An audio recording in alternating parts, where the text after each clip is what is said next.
A recruitment announcement from the Solar System Alliance's Earth District caught Tang Fei's attention. For the sake of his family, and upon seeing the generous salary, Tang Fei resolutely dropped out of school to enlist, immersing himself in the interstellar expansion conflict with the fusion of ancient martial arts and advanced technology. As long as I am compensated, I shall accomplish the mission. Boundless loyalty and everlasting fervor. This is a tale forged in iron and blood, a chronicle of growth. Chapter 1. I want to enlist. Come join the army. Enlisting is not daunting once you sign up. There are merely two possibilities: facing the front lines or not. What is there to fear about not facing the front? If you do go to the front, there are again two possibilities: injury or no injury. What is there to fear about not being injured? If you're injured, there are still two outcomes: minor injury or severe injury. What is there to fear about a minor injury? After a severe injury, there are two possibilities. It can be treated or it cannot. What is there to fear if it can be treated? If it cannot be treated, there is even less to fear because you will have already passed on. Even in death, do not fear. You will receive an 80,000 galactic currency martyr subsidy. You heard correctly, as long as you are a mech soldier who dies for the Solar System Alliance. What are you waiting for? Hurry and enlist. For Tang Fei, who desperately needed money, this was an irresistible temptation so compelling that he could not refuse, and his desire to join the military grew ever more fervent.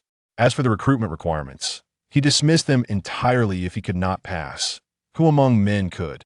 I want to enlist, Tang Fei exclaimed, pointing emphatically at the advertisement with his pale fingers. Tang Fei, your physique is not up to par, a curious classmate remarked. Why not? Tang Fei muttered, puffing out his chest and responding with pride. The chest lacked any semblance of persuasion, the frail body appearing as though it could be swept away by a gust of wind, prompting classmates to shake their heads in disbelief. Tang Fei, however, remained unfazed by the opinions of his peers. The more he contemplated, the more exhilarated he became. With unwavering confidence in his own abilities, he believed that joining the military was entirely feasible. Father, we have hope.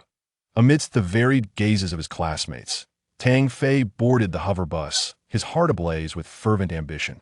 In Jinghai City, the Tang family belonged to the impoverished class, residing in a dilapidated old Hoshan abode nearly a century old, a rarity even in the entire region. During Tang Fei's childhood, the Tang family once flourished. Though not among the ranks of millionaires, they were comfortably middle class, boasting a large ancestral martial arts school.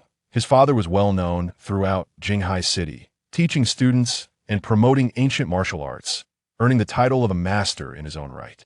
However, misfortune struck when Tang Fei was merely 10 years old. Some powerful outsider, whose enmity was unknown, orchestrated an attack that resulted in a tragic car accident, leaving his father with irreparable injuries to his legs.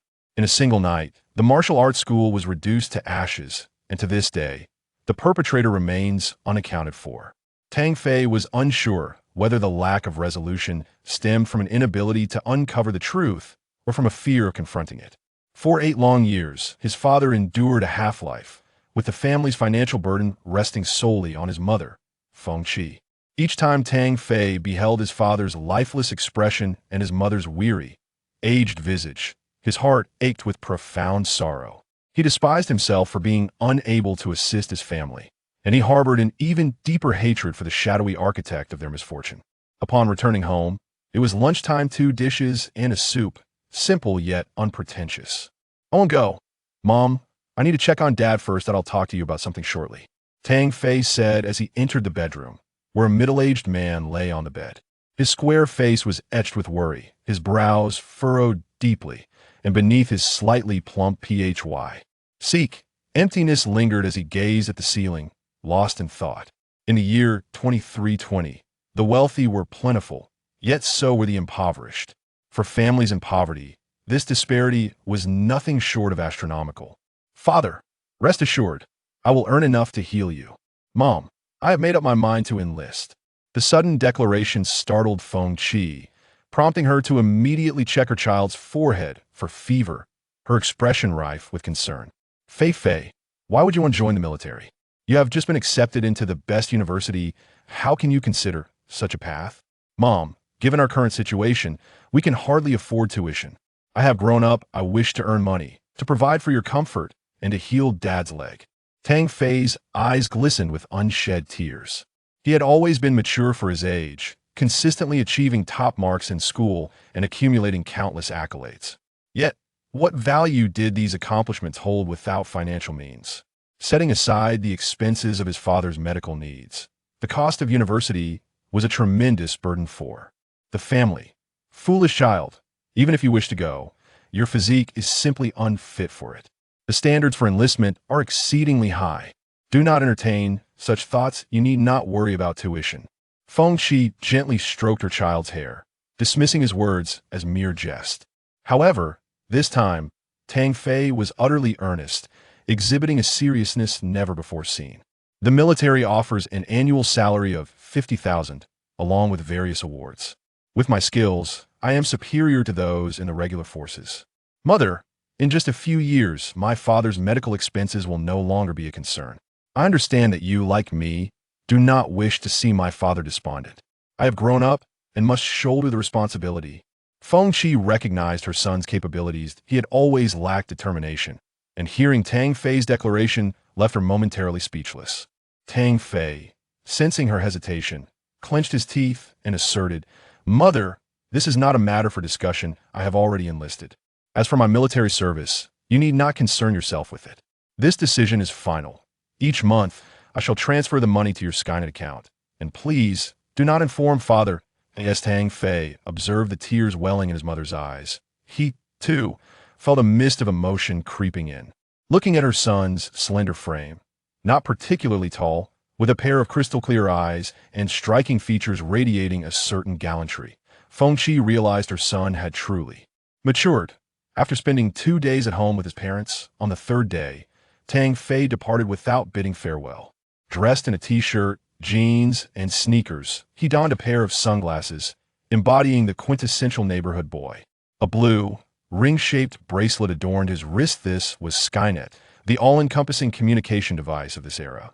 With a click of a button, a virtual interface materialized before him. After determining his route, he boarded the hover bus en route to the recruitment center. Beyond the window, towering skyscrapers reach towards the clouds, and the sky is densely populated with hovering vehicles. However, Tang Fei's thoughts are not on the scenery. He clutches tightly the blue gem hanging around his neck, a gift from his father when he was intoxicated after Tang Fei's accept. Anson to University. It is said to be a family heirloom of the Tang lineage, known as the Heart of the Ocean. This gem embodies his father's aspirations for him to elevate the Tang family's martial arts school, as he often tearfully lamented that the legacy should not end with him. In truth, Tang Fei understands that the true inheritance lies not in the martial arts school, but in the ancestral technique known as the heart engraving method. Father, I have grown up. I will strive to earn money to heal your legs, so that you may take pride in having me as your son. Moreover, I shall seek out the murderer to avenge you. For the sake of wealth, I must enlist in the military. This declaration drew puzzled glances from the others in the carriage, who were left bewildered. Is there really substantial money to be made in the military? They resolved to investigate further. Chapter 2. The Test. Tang Fei, who set out early in the morning, initially believed he would be among the first to arrive. To his dismay, he found himself confronted by a throng of people at the entrance to the recruitment selection, a mass resembling an ocean of humanity. Rubbing his temples, he inwardly lamented how long the queue would stretch. The criteria for military selection involved genetic capability testing. Observing the robust, towering men around him, Tang Fei's slender frame stood out awkwardly. "Hey, little brother, are you here to enlist?" "Yes." "Is that a problem?" Zhao Guangyu observed the boy before him with curiosity. Sporting a pair of sunglasses, the lad barely reached Zhao's shoulder, his slender frame clad in a white t-shirt and faded jeans, complemented by a pair of sneakers. She undeniably resembled a high school student. "Are you of age? With such a frail physique, you must be undernourished. I advise you to focus on your studies," Zhao Guangyu remarked, patting Tang Fei's shoulder in a manner Rimini's scent of an adult imparting wisdom to a child. Internally, he lamented the boy's fragile shoulders. "Thank you. I am quite determined about this military camp," Tang Fei replied, discreetly shifting away from the touch still unaccustomed to having a stranger's hand on his shoulder. Ah, ambitious. I am Zhao Guanyu, may I ask your name? Tang Fei. Oh, little brother, why are you wearing sunglasses? I am Tang Fei. Little brother, your complexion is truly remarkable. It is evident you have been well cared for. My little brother, you are so fair and tender. Tang Fei felt exasperated, wishing to smack the bald man's face in frustration. The attention of the onlookers made him increasingly uncomfortable. Number 618, 619, 620. After 6 consecutive calls, Tang Fei hurried forward, secretly relieved to finally escape the conversation. However, the next moment, his expression shifted to one of dismay. Little brother, what a coincidence. I'm number 620. Our numbers are adjacent. What a fate we share. I am Tang Fei. Who wants to share fate with you? Tang Fei felt overwhelmed, as this person incessantly referred to him as little brother, a term that struck him as rather awkward. He hastened his steps towards the testing hall. Standing in front of the measurement device in numerical order, a red light will illuminate to signify a successful genetic examination. N, declared the officer clad in a blue uniform of the solar system. Upon noticing Tang Fei, his brow furrowed involuntarily. Tang Fei raised an eyebrow. I'm here to enlist. The officer and others erupted into laughter, their derisive tones cutting sharply through the air. This lad must have been kicked by a mule with such a frail physique. He dares to aspire to military service? He wouldn't even qualify for janitorial duties. Such arrogance and ignorance in these times. Not everyone can join the military. With the advancement of technology, the emphasis has shifted to the integrity of one's genes, rendering physical stature less significant. However, it is generally true that those with ideal physiques also possess superior genetic quality. A man, ideally, should be well-proportioned, tall, and robustly built to meet the standards required. Yet, Tang Fei's diminutive stature undoubtedly indicated incomplete genetic composition. Only men with genetic deficiencies could exhibit such traits, thus rendering him unfit for military service. Consequently, the officer regarded Tang Fei with disdain, convinced he was merely a source of disruption. Unbeknownst to them, Tang Fei's exterior cannot be accurately assessed against conventional genetic standards. Tang Fei, unfazed by the mockery, wore a cold smile, disregarding their jeers as he took his place in front of the measurement device. Young lad, do not be anxious if you're not selected. Do not be disheartened. Zhao Guanyu, equally skeptical of Tang Fei, incessantly offered words of consolation. Tang Fei's lips twitched slightly, unable to contain his fervent shout, I will definitely be chosen. Oh dear! A group of individuals in the hall shook their heads in disbelief, lamenting the youthful arrogance displayed before them. How could such a slight frame possibly succeed? One need not possess much intellect to foresee the outcome. Yet, in the next moment, silence enveloped the space that everyone's gaze was ensnared by the blinding red light emitted by the machine, and they rubbed their eyes, fearing they might be hallucinating. As Tang Fei stepped onto the testing platform, a radiant glow enveloped him, penetrating his very being. Simultaneously, it felt as if his body had been stimulated, triggering the ancestral cultivation method, Ming Xin Zhu, to operate autonomously. Waves of warm energy coursed through his veins at that instant. The measuring device erupted in a blaze of crimson light, transforming the entire hall into a sea of red. Surely, I must still be dreaming from this morning's slumber otherwise. How could such an illusion occur? Zhao Guanyu remarked, startled, as he pinched his own thigh with fervor. Ah, it's real. The officer's face was a mask of disbelief. While others may not comprehend, he understood all too well that the more dazzling the red light, the more robust the individual's physical capabilities, and the more refined their genetic composition. Number 619, proceed to the adjacent machine. This one is surely malfunctioning. Just as before, Tang Fei stepped onto the testing platform, and within 3 seconds, the red light reappeared. After switching to another machine, the results remained unchanged. My heavens, this one is broken too. Little brother Tang Fei, you truly possess the worst luck, Zhao Guanyu exclaimed, bewildered. Everyone regarded Zhao Guanyu with incredulous eyes. Perhaps 1 or 2 machines could be defective, but 5 in succession yielding the same results? Even a fool could ascertain the reality of the situation. Tang Fei shot him a glance, torn between laughter and frustration, pondering if this fellow might be of unsound mind.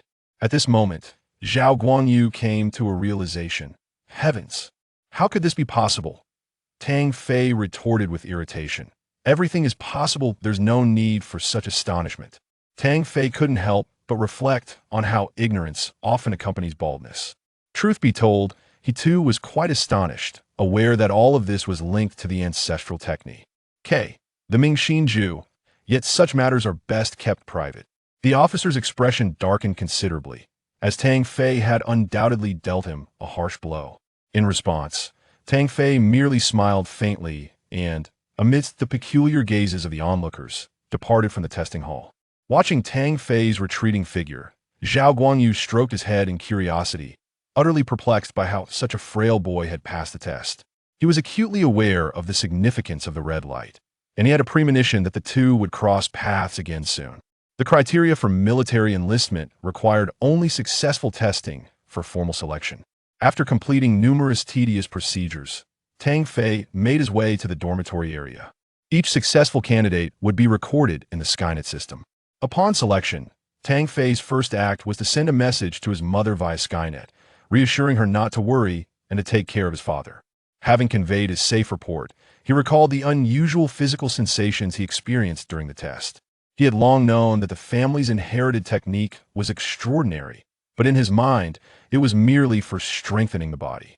However, this experience proved that the Mingxin offered far more benefits than he had previously understood. It seems that the treasures passed down from his ancestors are indeed invaluable. Reflecting on this, he grasped the sapphire hanging around his neck with his right hand, pondering that this item too must hold its own significance. The assigned dormitory is quite simple, featuring 4 beds, a table, and brand new blue bedding. Inside, there's already one person, busily arranging his bedding, his back turned to Tang Fei, obscuring his face, revealing only a robust physique and a shaved head. A shaved head? The mere thought of this term struck a familiar chord within Tang Fei. Zhao Guanyu. Hey, who called me? Zhao Guanyu turned to glance towards the doorway, momentarily taken aback, his face lighting up with joy. Ah, it's you, little brother Tang Fei. Haha, I knew we were destined to meet. It's a pity you're not a girl, truly a loss for this connection. Indeed. Tang Fei rubbed his head and chose a spot by the window to settle his belongings.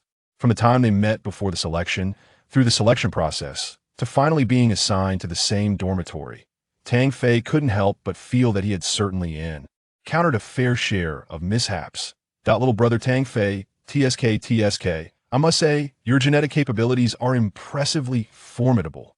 Zhao Guanyu leaned in, curiosity and envy evident in his gaze. It's innate, there's nothing I can do about it, Tang Fei replied with a smile, glancing at Zhao Guanyu's bald head, harboring a mischievous thought that perhaps they wouldn't need lights at night.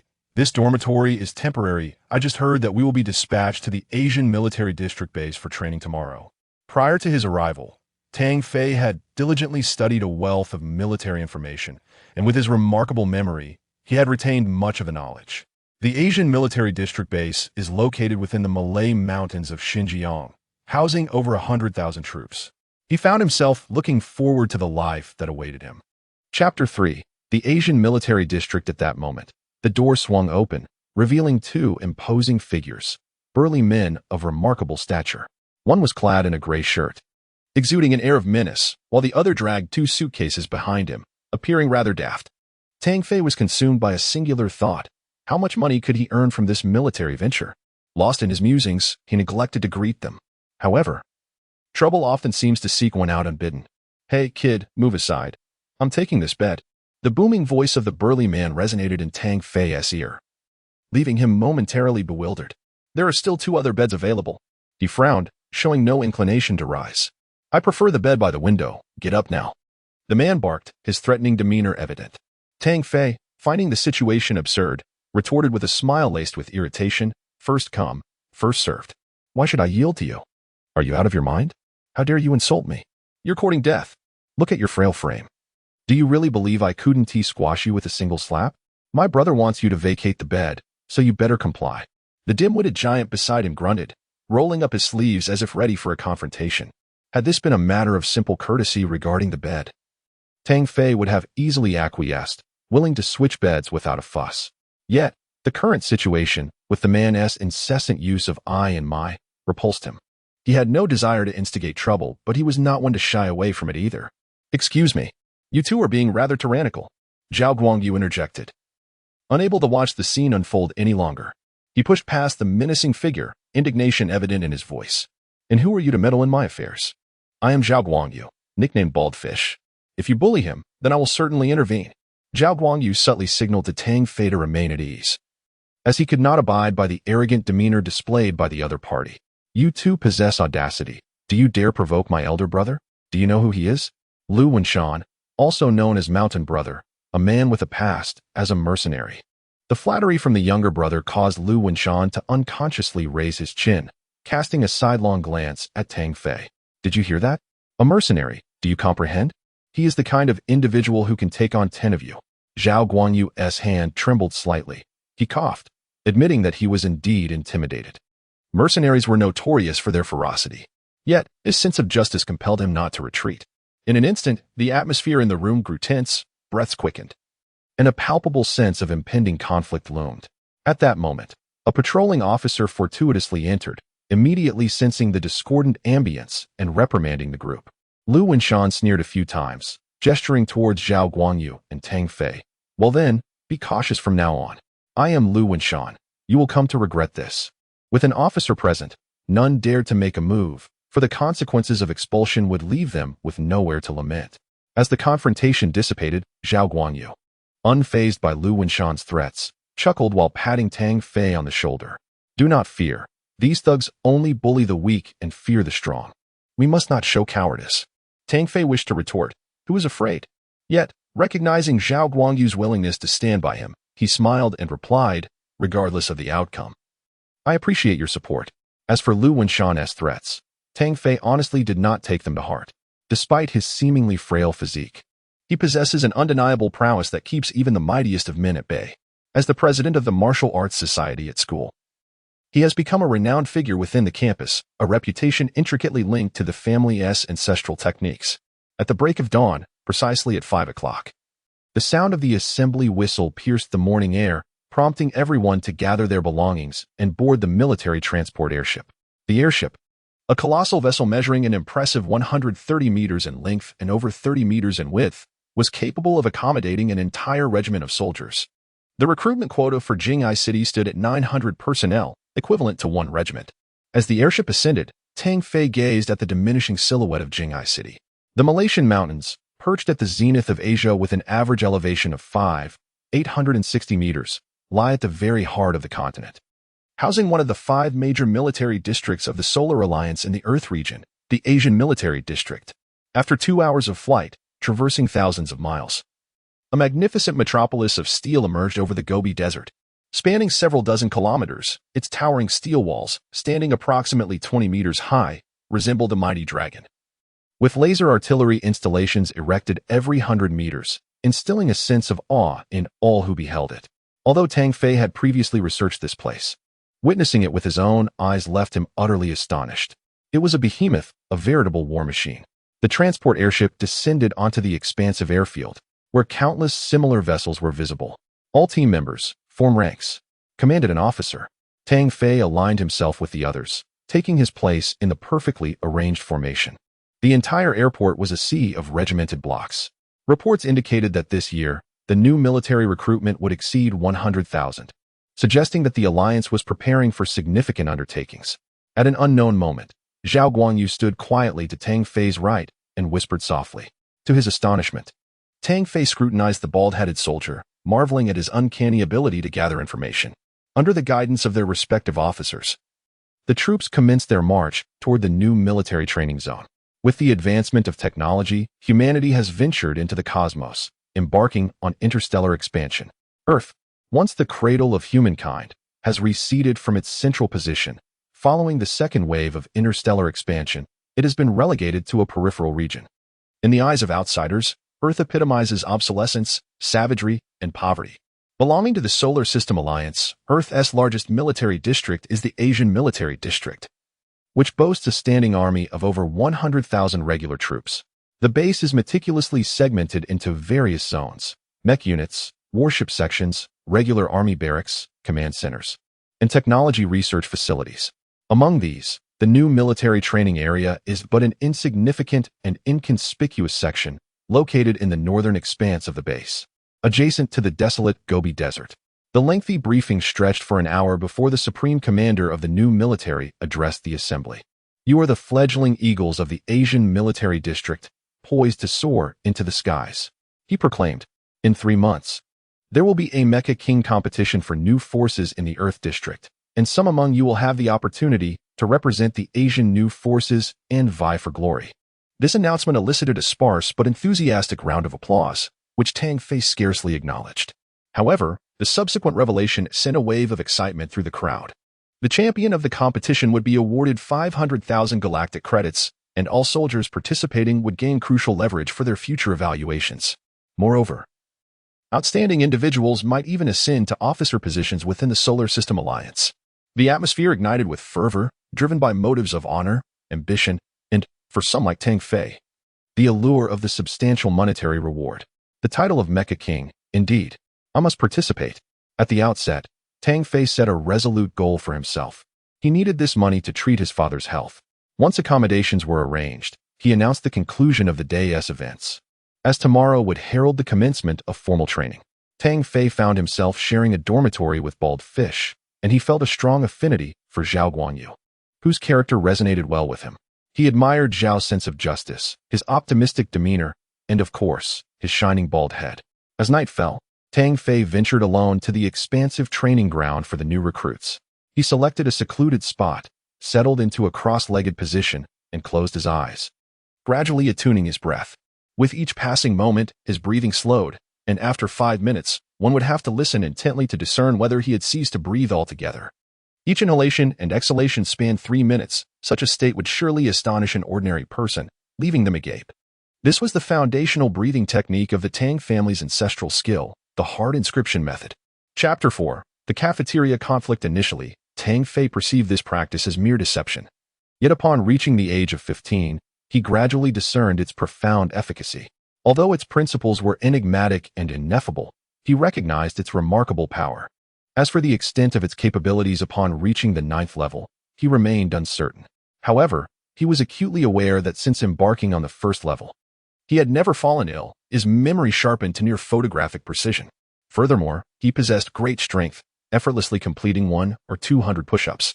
On one occasion, a group of 7 ruffians attempted to provoke trouble nearby, only to find themselves sent to the hospital after a confrontation with him. From that day forth, whenever they encountered Tang Fei, they would refer to him as Brother Fei with utmost respect. In summary, the teachings of his family were indeed reliable. Tang Fei's courage to enlist in the military primarily stemmed from the profound reliance on the heart engraving secret. Disregarding the chaos of his thoughts, he sensed that the entire world had seemingly diminished to just himself. A warm current coursed through his body. Although invisible, its presence was unmistakably felt. As time passed and the warmth swirled within him several times, he perceived himself as a radiant orb of light, strikingly luminous. It was as if he were gazing into a mirror, recognizing that this orb of light was indeed his essence. Suddenly, he sensed a faint glimmer of light approaching from a distance, a subtle brilliance that flickered in and out of view. If one were to liken his own light to the sun, this new light resembled the moon. Yet, this moonlight evoked a sense of familiarity within him, reminiscent of Zhao Guanyu. Abruptly, Tang Fei opened his eyes, awakening from his practice, and was met with the sight of a large bald head before him. Tang Fei, what are you doing? Zhao Guanyu inquired. Basking in the sun. As Zhao Guanyu approached the training ground and discovered Tang Fei, curiosity piqued within him.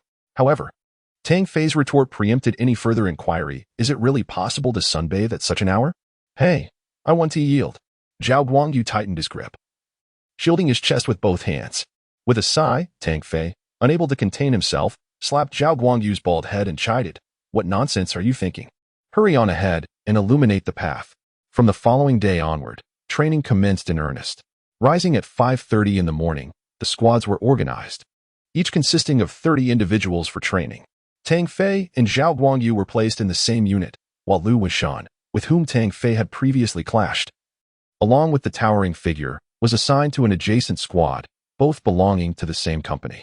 The morning training unfolded with fervor, relentlessly extracting every ounce of potential from the human body. Many participants, upon completion, found themselves devoid of energy even to partake in a meal. Two individuals hastily filled their trays in the cafeteria, eagerly searching for a place to dine. Suddenly, an unexpected foot extended towards them. Tang Fei, quick to react, managed to halt the impending disaster just in time. However, Zhao Guanyu was not as fortunate. A plate of food cascaded to the floor, the gleaming bald head meeting the metallic surface in an unceremonious embrace. Tang Fei felt a pang of sympathy, but it was not for Zhao Guanyu. Rather, it was for the food. It must be noted that the rations for the new recruits were strictly regulated, with each person allotted a single serving and no surplus. The consequence of spillage meant enduring hunger until noon. Who could be so careless? Zhao Guanyu let out a wail of dismay, casting an irate glance at the perpetrator. It was you. It was indeed you. Are you not furious? A smug smile adorned Lu Wenshan's face as he sat on the cafeteria chair. His nostrils flared in mockery. I did it on purpose. Understand that? If you're dissatisfied, come and strike me. Go on. Zhao Guangyu, seething with rage, was provoked by Lu Wenshan's taunting demeanor, rolling up his sleeves in preparation for a confrontation. Just then, a slender hand intervened, halting him. Although Tang Fei longed to teach Lu Wenshan a lesson, he recognized the snare before them. The regulations for the new recruits were clear. Any instance of brawling would result in disciplinary actions, with severe cases potentially leading to expulsion. Brother Tang, do not restrain me. I must make him unrecognizable today. Zhao Guanyu struggled fiercely, only to be astonished that he could not break free from the seemingly frail grip. Aren't you all quite formidable? Come and strike me. I dare you. Lu Wenshan leaned closer, a mocking smile playing on his lips. The commotion attracted a multitude of onlookers. With the military lacking other forms of entertainment, they naturally gathered around to witness the spectacle. Lu Wenshan regarded the two with disdain, deliberately seeking to provoke them. He knew that should they resort to violence under the gaze of so many, they would violate the new army's regulations. Zhao Guanyu's forehead throbbed with anger, while Tang Fei felt his own temper flaring. He had no desire to instigate trouble, yet this individual persistently sought confrontation. He understood that engaging now would only ensnare him in a trap. Bald fish, it's more important to grab a meal. Why squabble with a mutt? Tang Fei remarked nonchalantly, firmly pulling Zhao Guangyu away. Hey, coward. I'm intentionally provoking you, and you're retreating like a turtle. Lu Wenshan, noticing their disregard, grew increasingly irate. Are you still men? If you're going to act like women, then so be it. A cold smile crept onto Tang Fei's lips. Let the dog bark a few more times. When the opportunity arises, he would ensure Lu Wenshan understood why the flowers bloomed so vibrantly, as it became evident that his taunts were ineffective. A glint of malice flickered in Lu Wenshan's eyes. He would eventually make these two pay for their insolence. The spectators, realizing the situation had lost its intrigue, began to disperse. Zhao Guanyu, seething with anger, found it difficult to breathe, scratching his head repeatedly, leaving several red marks despite his lack of hair. Tang Fei, why are you holding me back? Let me beat the living daylights out of him. His grandmother has probably long since passed. If I don't restrain you, you might just end up meeting her. Tang Fei divided the food on the plate into two portions, presenting one half to Zhao Guanyu. Don't overthink it. There will be opportunities for revenge in the future. Just eat up. Zhao Guanyu could only scratch his head, gazing at the plate before him, feeling deeply touched. With only a single serving of food, sharing half meant that Tang Fei would eat less, undoubtedly affecting their training in the afternoon. Thank you. No need for formality. We are friends. The word friends nearly brought tears to Zhao Guangyu's eyes. He silently cherished this bond, opening his mouth to say something. Are you being overly sentimental? Huh? If you're not being sentimental, then why the fuss? Hurry and eat. I've heard the afternoon training will be even more strenuous. Tang Fei shot him a disapproving glance. In the afternoon training, they endured a weighted run of 5,000 meters, engaging in various reconnaissance and combat techniques. As the sun dipped below the horizon, they approached the most crucial part of their curriculum. The focus shifted to the most vital and commonly utilized scientific weaponry in modern interstellar warfare, the backbone of military strength across nations, mechas. As the instructor's words concluded, a massive alloy door swung open, revealing towering humanoid mechas, each standing over 10 meters tall, adorned in sleek black exteriors with fluid metallic lines. These formidable machines bore colossal alloy blades on their backs, exuding an air of majesty. This was the Earth Army's standard night mecha, primarily composed of an internal and external core system along with 10 terminal systems. The mecha encompasses various systems, including energy, transmission, framework, armor, weaponry, perception, master control, manipulation, life support, and auxiliary systems. Mecha is indeed a pivotal course for your future.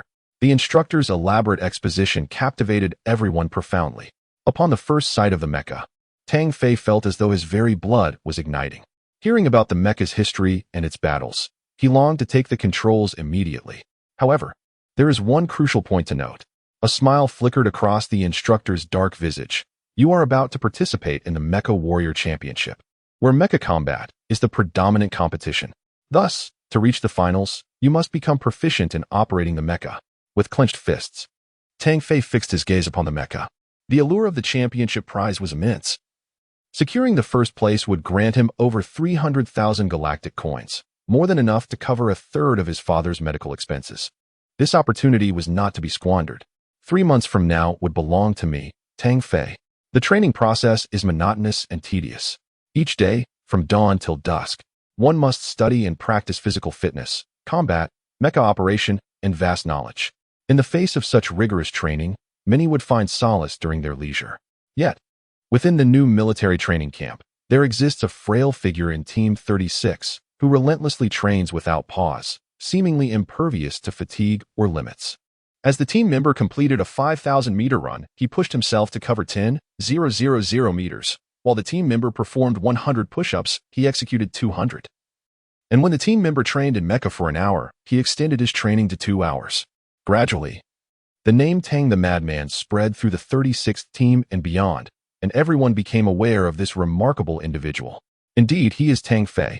Initially, Zhao Guanyu attempted to persuade him to take a break, but as he observed the young man's increasing vigor, he felt compelled to accompany Tang Fei in his training.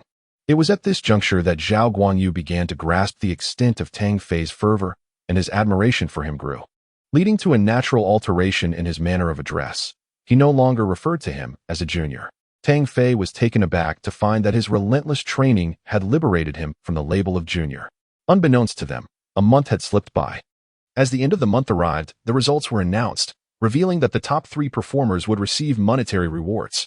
Furthermore, the first and second place winners would represent the team in the selection for the all-military new soldiers competition, engaging in internal contests within the battalion. Tang Fei secured the first position, with Zhao Guangyu following in second place, both chosen to represent the 36th team in the battalion competition. The top 3 from this contest would ascend to a higher military selection process, ultimately leading to the selection of 10 soldiers from a pool of 100,000 to compete in the main events across the 5 military regions. Within the company, 3 small teams were formed, comprising 6 individuals who would engage in competition to select 2 for the military selection. Nearly 300 members of the company gathered, and before them stood the 6 outstanding individuals, the pride of the battalion, evoking admiration and respect from all. Ladies, soon you shall witness the prowess of real men. Lu Wenshan sneered, having awaited this moment for a long time, determined to publicly humiliate the 2. Zhao Guanyu was eager to unleash a torrent of invectives. Yet before he could utter a word, the instructor had already commenced his address. We will engage in 3 competitions, and those who secure the top 2 cumulative scores shall emerge victorious. Is that clear? The 6 participants responded in unison, crystal clear. The first event is the shooting competition. Each of the 6 wielded a Ka laser gun, a reliable piece of equipment typically utilized by the military. The target was no larger than a thumb's breadth and situated 1,000 meters away, a considerable challenge for the Ka. Upon the instructor's command, the first participant fired 10 shots. The system's evaluation resounded, 6 hits out of 10. The second participant followed suit, achieving 7 hits. The third, 8 hits. Zhao Guanyu performed commendably, casting a triumphant glance at Lu Wenshan. Then came the system's assessment, which left everyone astounded, 10 hits out of 10. Such a remarkable feat was truly extraordinary, marking him as an undeniable sharpshooter. He chuckled to himself, reveling in the fact that this marksmanship was the result of 5 arduous years of training as a mercenary. Lu Wenshan grinned broadly, his face beaming with pride as he regarded Tang Fei and Zhao Guangyu with disdain, declaring, "Did you see that? This is genuine skill, not something that a mere woman could rival." Zhao Guangyu's eyes widened. Though he felt a twinge of resentment, he could not deny the prowess displayed by Lu Wenshan, which left him somewhat disheartened. Nonetheless, he remained composed. At that moment, a calm voice from Tang Fei broke the tension. Lu Wenshan retorted with a sneer. From your tone, one might surmise you possess great confidence. I've toiled for 5 years to attain this level, while you, still weaned, dare to boast. Even if by sheer luck you achieved 10 hits, it would merely result in a tie. Words are futile, let us wager instead. Tang Fei smiled and continued. If I hit all 10 shots with precision exceeding your skill, you shall call me big brother upon seeing me. Humph. With the same 10 shots, how could you possibly best me? Boasting now, are we? Truly, you are oblivious to your own folly. Let it be known, if I land even 9 shots, I shall call you big brother. Should you lose, both of you must publicly acknowledge your cowardice and yield the path before me. Very well, Tang Fei replied without hesitation. Tang Fei, have you lost your mind? Why act so recklessly? Zhao Guangyu reproached him, concern etched on his face. Fear not, I possess my own discernment. Observing Tang Fei's unwavering confidence, Zhao Guangyu ultimately sighed through gritted teeth. Fine, if you lose, merely accept the title of coward. It is not the end of the world. However, do not suffer a humiliating defeat. Truth be told, Zhao Guangyu never believed Tang Fei would emerge victorious. Nor did anyone else present. Collective sighs and headshakes filled the air.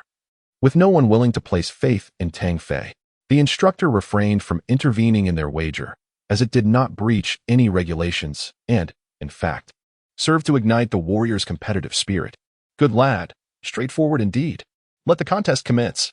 Lu Wenshan, a product of his mercenary upbringing, admired Tang Fei's bold demeanor and candid response. Yet, all present felt that Tang Fei was merely acting on impulse, driven by emotion. 10 shots and 10 misses were already a foregone conclusion. How could victory be achieved? No one could fathom the answer. Tang Fei grasped the gun, adopting an impeccably standard shooting stance. At that moment, she suddenly sensed an enveloping silence, her gaze fixated ahead. The target 1,000 meters away seemed to loom larger than life before her eyes. Chapter 6, Selection Competition, Part 2. The gun in his hand felt as though it were an integral part of his very being. A sensation he experienced during his daily shooting practice. Bang! 10 consecutive shots rang out. Immediately, the cold voice of the system echoed. 10 shots, 10 hits. Everyone stared in astonishment at Tang Fei, taken aback by the emergence of 2 sharpshooters within the team. However, the expression on Random's face was somewhat peculiar. Given that both had achieved perfect scores, how could Tang Fei guarantee his victory? Lu Wenshan's expression soured, as this was nothing short of a blatant slap in the face. He had tirelessly honed his skills as a mercenary, only to find a young lad matching his prowess. Yet, contemplating the stakes of their wager, his demeanor lightened considerably. Humph, consider it mere luck on your part. Even so, at best, it would result in a tie. How could you possibly triumph over me? He chuckled. Just go see for yourself. Little brother, there's no escape for you. Tang Fei set down his weapon, a playful smirk gracing his lips. In a fit of anger, Lu Wenshan retrieved the target from a kilometer away. Upon discovering a solitary hole, he erupted into laughter. Instructor, there's only 1 bullet hole. He hit it only once. How could it be 10 times? The system must be malfunctioning. How could a child possibly possess such skill? Tang Fei remained unfazed, exuding confidence as he gazed at the instructor. The instructor frowned, honestly unsure of what to believe. Could it truly be a system error? Then, an electronic screen materialized before the crowd, displaying the surveillance footage of the entire competition.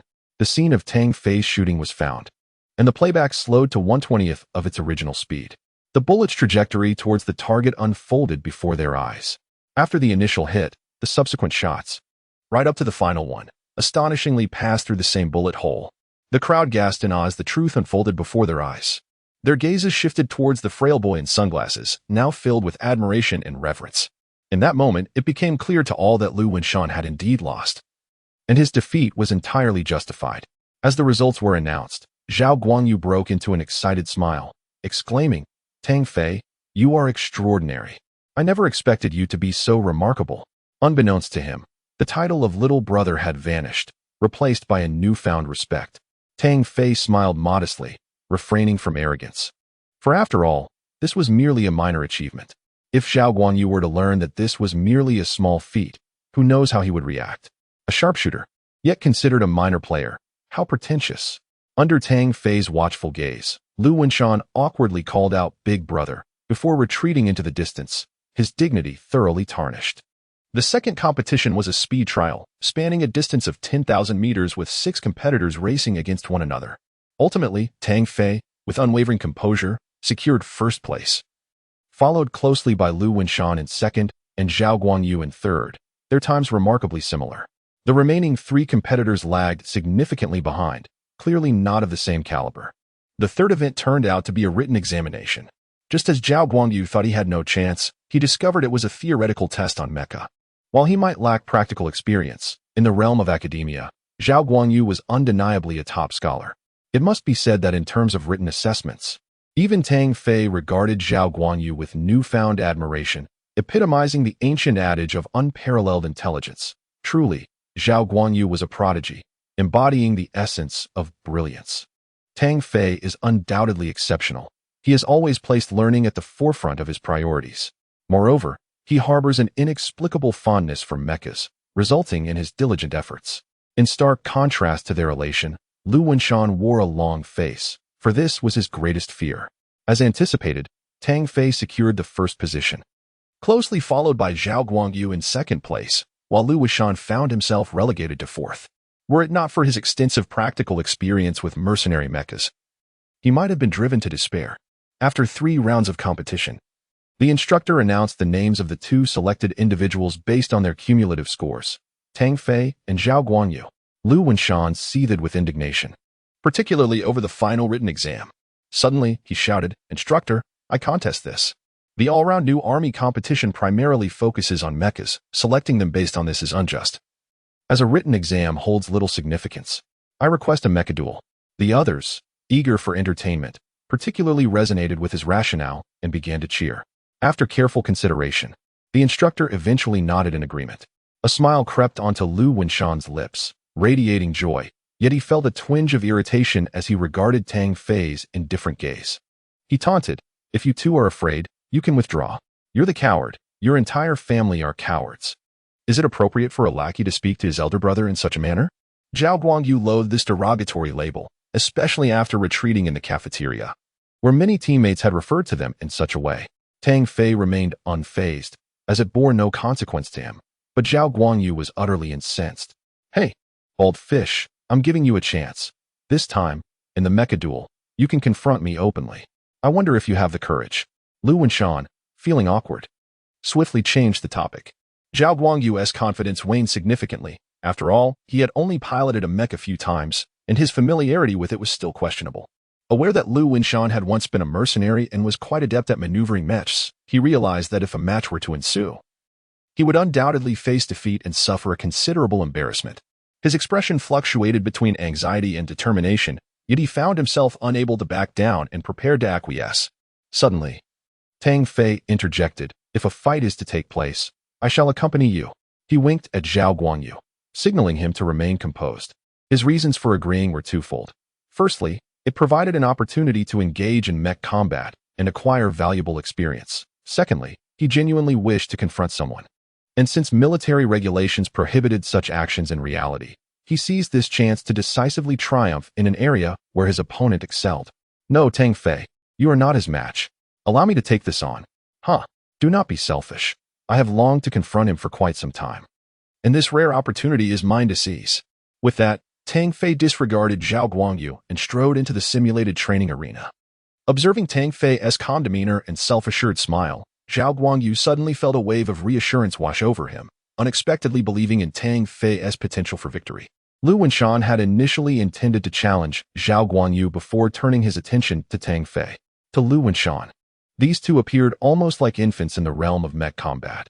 Thus, he was indifferent as to whom he faced first. The simulated training ground featured a fully virtual environment, boasting a realism exceeding 90%. "That kid, don't think I haven't informed you," Lu Wenshan taunted. "When I was piloting mechs, you were still in diapers. I've been a mercenary. I am well acquainted with mechs.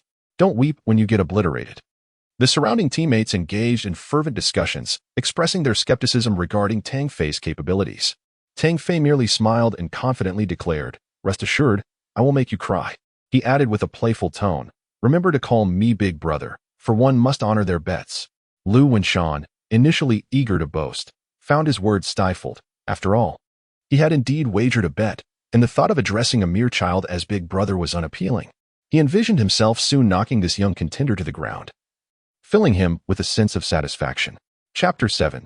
Dominating Lu Wenshan. The simulated mecha combat was a technological marvel developed by the Union Pei Group, encompassing nearly every mecha variant from across the galaxy. As Tang Fei gazed at the myriad of dazzling mechas, he unhesitatingly opted for the Earth-S Night Mecha, as it was the only model he was intimately familiar with. Lu Wuxian, upon observing Tang Fei's choice, let out a derisive snort and selected the Martian Agile Mecha. The Feiyan Mecha. The spectators could not contain their murmurs. They held no faith in Tang Fei, not only due to Lu Wuxian's experience as a mercenary, but also because of the disparity in their chosen mecha models. Everyone had completed a month of mecha courses. While they might be unfamiliar with mechas from other nations in the galaxy, they were well acquainted with the various models from the Solar System Alliance.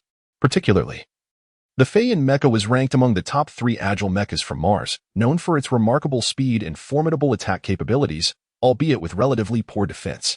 In terms of overall functionality and mecha systems, the Feiyan Mecha far surpassed the Night Mecha by a significant margin. This is unfair. Tang Fei is using the Earth-S Night Mecha, while that guy chose the Feiyan. They are not even in the same league. Zhao Guangyu shouted in indignation. There is no such thing as fairness on the battlefield. The instructor cast a fleeting glance at Zhao Guangyu and casually uttered a remark before dismissing him entirely. Lu Wuxian erupted in laughter, a hint of arrogance in his tone. Zhao, no one is stopping this kid. He chose the night himself, so he can't blame me. Tang Fei felt a surge of exhilaration, his lips curling into a smile. This was his first actual combat experience, invigorating him with boundless energy. Moreover, he relished the opportunity to openly confront Lu Wuxian, a desire he had harbored for quite some time, but had lacked the chance, until now. As the mecha entered the simulated battlefield, the cacophony of the outside world faded, and the scenery morphed into a desolate expanse. The map was relatively small. 100 meters away stood another mecha, slightly smaller than the Night Mecha, its silvery body unmistakably Lu Wuxian's Feiyan Mecha. With a powerful maneuver, Lu Wuxian launched the Feiyan Mecha forward, its swift form akin to an arrow soaring through the air. A blue laser sword materialized in his hand, and Lu Wuxian's maniacal laughter echoed. He intended to obliterate his opponent with overwhelming force. In the midst of the simulated confrontation, Tang Fei sensed the remarkable realism of the mecha, rendering it nearly indistinguishable from reality. Lu Wuxian's speed was astonishing, and in the blink of an eye, he closed the distance to just 20 meters from Tang Fei. Yet, the latter appeared oblivious, remaining utterly motionless, even neglecting to draw his weapon. What was wrong with Tang Fei? Why did he not act?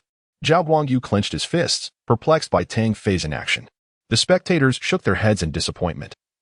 While they anticipated Tang Fei's defeat, they were taken aback by his complete lack of resistance, destined to be utterly annihilated, which left them disheartened. Only the instructor closely observed the battlefield, noting the slight bending of the legs of the Night Mech. This subtle change led him to feel that perhaps this battle was not as straightforward as everyone had imagined. Lu Wuxian's laughter grew louder. You've lost, kid. Finish him. The Cloud Mech leaped into the air, its laser sword raised high, diving down with an unstoppable momentum. Just as the laser sword approached within 3 meters of the Night Mech's head, Tang Fei sprang into action. A tremendous roar erupted as the Night Mech launched into a powerful ascent. Dust billowed from the ground, followed by a violent crash, and then silence enveloped the scene. Those observing exchanged bewildered glances. Was this truly the end? The dust obscured their view, and they were eager to uncover the outcome. As the dust settled, only the Night Mech stood resolutely in place, while the Cloud Mech lay motionless, its body wrecked 50 meters away. This result left everyone agape, utterly incredulous. Tang Fei had been attuned to the sensations of the battle, deeply impressed by the Union Group's astonishing level of realism. The Night Mech soared into the air, its explosive speed meeting the Cloud Mech, narrowly evading the laser sword with a mere tilt of its head. Then, with remarkable frequency, its colossal fists rained down upon the Cloud Mech, ultimately delivering a devastating blow that shattered it. The Night Mech seemed to effortlessly dispatch its opponent, displaying no exertion of its true capabilities. Although the simulated combat was virtual, the demands of operating the mech mirrored reality to a significant extent. Thus, within Tang Fei's slender frame resided an astonishing explosive power, prompting all to exclaim, "Indeed, he is the Madman Tang." Tang Fei felt a tinge of disappointment, surprised by how easily her opponent succumbed, far from her expectations. Too weak, it truly lacked excitement. As she exited the simulated confrontation, a sigh escaped her lips, embodying the solitude of a true master. She was not feigning.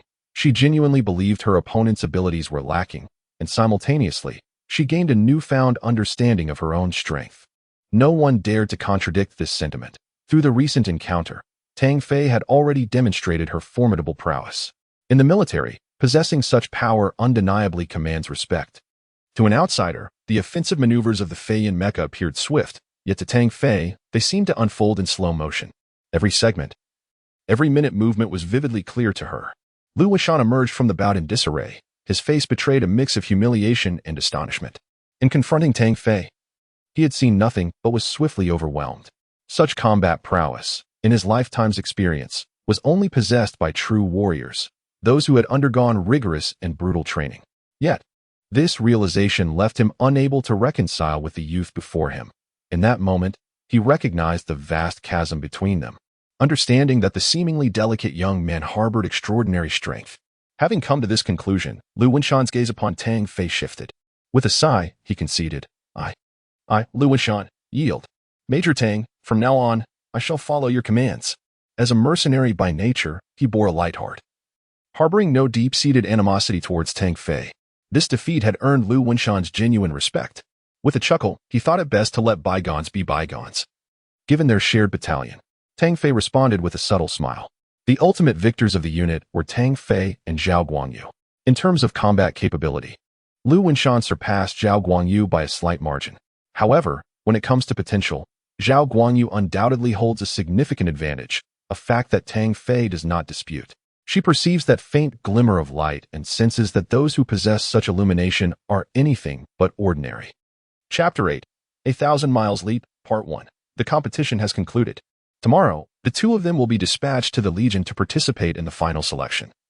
Striving to emerge victorious among 1,000 contenders for one of the mere 10 coveted slots, the company commander summoned the two before him, his expression brimming with delight as he gazed at them, especially Tang Fei. This new recruit had brought him numerous surprises. From the very beginning, he had taken notice. And after a month of observation, he realized that his unit had struck gold. Tang Fei, Zhao Guangyu, you shall both partake in the Legion's final selection. Do you possess confidence? The commander inquired with a cheerful demeanor. Absolutely, Zhao Guangyu responded, his face radiating assurance. Indeed, Tang Fei smiled in agreement. Their reactions prompted the commander to nod approvingly. Ambition is commendable, yet one must never let their guard down. This time, a total of 738 units would participate in the Legion's selection, with over 500 soldiers, each a paragon of excellence among their squads. Talents abound in every arena: mechs, survival, marksmanship, and combat. Given these circumstances, do they still harbor confidence in being chosen? Zhao Guangyu found himself at a loss for words. To assert confidence again would be to boast without preparation. The commander was well aware of his reaction and turned his gaze towards Tang Fei. She maintained her initial smile. Yet beneath her sunglasses lay a resolute spirit and a gaze that declared victory was imperative. She must prevail, and her sights were set on the reward. This time, it is a battle destined for victory, a battle for wealth. Selection is assured. In Tang Fei's calm tone lies an undeniable fervor for combat. Should outsiders overhear this declaration, they might deem her arrogant. Yet, at this moment, both the company commander and Zhao Guangyu sense an inexplicable, ineffable aura emanating from the young man before them, leading them to believe that he might indeed seize the first place, even in the grand competition of the 5 military districts' mech warriors. With astonishment, the company commander bursts in a hearty laughter. What audacity! This is how the youth should be. Tang Fei, I await your news. Should you claim the top spot, you shall be the hero of our entire company, the hero of all soldiers in the Asian military district. Whether or not to become a hero is of little concern to Tang Fei. What truly matters to him is the monetary reward. The entire team, over 90 individuals, bid farewell to Tang Fei and his companion. At the assembly point, more than 1,000 people have gathered, and once everyone is present, a major in military rank steps forward to address the crowd. I am Major Li Qing, responsible for this selection competition. You are all the elite from various companies. The Sea Army to La Sea Army of the Asian New Army. What awaits your arduous trials, as well as glory? Therefore, you must demonstrate your true strength and give your all. Fight for honor. After the Major's words, a sinister smile graces his lips, which Zhao Guangyu finds particularly foreboding. The Major's proclamation sends gasps through the throng. Out of over 1,500 participants, only 10 will emerge victorious. Such a staggering elimination rate. Even Tang Fei finds his brows furrowing tightly, feeling the weight of pressure. This is unjust. Indeed, it is an impossible task to accomplish. A leader among the crowd begins to shout, and soon, everyone voices their dissent.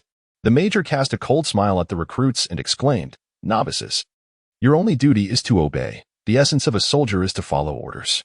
Moreover, this task is not particularly challenging. Now, conserve your energy for the competition. If you are afraid, you might as well withdraw." The soldiers fell silent, merely venting their frustrations. As they all considered themselves to be elite individuals, there was no question of retreat.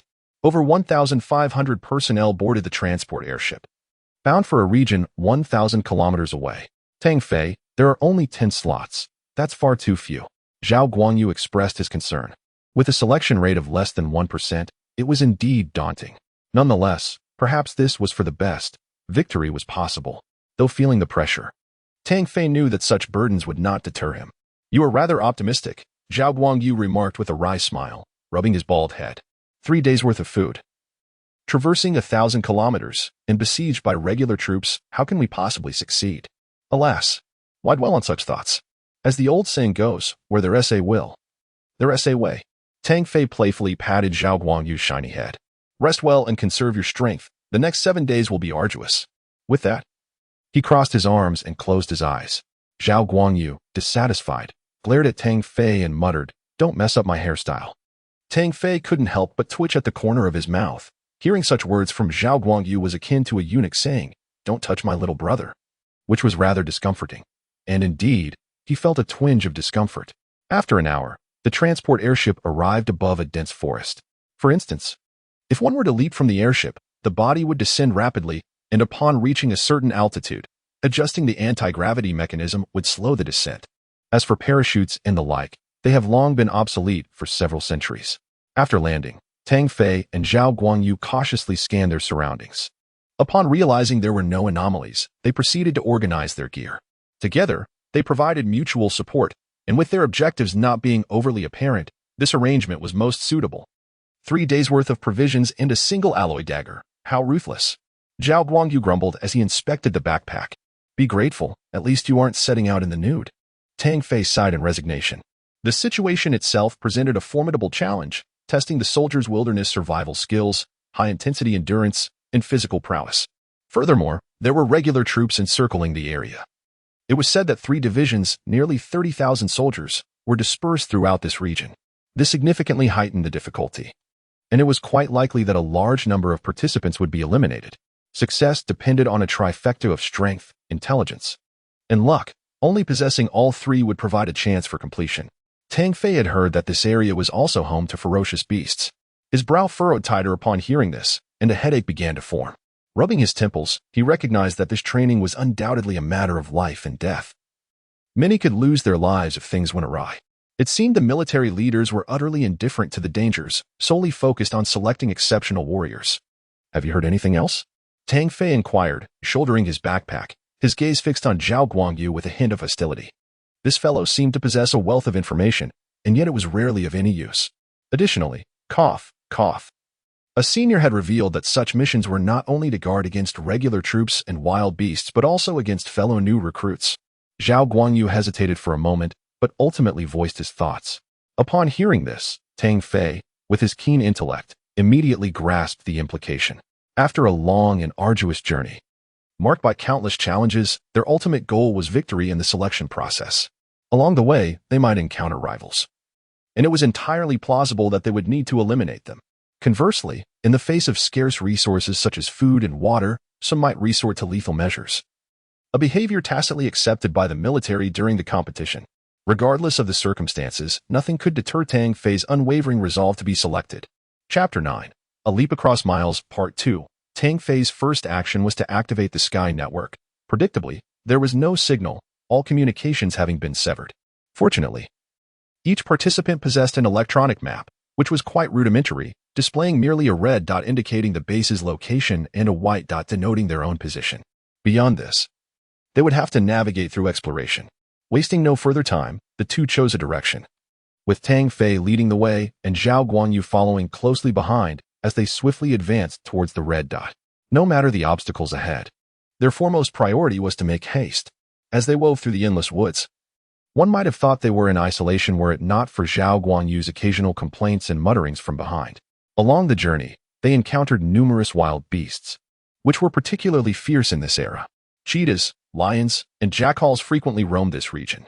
The pair pressed on, experiencing more thrills than perils.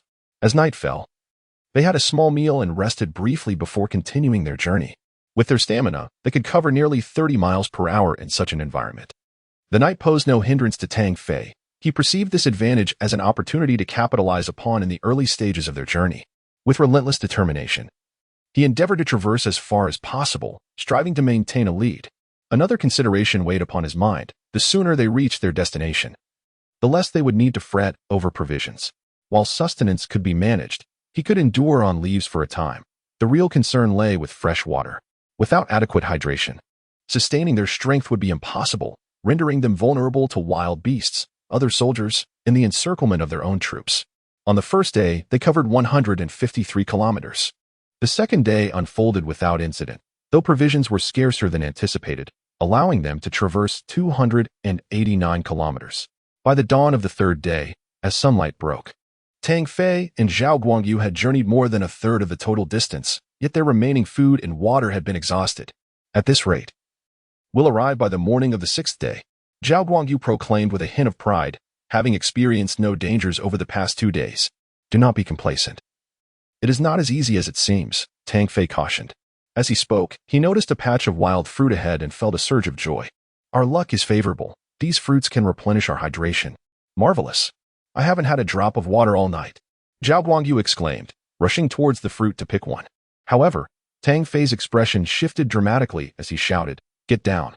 At his warning, Zhao Guanyu sidestepped, but it was too late. A blade struck his thigh, embedding itself deeply. Tang Fei rushed to support Zhao Guangyu, casting a furious glare at the 5 figures that had emerged from the fruit trees, each one regarding them with cold indifference. "Brat. This wild fruit belongs to us, so be gone," sneered a slightly built man with a buzz cut. Zhao Guangyu erupted in fury. "We discovered it first. Why should it be yours?" Still daring to retort? "Do you wish to meet your end?" Another man growled, brandishing a knife with a fierce expression. "I give you 5 a chance to vacate the premises. Otherwise, do not blame me for my ruthlessness." Tang Fei's voice was icy, laced with palpable intent to kill. The leader of the opposing group, a brawny man whose muscular limbs bulged, laughed heartily as he declared, "Is this fool speaking to us? You are merciless. Come on. Let us brothers see what you can do, little one." In their eyes, Tang Fei, standing at merely over 1.70 meters, appeared indeed diminutive. With narrowed eyes and every muscle taut, Tang Fei responded, "Baldy, you take 2. I will take 3. His gaze gleamed with murderous intent. Though he had never taken a life before, fear did not grip him at this moment. The opposition had shown no mercy, and neither would he. For the sake of his ultimate goal, eliminating a few obstacles was trivial, especially in a life-or-death situation that left no room for hesitation. In that instant, Tang Fei resembled a born warrior, resolute in his decisions. The heart-mind technique coursed through his body as he targeted the nearest foe, propelling himself forward like an arrow. A metal dagger materialized in his hand. With a swift motion, he seized the man, and the dagger cut through flesh. Instantly, crimson blood gushed from the man's neck, his eyes wide with disbelief at the suddenness of his demise. Simultaneously, upon hearing Tang Fei's voice, Zhao Guangyu understood his intentions. He landed, executed a roll, and positioned himself beneath one of the assailants. All attention seemed to be focused on Tang Fei, seizing the opportunity while this individual was lost in thought.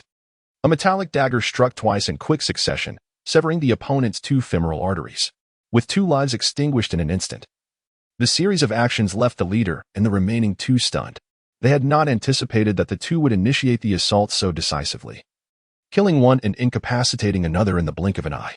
Realizing they had encountered formidable foes, Brother Feng signaled, and the 2 charged towards Tang Fei. While he faced off against the bald man, no words were exchanged. The metallic daggers clashed in a fierce confrontation.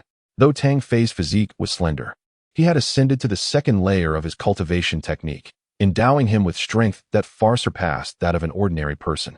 The dagger came crashing down with ferocity, catching the opponent off guard, who could only raise his weapon defensively.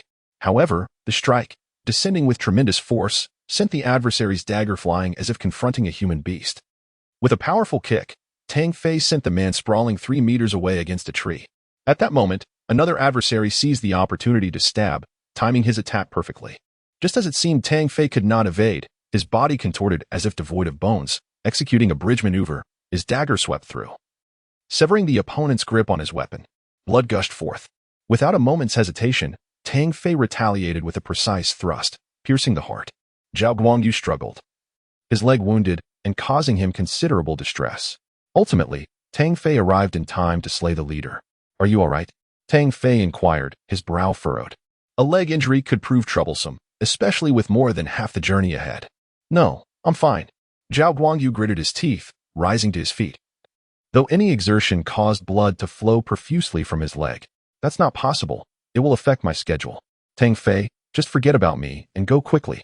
With your strength, you will surely qualify," Zhao Guangyu said, his face pale, yet revealing a hint of a smile. "What time is it to be saying such things?" Tang Fei raised an eyebrow, tearing a piece of cloth to bandage Zhao Guangyu's wound simply. "Thank you." Zhao Guangyu felt genuinely touched. This is what brotherhood means. "Why are your eyes suddenly red? You seem to be fine." Tang Fei glanced at Zhao Guangyu's slightly reddened eyes, chuckling inwardly without exposing him. Chapter 10. A glimmer of hope. Tang Fei searched the bodies of the deceased and found some food, along with wild fruits, sufficient for both of them for over a day. Looking at the lifeless corpses, Tang Fei's complexion turned ashen, yet he restrained himself. Adapting to the situation, more such circumstances may arise in the future, and he must overcome them. "Tang Fei, I am merely a burden now. You really should not concern yourself with me. Just go. At least one of us can qualify. I know how much you wish to participate in the grand competition. I can see it clearly. This opportunity is rare, so hurry and leave. I will be fine here. Just remember to come back for me later. Be quiet. While I may not be a saint, abandoning a friend has never been my style." Tang Fei shot him a glare and continued, "Stop your fussing. I can win with you by my side." Zhao Guangyu felt warmth in his eyes. He was genuinely moved. Everyone wishes to partake in the final competition, as it symbolizes honor. Observing Tang Fei's resolute demeanor, Zhao Guangyu refrained from continuing his pretense, knowing that further complaints would only lead to his own disdain. After advancing 10 miles, Tang Fei, exasperated, exclaimed, "Bald fish, can't you move any faster?" Zhao Guangyu, resembling a petulant spouse, gazed at him with eyes full of unspoken sorrow. "Conceal your expression. This will not do," Tang Fei declared as he opened the Tianwang map, revealing that they still had 512 kilometers to the Crimson destination. With only 4 days remaining, had they maintained their previous pace, it might have been feasible for them to arrive on time. "I will carry you." "What? No way. With my size, you won't be able to endure for long." At his words, Zhao Guangyu felt increasingly touched, yet he could not allow himself to hinder Tang Fei further. "Enough with the nonsense. Get on quickly. Rest assured, I have it under control," Tang Fei asserted with unwavering conviction, a determination he had never displayed before. In this moment, Zhao Guangyu could only yield to the stubbornness of this mule-like friend. As he lay upon Tang Fei's slender frame, he felt a mixture of gratitude, sorrow, and a tinge of regret. How tragic. The two were surely unable to complete the competition, and he lamented his own inadequacies, his emotions swirling like a spilled jar of mixed flavors. Yet, Tang Fei remained unconcerned with his thoughts, bearing the weight of 85 kilograms. Fortunately, he felt only a slight heaviness, which did not impede his pace. He was acutely aware of his objective, to secure this coveted spot. Fortunately, Zhao Guangyu remained oblivious to his intentions, otherwise he would undoubtedly exclaim that Tang Fei was inhuman. An hour passed, and Zhao Guangyu now regarded Tang Fei with the eyes of one observing a marvel as he maintained a steady pace while bearing nearly 200 pounds, showing no significant decline in speed. Such physical strength and endurance are truly astonishing. "Tang Fei, I wish to inquire about something." "Speak. From which planet do you hail?" "Earth." "Earth harbors no beings as peculiar as you." "Ah." A sound akin to the slaughter of pigs erupted, startling a flock of birds into flight. "Now, that is indeed a bizarre act. Thus, you are certainly not strange. I vouch for it with my own hair," Zhao Guangyu assured, filled with indignation. Throughout the journey, Tang Fei continuously circulated the mind engraving technique within him to sustain his enduring vitality. Therein lies the secret. This method of cultivation necessitated an urgent demand for copious amounts of water and sustenance. Along the way, he seized upon any edible fruits, leaves, or herbs without hesitation. After traversing a grove, the scenery abruptly transformed. The trees vanished, the animals disappeared, replaced instead by an endless expanse of barren wasteland. At last, we have emerged. Our fortune seems intact. At least we have not encountered any military forces. However, Tang Fei's countenance darkened, with sparse hair and limited experience. We could still forage in the woods, but here, use your intellect to ponder this. Zhao Guangyu scratched his head, his expression somewhat awkward, contemplating what hair had to do with knowledge. Fortunately, we had stored some provisions. Nevertheless, there is at least one advantage. We are closer to the base.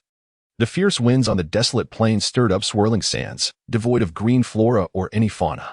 Tang Fei maintained his stamina, progressing at a steady pace. His vigilance never waned. Here, there were no woods to provide concealment, and should they be surrounded by military forces, defeat would be inevitable. After traversing over 20 kilometers, the ground suddenly trembled, and a fierce gale surged forth. An endless storm of sand and wind seemed to sound a clarion call, rushing towards them. The sharp winds sliced through the air like blades, buffeting the two men. Tang Fei hastily sought refuge beneath a massive boulder. Tang Fei, why does your face look so constipated? It's quite unsightly, Zhao Guangyu remarked, nearly provoking Tang Fei to retaliate. Tang Fei shot him a fierce glare. Do we have time for jokes? Zhao Guangyu scratched his head in confusion and replied, It's just the wind. I truly question whether you are a reincarnated swine. Do you not realize that such a tempest in the desert can last anywhere from 2 to 3 hours, or even extend to a couple of days? Zhao Guangyu's mouth hung agape, momentarily at a loss for words, before managing a strained grin that resembled more of a grimace. Surely, this wind won't last for 2 days. We still have hope. Yet, the outcome was dire. Bald fish, you wretched harbinger of doom, it indeed lasted for 2 days. Tang Fei vented his frustration by giving Zhao Guangyu's shiny head 3 resounding slaps. Ah, it hurts. You can't blame me for this. It's over. We're bound to lose this competition. Both men felt a wave of despondency wash over them. It was already the afternoon of the 5th day. With only 1 day and 1 night left, and over 400 kilometers still to traverse, their goal seemed increasingly unattainable. Tang Fei, I've brought this upon you. Zhao Guangyu lamented, his head drooping in despair, never anticipating such a stroke of ill fortune. Oh well, it seems fate has decreed it so. Tang Fei, too, was engulfed in profound melancholy. It was a sorrow beyond the ordinary, as elimination from the preliminary rounds loomed. And the prospect of hundreds of thousands in prize money slipped away. Just as they prepared to rise, Tang Fei suddenly extended his hand to stop Zhao Guangyu. His gaze fixed intently on the distance. What is happening? The sound of a hovering vehicle is audible, just as Zhao Guangyu was about to inquire. A hovering military vehicle appeared, carrying 7 regular soldiers. The vehicle approached rapidly, heading towards the two. Tang Fei's eyes sparkled with clarity. He shook off his earlier despondency and swiftly drew his alloy dagger. All right, let us proceed and demand they halt. Zhao Guangyu, leading the way, was oblivious to Tang Fei's actions. The military hovercraft, having noticed the commotion, drew nearer. The 7 soldiers disembarked, and one of them chuckled, saying, Captain, we have encountered 2 rookie recruits. The leader, stroking his chin, mocked the two. It seems your luck has run out. You've been captured. Raise your hands to spare us the trouble of forcing you. Zhao Guangyu, feeling resigned, raised his hands. At that moment, Tang Fei suddenly lunged forward, brandishing his alloy dagger without warning. Zhao Guangyu's eyes widened in disbelief, uncertain of Tang Fei's sudden frenzy. Yet, without a moment's hesitation, he stepped forward. The soldiers were momentarily stunned. In their experience, rookie recruits typically resigned themselves to being taken away in despair. They had never encountered anyone like these two, who defiantly raised weapons against them. In an instant, Tang Fei struck the foremost soldier in the abdomen, causing him to spit blood, a testament to the ferocity of his blow. He swiftly maneuvered to the left, slashing another soldier's leg with his dagger while delivering a powerful kick to another's chest. His movements were fluid and graceful, dispatching 3 of the soldiers in a single exchange. After all, as a regular army, Tang Fei would not resort to killing without reason.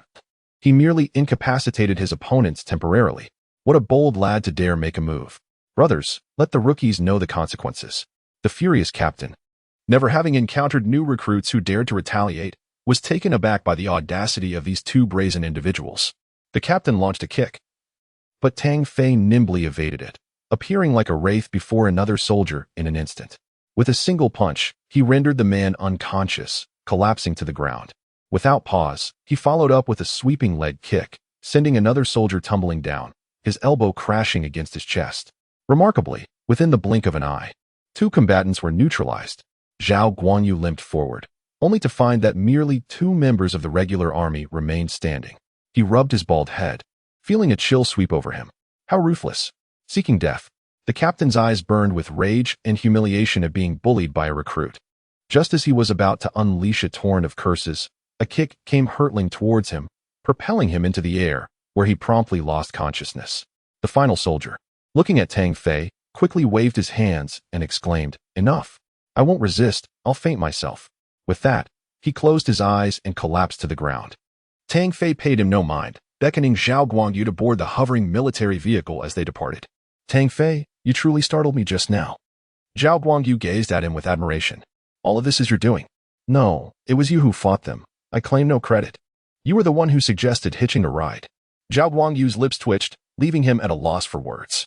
"Thus, our chances of victory have significantly increased without expending much effort." On the 7th day of the selection competition, a multitude of soldiers gathered in front of the northern gate of the base. 3 middle-aged gentlemen, adorned with the insignia of major generals, stood at the forefront. They were the 3 brigadier generals of the Asian New Army, serving as the overall supervisors of this selection event. Beside the 3 generals were 8 disheveled and dirt-streaked new soldiers, their appearances disheveled, yet each pair of eyes radiated confidence. In addition to the soldiers, there was Major Li Qing, representing the 14 elite new soldiers who had arrived at the base first, each having endured trials to reach this point. The eldest of the 3 generals, Major General Zheng Dian, remarked with a smile, "This year's new soldiers are impressive. Within this brief time, 14 have already arrived. Indeed, heroes emerge from youth. Old Zheng, old Jiang. Look, there are still many more nearing the finish line."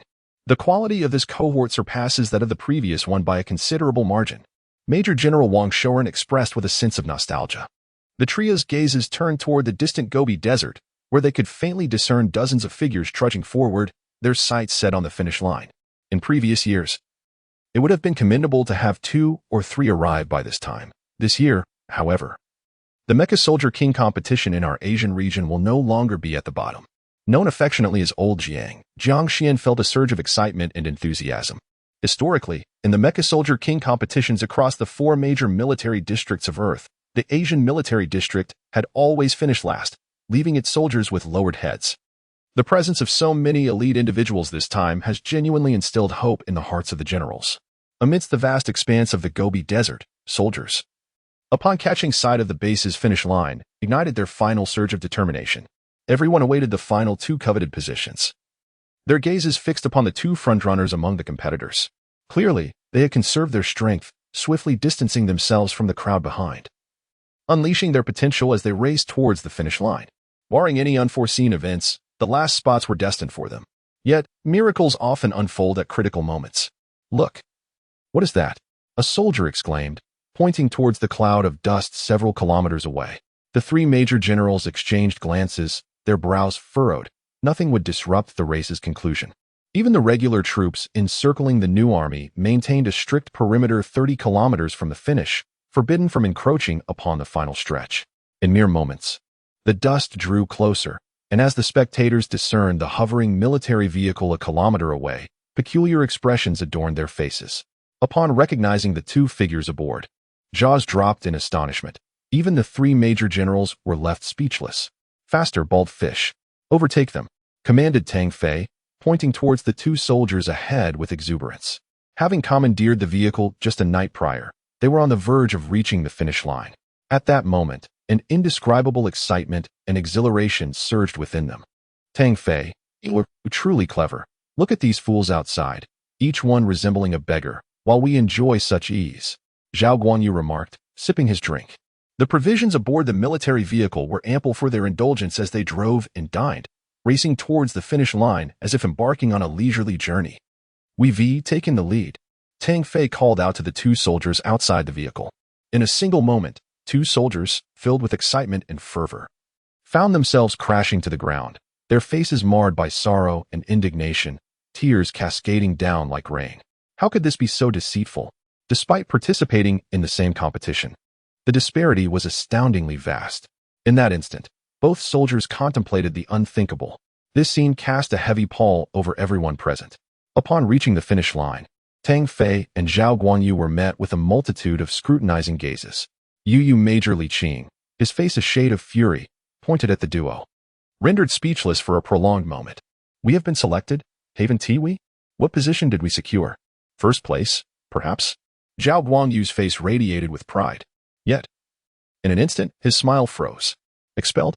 A wave of panic washed over him. How had matters escalated to such proportions? Chapter 12. Analysis of strength. Tang Fei's expression darkened as he stepped forward, his gaze fixed firmly upon Major Li. Major, surely you jest. By what right do you expel us and deny our selection? He gestured towards the 8 new soldiers nearby, asserting, we finished 9th and 10th, according to the regulations. We should rightfully be chosen. What gives you the authority to deny us? Because you cheated. Major Li Qing retorted with a derisive smile, pointing at the hovering military vehicle. Tang Fei chuckled coldly, responding, Major, may I inquire if the rules of the competition prohibit the use of military vehicles? The official military vehicle was intercepted by us. This is strategy, not deception. Tang Fei clenched his fists, his expression icy, a fire of indignation igniting within him. He could hardly fathom the Major's unreasonable stance. He felt an urge to confront him physically. Major, the Asia Military District is not under your sole jurisdiction. Each word he uttered was laced with coldness, as if the very air around them had dropped several degrees. Come here, seize those 2. Major Li Qing was about to issue the command to apprehend the unruly individuals before him when suddenly a commanding, aged voice resonated. Halt. Generals Zhang Diyuan, Jiang Xian, and Wang Shouren emerged amidst the reverent gazes of the crowd. Generals. Everyone collectively saluted, including Tang Fei and Zhao Guangyu, though the latter's expressions were less than favorable. If the generals intervened, it would imply that they had indeed resorted to underhanded tactics, a truly dire outcome. Major, they have both been directly selected. Wang Shouren casually dismissed Li Qing's previous assertions. Major Li's face darkened, and with great reluctance he replied, Generals, they have cheated, violating. This is an order. The general's authority brooked no dissent, leaving Major Li with no choice but to acquiesce. However, his gaze towards Tang Fei was filled with hostility. He felt humiliated, attributing his disgrace solely to this individual, which bred resentment within him. What are your names?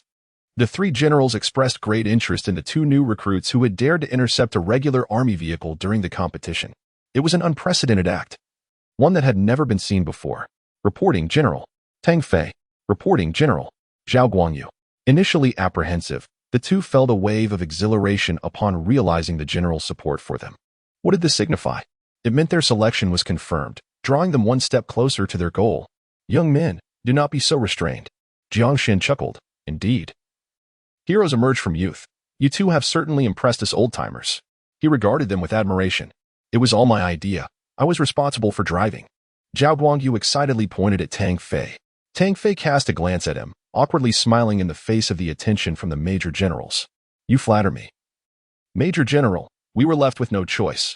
The late arrivals at the finish line regretted their decisions, pondering why they had not thought of this strategy earlier. Yet, they overlooked one crucial point. Seizing a military vehicle from a regimented squad required considerable strength. Unfortunately, some failed to remember this fact.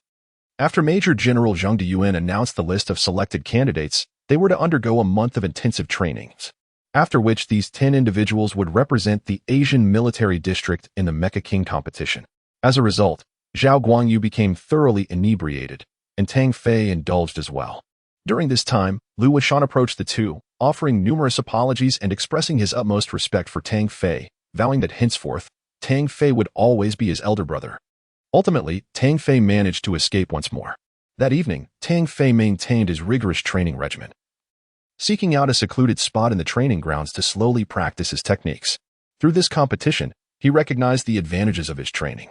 His senses sharpened significantly, while his strength, speed, and endurance saw remarkable enhancements. This was merely the first layer of the heart-mind technique, and Tang Fei eagerly anticipated the changes that would accompany his advancement to the second layer. He sensed that achieving this milestone before the Mecha King competition would greatly increase his chances of victory.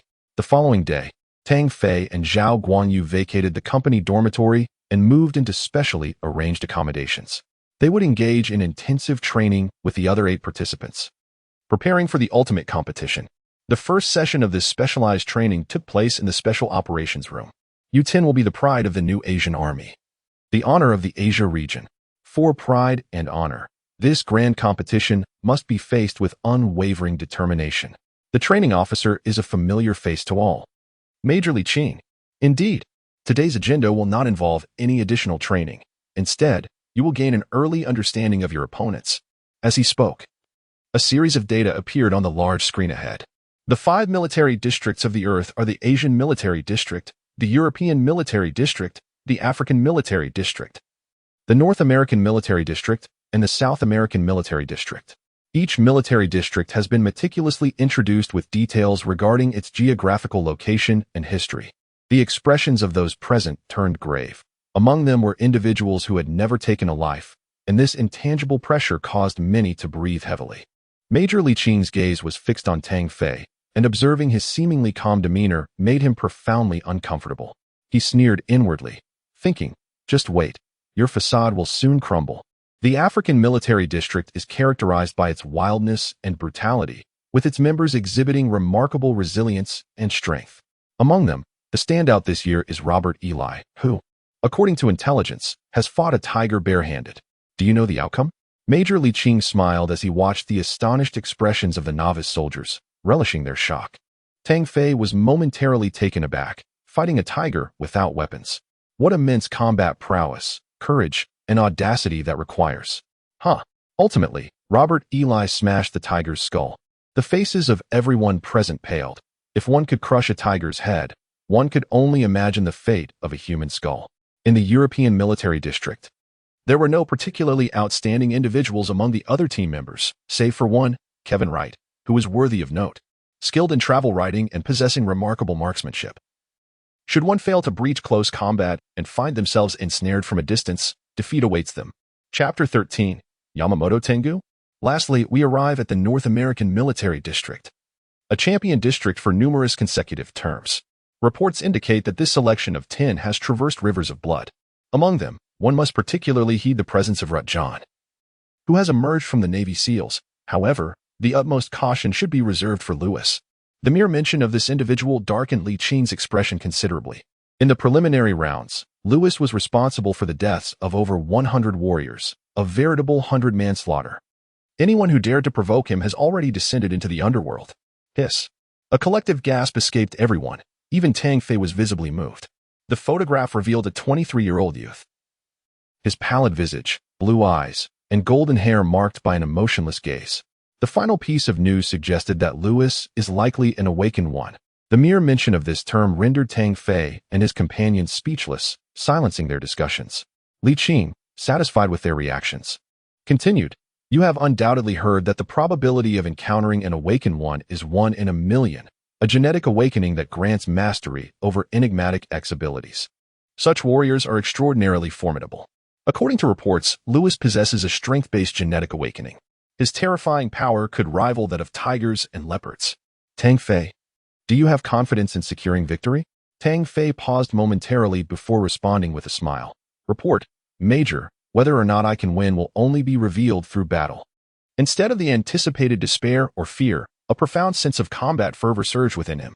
Li Qing's expression was filled with disdain, truly ignorant of death, this arrogant fool. To ordinary people, the awakened ones are akin to gods. Tang Fei, I hope you retain such courage during the competition. Tang Fei raised an eyebrow, sensing that the Major's words were directed at him. However, he merely smiled in response. What was the use of words? The outcome was what truly mattered. Anyone who dared to obstruct his aspirations would be crushed. In that moment, a fierce battle spirit ignited within Tang Fei. The ultimate result of the Mecha Warrior Championship could only be one. Yet, the pressure from the awakened ones weighed heavily on him. Tang Fei pondered his physical alterations. Alongside his endurance, strength, and speed, which evidently surpassed that of ordinary individuals. Could it be that he too was an awakened one? But he had not awakened through self-directed genetic enhancement. Rather, he had cultivated a family martial art. Did this ancestral technique possess abilities akin to those of the awakened? Tang Fei resolved to intensify his training, for it was the key to his victory. Each individual was laid bare before all, allowing for a thorough understanding of their capabilities. After class, Zhao Guanyu wore a gloomy expression, appearing deeply troubled by the state of the world, which irked Tang Fei. Old fish, what profound life philosophy are you contemplating now? Enough of this. Let it be clear. It is you, not me. I did not come here to court disaster. My goal is unmistakable. First place. Tang Fei smiled, his countenance radiating determination and confidence. Zhao Guangyu could only perceive the afternoon sun casting a golden glow upon Tang Fei's face, resembling an ethereal being. He shook his head, feeling even more despondent. Ah, no wonder he's known as Tang the Mad. He truly has lost it. We should choose a cemetery soon. Slap. Tang Fei, with a hint of exasperation, patted his gleaming bald head. Such a lack of ambition. Where has your passion and drive vanished to? At this juncture, if you were to retreat, would you not feel remorse? As for me, I would regret it for a lifetime. If one wishes to become a great warrior, one must emerge from this shadow. Perhaps it was this admonition. Or perhaps it was Zhao Guangyu's sense of shame awakening, or maybe he was right. Let us charge towards the throne together. Zhao Guangyu bellowed towards the heavens. Tang Fei, however, thought of Zhao Guangyu as a mere cucumber, deserving of a good smack. The 10 soldiers selected for the competition underwent rigorous, all-encompassing training, the nature of which remained shrouded in mystery. Rumors suggested that even if they survived, they would emerge with their skins peeled away, a cruelty unimaginable. Yet, now Tang Fei and the others faced greasy mechanical components. The Mecha Warrior Championship, as the name suggests, was a contest of mechanical prowess, a testament to the capabilities of each military district. Thus, the ability to wield a mecha was not merely a matter of physical strength or combat skills, but rather an intimate familiarity with every component of the machine. An elderly man with a white beard and spectacles stood before them. He was Master Lu Gua, the most renowned mechanic in the base, arguably the individual most knowledgeable about mecha in the entire Asian sector. To become acquainted with a mecha, the quickest method is through the very components you see before you, he declared. This is the Saturn N5 Mingtan tank-type mecha, a staple of the Solar System Alliance's armored units. What you are tasked with is to assemble one of these mechas using the components at hand. Everyone stared in disbelief. Excuse me, are you certain we are to assemble it ourselves? These parts are so dirty, a young man protested. His eyes filled with disdain as he gazed upon the greasy components. The master of the Lu Kingdom wore a sullen expression and inquired, "What is your name?" "Yamamoto Tenor," came the reply. "You hail from the island region, do you not?" "Indeed." "Humph. A jester from the island region. Do you comprehend the magnificence of mechas? They are perfection, the greatest creation of humanity. How dare you find them filthy? They are far cleaner than you." A chuckle escaped Tang Fei, who, despite sharing the sentiment of disdain for the dirtiness, found himself in agreement with the old man's words. This outburst left Yamamoto Tenor's face flushed with embarrassment, yet, recognizing the high status of his opponent, he refrained from expressing his anger. However, he was infuriated by Tang Fei's laughter and shot a fierce glare at the much slimmer youth. Tang Fei, feeling discomfort by the gaze, raised an eyebrow and retorted, "What are you glaring at? Hurry and wash up, lest you disgust us." Zhao Guangyu, oblivious to the tension, laughed heartily and patted Tang Fei on the shoulder, exclaiming, "That was a sharp remark. Ha ha, you crack me up." "Silence. What is there to laugh about? You youngsters fail to grasp the greatness of mechas. Humph. A bunch of ignorant children, assemble them yourselves. If you cannot complete today's task, you shall forfeit your meals." The old man, in a fit of temper, left with a final admonition. Yamamoto Tenor, with his braided hair, glared menacingly at Tang Fei. "You, young man, have provoked my ire." While he dared not confront the master of the Lu Kingdom, he felt no such restraint towards Tang Fei. If looks could kill, Tang Fei surmised he would already be facing a dire fate. Zhao Guangyu, feeling indignant, declared, "What is wrong with angering you? What bravado? Just look at you. I can hardly fathom how you managed to qualify for the selection." Yamamoto Tenko's eyes blazed with fury. "You cowards of the Huaxiao region, centuries ago, our Yamato ancestors made you bow in submission. What face do you have to speak to my esteemed Yamato nation? What nonsense are you uttering about Tengu? Your entire family, your entire lineage are the true cowards. That old man spoke the truth. You are mere jesters of the island region." Chapter 14. The mecha rampaging werewolf Tang Fei squinted slightly behind his large sunglasses, concealing the murderous intent that simmered beneath. Not only Tang Fei, but among the 10 individuals present, 6 hailed from the Huaxia region, all glaring furiously at Yamamoto Tenko. Yamamoto Tenko loathed the bald man before him, pointing at Zhao Guangyu and shouting, "I, Yamamoto Tenko, challenge you." In the base, when disputes arise, one method of resolution is through challenges. This practice fosters valor within the military, and there exists an unwritten rule. Should one issue a challenge and the other decline, they will face disdain from all, with repercussions impacting their evaluations annually and monthly. Zhao Guangyu, unperturbed, laughed heartily. "All right. If you want me to humiliate you, just say it. What are you comparing me to? Humph. You will soon find no reason to laugh. The malevolence in Yamamoto Tenko's eyes was palpable as he pointed to the mecha and continued. A true warrior naturally excels in mecha combat. Very well. Zhao Guangyu readily agreed, envisioning how he would dominate his opponent. Tang Fei furrowed his brow, sensing that Yamamoto Tenko was not to be underestimated. To speak candidly, only a few have the privilege of entering the qualifiers. The remaining 8 have persevered step by step. Bald fish, do not underestimate him. He is formidable. Tang Fei cautioned softly. Rest assured, I shall teach this arrogant Tengu a severe lesson. Zhao Guangyu exclaimed, thumping his chest with a volume that could hardly be contained. Yamamoto Tianshou, seething with anger, realized that if this continued, Zhao Guangyu might very well provoke him to the brink of fury.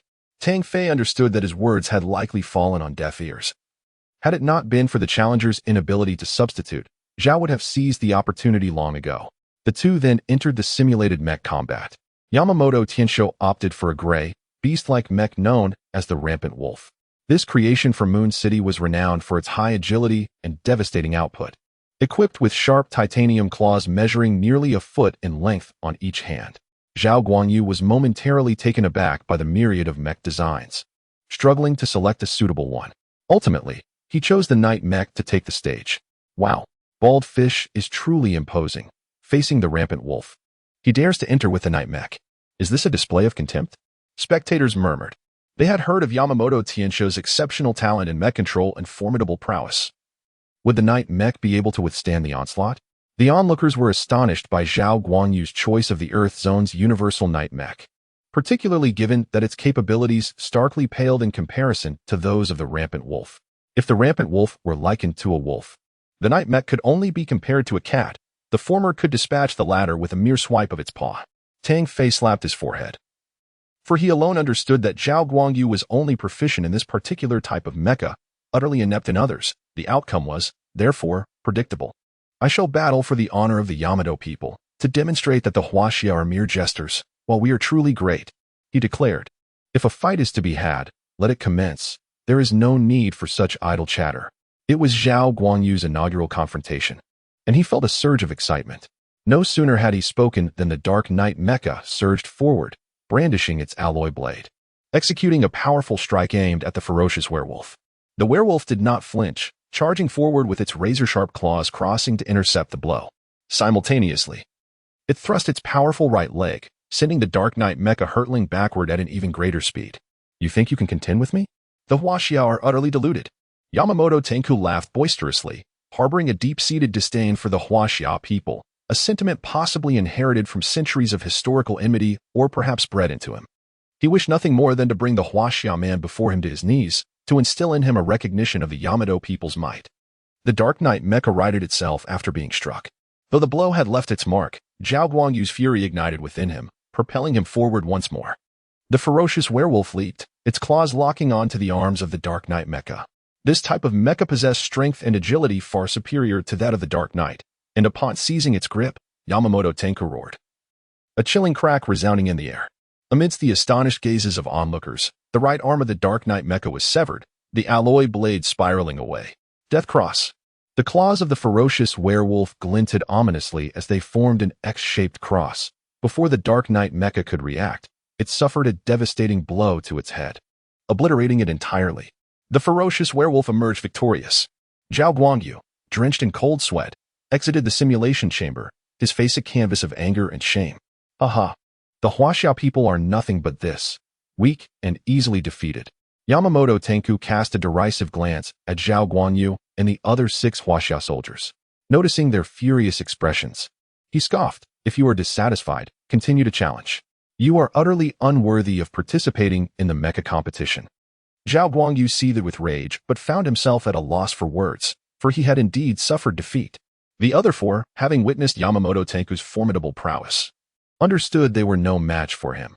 Any rash attempt to confront him would only lead to further humiliation. Yamamoto Tenku, observing their resentful gazes yet noting their reluctance to step forward, felt his contempt deepen. Cowards.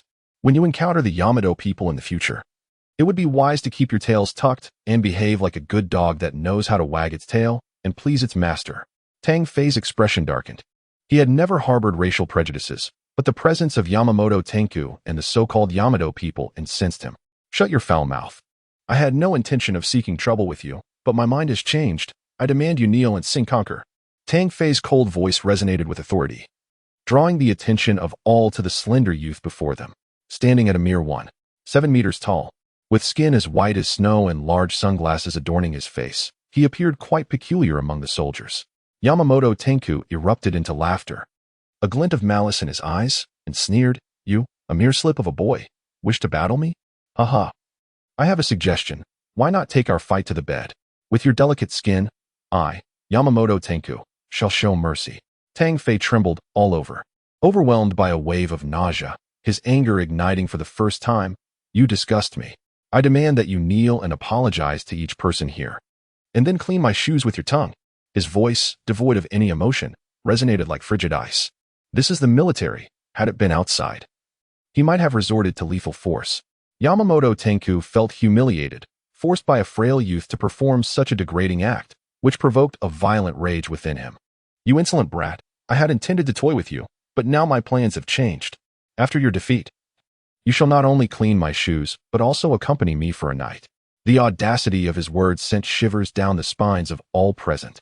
The gravity of his request made them instinctively withdraw. What was he trying to achieve? Was he courting death? Surely. He could have chosen a more suitable mech than the Dark Knight. How utterly shameful. Did he truly wish to associate with the detritus of this island nation? Zhao Guangyu clenched his fists, his face ablaze with fury at the other's remarks. "Where were your voices just now? If you possess any courage, step forward and prove your valor instead of spewing empty bravado. I have faith in Tang Fei. He will emerge victorious." Chapter 15. A decisive victory. The clash drew the attention of higher authorities.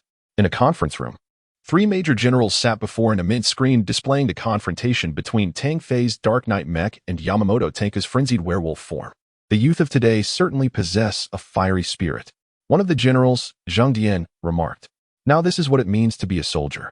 We must engage in battle and stir up commotion. Otherwise, we would end up like us old-timers. How dull that would be." Jiang Xian burst into hearty laughter, pointing at Yamamoto Tenwolf on the screen. The demeanor of the individuals from the island nation remains unchanged, utterly arrogant. Were I present, I would undoubtedly teach him a lesson. Though infuriating, one must admit that the island nation does boast numerous prodigies. Wang Shoren furrowed his brow and sighed, expressing uncertainty about whether this young man could prevail.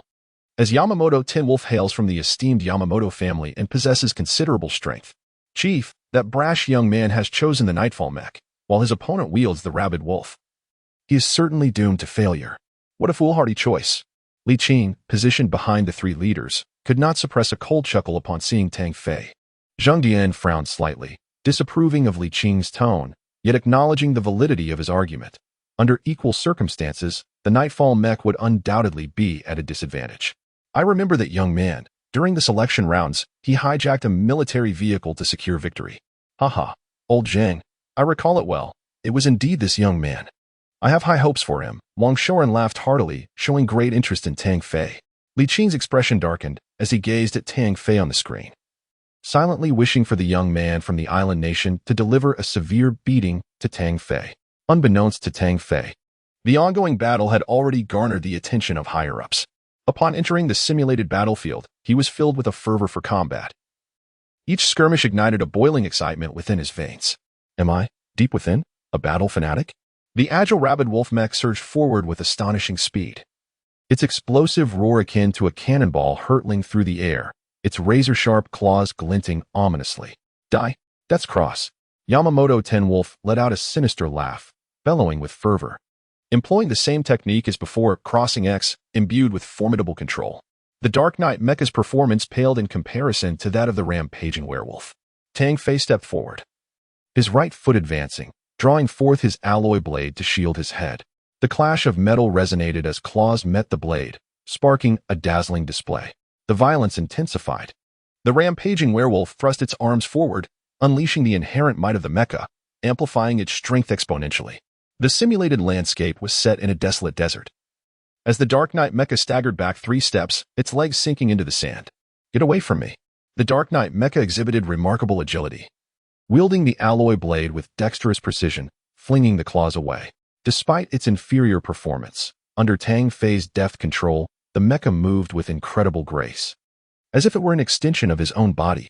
With the activation of the heart-mind technique, Tang Fei's senses and bodily functions surged to new heights. The mecha leapt into action, his arms brimming with power, resembling a divine warrior descending with force. In the face of imminent danger, the rampaging werewolf reacted with astonishing swiftness, its claws striking the ground with tremendous force. In an instant, the rampaging werewolf darted sideways by 10 meters, leaving a terrifying gash in the sand several meters long. In the blink of an eye, Tang Fei surprisingly gained the upper hand, astonishing the onlookers. Zhao Guanyu clenched his fists, his face alight with excitement. I knew he could do it. The three observing leaders were equally taken aback. This young man, so seemingly inexperienced, possessed such an extraordinary talent for piloting the mecha. Wang Shouren gazed eagerly at the Dark Knight mecha on the screen, his voice tinged with exhilaration. Zhang Diyuan's expression was grave. This youth possesses extraordinary potential. Only Jiang Xin sighed, lamenting, what a pity for such a promising talent. If he could awaken mysterious abilities, he would surely achieve remarkable feats in the future. Alas, Jiang Xin's words plunged the other two elders into silence. In this world, no matter how high one's innate talent or potential, without being an awakened or possessing mysterious powers, their achievements would remain severely limited. Li Qing exhaled deeply. He certainly did not wish for Tang Fei to have an easy future.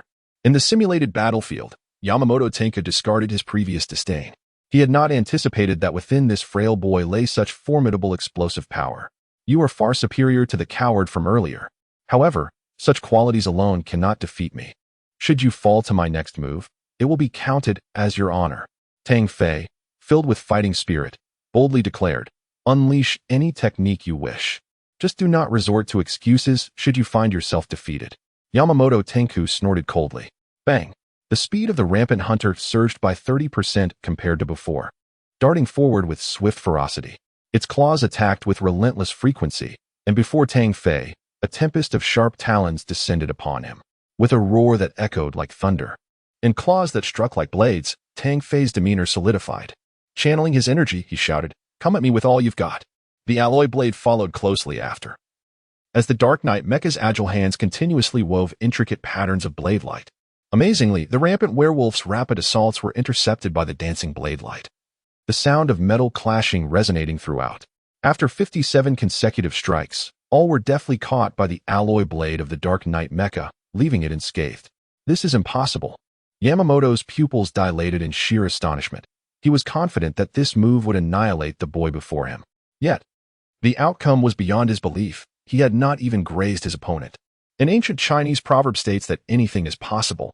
It is over. Tang Fei scoffed, seizing the moment when his adversary's attack faltered. With unparalleled swiftness, he advanced, wielding his alloy knife with an irresistible ferocity that cleaved through the raging werewolf's head. Boom! Sparks flew as the battle concluded with the dark mech achieving a resounding victory. Huh! I never anticipated that this lad would emerge triumphant. He is truly remarkable. Wang Shouren marveled. Indeed, especially the composure in his defense, which opened the old man's eyes wide. Although he is not an awakened one, with such prowess and further honing, our region may not find itself at the bottom this year. The three generals exchanged knowing smiles, after which Wang Shouren instructed Li Qing to provide Tang Fei with rigorous training. Rest assured, Commander, I shall ensure he receives thorough training. Li Qing replied with a cold gleam in his eyes, a smile gracing his lips. Tang Fei exited the simulation battlefield, basking in the admiration of all who witnessed his victory. Tang Fei, I told you, you would undoubtedly win. That last strike was truly formidable, severing that Tengu's head with one blow. Zhao Guangyu exclaimed, his face alight with excitement. Yamamoto soon emerged, his expression understandably grim. His most adept technique had been thwarted. He intended to leave, but was called back by Tang Fei. Hey, what was that called again? Zhao Guangyu quickly interjected. Yamamoto Tengu. Oh, Yamamoto Tengu. You may now come forth to lick my boots. Chapter 16. The transformation of the heart of the ocean. You're always welcome, but you should honor your bet. Are the people from the island district truly so untrustworthy?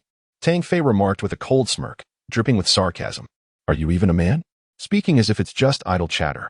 Untrustworthy, and yet so arrogant. Cowards from the island district. Hurry and get to it. Whether it's wolves or dogs, they all need to be fed. Laughter erupted around him, as others joined in the mockery. Just moments ago, Yamamoto Tenrya had exuded an air of superiority, boasting grandly. Now, in his downfall, his tongue was not spared. At that moment, Master Lu approached, seeing them engaged in idle chatter, and could not suppress his fury. Are you all so idle? Go assemble the mechs 5 times. Only after completion will you be allowed to eat. This scolding provided a reprieve for Yamamoto Tenryo, who was the first to spring into action. The scene puzzled Master Lu. When had the islanders become so obedient? Seemingly unafraid of getting dirty? He pondered if his earlier admonitions had instigated such a change, and a sense of pride swelled within him. The people of the island district seemed contemptible. They wouldn't listen without being scolded, and perhaps next time, he should chastise them more vigorously.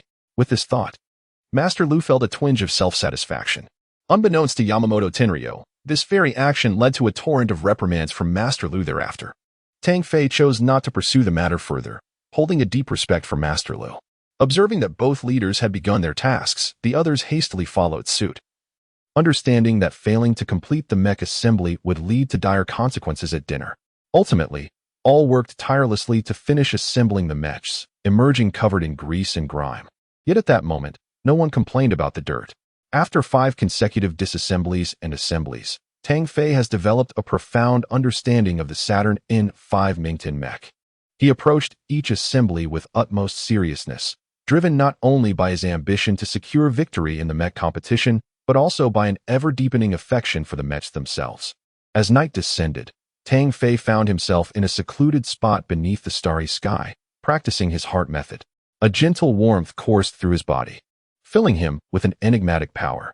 Time passed unknowingly as he completed 24 cycles of his practice, reaching the limits of his current capabilities. At that moment, the jade pendant hanging from his neck began to emit a faint glow, casting an ethereal light in the darkness. Tang Fei sensed this anomaly, surprised yet instinctively continuing his training without interruption. He knew that the heart of the ocean was extraordinary, although he was unaware of its specific properties. The sudden change he experienced today was evidently linked to his ancestral cultivation technique. The light from the heart of the ocean grew brighter, resembling a diminutive moon, while Tang Fei distinctly felt that the flow of his practice became increasingly smooth and accelerated, with the warmth within him intensifying. Could it be that the heart of the ocean enhances the cultivation of his technique?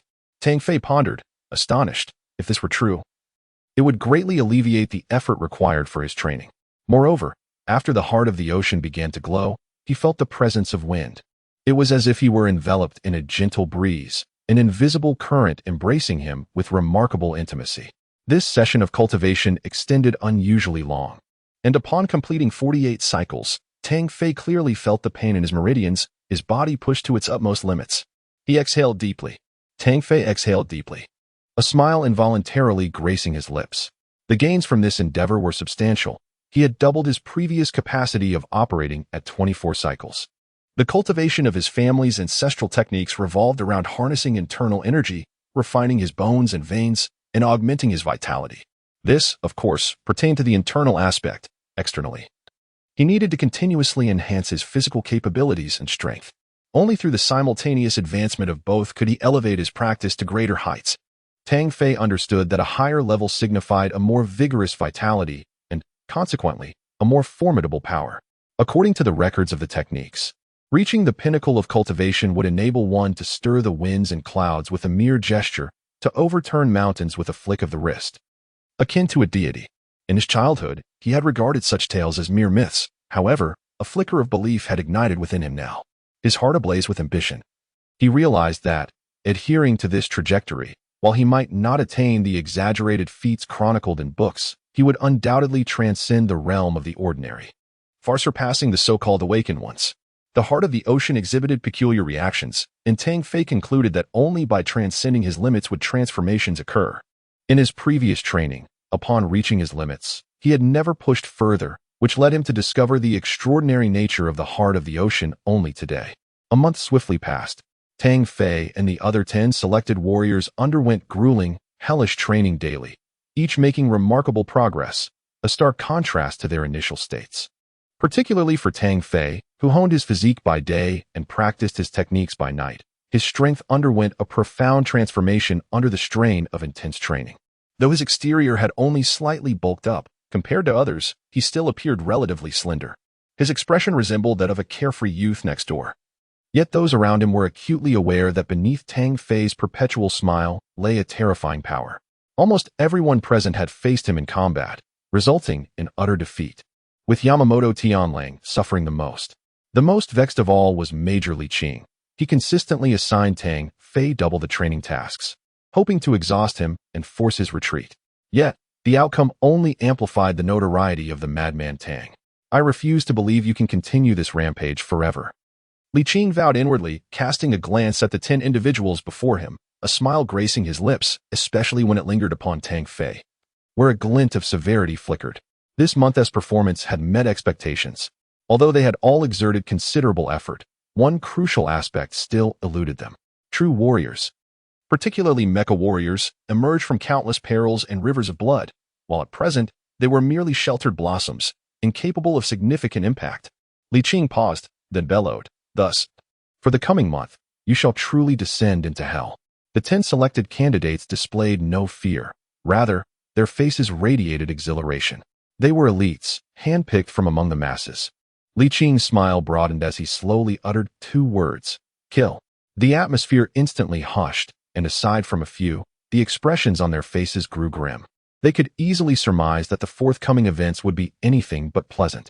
In the Asia region, a group of armed militants had recently received word that they were to make contact with the spacefaring raiders of Red Star. Smuggling arms to these brigands, an occurrence that was absolutely intolerable. The command issued by the military of the Solar System Alliance is to eradicate this band of marauders, thereby disrupting their trade. This operation will also serve as a trial for you, as you will participate in this mission as the main force. Upon receiving the task, all 10 individuals clenched their fists, brimming with determination to complete the mission. Chapter 17. Establishing authority. Early the next morning, Tang Fei and his team, fully armed, boarded the transport vessel.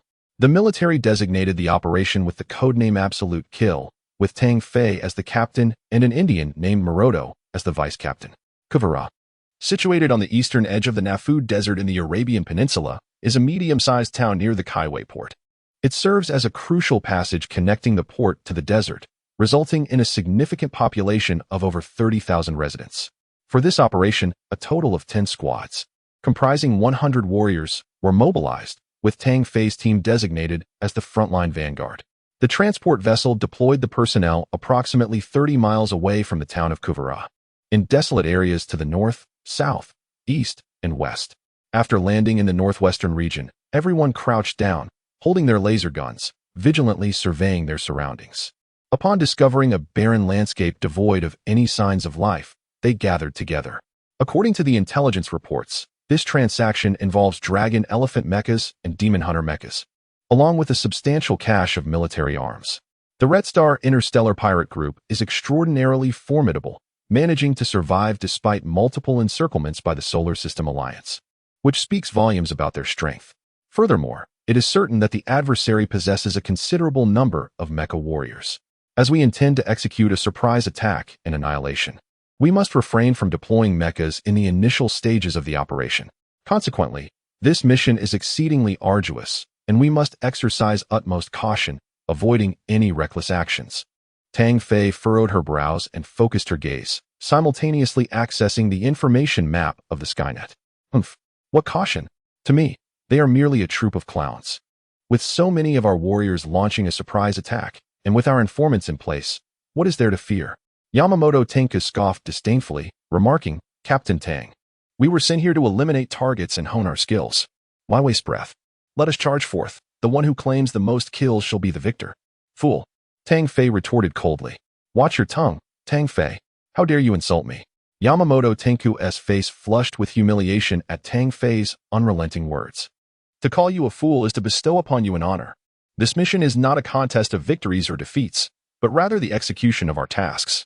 In such circumstances, we must not allow a hint of carelessness. There is an old saying in Huaxia, 'Caution steers the ship for 1,000 years.' Fool." Tang Fei shot him a glance before redirecting her attention to the information map of the Skynet. "Captain Maroto, do you not see that his attitude is unbecoming of a leader? Please, lend your voice to reason." Yamamoto Tenku implored Maroto, deliberately omitting the title of deputy captain and wearing a face full of flattery. After calming Yamamoto Tenku's emotions, Maroto spoke. "Captain Tang, Yamamoto is one of our team members. Your words may have been somewhat excessive. Furthermore, I hold a differing perspective on your assertion. In my view, the only individuals deserving our attention are Ryder and his associates. In this transaction on Earth, they will undoubtedly be hesitant to send many personnel. Having a mere 10 or so would be a considerable feat. Maroto vehemently refuted Tang Fei's earlier assertions, then addressed the other team members. In this situation, with our interior line providing intelligence, given our current strength, a surprise attack is undoubtedly the way to annihilate the enemy. He continued, I believe the others have already begun their actions. If they seize this merit, we, the 10 so-called elite warriors, would become a laughingstock. This declaration was first supported by Yamamoto Tenku, followed by 2 non-Chinese members who concurred, and even several others found merit in his argument. Captain Tang, we are all elite warriors selected from among thousands. If someone else claims the credit, it would be utterly humiliating, remarked a Vietnamese member. Those veterans already look down on us. If we fail to achieve results this time, they will undoubtedly ridicule us. A robust Chinese man echoed. Tang Fei had merely suggested exercising caution and prudent planning, not relinquishing credit. Zhao Guangyu, unable to remain silent, held deep respect for Tang Fei and quickly countered, leading to a division among the team. For stood with Tang Fei, while 6 sided with Maroto, their opinions clashing. Tang Fei regarded Maroto and his faction with cold disdain, his heart seething with anger at these brawny yet simple-minded individuals who failed to grasp the gravity of the situation. He understood that Maroto was attempting to establish his authority, seeking to oppose him directly. To be candid, Tang Fei had no desire to assume the role of captain. But it was an order from above. As the captain, I must naturally consider the lives of every member of this squad. I possess the right to make decisions. He retorted with a sneer, thinking that if it were not for the mission at hand, he would disregard the entire matter. If you lack the courage to complete the task, do not obstruct us. Brothers, follow me to slay the enemies alongside Maroto. Maroto bellowed with a display of arrogance, his demeanor exuding defiance. I have proclaimed that this is my domain. Maroto, consider this your final opportunity to comply with orders. Tang Fei's gaze was piercing. He would not permit Maroto to lead 6 men to their demise. Tang Fei, addressing you as captain is a privilege. Do not presume that we are intimidated by you. Coward, Maroto sneered, dripping with contempt. Rather than succumbing to anger, Tang Fei chuckled, a hint of menace flickering in his eyes. It seems I must enlighten you. With that, Tang Fei lunged forward, appearing before Maroto in an instant, unleashing a ferocious punch. Bang! Maroto was caught off guard, his body striking as if against a colossal boulder. Hurtling backward, blood spilling from his mouth, Tang Fei placed his foot upon Maroto's chest, his gaze as frigid as ice. On the battlefield, soldiers must obey commands. If you wish to march toward death, I shall not impede you. But if you intend to lead your comrades to their doom, I must regretfully inform you that I shall ensure you recognize your true self. Maroto's complexion turned pale, humiliated beneath Tang Fei's foot, his expression contorting into a mask of fury. Tang Fei, do you dare? I fear nothing. Utter another word, and I shall end you right here without hesitation. I do not wish to repeat myself. Maroto sensed the palpable aura of death emanating from Tang Fei. He understood clearly that should he utter another word, his life would be forfeit. Tang Fei turned to the others and coldly declared, as for you, those who defy orders will meet a similar fate. In the military, might makes right. If you lack strength, it is best to remain silent. His ruthless demeanor silenced the others. Many wore grim expressions, yet none dared to retort. For Tang Fei spoke the truth. In the military, strength dictates authority, and submission to the powerful is paramount. His earlier actions had demonstrated that he possessed such strength. Enough of this idle chatter. Wang Kuan, Zhang Yuejin, and Galen will form the reconnaissance team. Zhao Guangyu, Jian Nan, and I will be the assault unit. Yamamoto Tenku and Maroto will serve as the support team. Wen Yuan and Zhao Yin will comprise the sniper division. Tang Fei swiftly organized the teams with decisive efficiency. The others were slightly taken aback. Tang Fei's allocation of roles was exceedingly reasonable, indicating that he had prepared in advance. With this thought, everyone calmed down. The selected individuals were all elites, devoid of foolishness. Their earlier arrogance now seemed misplaced, as this arrangement appeared far more prudent.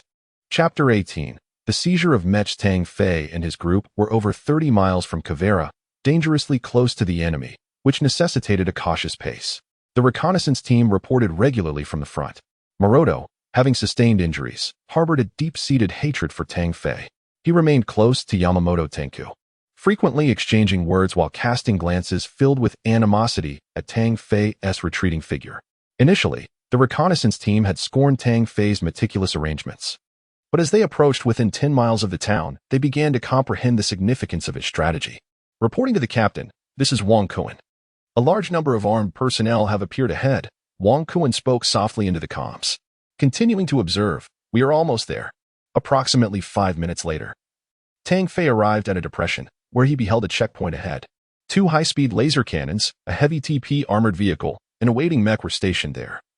Guarded by an estimated 20 armed personnel, the area had been under strict surveillance from 10 miles away, indicating that Cuvala had been effectively surrounded. This was undoubtedly not a checkpoint that could be established by mere ordinary insurgents. Rhett was thoroughly prepared. Tang Fei's expression grew solemn as he muttered to himself.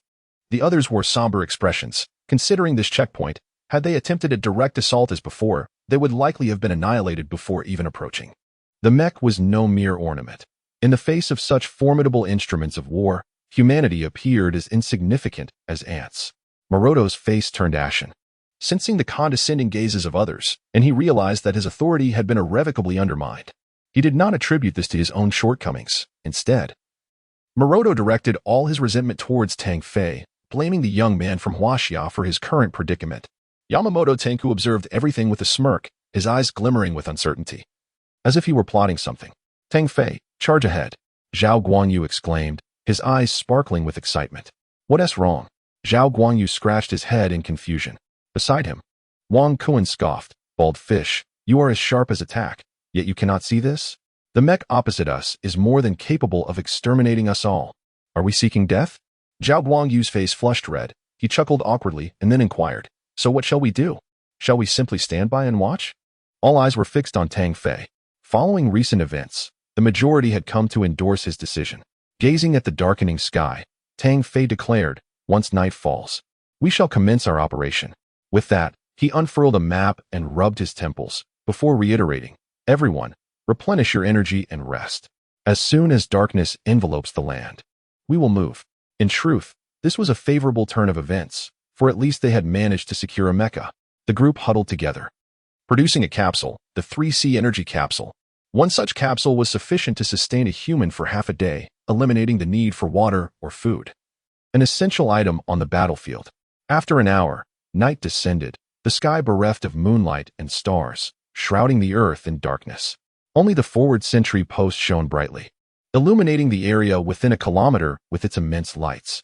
Tang Fei scanned his companions and instructed, "Wen Yuan, Zhao Yan, you two will take out the enemy's laser gunners and the machine gunners on the armored vehicles first, then provide long-range support. Spare not a single foe. Wang Kuan, Zhang Yuejin, seize the laser gun area with utmost speed. Qin Nan, Yamamoto Tenku, Zhao Guangyu, proceed with clearing the area, while Maroto attempts to commandeer an armored vehicle. As for me, I shall confront the mecha. Is that understood?" "Understood," responded the group. Tang Fei's cold gaze swept over them, lingering longest on Maroto. Should anyone cause disruption or fail to follow orders, resulting in unforeseen complications, I, Tang Fei, will not hesitate to ensure your demise. His words were laced with a palpable threat. He would not tolerate any disorder at this critical juncture, for failure could spell certain doom. Engage within 5 minutes and commence the operation. In the blackness of night, gusts of wind stirred the sands and stones of the desolate landscape, sending them flying into the distance. The surroundings were eerily silent, save for the glaring lights, visible from a kilometer away, that stood out starkly against the darkness. 2 towering laser artillery emplacements loomed, separated by 50 meters, each exceeding 5 meters in height, manned by an armed sentinel atop each. Surrounding each emplacement were 4 personnel, armed and vigilant. Red lasers linked the emplacements, projecting into the void, serving as a deterrent against any intruders breaching the defensive line. The sole passageway lay at the center of the artillery, now guarded by a towering mech, its gray metallic shell barely discernible in the night. Boom, boom. The resounding echoes of 2 powerful blasts were accompanied by anguished cries. An enemy assault. The alarm blared. In the instant the gunfire erupted, 8 shadowy figures sprang forth, swift as phantoms, unleashing a barrage of laser fire that illuminated the chaos among the opposing crowd. The air was filled with wails of despair, and amidst the initial turmoil, The outpost sounded the call to arms, initiating a counterattack. Tang Fei, with a steely resolve, focused his mind intensely, channeling his energy to enhance his physical capabilities, propelling himself forward at an astonishing speed. This relentless onslaught managed to suppress the adversary's advance.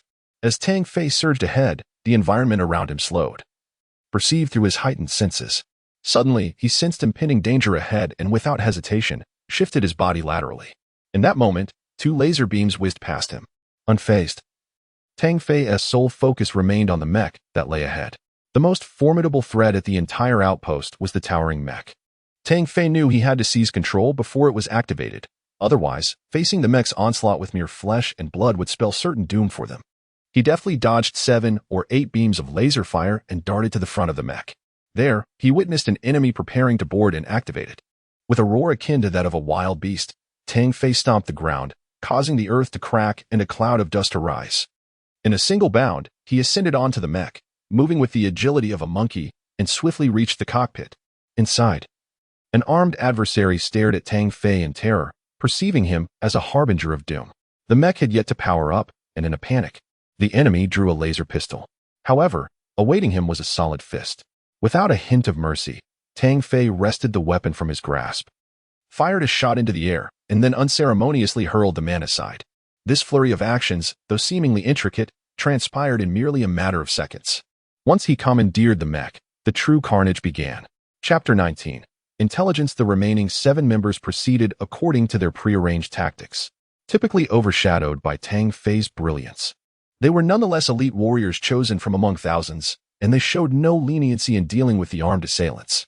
Zhao Guangyu, Yamamoto Tenku, and Qian Nin each fought independently, facing multiple foes without a trace of fear. Meanwhile, Wang Kun had secured a laser artillery platform.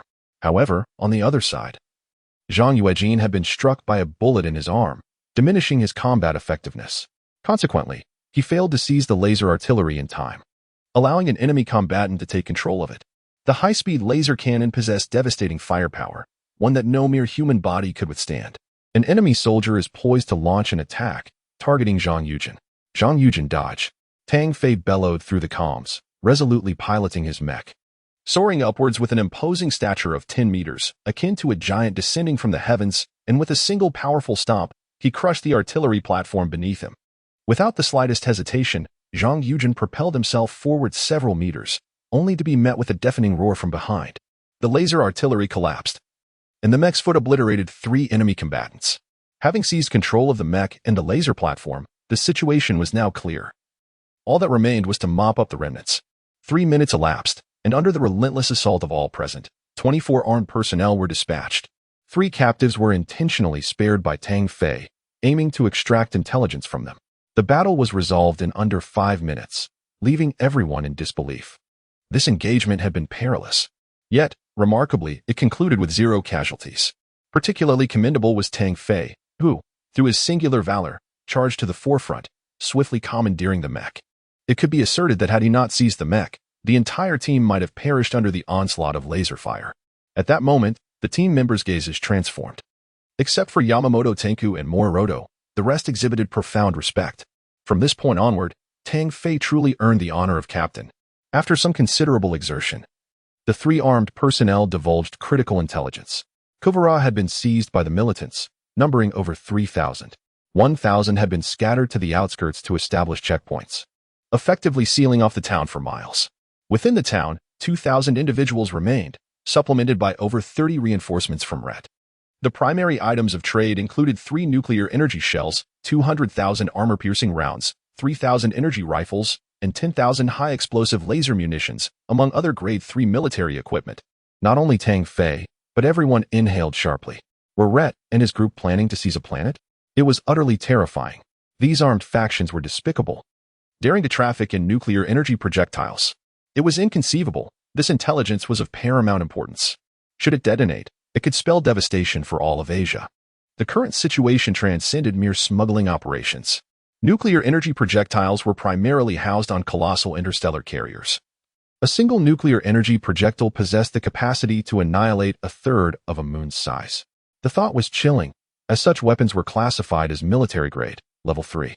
Simultaneously, they were privy to a troubling piece of information. Each checkpoint was mandated to report to the Kuvara headquarters every 10 minutes. Should communication falter, the headquarters would be alerted. Tang Fei massaged his temples, realizing they had uncovered alarming revelations. The more one knew, the heavier the burden of responsibility became, and he felt somewhat overwhelmed. When Yuan, notify the military district and relay this information. Inquire about their directives.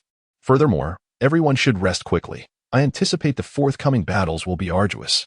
He further contemplated that if the Ret interstellar pirate group sought nuclear energy projectiles, it implied they possessed an interstellar carrier warship. This was decidedly unfavorable news for the Solar System Alliance. The threat posed by such a vessel was immense, coupled with nuclear energy. It could plunge the solar system into chaos. Suddenly, Tang Fei chuckled to himself. After all, he was merely a lowly soldier. Why burden himself with such weighty concerns? In this operation, aside from the two snipers and Tang Fei, everyone bore wounds to varying degrees. One by one, they produced a gene injection. This injection, exceedingly costly, could staunch a wound within half a minute and heal external injuries in an hour. Each individual carried merely 2 vials. The surroundings fell into a hush, with only the whispering wind stirring the air, while Tang Fei fixed his gaze ahead. Tang Fei, you are truly remarkable. You are a born warrior. Zhao Guangyu exclaimed, his admiration for the young man palpable. Hee, bold fish, your words fill me with pride. The two exchanged smiles, and though their acquaintance was brief, a bond of unwavering friendship had already formed. Do not feel pressured. I will heed your counsel. We shall proceed as you see fit. This statement held profound significance. For Zhao Guangyu recognized the immense burden Tang Fei bore.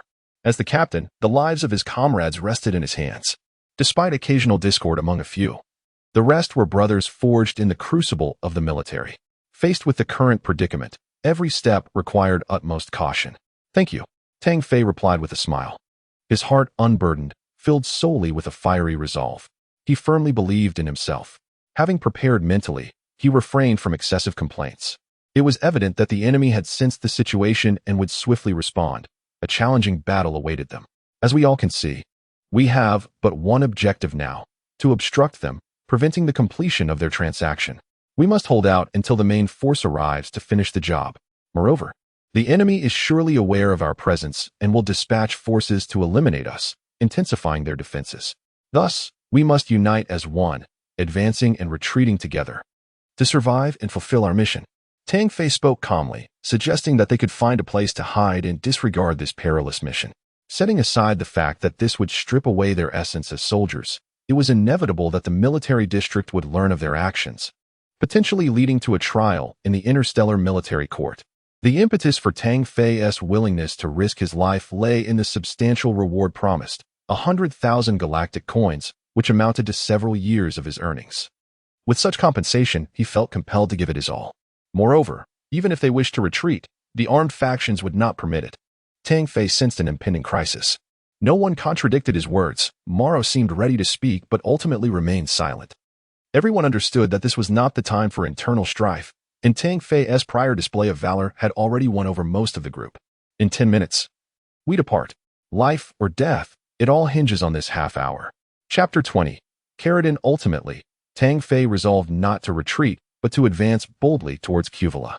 Faced with thousands of enemies, the 10 of them might not create any significant impact, yet solutions could be devised. Tang Fei's mind raced with ideas. You are indeed correct. We must unite our efforts. However, we are confronted by thousands of armed militants and the interstellar pirates led by Ryder. To advance blindly would be tantamount to courting death. Captain Tang, please share your plan with everyone. Yamamoto Tanka's expression was sincere, yet internally he scoffed. He loathed Tang Fei's calm demeanor. Tang Fei felt the collective gaze of the crowd fixated upon him. After a moment of contemplation, he spoke. Firstly, this operation is fraught with peril. It is possible that everyone, including myself, may face sacrifice. Yet, as soldiers and warriors, we must fulfill our mission and obey orders. Ultimately, this is also for our own sake. At this juncture, only through relentless effort can we hope for survival. Some may think that merely holding our ground at the military district is sufficient, but I must inform you that, barring unforeseen circumstances, the enemy is already en route. It seems that retreat may not be an option. Tang Fei's words indeed caused a noticeable change in the expressions of several individuals. Zhao Guangyu spoke up.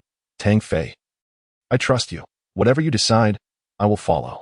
The weighty yet composed demeanor of Tang Fei, coupled with his formidable strength, along with Zhao Guangyu's endorsement, prompted Wang Kuan, Zhang Yuejin, and others to express their confidence in him. Tang Fei smiled, responding calmly. In truth, the situation is not as dire as it seems. We can proceed as follows.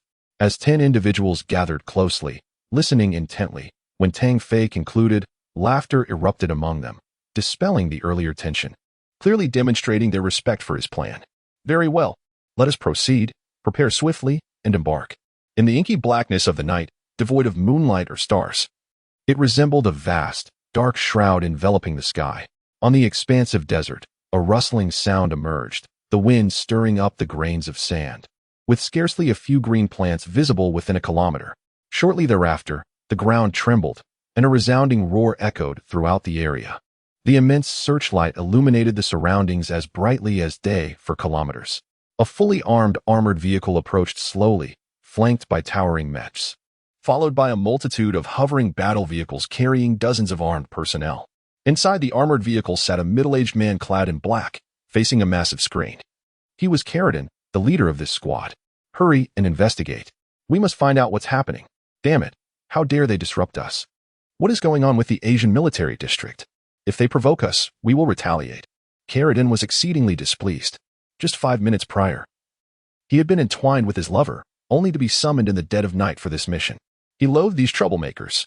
Report, Captain. We have been intercepted ahead. Carradine bellowed. Who the hell dares to stop us? Do they not know the orders from headquarters? Captain, it's a checkpoint ahead that has halted us, claiming there is an urgent military report regarding intruders.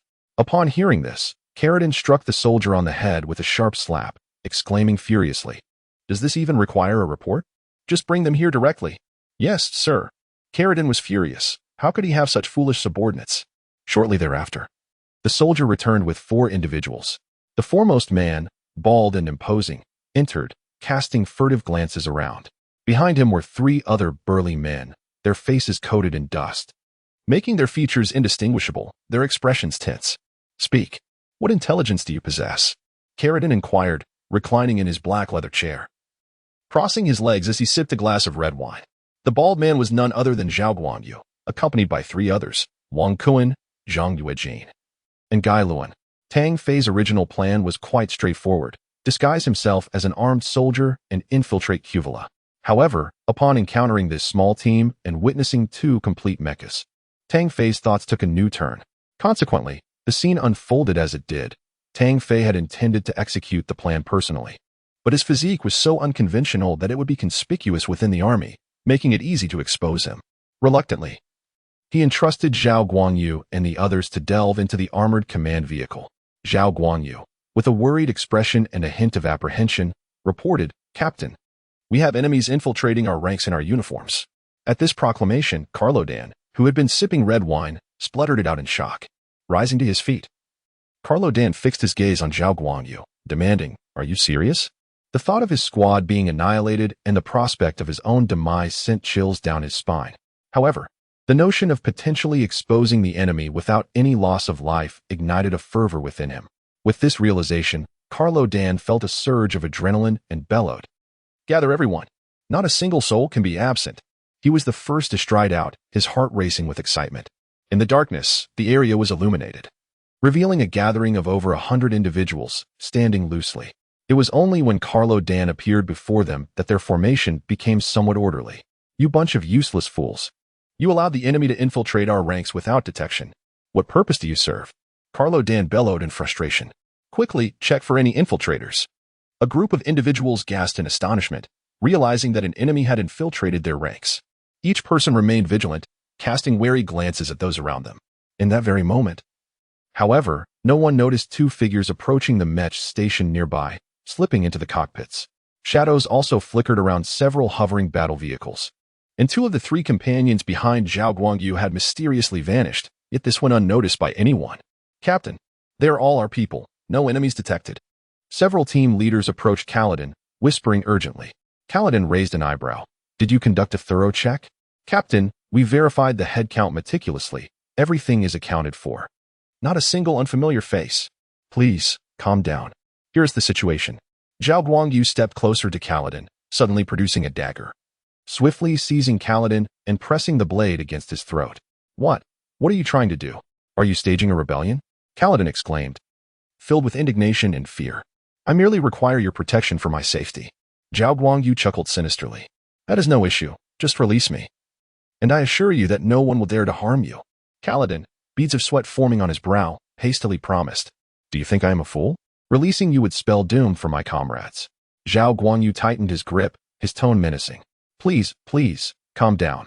Kaladin shouted in desperation. Release the captain at once, and we might consider sparing you. Otherwise, you cannot escape your fate. Quickly surrender. There is no way out for you. The apprehension of their captain sent the subordinates into a frenzy, each brandishing their laser guns, exuding an air of ferocity. Captain, your subordinates are rather unfriendly. I am quite timid, and with them brandishing weapons at me, if my hand trembles and I accidentally sever your neck, you cannot blame me. Zhao Guangyu was decidedly displeased. Who could remain cheerful when threatened at gunpoint? Though outwardly composed, his palms were slick with perspiration. Tang Fei, oh Tang Fei, could you hasten your actions? My legs are growing weak. Carlo Dan bellowed. You fools, can't you see that I am in their grasp? Lower your weapons at once. Yet the captain. You imbeciles. Do as I command. Just as uncertainty hung in the air, a thunderous sound abruptly resonated. From three directions, three towering mechs emerged, their formidable forms casting a shadow over all present. At that moment, Carlo Dan's face drained of color. He understood his fate was sealed. Tang Fei approached, effortlessly lifting Carlo Dan, unperturbed by the nearly 100 enemy soldiers. In the face of such war machines, mere lives became inconsequential. Trembling with fear, Carlo Dan pleaded, Please, don't kill me. I know nothing. Weighing over 200 pounds, Carlo Dan felt as light as a feather in Tang Fei's grip as he was forcefully thrown to the ground. Ah, that hurts. Please don't strike me. I truly know nothing. Tang Fei pressed his foot upon Carlo Dan's head. If you know nothing, what use are you to me? I might as well eliminate you. Please don't kill me. I will tell you everything I know. I beg you, spare my life. I will ask, and you shall answer. Speak another word of nonsense, and you shall bear an additional wound. In his other hand, a metallic dagger materialized. What position do you hold at the base? What is the purpose of your presence here? How many mech warriors are stationed at your base? How many individuals have arrived from Ret? I am merely an inconsequential squad leader, here to encircle you. There are approximately 30 to 40 mech warriors at the base, and as for news from Ret, I genuinely do not know. As soon as Karadin finished speaking, Tang Fei plunged the dagger into his thigh, causing a spurt of blood to erupt. I have divulged all I know. I truly cannot provide more. I am just a squad leader. Tang Fei snorted coldly, withdrawing the dagger only to stab down again. Speak the truth. I have no time for idle chatter. Do squad leaders have 2 accompanying mech warriors? Hurry and tell the truth, or the next strike will land in a far more critical location. Tang Fei positioned the dagger before Karadin's groin, inducing a chilling panic within him. I will speak. I will speak. Realizing he could no longer deceive the youth before him, and feeling the chilling sensation, Karadin hastily confessed. I am the team leader, the brother of the chief. There are 100 mech warriors at the base. 10 or so have come from Ret. Upon hearing this, Tang Fei and Zhao Guangyu exchanged glances, each reflecting the other's astonishment. They were shocked to have caught such a significant prize, yet horrified by the revelation of 100 mech warriors. It is essential to note that mech warriors are not ordinary soldiers. They are seasoned veterans with exceptional mech control abilities, each one a rare gem among many. After posing a few more questions, Tang Fei handed Karadin over to Wang Kun behind him. What shall we do with these individuals? Zhao Guangyu gestured towards the 100 enemy soldiers. Tang Fei too was troubled. After all, these represented 100 lives. However, he understood that this was not a time for mercy. On the battlefield, showing compassion towards the enemy equates to cruelty towards oneself, especially as they now stealthily infiltrated, blurring the lines between reality and illusion. If these individuals were allowed to escape, their whereabouts would likely be exposed in the next heartbeat. Kill. Tang Fei uttered this cold command, a single word resonating like thunder in the ears of all present. Naturally, the soldiers would not surrender without a fight, and they erupted in furious roars, eager to retaliate. Yet, what awaited them was the relentless barrage of artillery. 3 mech laser guns were raised, unleashing beams of light that harvested lives indiscriminately. Carlo Dan's face turned pale, his body trembling in fear. The youth before him appeared as a devil incarnate. In mere minutes, the ground was strewn with hundreds of corpses, blood flowing and staining the sand. The metallic scent lingering in the air. Captain Tang, how should we deal with this individual? Wang Kun inquired, pointing at Carlo Dan. Please, don't kill me. I have told you everything I know. You promised to spare me. Carlo Dan pleaded, tears and snot streaming down his face. Tang Fei chuckled, rest assured. I shall not take your life. Thank you. Thank you. Carlo Dan exclaimed, overjoyed. Yet, his smile swiftly transformed into terror with the next words. Of course, I cannot bear to kill you. You are still of great use. Tang Fei gestured for Wang Kun to escort him to the armored vehicle for confinement. Tang Fei's team had grown formidable, 3 mechs, 1 armored vehicle, and 2 hovercrafts. While their strength had increased, the enemy's capabilities evidently surpassed Tang Fei's expectations. Within the armored command vehicle, Tang Fei and his comrades gathered to devise a strategy. Before long, alarms echoed outside, initially believing it to be a sign of enemy presence.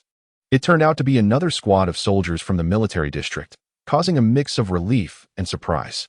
Upon their encounter, both teams exchanged heartfelt sentiments. Unlike Tang Fei's squad, this team was reduced to a mere 4 members, and they bore injuries, presenting a rather tragic sight. Upon hearing about Tang Fei's squad's exploits, the 4 were taken aback. Although they were both action teams, the disparity in their outcomes was stark. Ultimately, at Tang Fei's invitation, they joined his ranks. This event could be deemed the only piece of good news, for the addition of 4 elite soldiers, though not substantial, brought great joy to Tang Fei. As midnight approached, the town of Cuvilla was aglow with lights, intermittently patrolled by soldiers wielding firearms. Surrounding the town were over 20 imposing mechs standing guard. At the heart of the town stood a grand villa, surrounded by numerous soldiers in protective formation. This location had been seized, serving as the venue for that night's dealings. For Khalid, this night held great significance. Not only for the substantial arms trade, but more importantly, as the armed personnel he led were set to join the notorious bandit group, Red. The path to success on Earth was limited. True fortune lay in the stars. Khalid aspired to break free from the solar system and carve out a name for himself throughout the Silver Federation. He envisioned himself navigating the cosmos. Countless admirers at his feet, an abundance of beautiful women, and mountains of wealth. This was the culmination of Khalid's lifelong endeavors. Chapter 22. The Jump Transmission System report to the leader. The members of RET have arrived. Let them in. No, I shall personally greet them. A jovial smile graced the visage of the rotund figure, his eyes narrowing into mere slits. The leader of the RET, a woman in her 20s. Adorned in a form-fitting black leather outfit that accentuated her alluring curves, exuded an air of confidence. Her long, crimson hair cascaded down her back, framing her exquisitely chiseled features and elongated neck, rendering her breathtakingly beautiful. Yet her demeanor was strikingly aloof, her expression devoid of warmth, as frigid as ice, creating an unapproachable aura. Khalid swallowed hard, stealing a glance before hastily averting his gaze. He had indulged with countless women, yet this one instilled a sense of trepidation within him. This woman was renowned throughout the Solar Alliance, infamously dubbed the Black Rose. With her hands stained with the blood of innumerable victims, a true harbinger of death and the overseer of the current Red operations. Lady Black Rose, it is a privilege to meet you. Please allow me to extend my respects to the esteemed Lord Red. Khalid bowed deeply, his posture submissive. The Black Rose maintained her icy facade, her delicate lips parting slightly, yet she offered no acknowledgement, leaving Khalid in a state of acute embarrassment. Do not take offense. Lady Black Rose possesses a serene temperament. A man behind her, adorned with gold-rimmed spectacles, interjected. I have heard that the Asian military district is preparing to take action. Has your outpost been annihilated? Khalid quickly shook his head. You must be mistaken. One outpost has indeed been destroyed, but it holds little significance. The forces sent from the Asian military district are few. As long as we expedite our transaction, it shall not disrupt our plans. The Black Rose settled herself onto the sofa, while the bespectacled man continued, Khalid, this transaction is of utmost importance to Lord Red, and your participation is highly valued. You are well aware of the stakes. Understood, understood. Brother Jiang, rest assured, there will be no mistakes. Khalid vowed earnestly. Jiang Tianyu, the chief diplomat, after ensuring safety, turned his attention to the objective of this endeavor, military equipment. Let us proceed. My Lady Black Rose, Brother Jiang, once we have inspected the goods, we shall commence the transaction. I cannot speak for other matters, but this batch of goods is undoubtedly top-notch. Before long, Khalid approached with a troubled expression. Limping on his right leg, flanked by 4 soldiers. Internally, he was gripped by fear, standing resolutely before his brother. Caridin, come forth and pay your respects to my Lady Black Rose and Lord Jiang. These two possess considerable renown within the solar system. After bowing, Caridin was momentarily captivated by the sight of Black Rose but quickly averted his gaze, sensing an overwhelming aura of lethality, an intense feeling of impending doom. As though lingering any longer would seal his fate. Caridin, what is the situation outside? Caridin inquired softly during their journey. Yes, that is reassuring. This transaction is of great significance. You must be attentive in your dealings with these two esteemed individuals. Caridin offered a few words of advice before lapsing into silence. Soon, they arrived at a small hill. A booming sound erupted as the hill opened from the center, revealing a square metallic passageway. Upon entering, the passage descended swiftly, and after several seconds, it opened once more. Before them lay an enormous warehouse, a breathtaking sight filled with rows of gray mechs, numbering well over 1,000. In addition, countless firearms and ammunition were present. Especially atop the deepest platform, 3 deep blue cylinders are shrouded in a layer of red luminescent ripples, exuding an air of mystery. Haha. Brother Jiang, what do you think? Quite impressive, isn't it? Only I can present such a treasure on this entire planet. Khaled exclaimed with a triumphant smile. Jiang Tianyu chuckled lightly, extending his thumb in approval. Khaled, you truly are remarkable. Lord Rhett will surely commend you. The vast warehouse also left Tang Fei in awe. This could undoubtedly equip an entire mecha division. Such formidable power poses a significant threat to the Solar System Alliance. Tang Fei had infiltrated alongside Khaled, accompanied by 3 others, Zhao Guangyu, Wang Kuan, and Zhang Yujin. Initially, he intended to blend in and assess the situation, but he was surprised to witness this so soon. He had discreetly relayed the information to the military district, confident that a response would materialize shortly. For now, he could only seek to delay the opposing transaction. The so-called transaction is quite straightforward. Modern spatial technology has advanced significantly. The Silver Federation developed spatial transfer technology over a century ago, which requires immense energy for leap transfer. It is said that the energy needed to transfer a single mecha could unleash an explosion powerful enough to obliterate a small county. This indicates that Rhett has invested heavily.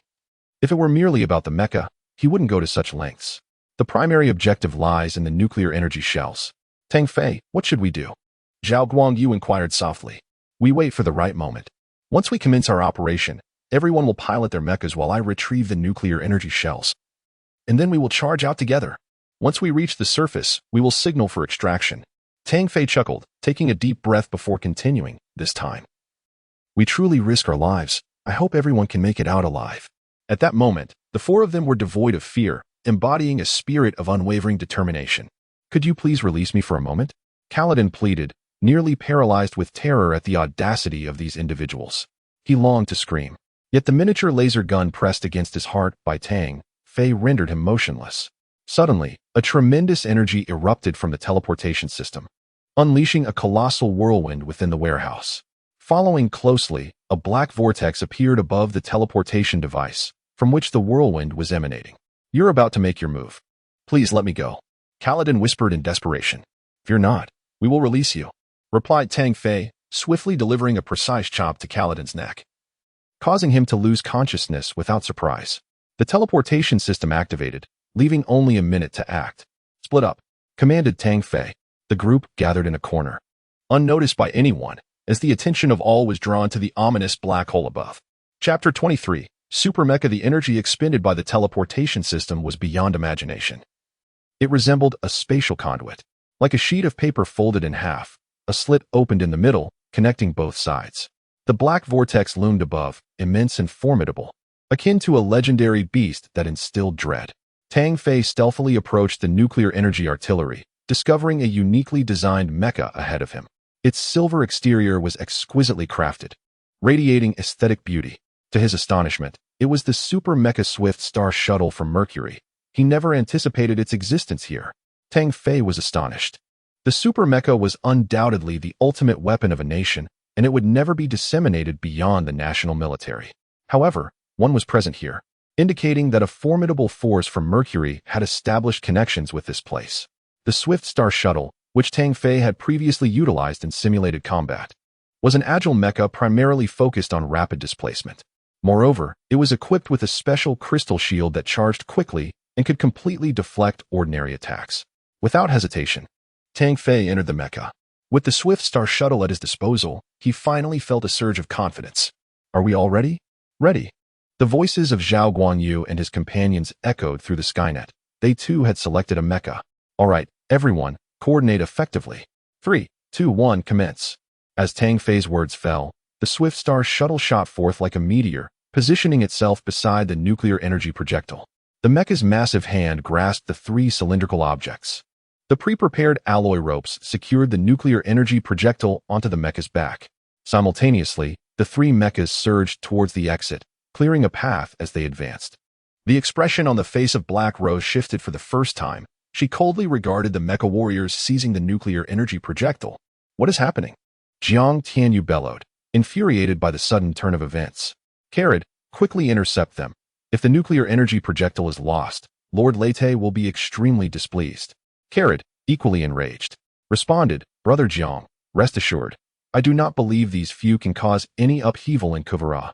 The entire warehouse erupted into chaos as alarms blared, and hundreds of soldiers appeared, with over 20 piloting mechas rushing towards them. Do not use firearms. The nuclear energy shell is within his reach. If it detonates, no one in Kuvara will survive. Jiang Tianyu exclaimed in urgency as he witnessed the mech warrior raising a laser gun, fearing an accidental strike on the nuclear energy shell. Tang Fei secured the nuclear energy shell when a golden broadsword descended upon him with tremendous force, producing a resonating hum, as though it could cleave a mountain in two. The hallmark of the Gale Star Shuttle lies in its displacement. Within a 10-meter radius, it can move with astonishing speed, leaving only an afterimage. The golden broadsword struck the afterimage without resistance, and before the force dissipated, the Gale Star Shuttle unsheathed its long blade and struck the mech's head. The augmentation from the martial technique caused a forceful separation of the head from the body. With another swift displacement, akin to a specter, the Gale Star Shuttle darted 10 meters forward, rapidly heading toward the exit. Were it not for the nuclear energy shell in hand, Tang Fei would have been instantly overwhelmed by the barrage of laser fire from over 20 mechs. Although the Gale Star Shuttle was challenging to wield, under Tang Fei's deft control, it moved like a phantom, systematically dispatching 4 mech warriors. The entire sequence transpired in mere seconds, leaving onlookers astounded by the outcome. The enemy mech warriors, fearful of engaging individually, charged as a quartet, each a powerful beast-type mech, augmented in strength. For golden broadswords swung down in a relentless barrage, capable of shattering even the heaviest boulders. Yet, the Gale Star Shuttle showed no signs of retreat, resembling a shooting star in its approach. With a swift motion of his left hand, a grayish beam of light appeared, ensnaring the 4 golden broadswords and diverting them from their original trajectory. This remarkable opportunity was not one Tang Fei intended to squander. The Gale Star Shuttle advanced with swift displacement, akin to shadows darting around the 4 mechas. As the Gale Star Shuttle materialized behind the adversary, the 4 mechas shattered with a thunderous crash, each fragmenting into several pieces. Gale Death Slash? Black Rose spoke for the first time, her gaze intensely fixed on the Gale Star Shuttle, her entire being brimming with combat fervor. What? My Lady Black Rose? Did he just employ that technique? This is hardly conceivable. A mere mecha warrior emerging from Earth could possess the exclusive skill of the Gale Star Shuttle. Jiang Tianyu was astounded by Black Rose's words. It was not merely his surprise. The perception of Earth had long been one of technological backwardness and impoverished regions. He is a master. Black Rose's lips curled into a faint smile. This smile, like a gentle spring breeze, seemed to thaw the millennium-old ice surrounding them, rendering the men around her entranced, and Jiang Tianyu gazed at her with a fervent intensity, his eyes brimming with desire. He is mine.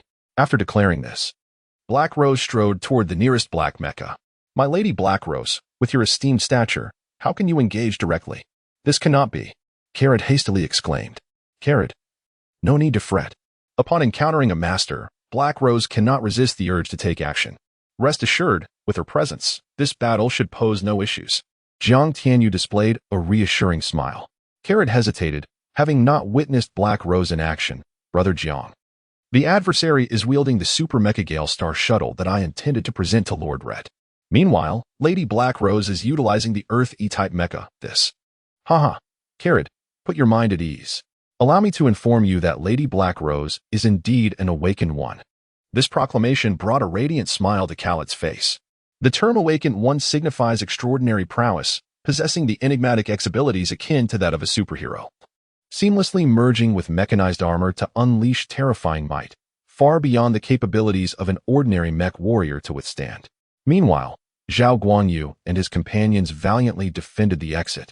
Engaged in a grueling battle, lacking nuclear energy projectiles, they faced relentless onslaughts from the mechanized warriors and armed soldiers, who showed no mercy with their laser guns and energy cannons bombarding them incessantly. Fortunately, Tang Fei, armed with nuclear energy projectiles, attracted the majority of the mech warriors, leaving his 3 compatriots relatively unscathed. The swift Windstar shuttle appeared invincible, as no mech warrior could impede its progress for even a moment. Under Tang Fei's intense and concentrated control, they were all dispatched with a single, decisive strike. The heart-mending technique surged within him, continuously replenishing his energy as he fought, toppling over a dozen mech warriors like a veritable god of war. "Step back, I shall handle this." The others, aware of Black Rose's esteemed identity, observed their leader bowing in utmost respect, and thus dared not disobey her command. The Earth Model E, controlled by Black Rose, approached, her gaze fixated on Tang Fei. "You are formidable. However, in my presence, defeat is your destiny. So before you perish, unleash your full potential." In a surprising turn, Black Rose spoke at length, a stark contrast to her previous demeanor. "Thank you for the reminder. I shall not show mercy simply because you are a woman.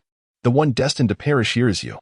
A palpable sense of danger emanated from Black Rose, compelling Tang Fei to unleash his full strength without reservation. The Gale Star shuttle surged forth, emerging to the left of the Black Rose. With a swift arc, the long blade whipped up a whirlwind and descended ferociously. Clang! The sound of clashing metal reverberated, sparks flying as a massive axe met the long blade in a violent confrontation. The earthy type remained steadfast, its left hand seemingly endowed with perception, meeting the blow head-on. Tang Fei's expression turned grave, although he did not expend his full strength. The blow was sufficiently potent to cleave through tens of thousands of pounds of stone. Yet, the woman before him possessed enough power to withstand his assault, her demeanor suggesting a strength that surpassed his own. This was the first time Tang Fei encountered such a formidable opponent, and amidst his gravity, a flicker of excitement emerged. Such a duel was unheard of in the Asian military district. "Now it is my turn to strike." The Black Rose smiled, her expression blooming like a flower, her eyes momentarily reflecting an eerie shade of gray. Earth Shield Strike. A thunderous roar erupted as the ground trembled, and a stone pillar suddenly shot up beneath Tang Fei's feet. Bang! The Gale Star shuttle was propelled into the air, just as the Earth E-type axe came crashing down with terrifying force. The Gale Star shuttle, unable to leverage its surroundings in midair, remained unfazed. Tang Fei shifted his stance and positioned the long blade against the massive axe. The overwhelming force slammed the Gale Star shuttle downwards with astonishing speed. Yet, before it could land, another stone pillar erupted. The Gale Star shuttle sustained damage, and as the familiar maneuver repeated, Tang Fei quickly unleashed a light magnetic field to disrupt the axe, seizing the opportunity as the mech seemed to gain a sentient quality. Twisting midair to land at a distance. "You are an Awakened One," Tang Fei stated affirmatively, without question. The recent assault by the stone pillar undoubtedly stemmed from the awakening of the enigmatic X ability, enabling the fusion of the mecha's unleashed power. Awakeners are merely so. Encountering me, your defeat is inevitable, so before your demise, unleash your full potential. Tang Fei's tone was laced with mockery, echoing the very words previously uttered by the Black Rose, returned to her verbatim. The exquisite features of Black Rose contorted with fury. She had never been so disdainfully regarded. "Earth Prison," she cried, as the Earth E-type mecha surged forward, enveloped in a gray luminescence, with terrifying ripples emanating across the ground. Suddenly, colossal stone walls materialized around them, and the massive axe of the Earth E-type gleamed ominously. Die! The giant axe, imbued with unfathomable power, seemed to render the very air into a stasis. Tang Fei's expression shifted. He could sense the dreadful might of the axe. Should it strike true, the Gale Star shuttle would likely disintegrate. With the stone walls encircling him, and this axe obstructing his escape route, he had no choice but to withstand the blow. Resolute and determined, Tang Fei maneuvered the Gale Star shuttle sideways, bracing his right hand against the axe. Bang! The right arm of the Gale Star shuttle was severed from the main body. Tang Fei had anticipated that he could not withstand such force, thus sacrificing his right arm to preserve the integrity of the mecha. "Your right arm is severed. Your long sword is rendered useless." How can you contend with me now? Black Rose laughed once more, her eyes gleaming with mockery as they fixated on Tang Fei. Her voice bore the weight of exertion, revealing her own uncertainty regarding the axe's power. Perhaps not. Tang Fei remained undaunted, a mysterious smile gracing his lips. The Black Rose furrowed her brow, unable to tolerate Tang Fei's composed demeanor, and taunted, "Let us see what other tricks you possess." With that, she raised her axe once more. Chapter 24. The indomitable force. A colossal alloy axe emanated a grayish aura, exuding immense power. One could believe that even a small hill could be cleaved in two by its might. Tang Fei smiled at Black Rose, and in an astonishing display, the Stormstar Shuttler leaped into action, its mech body twisting in midair. Before anyone realized, two laser guns materialized in the mech's hands. Dozens of laser beams flooded the battlefield, each shot aimed with lethal precision. In such circumstances, Tang Fei's marksmanship was nothing short of astonishing, leaving Black Rose utterly astounded. Following this, the Stormstar Shuttler executed a swift displacement, leaving behind a fleeting afterimage. In the next moment, it found itself beyond the stone wall. A series of movements that were breathtaking, as if the mech possessed a spirit of its own. Black Rose stood frozen, unable to fathom how Tang Fei had escaped her encirclement. At that moment, her immense axe was still in the downward swing, unable to retract its force. The myriad of laser beams enveloped the mech. Despite her fury and astonishment, Black Rose remained unperturbed, swinging her axe with relentless fervor, producing dazzling sparks with each strike. Nevertheless, a small fraction of the laser beams struck the Stormstar Shuttler, inflicting severe damage. "Curse it!" Black Rose roared, realizing she was at a disadvantage, a humiliating revelation for one who had always looked down upon Earth's mech warriors. To her disbelief, Earth housed such formidable mech fighters. It was truly inconceivable. Jiang Tianyu stood in the distance, astonished by the formidable power of the Black Rose, whose reputation was well known within the Solar System Alliance. The fact that the mech warrior from Earth could gain the upper hand was utterly inconceivable to him. When had Earth become so formidable? Surely, this was the work of the super mech warriors from the Asian military district, sending such a fighter to confront him.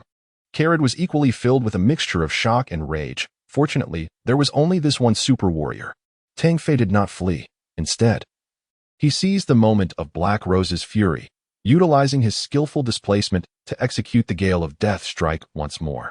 The Gale Star Shuttle, resembling a phantom, seemed to conjure four mech bodies attacking simultaneously, with a flurry of blade light erupting in an instant, the sheer number of strikes unfathomable. The roar of Black Rose, suppressed in her fury, could not alter the reality before her. The Earth E-type mech, a tank-like construct with astounding defense, was dreadfully sluggish. In contrast, the speed of the super mech, Gale Star Shuttle, rendered it utterly inadequate. A total of 72 strikes rained down upon the Earth E-type mech's body. Black Rose was defeated, completely and utterly. She could not believe it, unable to accept that she had fallen to a nameless youth scarcely in his 20s. With time pressing, Tang Fei refrained from delivering further lethal blows. Once again, he unleashed a high-intensity maneuver without pausing for breath, displacing his mech as he charged toward the exit. With no obstruction from Black Rose, the remaining warriors could not even hope to catch up with the Gale Star Shuttle. Its terrifying displacement left those mech warriors unable to follow. "Tang Fei, hurry!"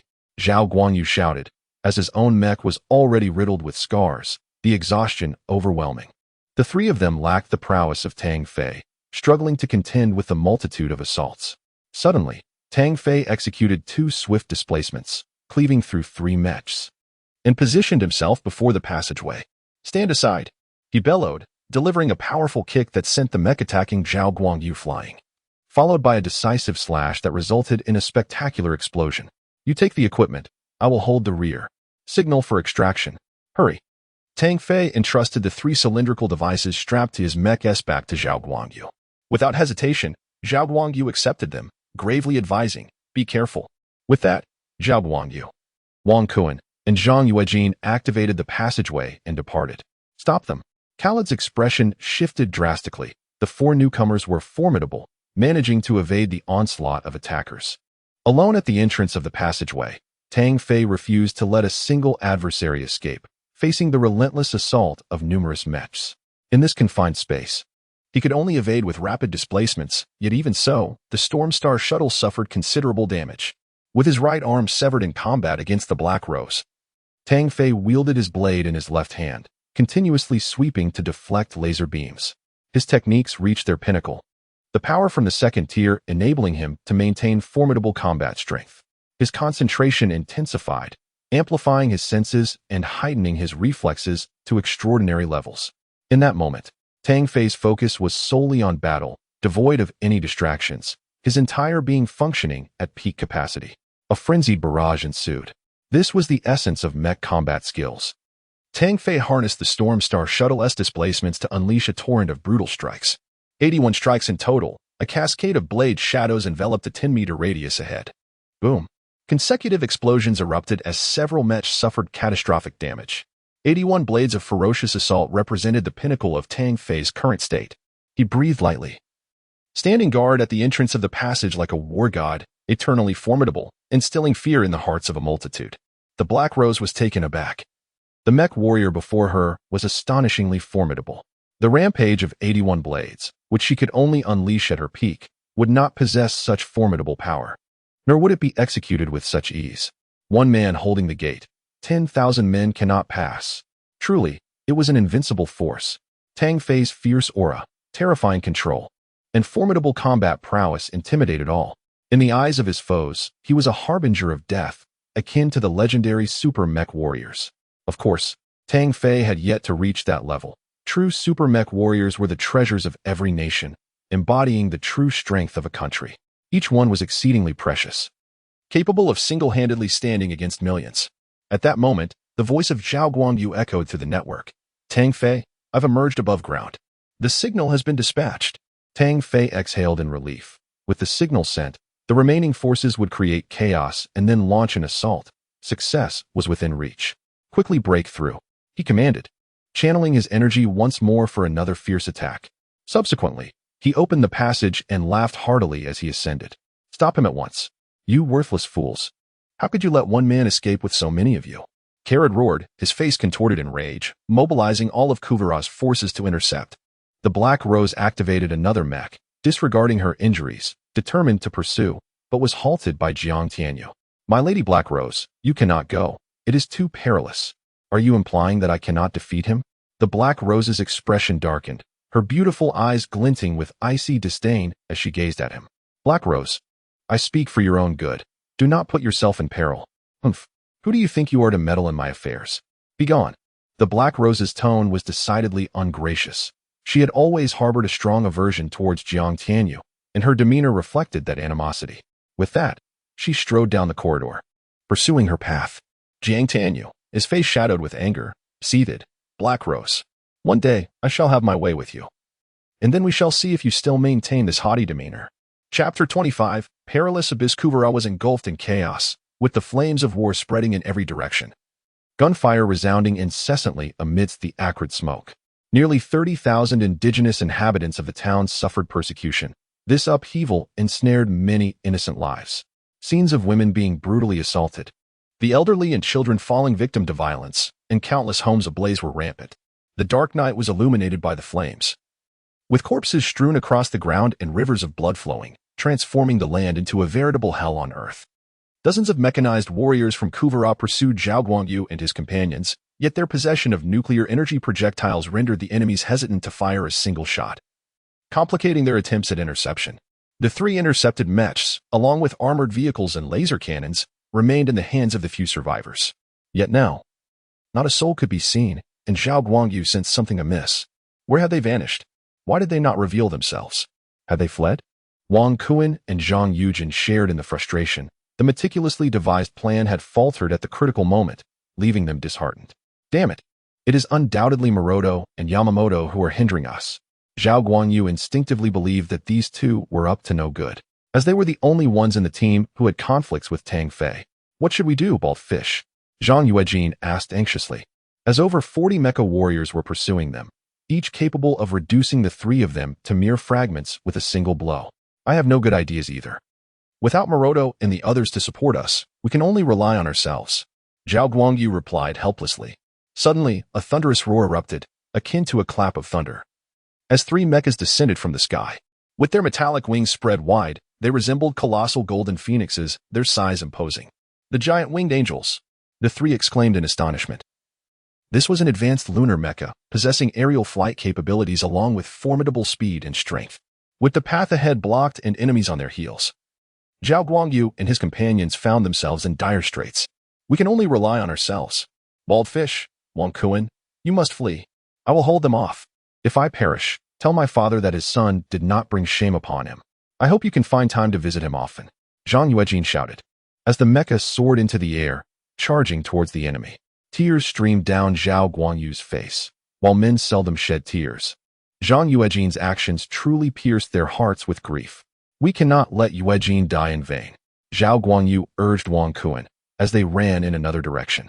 The three giant winged angels were twice the size of ordinary mechas, their massive wings stirring up colossal whirlwinds as they wielded enormous swords.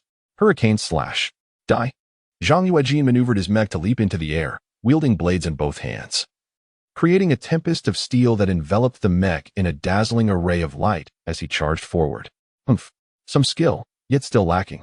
Three giant winged angels raised their colossal swords, unleashing radiant beams of light. The light of justice. This unique ability of the giant winged angels allowed them to release laser splashes from their swords, enveloping their foes in an onslaught of attacks. The three beams of justice unleashed countless splashes that collided within the swirling tempest. Bang! Sparks flew, and the explosive sounds of collision echoed. A breathtaking clash of two formidable forces. However, despite Zhang Yuejin's remarkable prowess, he ultimately succumbed to the overwhelming might of the justice unleashed by the three giant winged angels. Bang! Zhang Yuejin was sent hurtling away, landing 100 meters distant, his mech severely battered. Die. One of the giant winged angels flapped its wings and swung its sword down, poised to obliterate Zhang Yuejin. Yuejin, Zhao Guangyu, and Wang Kuan, their eyes ablaze with fury, roared in despair as they could only watch helplessly from afar, powerless to save their comrade from impending doom. They felt hatred for those who failed to provide support. They bore the guilt of their fallen ally. They loathed their own impotence. If only they possessed sufficient combat strength, they would not cower. Perish. After dealing with you, I shall capture those two brats who dared to cause chaos here, sealing their own fate.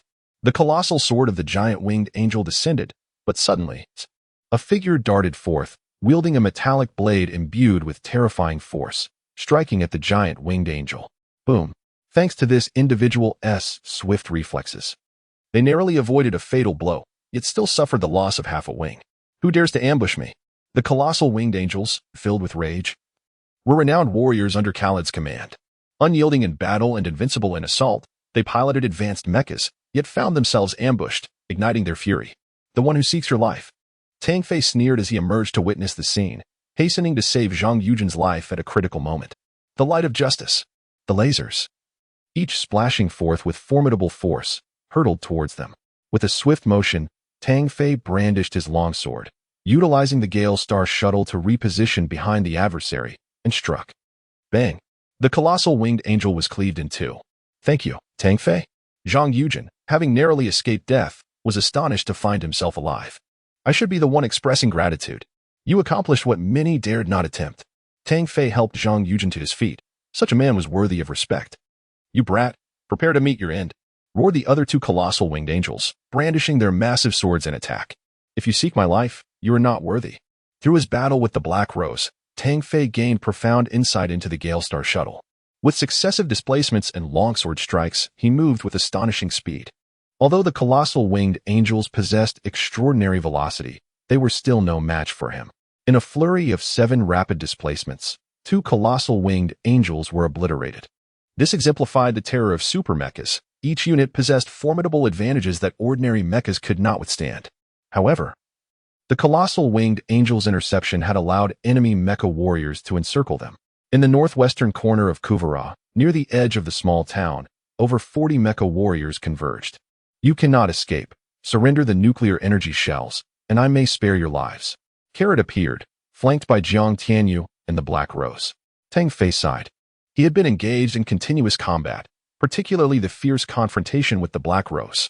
Even with the support of the heart engraving technique, he still felt fatigued.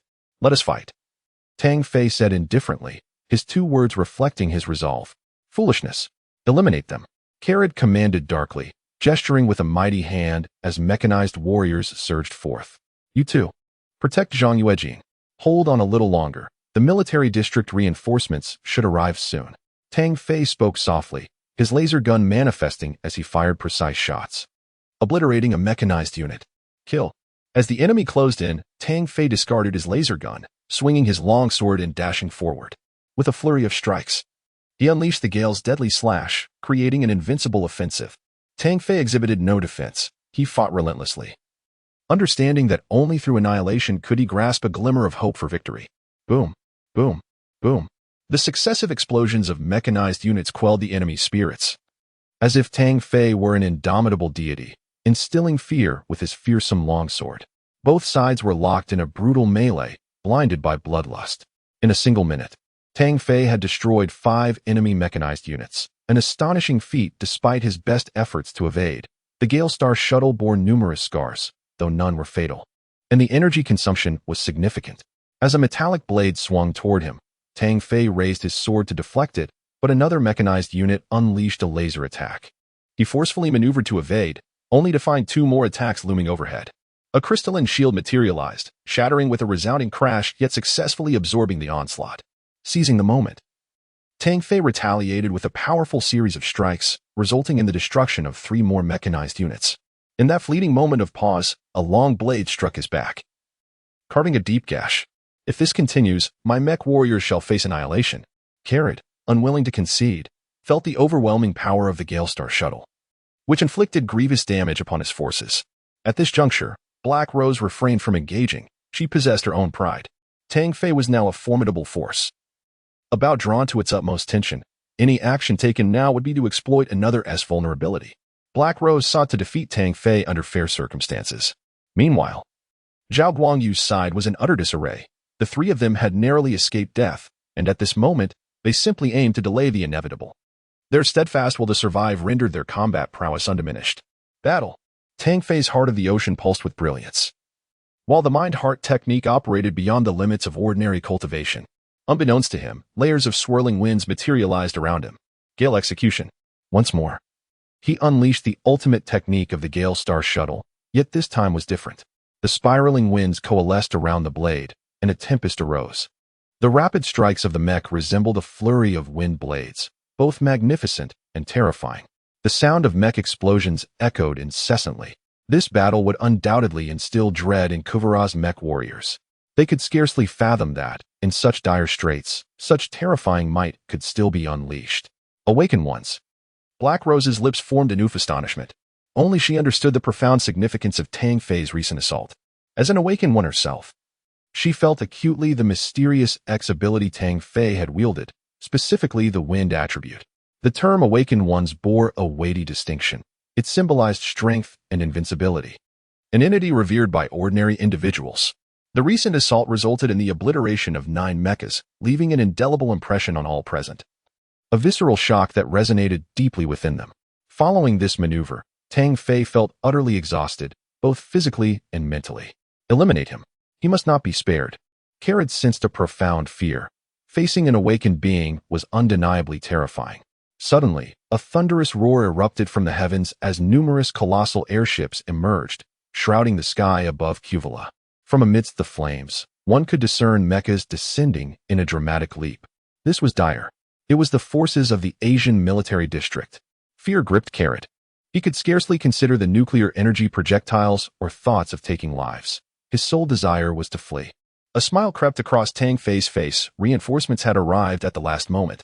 Chapter 26. Return. The Asian military district deployed several massive airships, each one an imposing behemoth, relentlessly advancing like titans. Hundreds of mecha warriors descended, encircling Cuvala and methodically eliminating foes. At this pivotal moment, the arrival of reinforcements allowed Tang Fei and his companions to escape calamity. Ironically, it was during this time that Maroto, Yamamoto Tenku, and others fiercely charged in. Coming before Tang Fei. Apologies for the delay. It seems everyone is still alive, which is fortunate. Maroto laughed heartily, betraying no hint of remorse. What the hell do you mean by that? Arriving now? It was Captain Tang who risked his life to save us. Zhang Yuejing scolded, his expression dark as he recalled how close he had come to death. What nonsense. Are we not here now? Nobody has died yet. Maroto retorted, raising an eyebrow in annoyance. Maroto, Do you even know how to speak? Have you lost your mind? What do you mean? Nobody has died. Who do you wish to perish?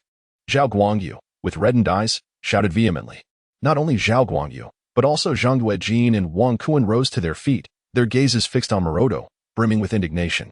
What mission are you talking about? When did Tang Fei ever mention dismantling the outpost? Our objective is the nuclear energy artillery shells. You have been deceived. Zhao Guangyu rebuked. Maroto, did you not claim that dismantling the outpost would divert attention? The atmosphere grew tense as others turned to Maroto, seeking an explanation. Tang Fei never stated that. And that is indeed true. It could serve to distract the enemy, Maroto replied coldly, fixing his gaze on Zhao Guangyu. What expressions are you three wearing? Do you wish to confront me? Come on. The military district personnel have arrived. You would do well to behave. Beware of disciplinary actions, Maroto sneered, mocking the trio. I have never harbored such animosity towards anyone before. Tang Fei's voice resonated as he pushed Zhao Guangyu aside, standing defiantly before Maroto. His eyes gleamed with a chilling intensity, akin to daggers piercing Maroto's very being. Internally, Maroto felt a surge of fear towards the seemingly frail youth before him. Yet, with the military personnel present and in full view of the public, Maroto was reluctant to lose face. Tang Fei, I haven't committed any wrongdoing. What more can you do? Maroto retreated 2 steps, mustering his courage to respond. What can I do? I can strike you. Tang Fei launched a sudden, unanticipated punch. Maroto, already at a disadvantage, was taken aback by Tang Fei's abrupt aggression. The punch, fueled by Tang Fei's fury, was merciless. The force behind it left Maroto's right cheek instantly swollen and blood streaming from his mouth. This punch is for your defiance of orders. Tang Fei unleashed another punch, striking the same spot once more. Bang! Maroto staggered back 5 steps, dazed, his face swollen like that of a pig, blood spewing forth along with 2 of his teeth. This blow was a consequence of your unilateral actions. With all his might, it seemed as if Maroto's right cheek had shattered. He coughed up blood, collapsing to the ground.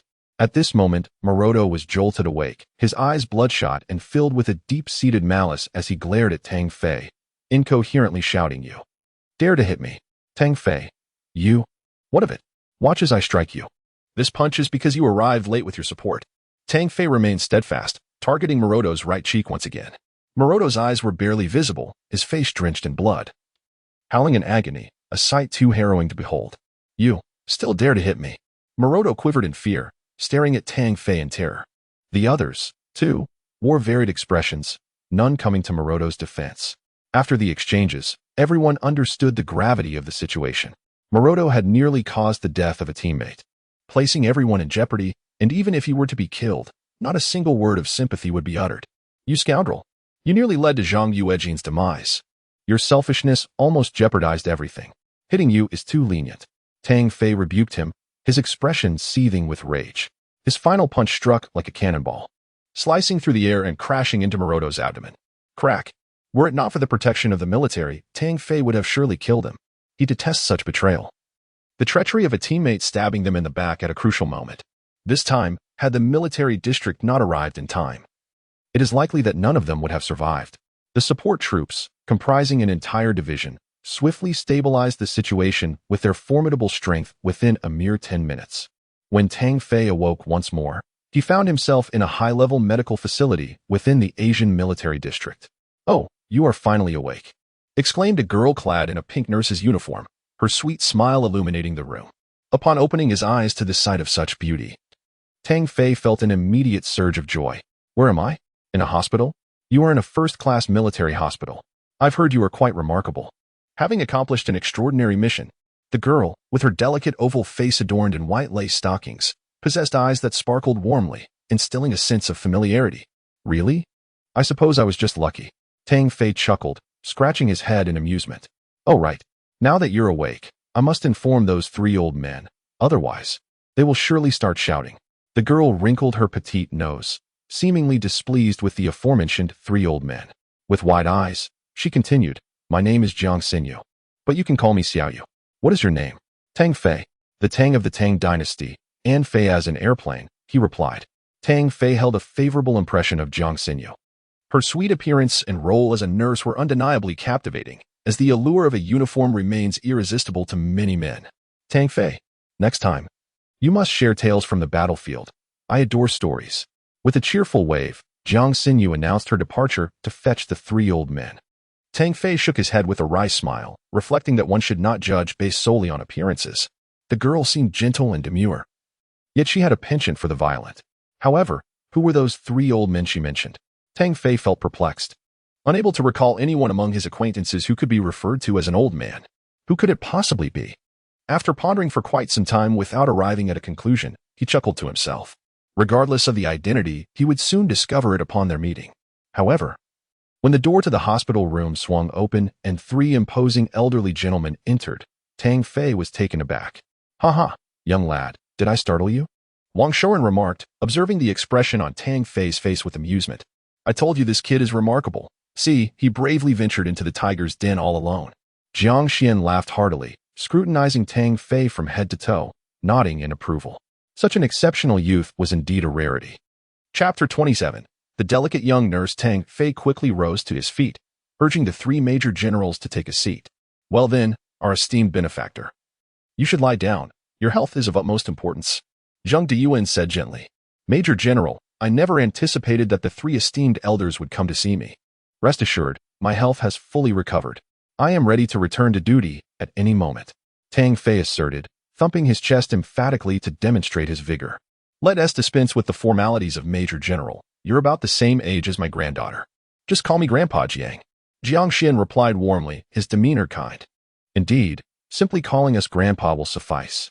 The other two chimed in. A Tang Fei hesitated for a moment before breaking into a smile. "All right, Grandpa Jiang, Grandpa Zhang, Grandpa Long." Having acknowledged three grandfathers in succession, it felt entirely natural, primarily because all three were individuals of integrity, as evidenced during the initial selection competition. Furthermore, the fact that these esteemed elders had taken the time to visit him made the address feel completely at ease. Subsequently, the three elderly gentlemen inquired about the specifics of Tang Fei's actions during the Kawila operation. Tang Fei did not exaggerate but rather meticulously recounted every detail, from their disguise as armed personnel infiltrating Kawira, to the activation of the teleportation system for the transaction, and subsequently piloting the super mech, the Gale Star shuttle. Through fierce battles, culminating in a thrilling survival against all odds, each moment was breathtaking and commanded deep admiration. After listening, the three elders regarded Tang Fei with heightened respect, particularly astonished by his combat prowess. The fact that he could operate a super mech and vanquish numerous mech warriors elicited expressions of delight from all three. "Ah, the younger generation is formidable," Zheng Deyuan marveled. "At last, our region has some hope in this mech warrior competition." "Indeed, Tang Fei, you have truly astonished this old man," Wang Shouren praised.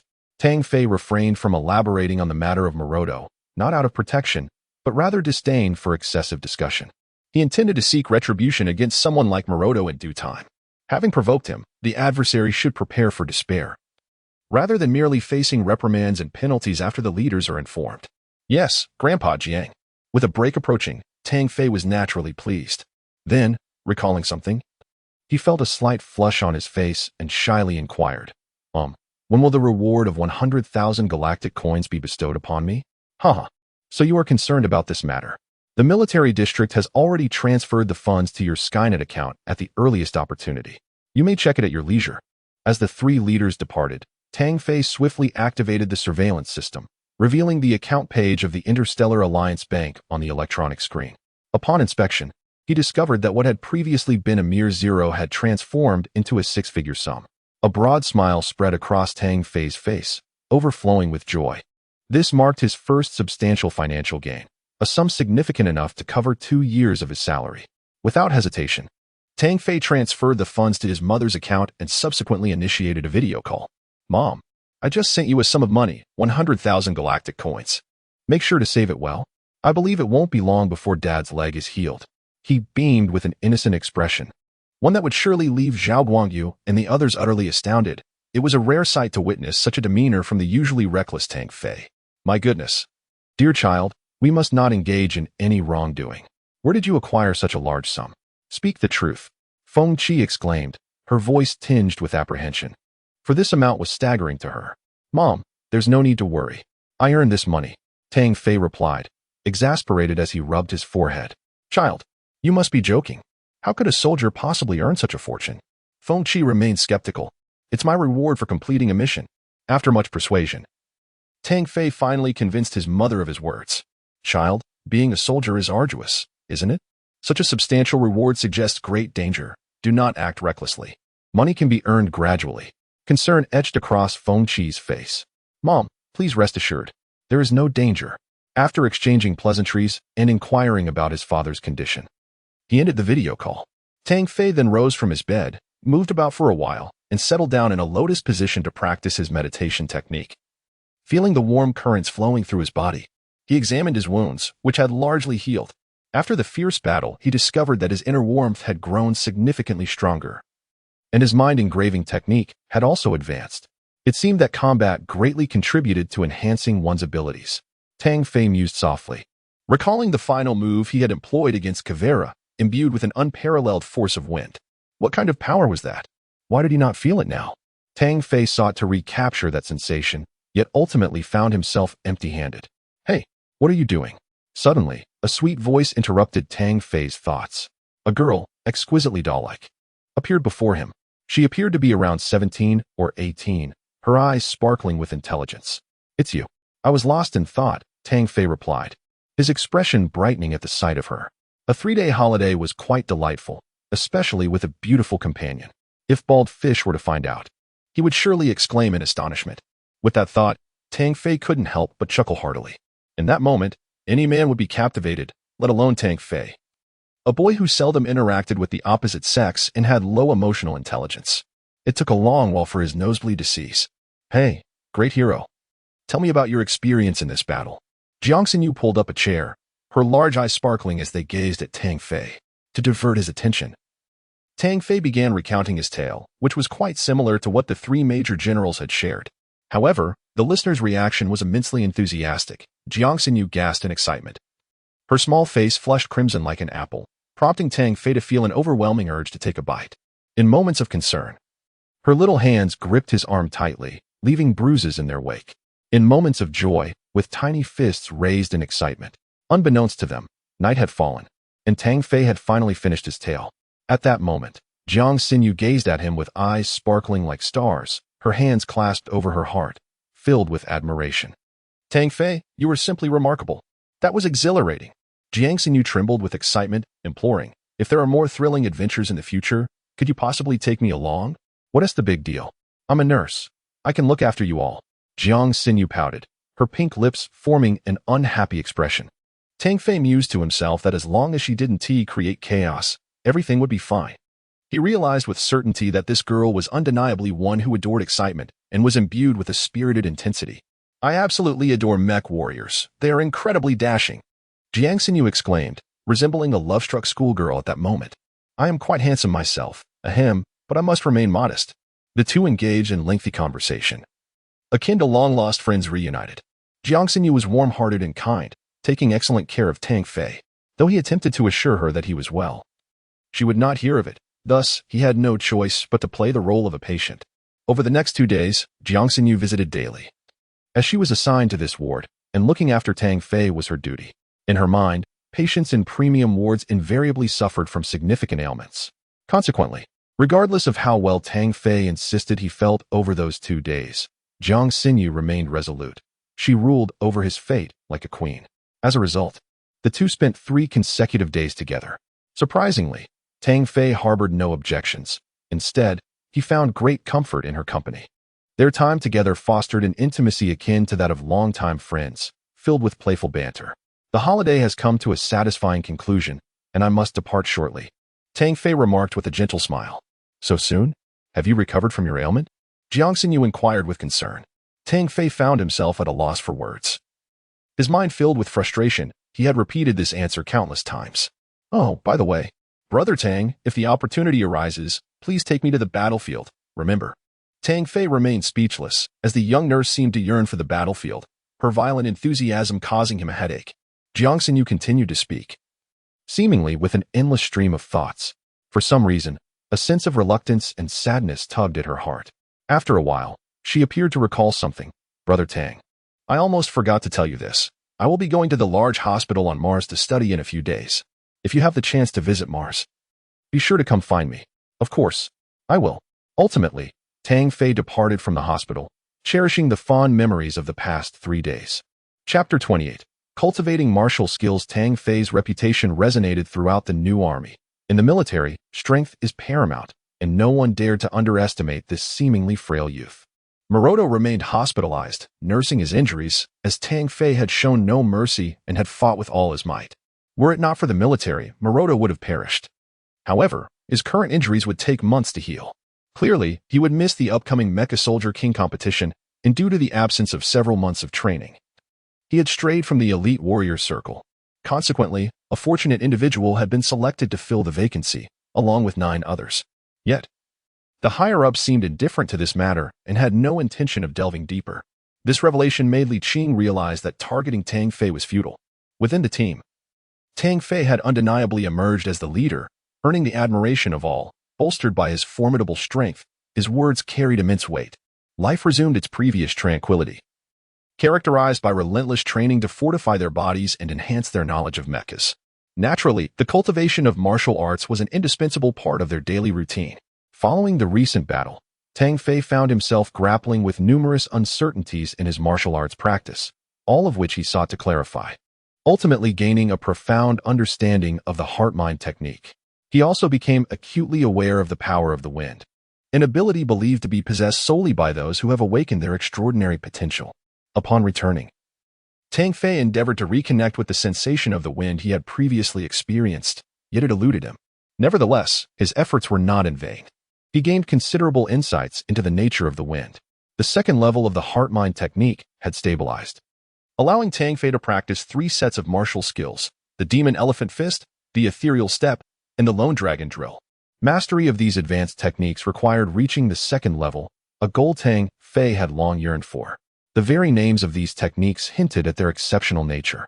The Demon Elephant Fist, when perfected, harnesses the power of the demon elephant, a force potent enough to shatter all that exists, what is often referred to as one strength conquers 10,000. The Ethereal Step, once executed, creates an illusion of 2 figures, with movements so swift they defy capture. The Lone Dragon Drill descends from the heavens like a divine dragon, with legs swirling like a drill bit, capable of obliterating foes with its formidable leg techniques. Tang Fei immersed himself wholeheartedly in these 3 martial arts, fervently practicing each day to enhance his strength. The heart-mind technique, with its inheritance of martial skills at every level, promised a significant surge in combat prowess upon successful cultivation. Day by day, rigorous training ensued, sharpening skills in preparation for the impending Mecha Warrior Championship, where the atmosphere grew increasingly tense. Each selected warrior harbored their own pride and aspirations, all yearning for triumph in this grand competition, whether for the substantial prize money, to amass capital, or to attain the honor befitting a warrior. They charged forth towards their goals, with the military district placing utmost importance on their training, providing the finest conditions and benefits threefold that of ordinary soldiers. 7 days remained until the competition commenced, and amidst a rugged stone forest, Tang Fei channeled his inner energy, warm currents flowing through his body as meridians. Demon Elephant Fist. Tang Fei's right arm swelled dramatically, veins bulging as he unleashed a punch that resonated with a thunderous boom, echoing with the ferocity of a beast crashing against the boulders before him. Boom! A towering stone, 3 men high, shattered into fragments. Had anyone witnessed this spectacle, they would surely have been astounded, for such power seemed far beyond that of an ordinary human. At last, he had reached a minor accomplishment. A smile graced Tang Fei's face. After a frenzied month and a half of relentless training, the might of the Dragon Elephant Fist had attained such formidable prowess, and he felt a deep sense of satisfaction. Ethereal Step. With a swift motion, Tang Fei glided like a wisp of cloud, leaving an illusion behind as his true self materialized 5 meters away. Elusive and unpredictable, akin to mist or vapor. The Ethereal Step rendered him difficult to capture. With a powerful leap, Tang Fei's right leg surged with formidable strength, his body twisting midair like a spinning top as he descended upon the boulder. Bang! A great hole appeared at the center of the stone, followed by spiderweb-like cracks radiating outward. The duolong drill is an embodiment of destruction. Its concentrated strike is profoundly terrifying. At this juncture, Tang Fei has achieved a modest mastery of 3 martial techniques, enabling him to execute them with fluidity, albeit at a considerable expenditure of stamina. Such prowess should rival that of the awakened, wouldn't you agree? Clenching his fists with fervor, Tang Fei is resolute in his ambition to claim the title of the champion, the king of mecha warriors. This accolade is destined to be his alone. 2 days hence, the team will embark on their journey toward the North American Military District. This region has triumphed consecutively in several championships, and the competition is held at the venue of the victors. Unlike the Asian Military District, the North American Military District is nestled within an endless expanse of forest, adorned with ancient trees and vibrant flora, and occasionally, wild beasts roam the area. Before a colossal waterfall, the ground trembles as if an earthquake were imminent. Suddenly, the earth fractures, resembling a monstrous maw gaping wide, revealing an entirely different vista before the onlookers. The North American Military District lies beneath the surface, unfathomably deep. The massive steel aperture is daunting, stretching dozens of yards wide, instilling a sense of trepidation. Tang Fei and his companions have never witnessed such a grand spectacle. The passageway of Kavala had already left them in awe. Yet, in comparison to what lies before them now, it seems almost trivial. The airship descends, plunging deeper into the abyss, and soon, a radiant glow emerges before them. An immense subterranean realm unfolds, teeming with buildings, mechas, and hovercraft, bustling with life akin to a city. However, this metropolis exists underground, with the rocky walls obscured from sight. Isn't it astonishing? These Americans revel in such feudal extravagance. Establishing a military district underground merely squanders more resources. Jiang Xian scoffs disdainfully. In this present age, we are far removed from centuries past. This underground base merely exudes an air of mystery, serving as little more than a display. With nothing to occupy them indoors, members of Tang Fei's team resolved to take a stroll outside. As they stepped through the entrance, they encountered a group of over 10 individuals approaching them. At the forefront was a striking blonde woman of Western descent, clad in a cropped t-shirt that revealed her midriff and a black, ultra-short leather skirt that accentuated her alluring figure, capturing the attention of many men. "Wow, what a beauty!" exclaimed Zhao Guangyu, his eyes gleaming with admiration. "Look, she's smiling at me. My goodness, she must be at least a cup size E. Surely she is a warrior from the Asia region. It's a pleasure to meet you all." The blonde beauty beamed as she stood before Tang Fei and his companions, her blue eyes sparkling with allure and her sensual lips curving into a smile. "It's a delight to meet you as well," Zhao Guangyu stammered, his gaze fixated on the woman's impressive bosom. The blonde seemed unperturbed, even puffing out her chest to present it to the onlookers. Tang Fei, unable to resist, stole a glance himself, acknowledging that indeed, it was the most prominent he had ever seen among the women he had encountered. Chapter 29, Prelude to the Competition. "Isn't it beautiful?" the blonde inquired, playfully licking her rosy lips with her delicate tongue, her captivating blue eyes shimmering. She even provocatively jiggled her chest. "Beautiful." Zhao Guangyu and the others stood there, utterly spellbound. Tang Fei, feeling a wave of embarrassment wash over him, cleared his throat and interjected, "Miss Kevin Rue, please refrain from such frivolous antics." Her smile grew even more enchanting as she replied, "Oh, Tang Fei, you know my name. Are you perhaps interested in pursuing me?" Tang Fei raised an eyebrow. "You know my name. So are you attempting to flirt with me? Young man, what is your status to be so disrespectful to a goddess? Do you wish to meet your demise?" Behind Kevin Rue stood a towering figure, a robust man standing nearly 2 meters tall, clenching his fists. This remark elicited a wave of laughter, drawing the attention of passing North American warriors who regarded Kevin Rue with ill intentions. At that moment, a powerful North American warrior approached and inquired, "Hey girl, how much for a night?" 500 galactic coins. What do you say? Get lost." Kevin Rue's expression darkened. Her smile vanished, replaced by an aura of menace. With her delicate white hand, she struck out. Bang! The nearly 2-meter-tall North American warrior was sent flying like a kite, crashing against the wall and convulsing, blood spilling from his mouth. At that moment, Zhao Guanyu and the others could no longer muster laughter. To send a warrior flying with a single strike demonstrated her formidable strength. She was Kevin Rue, a member of the European Military District. Wang Kuan, recalling her identity, gasped in astonishment. I found that last remark quite distasteful. Do you intend for me to sever your tongue, or shall you do it yourself?" Kevin Rue's angelic visage belied a devilish aura, instilling fear in those around her. Zhao Guanyu cast a disdainful glance her way. "Are you an idiot? Uttering such childish words. You're still trying to uphold a FAA while your squad undoubtedly has several who have been with you." This remark was vicious, and the expressions of the 9 men from the European Military District darkened, their gazes drifting towards Kevin Rouet. No way. Could it be true? Have all 9 of them been with you? Alas, my eyes have been deceived. It turns out you are merely a public transport. Anyone can board. Zhao Guangyu quickly retreated several steps, covering his eyes. Tang Fei also laughed, clearly mocking Kevin Rouet. A reckless move. Kevin Rouet surged forward, his hands resembling claws reaching for Zhao Guangyu. Bang. Aha. What a lively scene. At that moment, a booming voice resonated like thunder, and a group of individuals appeared. They were all black, towering over 2 meters tall, especially the one at the forefront, standing 3 meters tall, resembling a giant. This formidable assembly exuded an aura of ferocity, akin to a wild beast. Robert Eli. Kevin Rouet raised an eyebrow, his expression turning grave. Oh, you know me, darling. Haha. If you don't spend the night with me, I guarantee you won't leave disappointed. Robert Eli's eyes sparkled with mischief. Kevin Rouet was momentarily taken aback but then stepped forward, her delicate hand resting on Robert Eli's muscular arm, playfully exclaiming, "Oh, I simply adore strong men. However, I have a request. If you could deal with that little brat, I shall grant you a night of pleasure." How does that sound? The individuals present were all elites, with keen hearing. They caught her words and followed her pointed finger, directing their gazes towards Zhao Guanyu. "Bald fish, you've stirred up trouble, haven't you? Are you scared?" Zhang Yujin patted his shoulder, wearing a look of schadenfreude. Scared of what? The black bear can still fight. Their voices were not low, and Robert Eli heard them clearly. Initially, he did not wish to act impulsively, but Zhao Guanyu's words struck a nerve, prompting him to roar. "Fine. I shall incapacitate this brat, and you will serve me well tonight." With that, he squeezed Kevin Rouet's chest and charged forward with a thunderous shout. A colossal figure trembled the ground beneath, exuding an astonishing and terrifying aura. Tang Fei narrowed his eyes, recognizing him as a warrior of immense strength, a veritable beast in human form. "You shall pay with your life."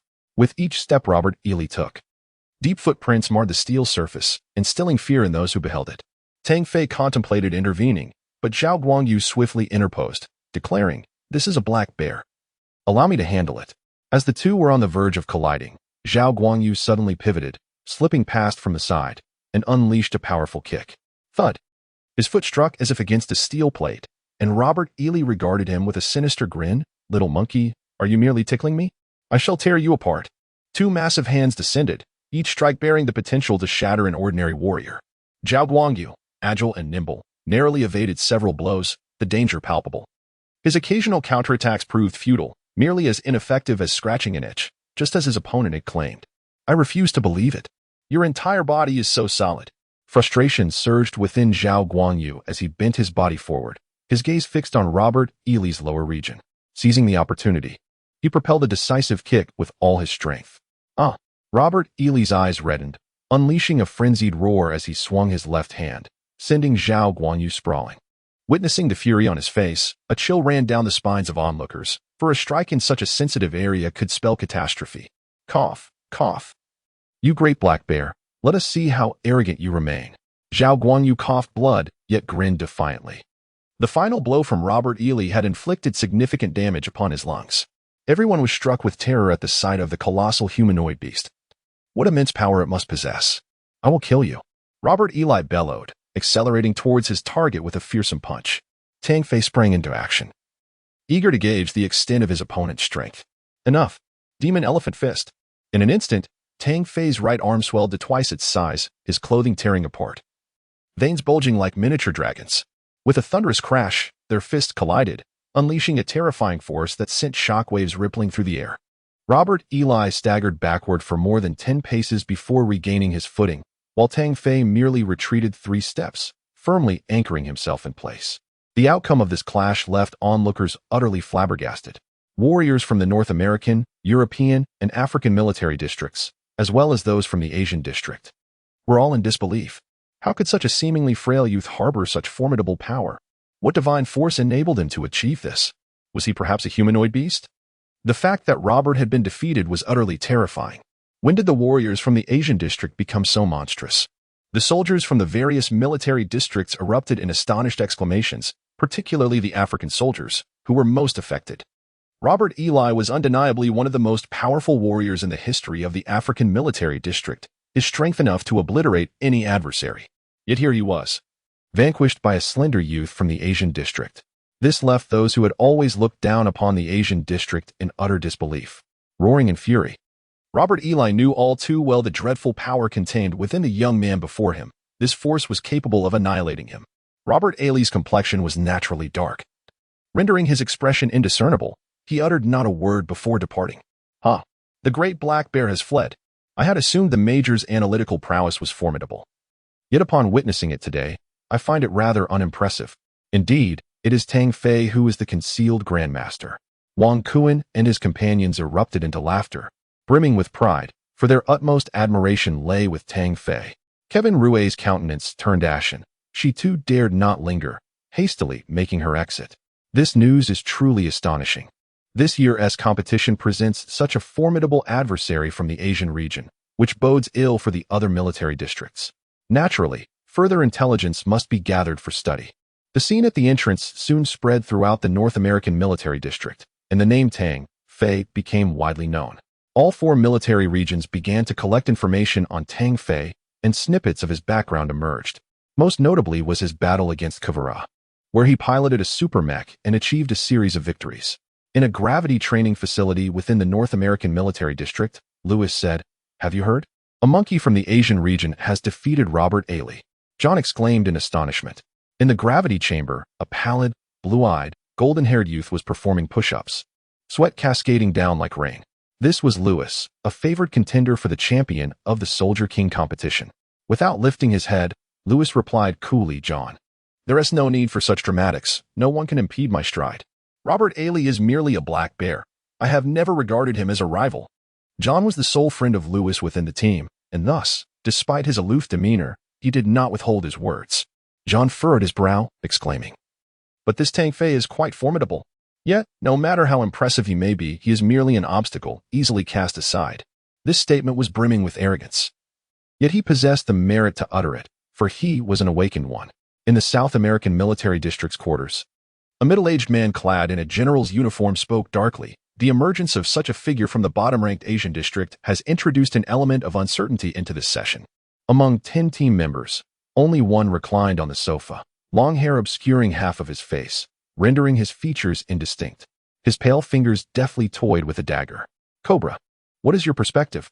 The middle-aged general's tone softened as he inquired. "Huh, now this is intriguing."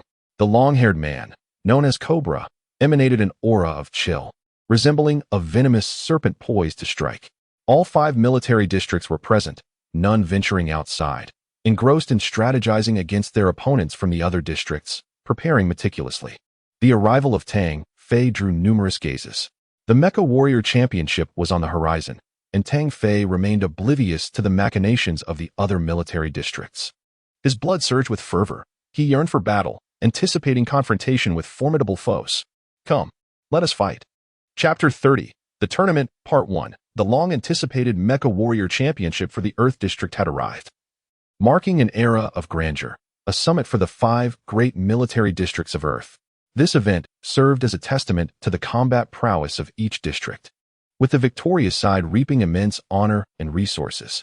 Historically, the champions of previous tournaments had been monopolized by North America, while the Asian district languished at the bottom. This time, every district brimmed with determination, eager to achieve commendable results. In the central region of the North American military district, a vast expanse has been transformed into a veritable battlefield. On either side of this combat zone, there exist designated areas for preparation. The competition is conducted with live ammunition. Utilizing authentic mechs in combat, each participating warrior is required to sign a life and death agreement. This is a genuine struggle for survival, where those who fear death lack the courage to step forward. The surroundings are teeming with spectators, as the North American military base is enveloped in a sea of dark-clad warriors. The other military districts are limited to no more than 100 individuals, a stark contrast to the overwhelming presence here. Representatives from the 4 major military districts have gathered, seated in a line on a raised platform. When the 10 members of the North American military district make their appearance, the arena erupts with cheers and screams of excitement. Victory for the North American military district. Lewis. Eliminate them. Lewis will undoubtedly claim the championship. They are but mere jesters. The thunderous applause and mockery from tens of thousands render the expressions of the other 4 military districts quite grim. However, They are powerless to change the situation, as the opposing team enjoys the advantage of home ground. The members of the 4 military districts cast their gazes upon an approaching youth, a blue-eyed, golden-haired young man, whose pallid complexion betrays no hint of vitality, appearing frail and unremarkable. Is this Lewis? Hardly impressive. I could dispatch him with a mere finger, scoffed a burly man from the African military district. Please, you are far too weak. I could blow you away with a sneeze. Laughed a man from the South American military district dismissively. Humph. A bunch of loudmouths. Just wait and see how you meet your demise, John declared, unable to contain his disdain. Hey, pretty boy, I'm going to obliterate you. It is bound to be exhilarating. The man of African descent licked his tongue. You are courting death. John was about to strike when he was restrained by Lewis. Merely an ant, unaware of the lion's might. Soon enough, they shall all be annihilated in the competition. Lewis displayed no emotion, and after speaking, he returned to his seat. Damn it, who does this kid think he is? Such audacity. Arrogance like this deserves to be punished. Zhao Guangyu could not refrain from uttering a few words. Pretentious. He possesses the strength to speak thus. Do not forget he is an awakened. I sense a formidable power emanating from him. He is indeed extraordinary. Tang Fei squinted, observing Lewis. The latter seemed to sense something and glanced at Tang Fei. After a brief exchange of gazes, they both turned away. Intriguing. Lewis's azure eyes burned with fervor, his fighting spirit surging. I have long awaited this. With all 50 representatives from the 5 military districts assembled, a North American major general stepped forward. The Mecha Warrior Championship is about to commence. The rules remain unchanged. Each military district shall represent a team, and the districts will draw lots for matchups. Participants will engage in one-on-one combat, with 5 matches, the victor being the first to win 3. In the event of a tie, a team battle will ensue. Warriors, showcase your glory and passion. Fight with all your might. The Major General wasted no time in pleasantries and dove straight into the topic, which was met with tremendous applause. The military reveres the strong. Only the powerful earn respect. Each Mecha Warrior Championship is a time of unparalleled excitement. Soon, a colossal screen materialized in the sky, and before long, the match order was revealed. Match 1. European Military District versus North American Military District. Match 2. Asian Military District versus African Military District. The South American Military District has a bye, advancing directly to the next round. Everyone marvels at the fortune of the South American Military District. The Cobra yawned, exclaiming, boring, and promptly departed. This flippant tone left the representatives of several military districts quite displeased, particularly the members of the European Military District, whose expressions darkened. Facing the North American Military District in the first match was far from encouraging news. Captain, do we stand a chance of winning? A nervous member of the European Military District inquired. Curse it. We must triumph against that freak, Lewis. This match is a must-win. We cannot afford to lose. Kevin's beautiful visage was clouded with concern. If we can swap Lewis out, we still have a glimmer of hope. The teams entered the waiting area. Ruth, you will take the first match, Lewis said casually. Understood. Ruth selected a mech from the display on the side. As the ground in the waiting area opened, a striking crimson mech emerged, its splendid exterior exquisite beyond compare. In its right hand, it wielded a deep red long spear, and in its left, a pale golden shield, exuding an air of formidable grandeur. The North American Military District had chosen Ruth for the first match, selecting the advanced Martian mech, the Berserker, which promised to be a formidable opponent. Hoddle, you are our strongest asset. You must defeat him. Kevin pointed to a robust man with short brown hair, exuding an exceptional presence. Rest assured, victory in the first match is guaranteed. Hoddle selected a golden mech, its sleek contours exuding an air of nobility and elegance. A shield of the same golden hue accompanied it, along with an unusual longsword, its blade adorned with a row of menacing spikes. This was the pinnacle of Martian mechs, the king of divine warfare. 2 team members piloted the mech into the central battlefield, as the entire circular arena was enveloped by a visible energy barrier, designed to protect the onlookers from harm. Prepare to meet your demise, Root, Hoddle declared, his voice resonating with fierce determination as he launched the first assault. The colossal mech, under his adept control, moved with remarkable agility, swiftly closing the 100-meter gap to Root. The long sword of the king of divine warfare descended with terrifying force. The Berserker's shield was raised in defense, intercepting the blade with a thunderous clash of power. Subsequently, the golden shield of the king of divine warfare was wielded like a brick, crashing down with immense might. Bam! The explosive force of Hoddle's arms forced the berserker's body into the ground, pinning it down. In this initial encounter, Hoddle's aggressive onslaught seemingly granted him the upper hand. The European warriors erupted in cheers, confident that their team's foremost combatant, Hoddle, would assuredly secure victory. "This battle will belong to the European military district," Zhao Guangyu exclaimed. "Not necessarily," Tang Fei countered, pointing to Root on the battlefield. "He is the third in command of the North American team, selected from the Navy SEALs. His strength is formidable, and he has yet to unleash his full potential." The berserker, pressed down, found half of its body buried in the sand.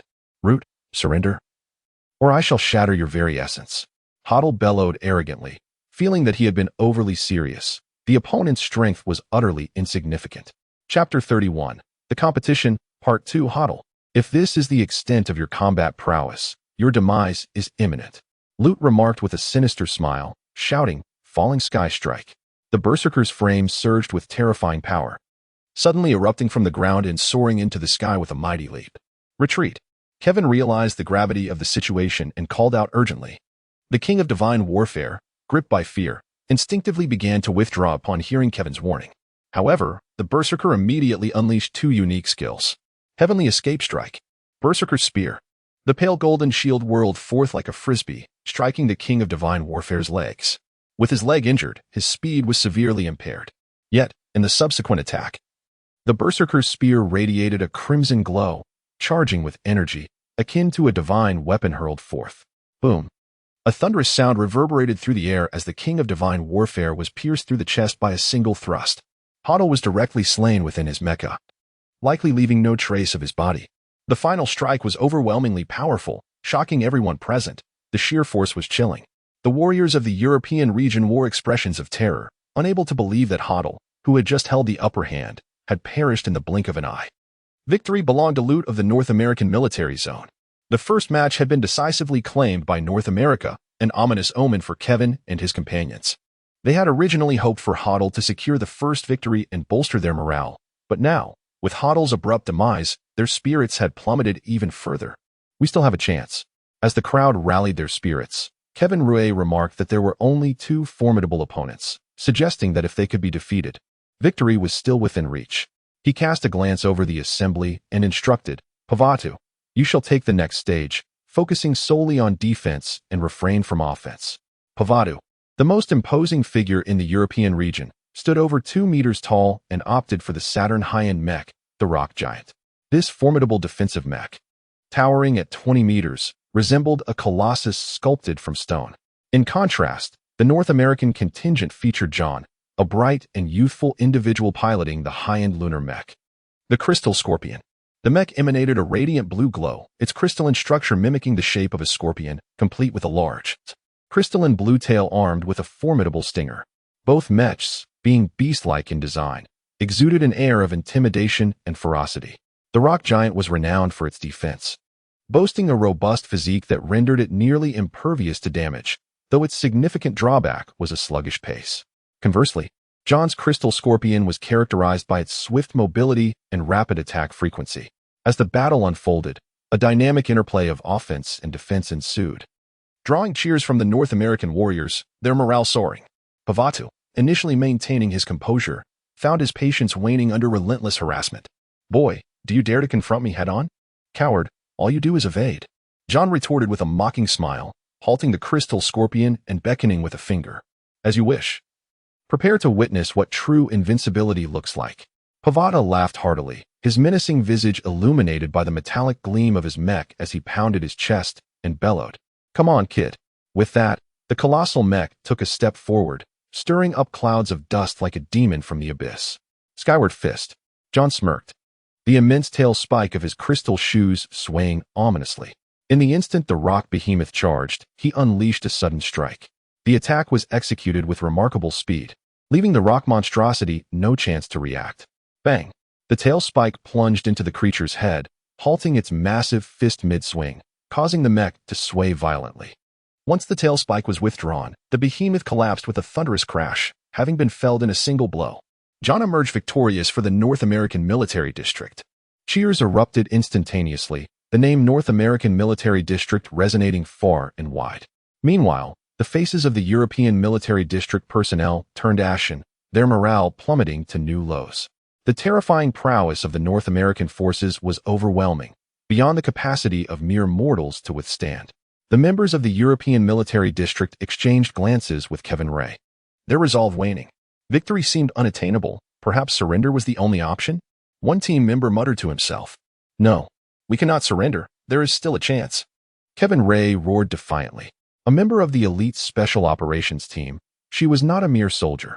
She hailed from an ancient lineage and possessed her own pride. "I will lead this battle."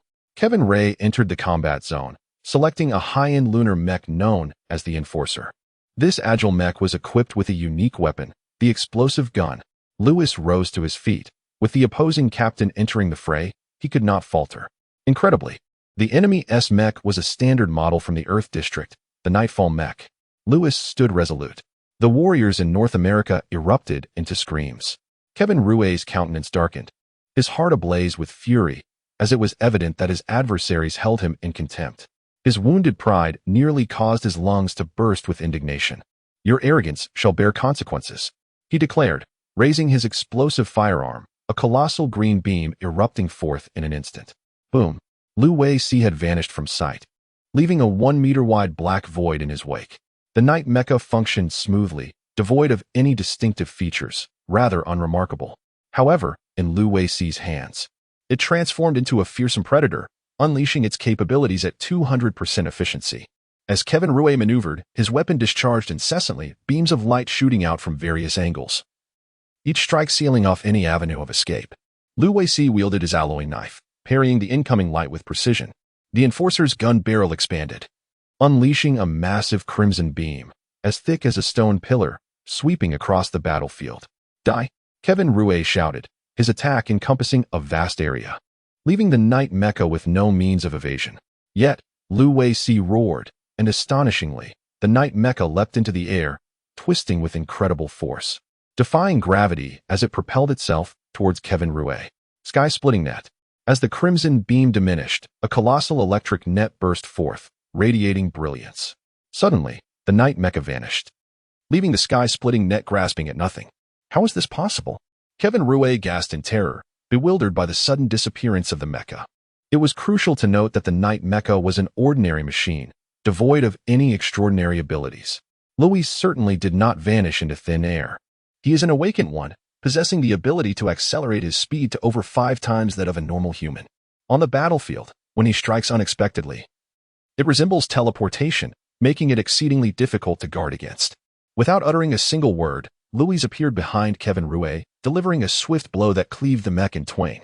Kevin, still reeling from shock, failed to react and lost consciousness, filled with a sense of bitterness at the moment of his demise. Too weak, Louis showed no sign of triumph in vanquishing the opposing captain. Instead, his expression bore dissatisfaction. He yearned for formidable adversaries, entering the Warrior King competition solely to confront stronger opponents. Louis stood proud. Victory for the North American military district was assured. The cheers resounded, and the gazes directed at Louis were filled with reverence, for he was the great hero of the North American military district.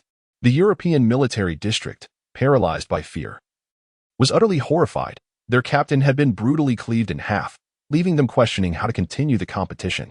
Consequently, they surrendered without hesitation. Louis surveyed his surroundings, his demeanor regal, akin to a king. How audacious! The truth struck him like a resounding slap. "Zhao Guangyu muttered. "Indeed, bald fish. If you don't engage in the next duel, I'll leave him to you." Zhang Yujin teased from the side. "What nonsense! I refuse to fight him." Zhao Guangyu hastily waved his hands in denial. "Haha, are you scared?" A chorus of laughter erupted. "Who's afraid? Such a minor character could never be entrusted to me. Wang Kuan, how about you take him on? You seem quite suited for it." "All right, I'll take him down. He is not as formidable as he appears." Wang Kuan scoffed.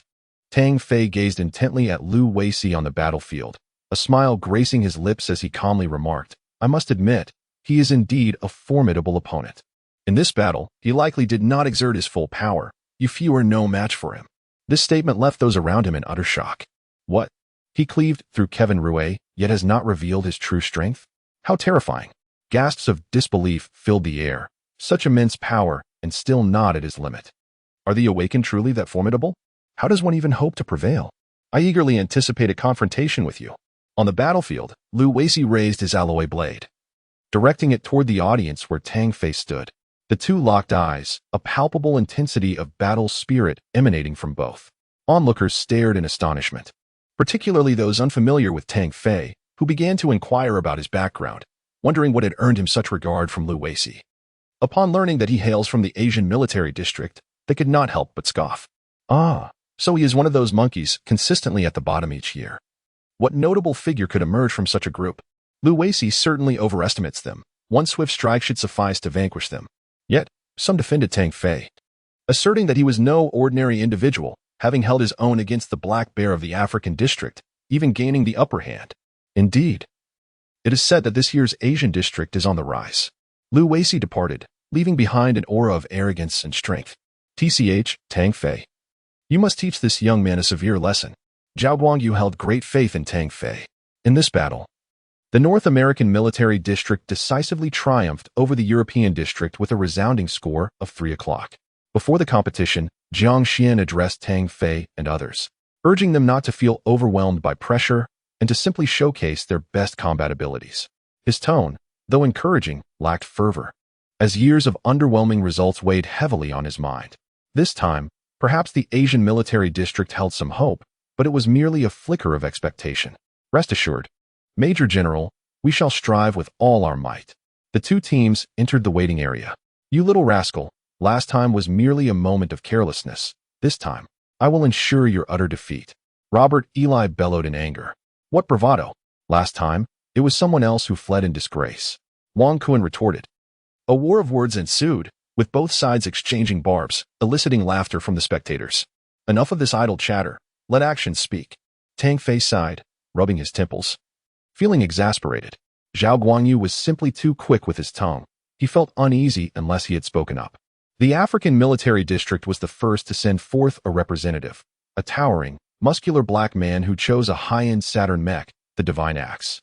This model was renowned for its brutality, wielding dual axes, each incredibly heavy and boasting formidable combat prowess. He was indeed a formidable opponent, in a test of strength. None could surpass the warriors of the African district except for himself. To counter him, one must possess high agility and attack power. Yamamoto Tenku, you shall take the first match. His gaze finally settled on Yamamoto Tenku, who had previously engaged in combat and, after training, had significantly enhanced his combat capabilities. Why must it be me? Yamamoto Tenku initially felt indifferent towards the first battle, yet the authoritative demeanor of Captain Tang irked him immensely. Captain Tang, among all these individuals, why do you single me out? Is it a personal vendetta? Yamamoto Tenku's tone was laced with irritation, convinced that Tang was seizing the opportunity to settle a score. However, he was merely overthinking. Tang was merely considering each person's combat capabilities. Rather than engage in futile explanations, he chose to sit down in a comforting manner and gestured towards the holographic screen displaying the mecha selections, opting for silence. What's the matter, Yamamoto Tenku? Are you afraid? You strut around with such bravado every day, yet it seems you're only bold in your own territory. Zhao Guangyu was the first to leap forward with a mocking tone, harboring a particular disdain for individuals from the island region. Humph. Yamamoto Tenku let out a cold snort, aware that he had no grounds for rebuttal, and proceeded to select a berserk wolf, the mecha he was most familiar with. This battle proved to be exceedingly arduous, with both combatants unleashing their true ferocity. The soldiers from the African military zone were notorious for their brutality, striking fiercely with axes that felt as heavy as mountains, their blows thunderous and awe-inspiring. The agility of the berserk wolf provided a significant advantage. Otherwise, Yamamoto would have been cleaved in two by the axes. The perilous engagement compelled Yamamoto Tenku to exert all his strength. Die, yellow monkey. The opponent, in a frenzy, found himself exasperated as his adversary darted about like a monkey, rendering direct confrontation impossible. Enraged by this, he unleashed his fury. As he wielded his dual axes, the very fabric of space seemed to compress. The force behind the axe strikes thrice that of before. It was a terrifying blow, shocking all present. Should it land, not even a deity could intervene. It was indeed a gravitational magnetic field. Yamamoto Tenku, filled with fury, found himself ensnared by a distorted gravitational magnetic field that abruptly manifested, hindering the ferocity of both combatants. At that moment, the colossal axe loomed perilously close overhead. Yamamoto Tenku had no choice but to fight with all his might. His alloyed claws formed a cross as the chest of his mech opened, revealing 4 rows of cannon ports. Fire! The cacophony of explosions erupted as a barrage of shells was unleashed, rendering the divine axe unable to evade at such close range. Simultaneously, both warriors roared, and an energy shield enveloped their mechs. The impact was thunderous. Both were struck, their protective barriers shattering under the onslaught, due to the interference from the cannon fire. At the last possible moment, Yamamoto Tenko forced a leftward maneuver. The gigantic axe, infused with terrifying power, cleaved down upon the shoulder of the raging werewolf, obliterating his left arm. The divine axe was riddled with bullet holes, suffering considerable damage. They exchanged glances before charging at each other once more. The battle escalated to a fever pitch, the brutal scene sending chills through the onlookers. The African warrior, in a frenzy, displayed utter fearlessness, launching an all-out offensive without a hint of defense. Yamamoto Tenku, increasingly alarmed, began to entertain thoughts of retreat. He had no desire to engage with a madman, aware that continuing this fight could lead to his demise. After a brief exchange of attacks, he narrowly escaped being cleaved in 2 by the axe. Overcome by fear, he sought an opportunity to disengage. "I surrender," Yamamoto Tenku bellowed. The battle ceased, and the towering African burst into a wide grin, visibly pleased. Regarding Yamamoto Tenku with scorn, "I once admired your prowess, but now I see you are merely a coward." Not only the African, but the crowd of spectators also joined in the condemnation. In the realm of warfare, fleeing in the heat of battle is met with disdain. With such audacity, he dares to participate in the Warrior King competition. Is he merely here for amusement? Initially, I believed that this Asian military region was home to remarkable individuals. Yet I have now come to realize that it is merely a gathering of cowards. What a disgrace, especially for soldiers from the 5 major military districts. It is utterly humiliating. They should hastily depart. You yellow monkey, what a shameful display. Consequently, not only is Yamamoto Tenko being scorned, but the entire Asian military district is implicated, with all eyes directed at him, filled with indignation. What expressions are you all wearing?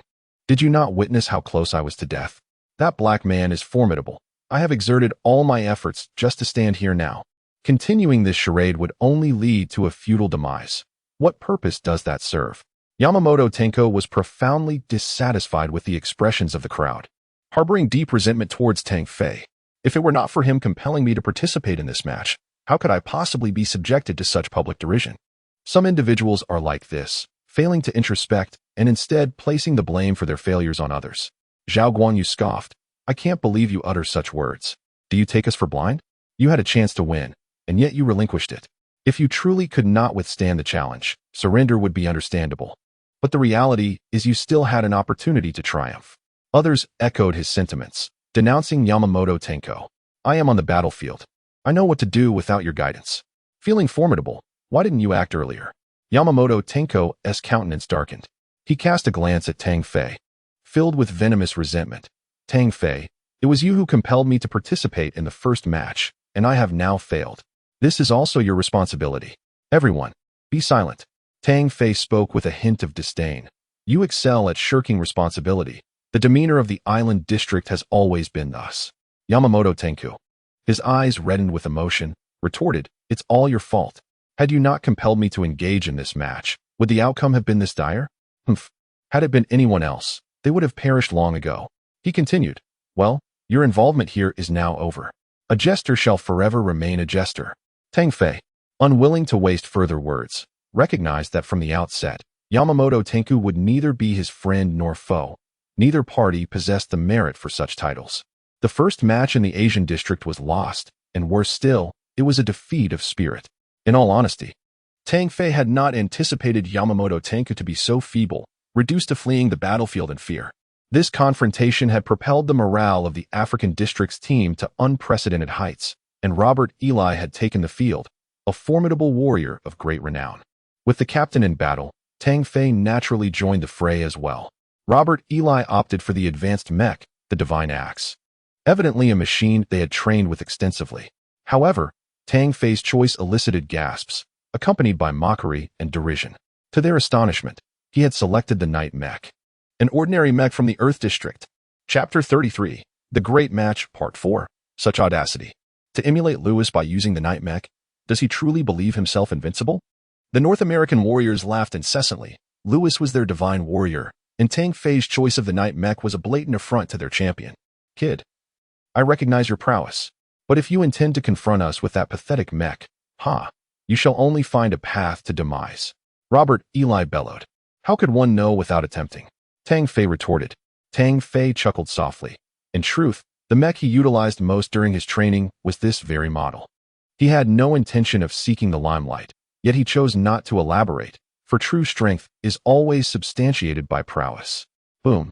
The colossal form of the divine axe moved, each step reverberating through the ground as if it were an indomitable giant. In the same mech, Robert Ollie wielded a power far superior to that of the previous warrior, his overwhelming presence palpable. Spiral throw. The massive axe in his right hand hurtled forth, spinning like a windmill. The Nightfall mech shifted to the left, and with a thunderous sound, it unleashed an immense force, exerting precise control. Brutal strike. The terrifying power sent a shiver through even Tang Fei's heart. Drawing his alloy blade, he channeled all his strength to block the axe. Clang. The resounding clash of metal echoed throughout the arena, sparks flying in a dazzling display.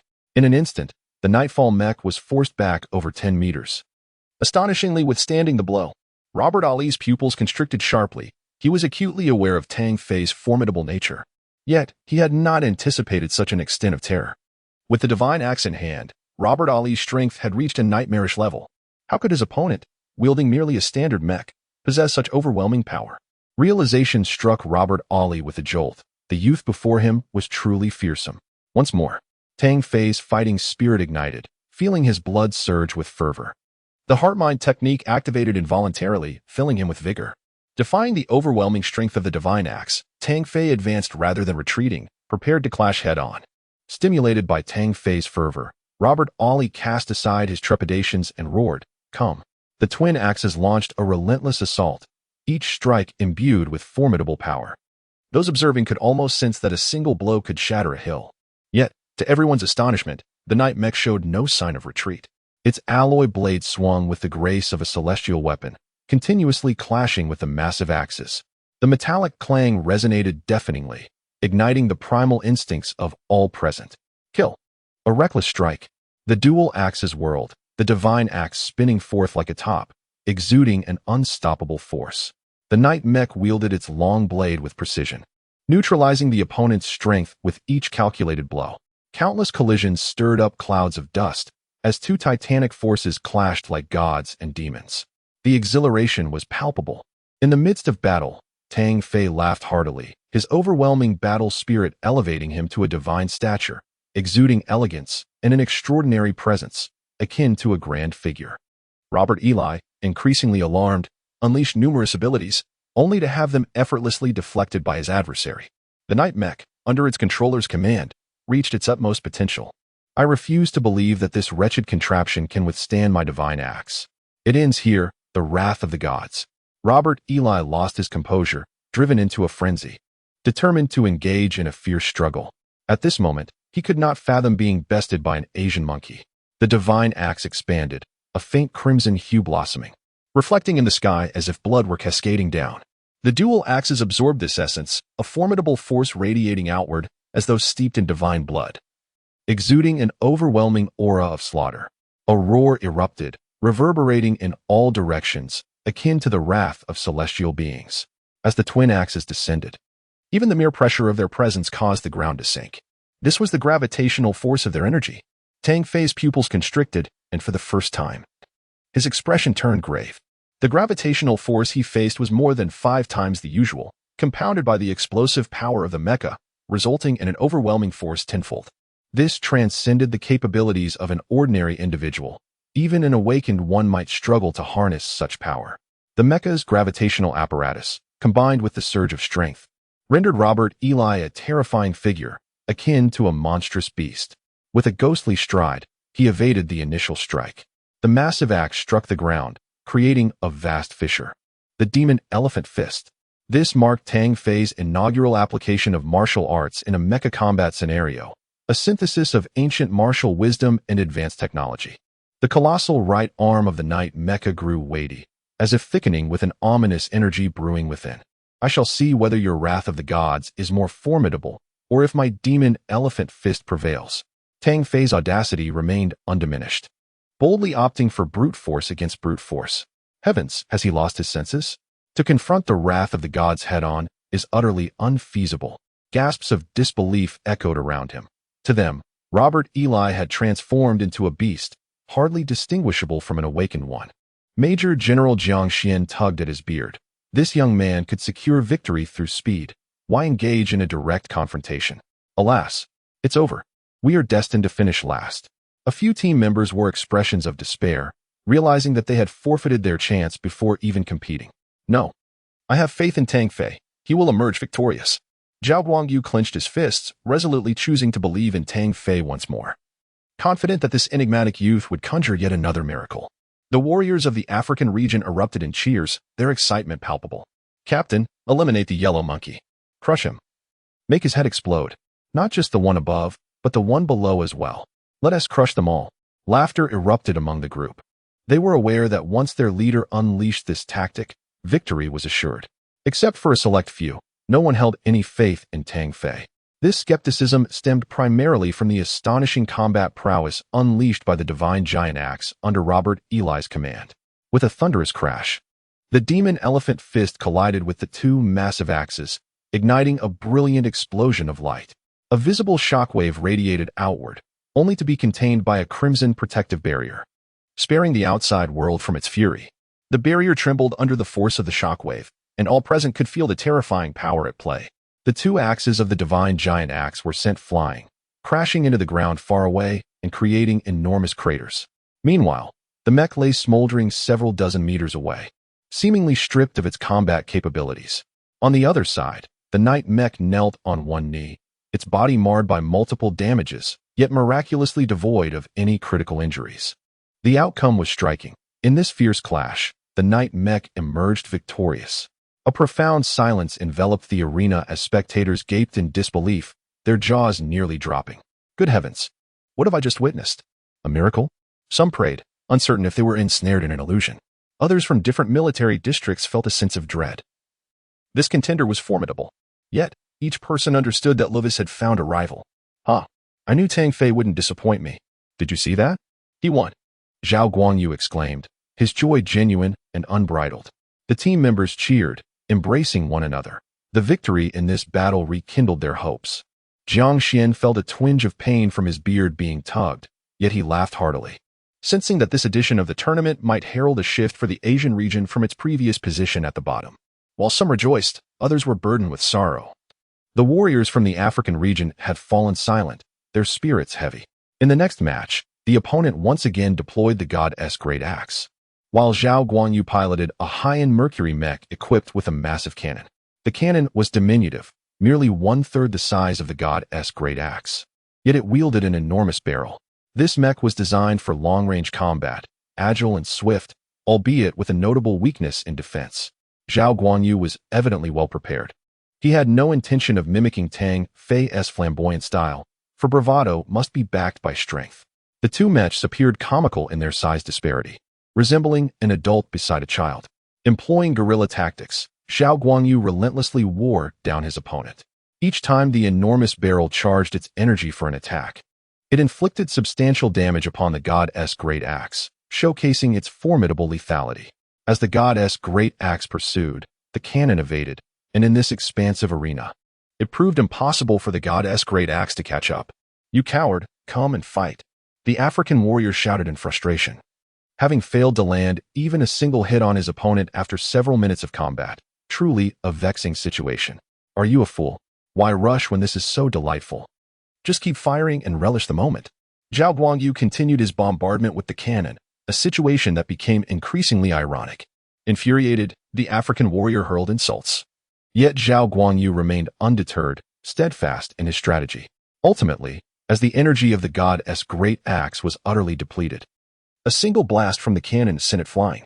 Subsequently, the African fighter surrendered, his mech completely destroyed and incapable of further combat. Hooray! My bald fish is still incredibly formidable, Zhao Guangyu exclaimed with pride. The Asian military zone triumphed with a score of 2-1. Soon after, Wang Kuan entered the fray, his subtle manipulation skills and speed advantage infuriating the African warriors. Just as before, they were drained of energy, allowing Wang Kuan to emerge victorious. Living up to expectations, he secured a win, and the outcome was clear. The Asian military zone advanced. This battle rendered all warriors hesitant to underestimate the Asian military zone. Among them, Tang Fei's reputation once again resonated throughout the North American military zone. Unlike the previous occasion, this time his strength was witnessed by all. In the military, the strong are revered.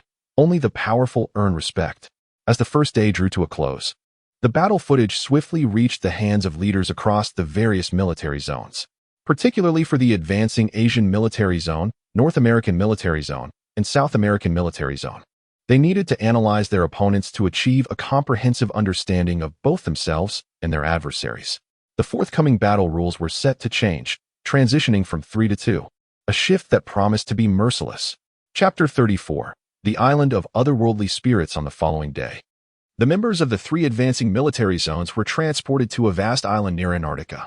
Towering ancient trees, lush with foliage, surrounded babbling brooks and fields adorned with blooming flowers. Such a sight was exceedingly rare in this era. "Are we here for a vacation?" One member of the Asian zone chuckled. "You fool. There's no such fortunate circumstance. It's clearly a conspiracy," Zhao Guanyu countered. "That remark hardly sounds like a compliment to me." Zhao Guanyu scratched his head and inquired. "Everything seems perfectly normal here. There isn't even a single animal. What is there to fear?" Tang Fei chuckled and replied. "You yourself have pointed out the absence of animals.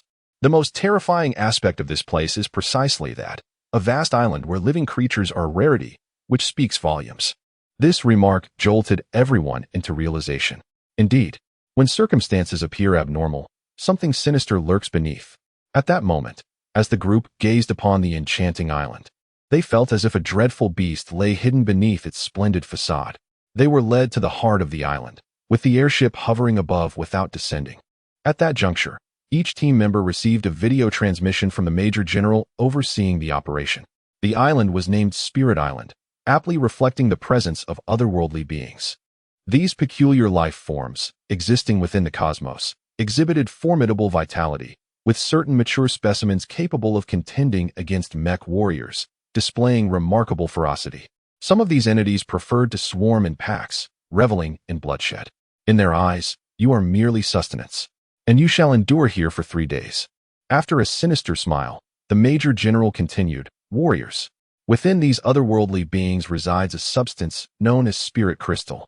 The criteria for victory this time is that the 2 military districts that procure the most spirit crystals shall qualify for the finals.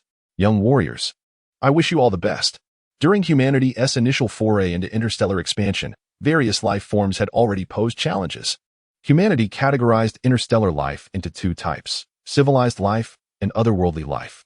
Those akin to humans were deemed civilized, while the simpler, more brutal entities were classified as otherworldly.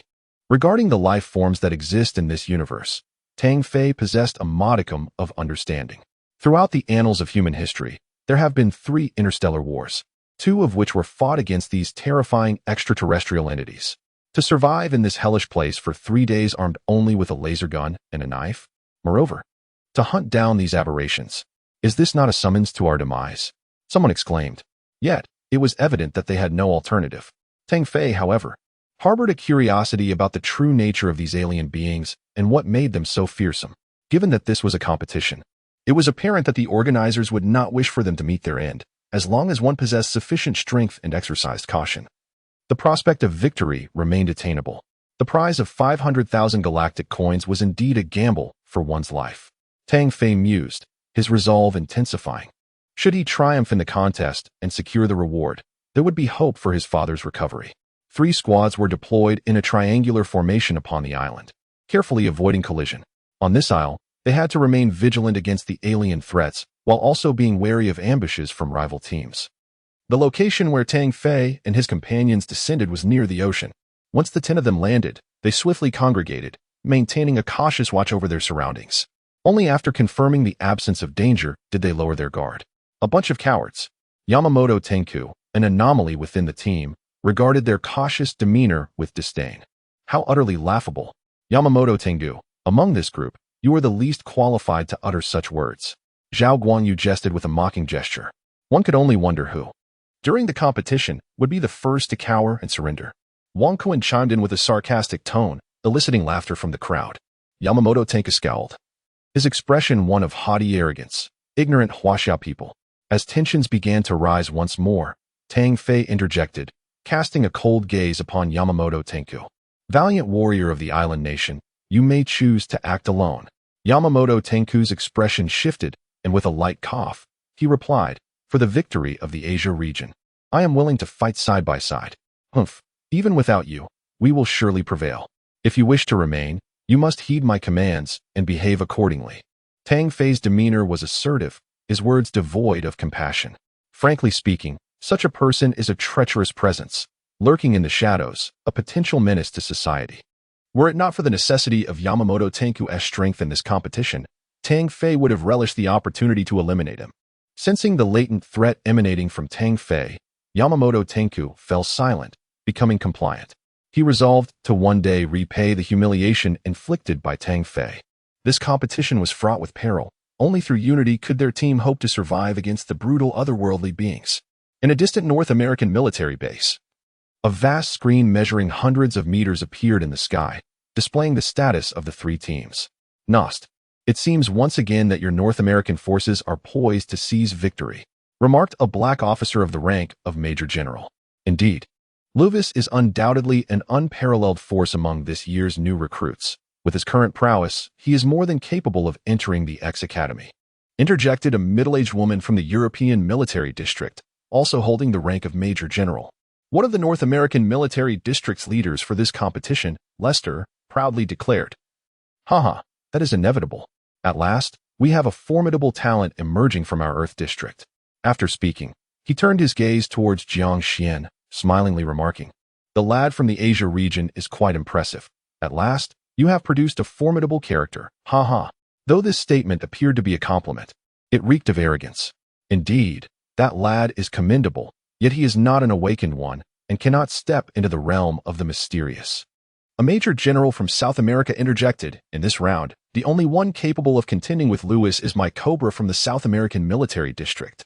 Among the several major generals, the South American military district was undoubtedly the most arrogant, exuding an air of superiority over the others. Jiang Xian smiled, unfazed by the derision. One should not speak too confidently. Until the final result is revealed, everything remains uncertain. Perhaps our Asia military district will be fortunate enough to clinch the championship this year. Haha. Ultimately, it is the one who laughs last that is the true victor. This calmly articulated remark silenced the others. Deep down, Jiang Xian certainly hoped that Tang Fei could lead the team to victory. Yet he was acutely aware of the formidable challenges ahead. Nevertheless, after witnessing Tang Fei's combat prowess, a flicker of hope lingered within him.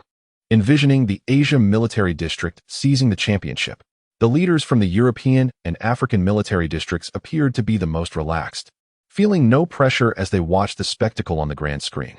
Suddenly, a North American warrior exclaimed in astonishment, and all eyes turned towards the screen, collectively gasping in disbelief. Chapter 35, Spirit Crystal. On the screen, peculiar creatures flickered into view, approaching the three small teams. Alien beings. The word echoed in everyone's minds. A terrifying life form.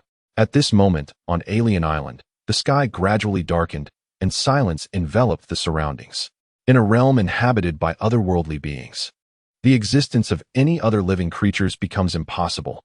The landscape is expansive, with the ocean as a backdrop, allowing for early detection of potential threats. Within this strange and eerie island of supernatural entities, one must remain perpetually vigilant. The night watch is organized in pairs, with shifts changing at midnight to maintain alertness. Tonight, it is my duty, alongside the bald-headed fish, to be the first watch. After assigning the tasks, everyone partook of some sustenance before lying down to rest. In such an environment, all had undergone training, and discomfort was non-existent. As the night deepened, devoid of moonlight, visibility was significantly impaired, though this posed no hindrance to Tang Fei, who remained unaffected. Seated in a meditative posture, his penetrating gaze was fixed upon the depths of the forest, an instinctual feeling that something would transpire this night. Tang Fei, why not rest? I can manage alone, Zhao Guangyu suggested from his position on the ground, staring at the sky. Hush. Tang Fei's expression turned grave. Something is amiss. Awaken them. Instantly, Zhao Guangyu's languid demeanor transformed, a fierce aura emanating from him. Everyone rise. There's a situation. In an instant, all members sprang to their feet. Their spirits heightened, akin to a pack of leopards ready to pounce. What is happening? Someone inquired. There's something approaching from the jungle ahead. Prepare for battle. Tang Fei replied, his brow furrowed. The group brandished their laser guns, gripping their alloy knives with determination. A quarter of an hour passed in tense silence. The jungle ahead remained eerily still, devoid of any sound. What a fuss over nothing. Yamamoto Tenku scoffed, a mocking smile plastered on his face. Spare us your sarcasm. The other team members held Tang Fei in high regard, choosing to ignore Yamamoto's taunts. Yet, Tang Fei continued to scrutinize the forest, his expression growing increasingly serious. Caution! As the warning resounded, a dark figure leapt forth from the jungle. A piercing shriek echoed, utterly grating to the ears. What on earth is this creature? The crowd gasped in astonishment. The shadow loomed over 10 meters wide, its wings resembling those of a bat, and its head akin to that of a horse. Adorned with sharp black horns. It possessed 2 pairs of talons reminiscent of a vulture, its body coated in a viscous substance, emanating a foul stench. By heavens! The appearance of such a bizarre entity in this place surely indicates the presence of otherworldly beings. Zhao Guangyu cursed, raising his laser gun. Unleashing 6 beams of light aimed directly at the creature's head. The entity roared in fury, 3 beams striking it, leaving a gash on its forehead from which green liquid gushed forth, inciting its rage. Faced with the prospect of prey, it unfurled its wings and charged forth with alarming speed. The fact that it survived 3 shots was terrifying. The onlookers stood in disbelief. This beast seemed impervious to the laser gun, and only a coordinated assault with hundreds of beams might stand a chance of vanquishing it. However, they must not forget that this was merely one otherworldly being. Should hundreds or thousands appear, they would likely find themselves without the opportunity to fire a single shot. Scatter! Tang Fei bellowed, urging everyone to disperse, for the concentration of their group made them an obvious target. They needed to resolve the situation swiftly. Who could tell how many more of these entities lurked nearby? Tang Fei murmured to himself as he raised his laser gun, relentlessly firing. The pain from the previous encounter paled in comparison. The otherworldly creature, sensing the formidable presence of the approaching adversary, surged toward Tang Fei first. Its razor-sharp talons glinted menacingly, prompting Tang Fei to act without hesitation. He drew his alloy knife, channeling all his strength into a fierce downward strike. With Tang Fei's formidable power, he was unable to sever the claws of the otherworldly creature, merely embedding his blade halfway. A collective gasp echoed through the air, for the strength displayed was truly terrifying. The hardness of its body was comparable to that of ordinary metals, a notion that was simply astounding. Despite their astonishment, the team quickly allocated 4 members to support Tang Fei, all of whom possessed formidable close combat skills, to utilize laser guns to provide distraction, while the remaining members stood ready for backup. With the tactical arrangements in place, the 5 of them exuded a formidable presence. In an instant, Tang Fei cleaved the head of the otherworldly being with a single stroke. The spectacle was astonishing. If such effort was required to eliminate one creature, how would they fare against a horde? Someone remarked in disbelief. Let us not be so pessimistic, Tang Fei replied. Firstly, since we have chosen this mode of competition, it is impossible for us to be annihilated entirely. Secondly, such creatures are rare. Most otherworldly beings do not possess such terrifying attributes. As he spoke, Tang Fei employed an alloy knife to separate the head of the creature and, after some effort, excavated a silvery, crystalline object. Is this the soul crystal? It appears rather ordinary, Zhao Guangyu mused, bewildered as he examined the item. Having slain the otherworldly being, the confidence of the group surged, realizing that the legendary life forms were not as formidable as rumored. However, before they could relax, ominous sounds reverberated through the jungle. 3 more otherworldly beings emerged, each distinct from the others. Goodness! 3 at once, Wang Kun exclaimed. The current creatures resembled serpents with wolf-like bodies, their forms covered in a layer of armor, exuding an aura of malevolence. To the left stood a creature that, while humanoid in posture, was entirely enveloped in green fur, its crocodilian head strikingly formidable. On the right side, suspended in the air, loomed a black hole, its gaze akin to that of a colossal eye, from which a stream of crimson blood perpetually flowed. The grotesque appearance of the otherworldly beings instilled a sense of dread, rendering them as monstrous entities in the eyes of onlookers. Together with the bald-headed fish, I engaged the aberrations ahead, while the remaining members formed groups of 4 to confront the entities. The command was clear: eliminate. As the otherworldly beings charged forth, they regarded the diminutive creatures before them as mere sustenance, a delectable feast. With the head of a serpent and the body of a wolf, they exhaled dark mists, their forms hurtling towards us like colossal projectiles. Zhao Guangyu provided remote support, creating a barrier of resistance. At that moment, Tang Fei leaped upon one of the entities with remarkable agility. With a roar reminiscent of a tiger, this particular entity, shrouded in an even denser darkness, attempted to shake off its unwelcome passenger. Yet, Tang Fei clung to it as if bonded by glue, refusing to be dislodged. "Stay still," he bellowed, unleashing a powerful punch that unleashed a tempestuous force upon the northern segment of the entity. With each blow, the creature's form shattered into fragments, meeting a gruesome demise. Tang Fei swiftly dispatched the aberration, and he and his companion hurried to assist the other 2 groups in their battle against the entities. Given their combat prowess, vanquishing 3 otherworldly beings posed no challenge. However, as it was their initial encounter, a degree of tension was inevitable, hampering their full potential. Only Tang Fei, empowered by his profound techniques, swiftly obliterated 2 of the entities. After excavating 3 identical crystal stones, Tang Fei's team hastily retreated into the adjacent forest, wary of lingering in the area lest more aberrations emerge. This locale was not the only one plagued by these entities. The soldiers from the North American and South American divisions were engaged in fierce combat as well. Unlike Tang Fei's team, the 2 other squads faced a seemingly distinct variety of otherworldly beings. They wielded laser guns, effortlessly annihilating several aberrant beings, yet the sheer number was staggering, reaching into the thousands. At that moment, had one been able to gaze down from the island, they would have witnessed a multitude of figures weaving through the forest. Encircling their prey, the warriors were clearly the target. The aberrant beings on this island had been specifically cultivated by the Solar Alliance within the Earth sector to hone the skills of exceptional fighters. Such a multitude of them was an uncommon sight. As night fell, the aberrants began to stir restlessly, drawn by the scent of delectable prey.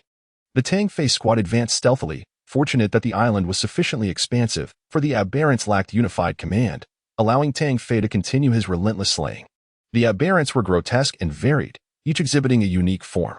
During their escapade, they even encountered a formidable aberrant that nearly inflicted injury upon Tang Fei. Nonetheless, overall, it was a perilous yet manageable endeavor. Tang Fei was intrigued by the spirit crystals, artifacts imbued with formidable power, some seemingly infused with divine essence, floating gently in the air, while others radiated an icy chill akin to ancient frost, and some were filled with a green liquid, exuding deadly toxins. These were the various manifestations of spirit crystals, and Tang Fei discerned that they appeared to vary drastically depending on the type of aberrant from which they originated. Suddenly, Tang Fei's attention was drawn to a radiant crystal emanating a celestial glow. He inhaled deeply, feeling his fatigue dissipate. Could this be consumable? A compelling instinct surged within him, suggesting that ingesting the spirit crystal might yield unforeseen benefits. This was his first encounter with such an entity, and he was unaware of the potential consequences. Yet, the opportunity felt rare, and he sensed profoundly that the spirit crystal could greatly enhance his martial capabilities. Consuming one should pose no significant risk. After murmuring to himself, Tang Fei placed the radiant crystal into his mouth. Contrary to his expectation of its hardness, the spirit crystal dissolved instantaneously, releasing streams of vital energy that coursed through his meridians. The exhilarating sensation compelled Tang Fei to exclaim aloud. The essence, transformed from the spirit crystal, flowed ceaselessly along his channels, rendering his entire body remarkably relaxed, while a layer of dark substance enveloped his exterior. His tendons had been cleansed. Tang Fei was astounded. He had encountered descriptions of this phenomenon in the texts on cultivation. Cleansing the tendons strengthens the internal organs, enhances vitality, and significantly amplifies explosive power. This occurrence was typically expected only after reaching the 3rd layer of the hard engraving technique. To his surprise, it manifested ahead of schedule due to a fortunate coincidence. Following the cleansing of the tendons comes the marrow refining, a process aimed at fortifying bones and flesh to elevate the body's resilience. However, This stage necessitates mastery of the third layer of the hard engraving technique. The remarkable effects he experienced from consuming just one compelled him to hastily seize two more and ingest them. Vital energy surged within him like a boundless ocean. Tang Fei was elated. This was tantamount to a remarkable tonic. Did this imply that on Spirit Island, he could acquire more spirit crystals to enhance himself and assist in his cultivation of the heart engraving technique? After consuming 7 crystals, he suddenly recalled that the objective of this endeavor was to amass the most spirit crystals. He dared not indulge further. The competition took precedence, and the spirit crystals were not to be squandered. Chapter 36. 2 Yellow Sparrows. As he journeyed forth, the path was fraught with conflict, with formidable alien beings appearing intermittently, each possessing immense physiques and diverse forms. Led by Tang Fei, the squad did not linger for more than half an hour at the original site. After vanquishing the otherworldly beings, they swiftly retreated. The vast expanse of the otherworldly island revealed ancient trees that soared towards the heavens, seemingly connecting to the sky and casting shadows over the land. Any ordinary warrior would hesitate to navigate through the dense forests at night, fearing they might fall prey to the otherworldly entities. Yet, Tang Fei's eyes sparkled like stars, undeterred by the night. He perceived his surroundings with even greater clarity than during the day, surveying an area of several hundred meters with remarkable precision. Suddenly, the sounds of battle echoed ahead. Tang Fei murmured to himself, "This region is drawing near to the depths of the otherworldly island. Could it be personnel from another military district?" Someone speculated. "It must be. I wonder which district they belong to. Perhaps we should investigate, as we might lend our assistance." Zhao Guanyu's expression was laced with ulterior motives, emphasizing the word assistance. The others understood his implication, their eyes gleaming with excitement and eagerness. Tang Fei smiled and waved his hand, saying, "Then let us offer our aid." Had he been unaware of the significance of spirit crystals, Tang Fei would not have intervened. However, at that moment, he desired more spirit crystals. With other military personnel engaged in conflict, he did not mind playing the role of the opportunistic observer. Traversing a narrow gorge, they ascended a small hill from which they could observe the battle unfolding several hundred meters away. Countless otherworldly beings besieged a high ground where a group of 10 warriors, hailing from the South American military district, had gathered. The otherworldly beings were significantly smaller than those slain by Tang Fei, each standing merely half a human height. They possessed 4 claws and were enveloped in a viscous green liquid, their bodies a deep shade of green. Their heads featured a gaping maw filled with razor-sharp red teeth, yet they lacked eyes.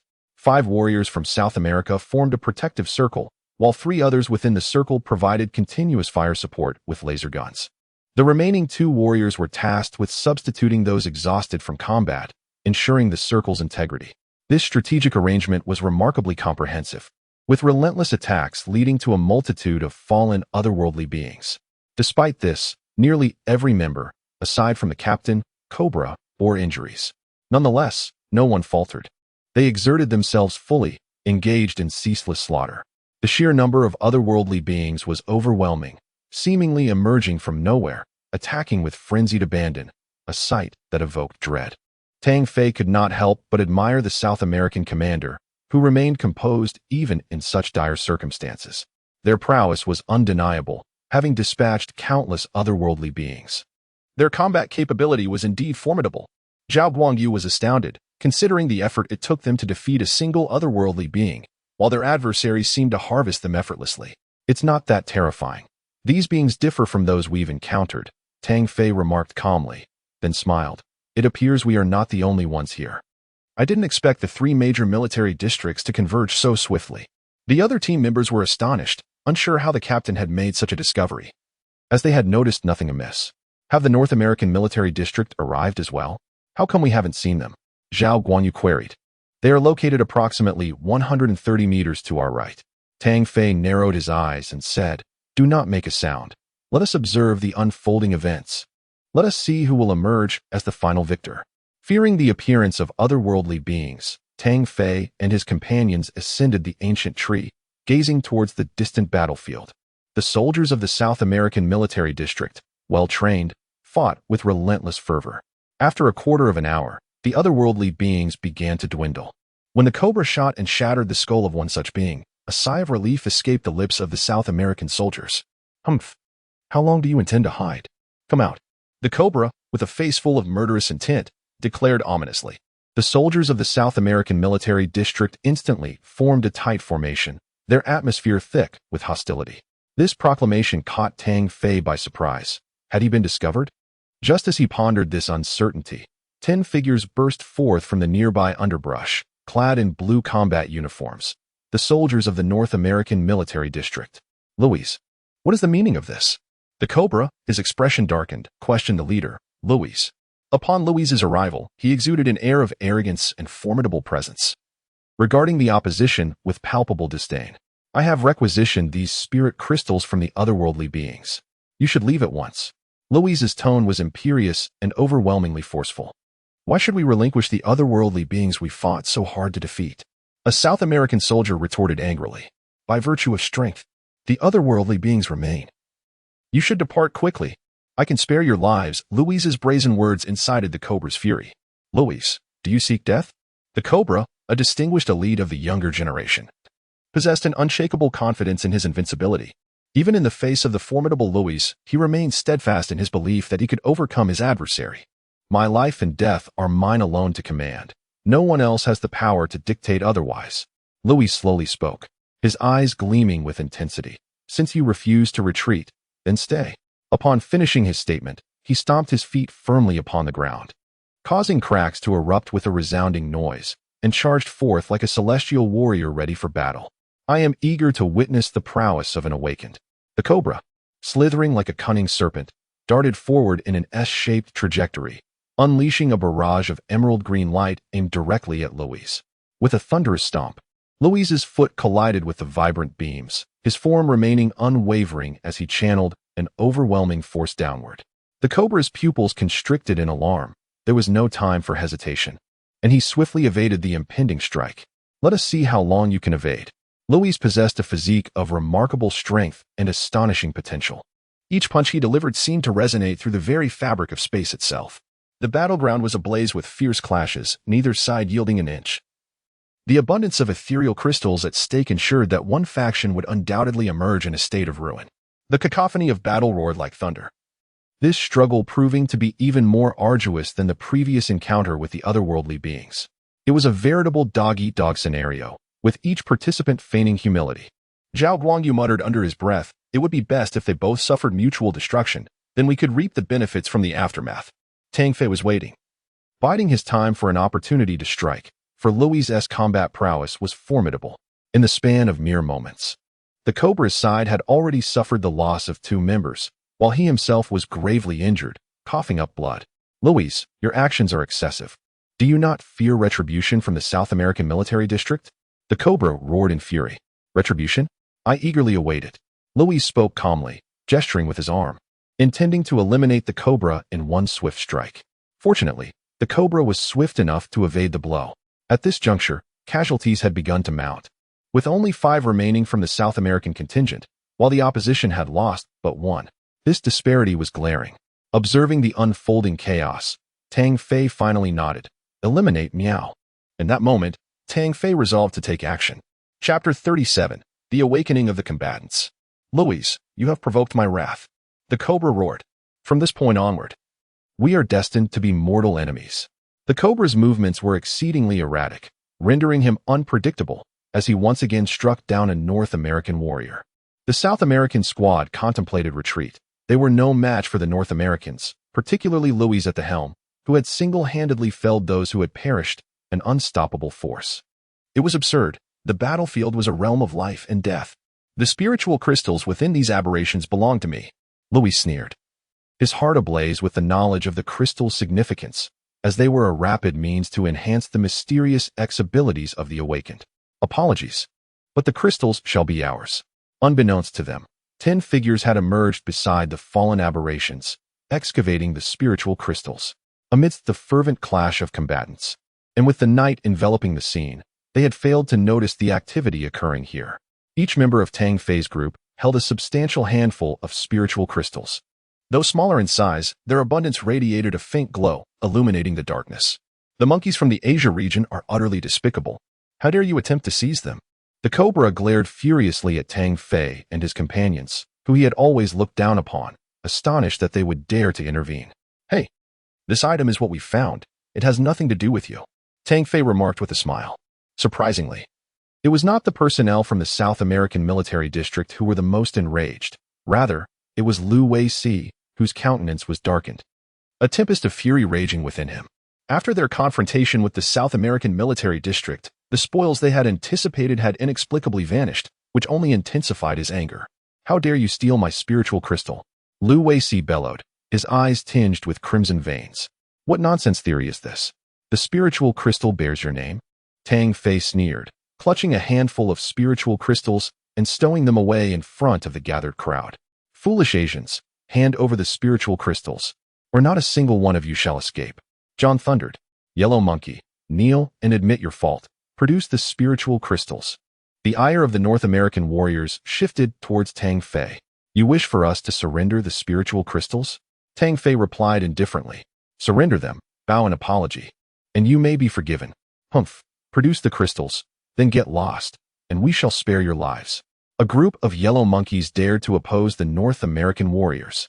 Each North American warrior stood with unparalleled pride, viewing those from the Asian region as cowards, especially after Yamamoto Tenku's surrender during the competition, leading them to believe that the Asian region was comprised of the same ilk. Have you been kicked in the head by a donkey? You would spit out what you have already bitten. Zhao Guanyu laughed heartily, regarding them with a look of utter foolishness. You shall pay for this. Lu Wei-si's hands bulged with veins. You must atone with your blood. Atonement? We are quite busy and have no time for this nonsense. Tang Fei could not help but curse. Louis stirred, his fury stripping him of composure. In that moment, he seemed to bulk up, his muscles straining against his clothing. He strode forward with the imposing presence of a humanoid tank, the ground trembling beneath him, leaving a trail of footprints. With a roar, Louis unleashed a punch that seemed to freeze the air itself. Tang Fei's expression finally shifted. The magnitude of this power sent a chill through him. Far more terrifying than that of Robert Ellie, the formidable black man. The attack came swiftly, closing the distance in an instant. Tang Fei did not retreat. Behind him stood his teammates, none of whom could withstand the force of that punch. Get lost, he bellowed, his right arm swelling with strength as he executed the formidable martial technique, the demon elephant fist. The collision erupted with a resounding boom that kicked up a cloud of dust. Louis staggered back several steps, regaining his footing, while Tang Fei was sent flying, colliding with his teammates in the process. Tang Fei was taken aback, though he had unleashed his punch in haste, employing the demon elephant fist. He felt a tingling in his right arm. The power he wielded could not match that of his opponent. Quite impressive. No wonder he is so arrogant. A smile crept across Tang Fei's face, his fighting spirit ignited. Each encounter with a strong adversary made his blood surge with excitement, igniting a desire for battle. Foolish monkey. I am an F-level awakened, possessing the mysterious X-ability and strength beyond your wildest imagination. I could obliterate you with ease, Louis proclaimed, lifting his chin with haughty pride. Why do you ramble on? Are you afraid? Trying to mask your terror? Tang Fei retorted with a smile, unfazed by the awakened's presence. What a joke. I am an awakened, the very embodiment of invincibility to you. How could I fear you?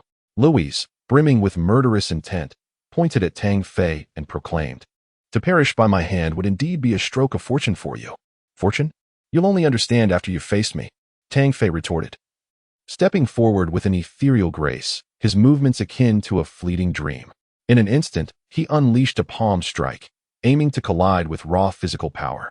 He refrained from employing any martial techniques, opting instead to channel the essence of his strength through the Mingxin formula, determined to hone his own capabilities against his opponent. A cruel smile crept across Louis's face as he reciprocated with a strike of his own. His awakened ability allowed for an explosive surge of strength, maximizing his physical prowess. With a mere touch of his body, the Asian youth before him could be utterly obliterated. You arrogant fool, prepare to witness the true might of an awakened one. Boom. The two bodies clashed in a fierce melee, each movement imbued with terrifying power. A single step shattered the earth, and a punch splintered a towering tree, leaving devastation in their wake across a radius of several dozen meters. Onlookers stood in stunned silence, questioning whether such force could indeed belong to mere mortals. They pondered their own fate. A single blow from either combatant could spell their doom. Cobra felt the weight of that power, experiencing for the first time the limitations of his own perspective. The North American and Asian competitors refrained from conflict, each rallying support for their respective leaders. as this was a battle of the pinnacle. Louis grew increasingly alarmed as the encounters continued, despite over 100 clashes. The lean youth opposite him only seemed to gain in courage. It was important to note that Louis had activated his awakened abilities, unleashing an F-class explosive strength that should have swept away any adversary. Yet, at this moment, he found his onslaught resolutely countered. Could it be that his opponent was also an awakened one? This thought flickered through Louis's mind, only to be swiftly dismissed. The disparity in their genetic awakenings was far too significant. Awakened beings could always sense each other's presence. Before him stood an Asian youth, and Louis felt no trace of an awakened presence. The notion that the opponent's genetic awakening level surpassed his own was utterly implausible. For such a prodigy would undoubtedly be removed from the ranks of ordinary military and dispatched to the enigmatic X Special Academy for cultivation. As Louis's mind raced, suddenly, Tang Fei feigned a kick. As Louis sidestepped, a colossal fist surged towards him. Bang! It landed squarely on Louis's face, instantly leaving a dark bruise. Infuriated, he seethed. You seek death. Once more, Louis plunged into battle, unleashing his full might with every strike. The two appeared as humanoid mechs, their destructive potential astonishing, causing the onlookers to retreat significantly, fearful of being caught in the crossfire. Abruptly, screams erupted from the North American sector. Despicable Cobra! John bellowed. Engaged in combat with the Cobra. Louis's expression darkened further at this moment. It felt as if their North American forces were pitted against the two other major military divisions. Previously, he harbored no fear, for he was an awakened one, unparalleled in combat prowess, convinced that no one could thwart him. However, he had never anticipated that the captain of the Asian division could stand against him. Cobra, your demise is imminent. Once I deal with this brat, your end shall arrive. Louis roared. Stop screaming. I'm not a mere fruit for you to squeeze. Tang Fei retorted with a smirk. You may be formidable, but I am invincible. You cannot defeat me. Louis's fighting spirit surged. He had no intention of holding back. The genetic shackle shattered. Louis convulsed, veins protruding like serpents writhing across his body. In the midst of his anguished roars, his muscles bulged once more, each bulging like rock, brimming with explosive power. Perish! A single punch descended like a mountain, causing the very air to tremble. Demon Shadow Fist. Tang Fei dared not confront him head-on. Such force could not merely be resisted with flesh and blood. He unleashed his martial arts to their fullest potential, akin to a ferocious beast roaring. Boom! The ancient trees around them shattered. Had it not been for Tang Fei consuming spirit crystals and enhancing his mind engraving technique, he would have struggled even more. Even now, he could barely withstand the onslaught, yet Tang Fei did not falter. Instead, he focused all his energy, his fighting spirit undiminished, fully engaging in the battle.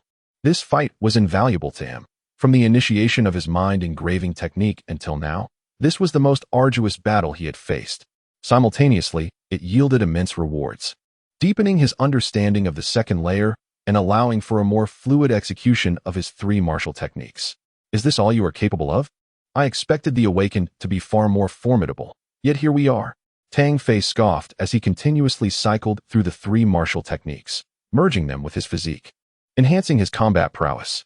Louis felt a profound sense of humiliation. Having unraveled his genetic shackles and unleashed his fighting spirit, he found himself unable to subdue his opponent. Filled with rage and shame, he was now truly caught in a dilemma. On one hand, he faced a formidable adversary, while on the other, the South American military district launched a surprise attack, leaving him with no means of escape. The South American military district, driven by fury, struck again, taking the upper hand and swiftly eliminating two members of the North American military district. The North American forces struggled to hold their ground. Having lost significant amounts of spirit crystals, their situation dire. Tang Fei, you are remarkable. If we continue to fight like this, we will only benefit the South American military district. It would be wiser to cease hostilities and save our strength for the final showdown. Louis calmed his emotions and finally spoke, which for him was a form of capitulation, a profound humiliation. At this moment, Tang Fei also had no intention of continuing the battle, for he sensed a terrifying presence approaching, unsettling his heart and foreshadowing a significant event.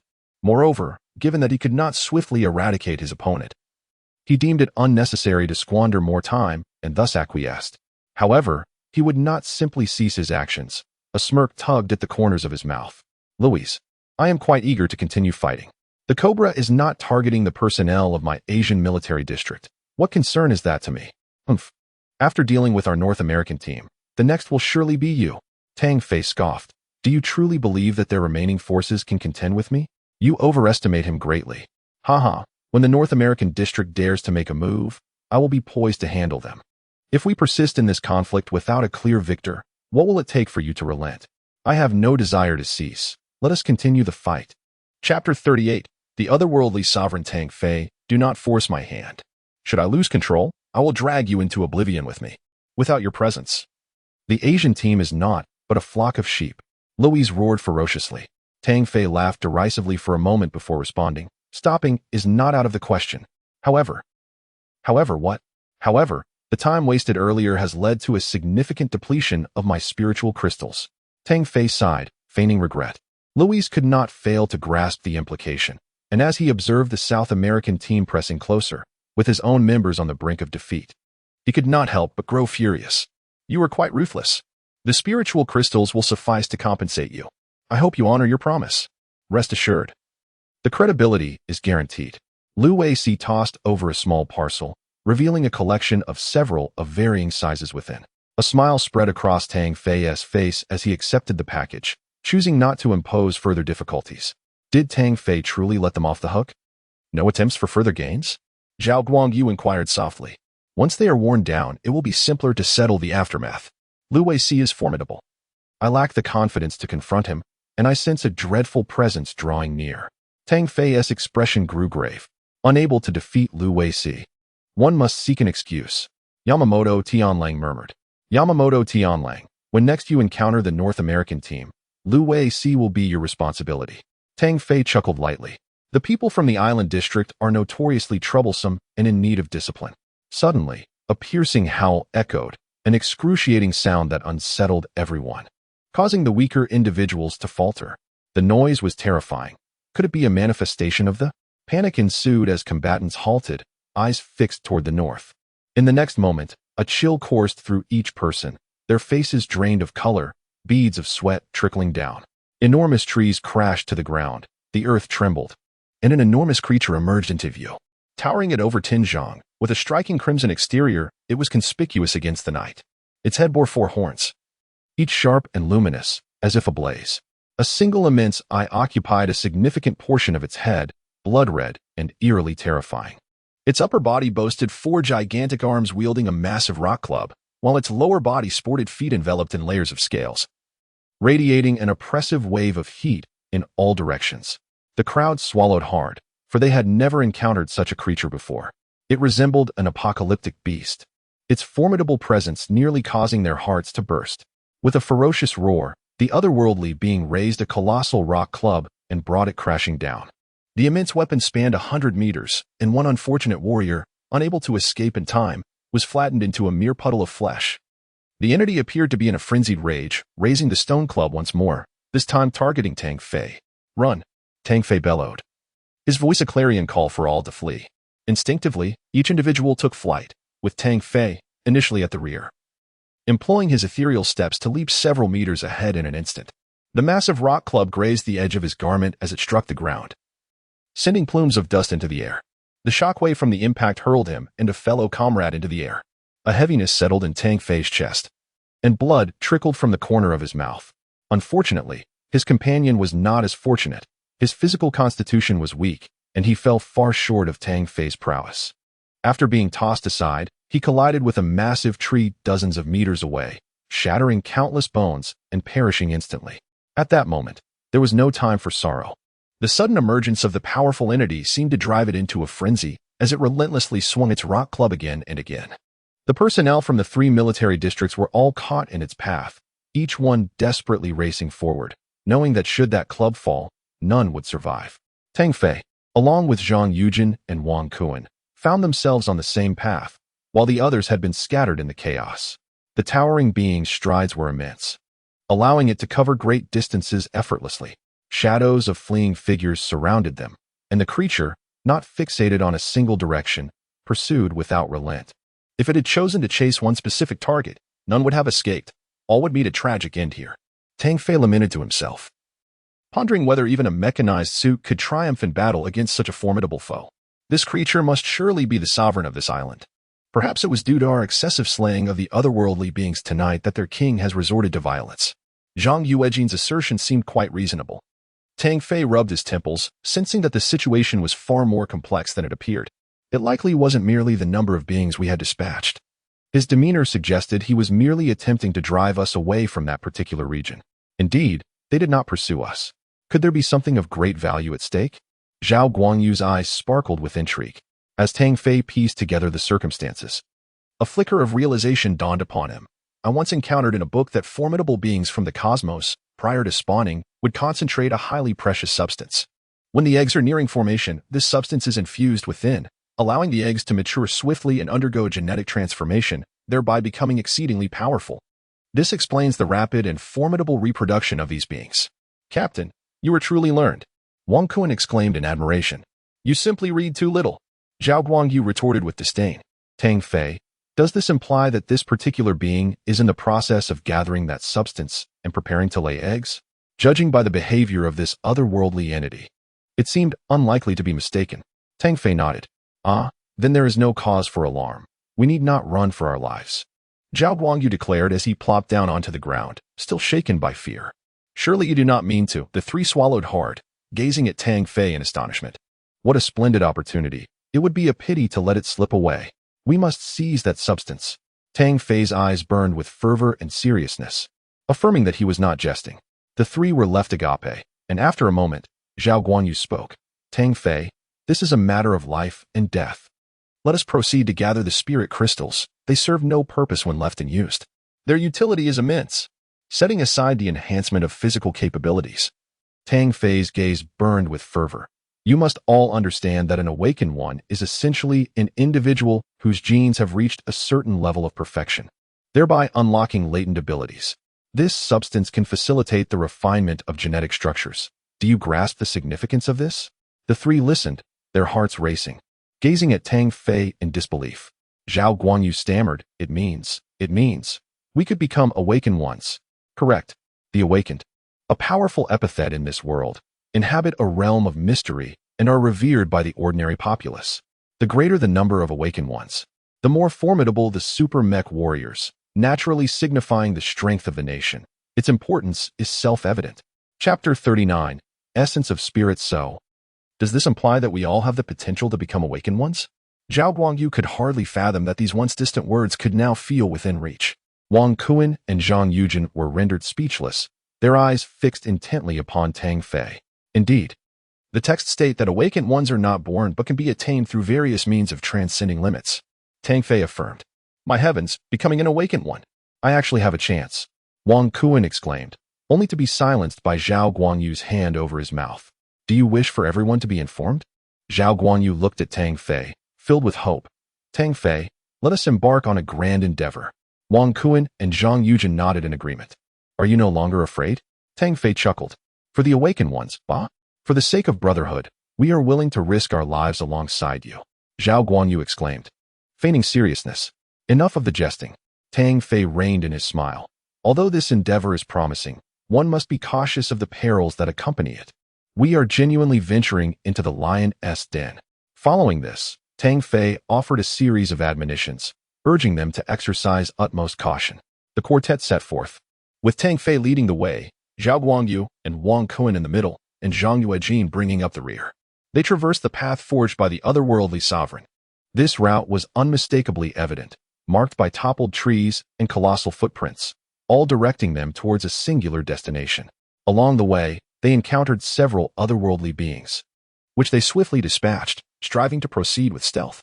After 20 minutes of stealthy advancement, they arrived at the precipice of the central mountain range of the island. The mountains loomed, exceeding 3,000 meters in elevation, adorned with ancient trees and peculiar flora. Following the trail of fallen trees and the imprints left behind, they delved into the heart of the mountains. They entered a gorge situated between two towering cliffs, resembling two gleaming swords thrust into the earth, piercing the heavens. Before long, they emerged from the gorge, revealing a stunning valley blanketed in vibrant blossoms, a riot of colors flourishing in abundance. To the left of the floral valley, a massive cave graced the rocky wall, towering several hundred meters high. Only such a cavern could accommodate the immense otherworldly being. The cave was shrouded in darkness, obscuring the view within. Here, Tang Fei and his companions treaded cautiously, wary of drawing the attention of any lurking entities. Upon entering the cave, they were assailed by a nauseating, acrid odor that was utterly revolting. After acclimating for some time, they took their first steps, braving the noxious stench. The cave was expansive, devoid of any light, the occasional drip of water echoing in the silence. After a considerable period of wandering into the depths, Tang Fei abruptly halted his advance. Before them lay a brilliant display, resplendent against the darkened backdrop of night. Countless enormous gems, piled high, illuminated the distance with their radiant glow. They had reached the bottom. Yet Tang Fei did not behold the otherworldly king. "Do not be careless. You all remain here while I investigate," Tang Fei declared, advancing silently, his footsteps making no sound upon the ground. The expanse was vast, its height indeterminate, encompassing an area akin to 3 or 4 football fields. The gems, heaped at the center, shimmered with an ethereal brilliance. The atmosphere was damp, the ground slick with moisture, yet one particular spot captured Tang Fei's attention. It was a pit, 5 or 6 meters wide, within which lay a striking, pale red orb, emanating an unusual luminescence. With but a glance, Tang Fei was certain. This was the essence he sought, chronicled in texts as the source of the otherworldly being's power. It was the concentrated essence of an otherworldly entity, embodying unfathomable, divine energy. How immense, Tang Fei murmured, noting that this essence towered over him, twice his height. As he raised his hands, an intense heat surged through him, nearly scalding. "Goodness, it's colossal." Zhao Guangyu and the other's eyes sparkled with astonishment. "Am I dreaming? It can't be this easy to obtain." Wang Kuan slapped himself, while Zhang Yuejin's eyes glazed over, nearly moved to tears. "Let us hurry. This is not the time for idle chatter." "Indeed, we must make our escape. Let us not linger and risk being caught," Zhao Guangyu exclaimed, only to receive 3 resounding slaps upon his head. At that moment, the most unwelcome event transpired. A colossal creature descended from a small cliff, causing the flower valley to tremble, shattering countless blossoms and leaving a vast fissure in its wake. "You cursed harbinger of doom," the others exclaimed in fury. They were so close to escaping, only to be discovered at the last moment. The otherworldly being roared skyward, its voice shattering the very rocks around them, a terrifying aura sweeping forth, plunging Tang Fei and his companions into a frigid despair as they sensed the madness of this entity. "Run!" The 4 plunged into the canyon, driven by sheer desperation. With a resounding crash, the monstrous being's colossal stone club struck the ground, creating a deep crater. This was the potent energy source left behind for its reproduction, and its theft incited a wrathful frenzy, especially as it perceived the audacity of the intruders. The canyon's limited expanse hindered the creature's strides, causing it to collide with the cliffs, massive boulders tumbling down as if the mountains themselves were on the verge of collapse. Yet, this predicament offered a glimmer of hope for Tang Fei and his companions. Under the cloak of night, they might still manage to elude this formidable being. However, the luminous energy they carried illuminated their presence far too conspicuously. "This won't do. We cannot escape like this." Tang Fei frowned, his gaze fixed on the glowing energy, a headache brewing from the situation. Zhao Guangyu and the others shared his frustration, so close to awakening yet potentially facing their demise. "Consume it. Let us eat as we go," Tang Fei finally proposed, realizing that relinquishing the precious energy was not an option. Since they had come so far, they would fight tooth and nail to devour it. Having spoken, he took the lead and bit into it.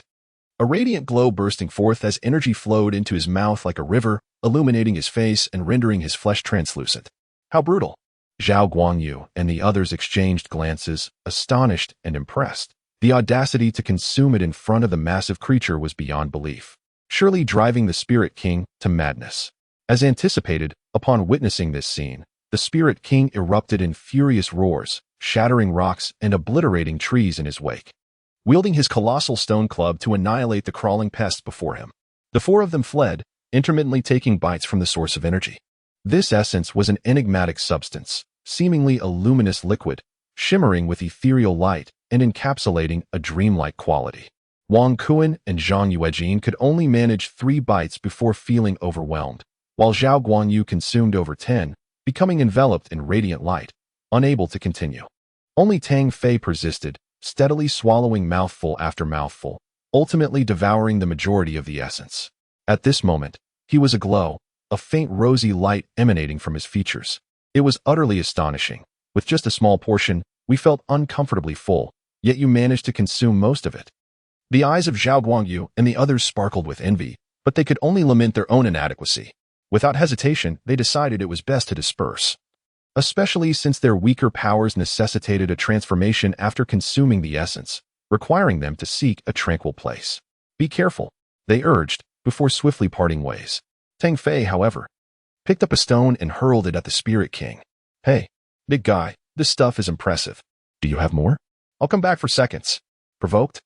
The Spirit King's eyes turned blood red, his aura surging as he aimed a crushing blow at Tang Fei. Tang Fei had already utilized the ethereal steps to drift away, veering towards another direction. The Spirit King paid no heed to Zhao Guangyu and the others, relentlessly pursuing Tang Fei. Among the four, Tang Fei had consumed the most, thus naturally inciting the Spirit King's animosity towards him. The island had erupted into chaos, as the Spirit King bulldozed through, relentlessly chasing Tang Fei.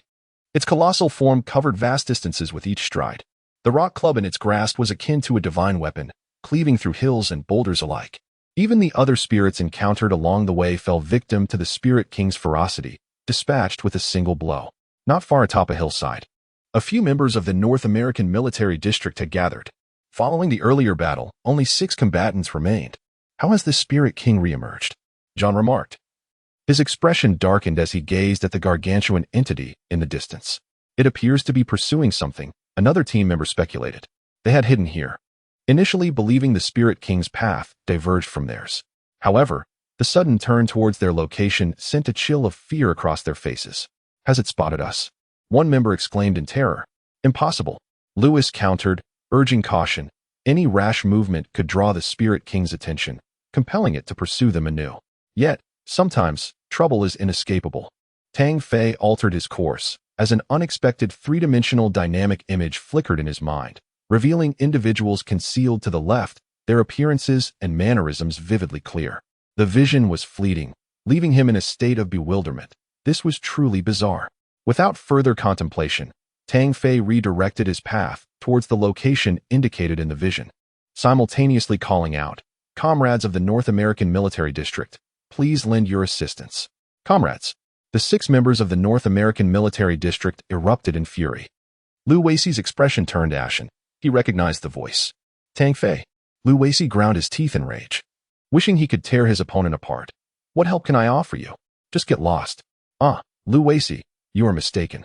As fellow humans, we ought to assist one another, especially against this alien king that we must confront together. Confront your mother. Lu Weixi could not contain his scorn, utterly appalled by such shamelessness. You provoked this creature. Do not drag us into your mess. Let us not forget, this is a competition. John could no longer hold back his anger. To hell with you. The North American Military District members could no longer maintain their composure. The alien king was drawing near. Run. Lu Weixi fumed, and the 6 from the North American Military District fled, filled with resentment. Chapter 40. Finally free that night, the island was anything but peaceful. The earth-shattering roars of the alien king echoed in all directions, intent on exterminating the intruders. Meanwhile, the North American base was bustling with activity. The large screen displaying a colossal alien pursuing a group of individuals. The sheer size of the alien, wielding an indomitable rock club, instilled a sense of awe in those present. The events unfolding on the island were clearly visible. Even the moment when Tang Fei and his companions stole the essence was captured in full detail. This lad is incredibly audacious. Jiang Xian was astonished, his face lighting up with joy. The essence. That is something extraordinary, only materializing when the alien king is about to lay eggs. The young man from the Asian military district is utterly despicable. The face of the North American military district's major general turned a deep shade of anger. The other 3 major regions secretly reveled in the misfortunes of the North American military zone, their envy directed towards the Asian military zone's members, who might be fortunate enough to receive the aid of 4 awakened ones. Meanwhile, the soldiers of the North American military zone were in turmoil, vehemently blaming Tang Fei for the chaos on the battlefield, unaware of his situation on Spirit Island. Tang Fei, you scoundrel! Get lost! John roared, overwhelmed by their helplessness as they were unjustly pursued by the Spirit King. harboring an intense hatred for Tang Fei. Have you never heard of the phrase to help others? This is your moment to manifest morality. Let us share this burden together. Tang Fei chuckled, closely trailing behind the North American military zone. Shameless. Lewis frowned, wishing to charge at the enemy, but the relentless pursuit of the Spirit King left them no moment to pause. Get lost. If you follow us any longer, we will collectively slay you. John threatened fiercely. With so many paths, which one do you think I should take? Tang Fei retorted fearlessly, intent on distracting them. Die. Unable to contain his frustration, John drew his laser gun and fired in Tang Fei's direction. Ever vigilant, Tang Fei executed his ethereal step, leaping onto a tree, nimbly advancing by bounding from branch to branch. A roar erupted as the Spirit King, resembling a formidable beast from the underworld, unleashed its wrath, causing the very island to tremble under its fury. With each step, it covered vast distances, emanating a terrifying aura. As the ruler of this realm, its supremacy was challenged when the crawlers dared to steal its essence, akin to slaying its offspring and severing its lineage. Another roar erupted as the Spirit King pursued, ready to strike once more. The rock-wielding behemoth was far too colossal, prompting a North American warrior to scream in terror, but it was too late to evade. He was crushed, leaving a pool of blood behind. The personnel in the North American military zone erupted in fury, yet they were utterly incapable of contending with this otherworldly king. Even though Lewis was an F-class awakener, it was insufficient.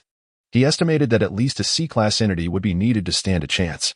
Their wrath was directed towards Tang Fei, whom they blamed for the calamity brought upon them by the Yellow Monkey. The remaining soldiers unleashed their laser guns in an attempt to eliminate Tang Fei, but he evaded them with the agility of a monkey, barely brushing against the fabric of his clothing. Boom! Another strike descended, landing upon the last of the North American team, who was silently obliterated. Humanity had no opportunity to retaliate against this otherworldly king. It was unclear how far they had fled, but ahead lay a vast expanse of water, shimmering under the cloak of night. Suddenly, the lake erupted in 100-meter-high spray. As a colossal figure obscured the sky, it was yet another otherworldly king, sporting 3 heads resembling those of crocodiles and a body nearly 20 meters in circumference. It was encased in gray armor and possessed a pair of fleshy wings that spanned several hundred meters, blocking out the heavens. The crocodile-headed otherworldly king let out a roar that reverberated across the land, seemingly asserting its dominance over the territory that the rock-wielding entity had intruded upon. Typically, these otherworldly kings remained aloof from one another, each ruling over their own domain. However, at this moment, the rock-wielding king, having lost its source of energy, sought vengeance against the instigator and had no intention of retreating. With a fierce cry, it raised its club to strike, while the crocodile-headed king, undeterred, lashed out with its tail. The two otherworldly kings engaged in a fierce battle, shattering ancient trees and splitting the earth, unleashing an astonishing level of devastation. Tang Fei's eyelids twitched unexpectedly. Little did he anticipate the presence of a formidable aberrant spirit king in this locale. Witnessing the fierce clash between the two factions, he seized the splendid opportunity to execute his ethereal stride and swiftly retreated to one side. Meanwhile, the quartet from the North American military district also capitalized on the moment, hastening in an alternate direction. As the crocodile-headed aberrant spirit king obstructed their path, the rock club-wielding spirit king became increasingly frenzied, relentlessly unleashing attacks in a blind fury, intent on annihilating everything before it. Suddenly, the rock club spirit king's eyes gleamed with a fierce light, its maw agape as it unleashed a torrent of flames, engulfing the surrounding area in an inferno of scorching heat within a mere heartbeat. The lake water simmered, rising in steamy tendrils, and soon a thick mist enveloped the vicinity, shrouding the two aberrant spirit kings from view. This was the last scene Tang Fei beheld, and he was struck with both awe and trepidation. The Rock Club Spirit King was a terrifying entity, capable of belching forth such flames, had it unleashed such a fury upon them earlier. Their escape would have been far from effortless. Finally liberated, Tang Fei exhaled in relief, having maintained a heightened state of alertness throughout his journey. Now, he felt utterly fatigued. It appeared that the genetic grade of the aberrant spirit kings was alarmingly high. Tang Fei mused, recognizing that only with superior genetics could one comprehend the enigmatic X abilities, which encompassed elemental energies, much like the flames belched by this spirit king, clearly indicating its mastery over fire elemental energy. He pondered the fate of Bald Fish and the others. Having consumed the essence, they too would likely be enduring a tumultuous transformation and would require a safe haven. With a smile gracing his lips, Tang Fei considered that their consumption of the essence would indeed precipitate a metamorphosis, necessitating a secure location. As he traversed the path, he occasionally encountered aberrants. He swiftly dispatched the smaller ones while evading the larger varieties. Not long after, a considerable amount of spiritual crystals gathered in his hands. By this time, the sky had brightened, heralding the arrival of dawn. It was surprising that the very first night here had unfolded so frantically. Not only had he provoked the Spirit King, but he had also stolen the essence of vitality. Tang Fei reflected on his audacity, feeling rather bold. Nevertheless, the advantages were undeniable, absolutely worthwhile. Even now, without having fully absorbed the energy of the essence, his bodily functions had already undergone significant transformation. With layers of dark matter manifesting externally, a further cleansing of his physique to expel impurities, Tang Fei discovered a hollow in a tree, spacious enough for a single person. And he crawled inside, sealing the entrance to focus on digesting the energy within. Closing his eyes, he activated the mind-heart technique, cleansing his meridians and purifying his flesh. As he pushed his limits, he realized that he had consumed only half of the essence energy, much of it wasted. His body simply could not contain such an abundance. Even speaking caused vital energy to escape, shimmering with a radiant glow, an astonishing phenomenon. The remaining essence energy prompted Tang Fei to cleanse his internal organs and fortify his bones. If he could accomplish this entirely, he would surely ascend to the third level of the mind-heart technique. He summoned the flow of energy, directing the essence into his viscera, and an excruciating pain surged through his mind, causing his body to tremble uncontrollably. The purification of the internal organs was a torment that ordinary individuals could scarcely fathom. This method was documented in the mind-heart technique, and only with a body of considerable strength could one undertake such a cleansing. Tang Fei's physique was already formidable. Having undergone extensive training, coupled with the recent purifying energy, he was on the verge of transformation. Enduring the agonizing ordeal for a full 4 to 5 hours, he finally completed the cleansing of his internal organs. At this moment, Tang Fei was drenched in sweat, utterly exhausted, devoid of any strength. If someone were to attempt to take his life now, it would be a simple task. He did not allow himself to rest, holding his breath as he continued the arduous task of cleansing the bone fragments. This agony was no less severe than purging his internal organs. It felt as though countless ants were crawling within his bones, creating an unbearable itch. His body flushed with heat, a low growl erupted from his throat, and the dual torment of mind and body threatened to drive him to madness. He could not surrender. Tang Fei shouted within. Recognizing that the source of his energy was hard-earned, to become powerful, one must endure what others cannot. In the military, only by growing stronger could one rise above the rest, accumulate wealth, heal his father's injuries, and transform the family's life. Only by becoming formidable could he expand into a broader horizon. He refused to be confined to this small Earth. He aspired to surge into the solar system, to transcend into space and witness a grander world. Strength was the very foundation upon which one could establish oneself in this realm. At that moment, the heart of the ocean around his neck began to change, casting a radiant light within the hollow of the tree. A soft energy filled the surroundings, and soon, the brilliance enveloped Tang Fei entirely, even penetrating through his pores. Simultaneously, the tormenting pain began to diminish, warmth suffused his body as if he were drifting in an ocean. The stark contrast prompting a moan of relief. Moreover, the source of energy within him surged forth, fervently flooding into the bone fragments. It was as though each bone had transformed into a vast vortex, continuously absorbing the source of energy. This transformation left Tang Fei astounded. He had not anticipated that the heart of the ocean would prove instrumental at such a critical moment. In less than 10 minutes, the essence of energy permeated every bone, radiating a soft golden glow that was both serene and sacred. Tang Fei let out a long howl, leaping from the hollow of the tree, his brilliance magnifying like a miniature sun illuminating the surroundings. Moments after the light appeared, it was drawn back into his body. Tang Fei felt an inexhaustible power coursing through him, his physical capabilities enhanced severfold. His eyes sparkled like stars in the night, allowing him to see clearly from thousands of meters away. As his ears twitched, he caught the sound of a massive otherworldly creature approaching from a kilometer away. How fortuitous! It was the perfect opportunity to test his combat prowess. The creature, adorned with blade-like spikes on its back, sprinted towards him with rapid strides. Clearly alerted by his earlier howl, Tang Fei unleashed a powerful punch, channeling all his strength. Bang! With a single blow, he deformed the creature's head. Previously, Dealing with such beings without employing the demon phantom fist would have posed a challenge. Yet now, with mere physical power, he could contend with the entity. The essence truly was formidable.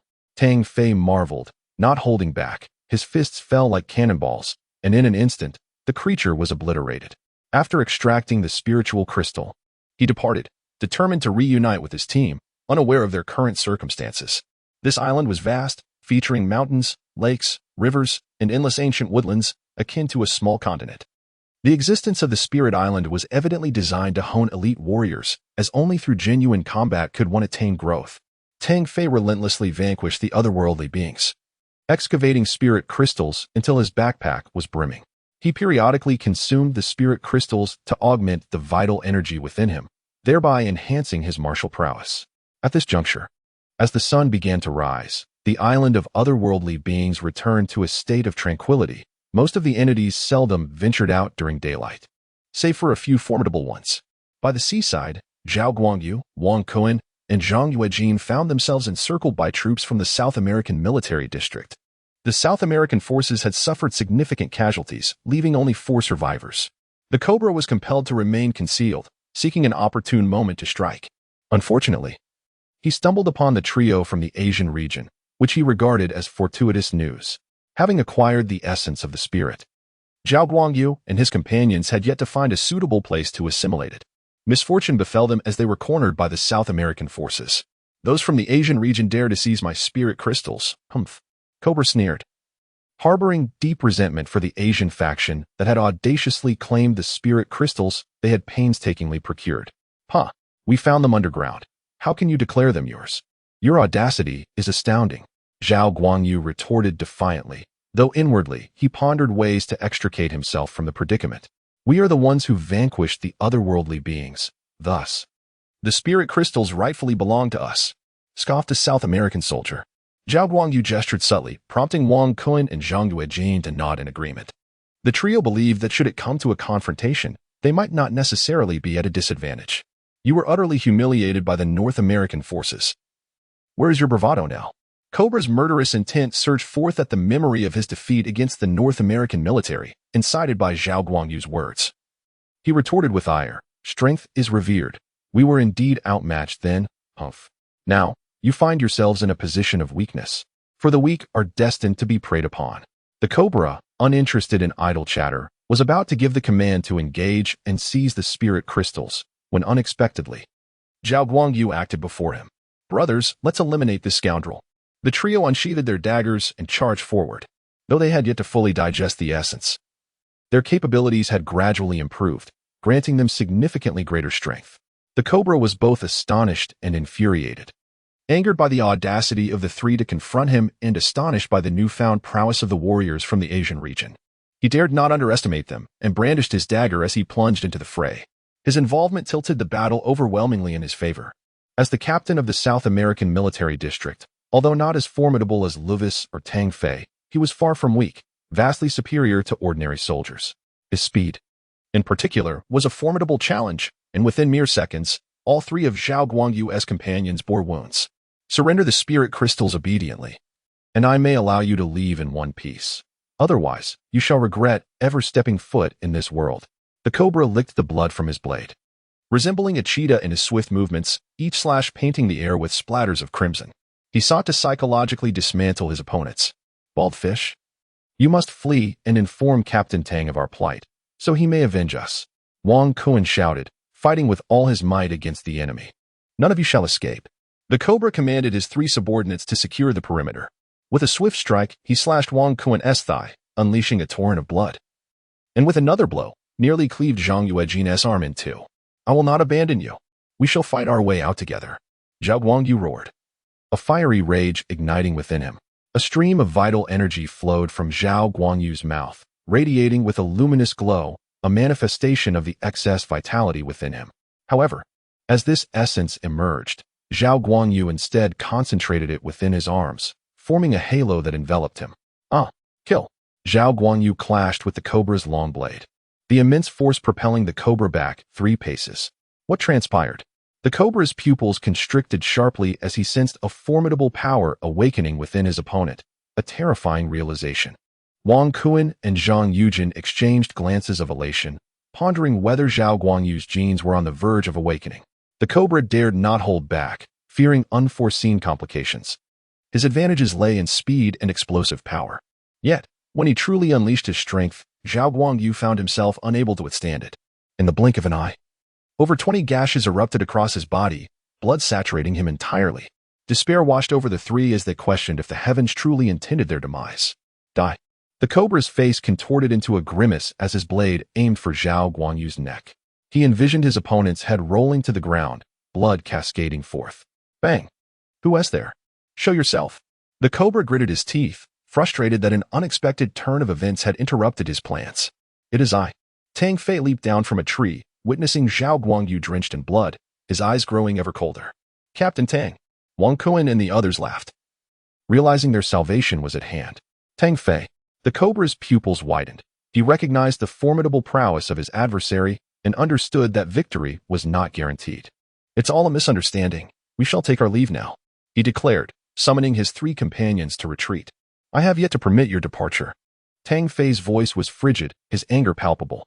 Zhao Guangyu was the first friend he made upon joining the military. Had he not acted swiftly to fire his weapon, it is likely that he would have met a tragic end. For this reason alone, Tang Fei would not let the four individuals before him escape unscathed. Tang Fei, do not go too far. Let today's events be regarded as a misunderstanding. Cobra furrowed his brow, expressing his discontent. A misunderstanding? Tang Fei scoffed, his voice chilling as he pointed at Zhao Guangyu and the others. What do you intend to do? Cobra, now infuriated, questioned when he had ever pleaded with anyone. What do you mean? Naturally, it's about preserving lives. In an instant, Tang Fei moved with ethereal grace, appearing like a specter before a South American soldier, and unleashed a devastating punch. His current strength was formidable, fueled by rage. He was beyond what this soldier could withstand. The impact shattered the soldier's ribs, piercing his heart, leading to his demise. Cobra hastily retreated, his expression drastically altered. He had long been aware of the opponent's strength, yet the extent of it exceeded his wildest imaginations. Do not push me. If it comes to it, I will fight to the death. Tang Fei regarded him with disdain. In my eyes, you are insignificant. At that moment, Tang Fei had every right to utter such words. With an elegant flurry of movements, he struck again, delivering two more fatal blows that took the lives of two additional soldiers.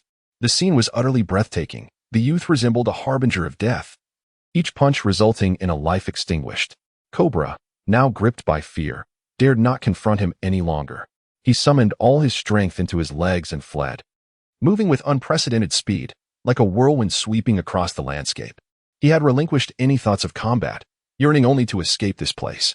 Tang Fei's fists had already cast a shadow over his heart. To flee, or to remain, Tang Fei would not show him mercy. The Cobra had been marked for certain demise. With a swift application of the ethereal step, his speed was astonishing, and the indomitable drill emerged, crushing the Cobra beneath his heel. The spine shattered, blood spewing forth, and it was clear he would not survive.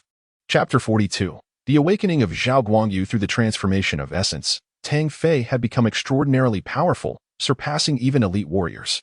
Should he engage the awakened Luvis at this moment, victory would be assured.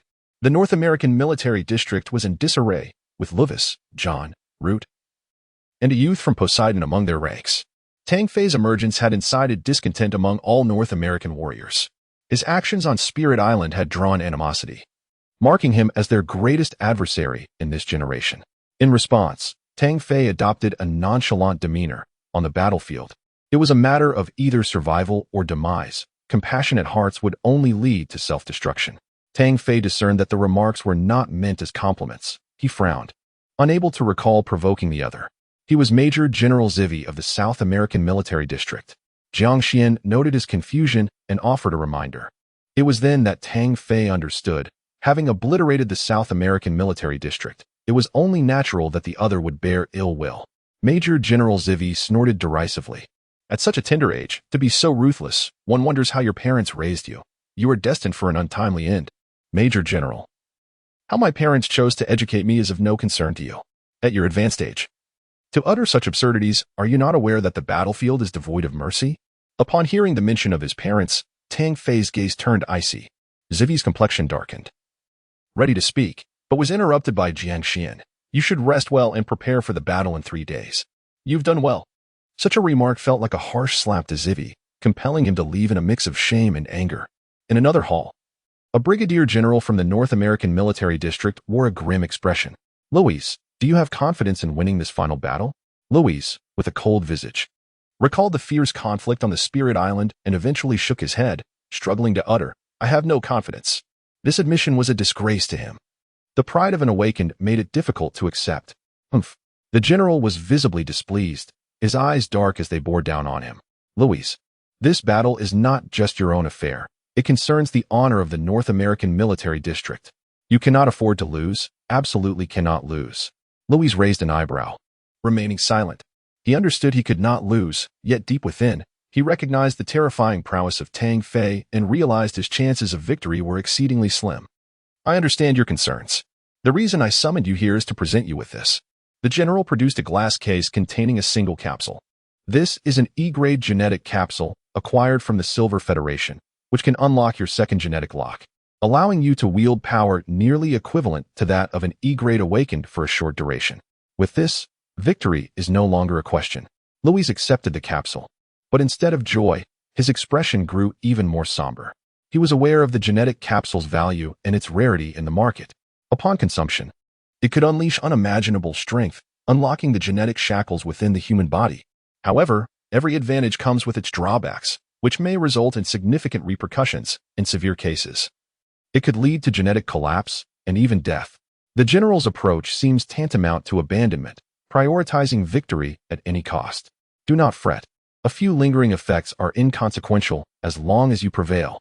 Healing your injuries poses no issue. The general's tone softened as he offered words of comfort. Inside, Louis bore a bitter smile. Did he truly have a choice? As a soldier, he could only obey orders, yet his pride forbade him from losing this contest. Perhaps this was the most prudent course of action, he murmured to himself as he departed. At the North American military base, discussions abounded regarding the ultimate victor of this final match. Initially, all bets were on Louis. However, news of the battle at Spirit Island had spread, revealing that the captain from the Asian region could hold his own, a troubling revelation for them. The 3 days passed swiftly, during which Tang Fei remained sequestered in his room, diligently cultivating his skills. His journey to Spirit Island had yielded tremendous rewards, as he absorbed essence that rejuvenated his organs and refined his bones, instigating a profound transformation throughout his body. Tang Fei began to doubt whether he had already become an awakened. The power of an awakened stems from unlocking genetic shackles. Only by breaking free can one harness the formidable, mysterious X power. Yet, he realized he could unleash extraordinary strength without having to unlock these shackles. Could it be that my genetic restraints remain intact? How might I unfasten them? Tang Fei pondered, grappling with confusion.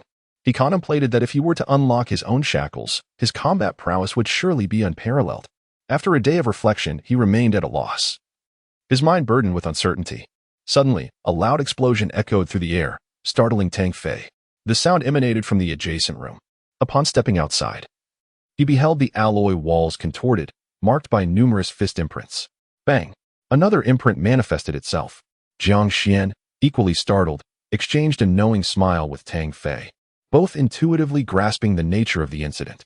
Haha, Tang Fei, I have awakened. Zhao Guanyu exclaimed with exuberance upon seeing Tang Fei. His fervent declaration attracted a crowd, their gazes filled with envy. Zhao Guanyu held his head high, laughing heartily. All right, let us celebrate later. What ability have you awakened? Major Jiang Xian inquired, gesturing for calm. Oh. Jiang Xian's eyes sparkled with delight. It seems you have awakened a defensive ability. What the heck? So it's the ability to take hits. Zhao Guangyu lamented, rubbing his head with evident dissatisfaction. Be grateful. It's highly practical on the battlefield.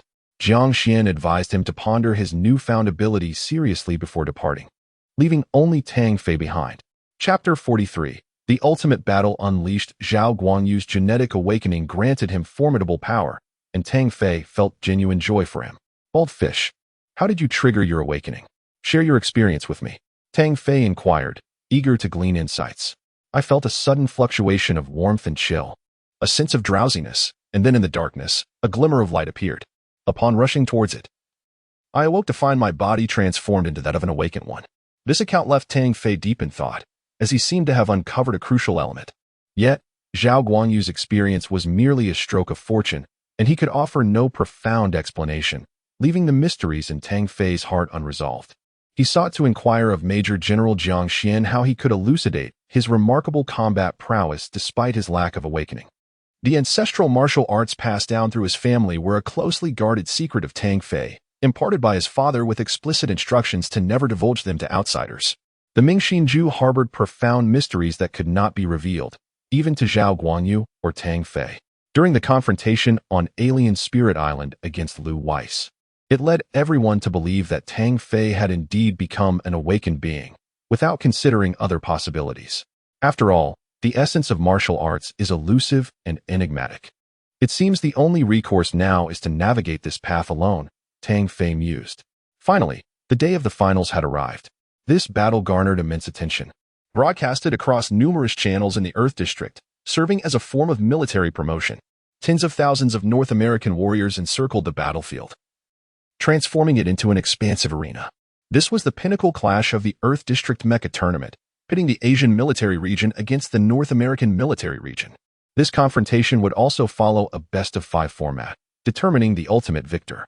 The North American team comprised 5 main fighters, with one being a substitute. On the Asian side, Tang Fei decisively expelled Yamamoto Tianlang from the team, with no objections raised. In the opening match, North America dispatched Lute, a formidable warrior renowned as the Mars Berserker. I shall take on the first match, haha. Zhao Guanyu volunteered, eager to test his newfound abilities in real combat. Tang Fei consented, recognizing the significance of the initial battle in bolstering morale. Zhao Guanyu chose a Saturn Turtle Dragon Mecha, an advanced defensive beast-type model adorned in a pale purple hue. Featuring a dragon's head and a massive tail, enveloped in armored plating, with a substantial shell on its back equipped with sharp spikes. Engage. Zhao Guanyu launched the initial assault, becoming an awakened, which imbued him with unwavering confidence. The turtle dragon mech took a step forward, its colossal form stretching over several meters, and swept its tail with immense force. Root remained exceedingly cautious. He had learned just yesterday that the individual before him had undergone a genetic awakening, transforming into an awakened.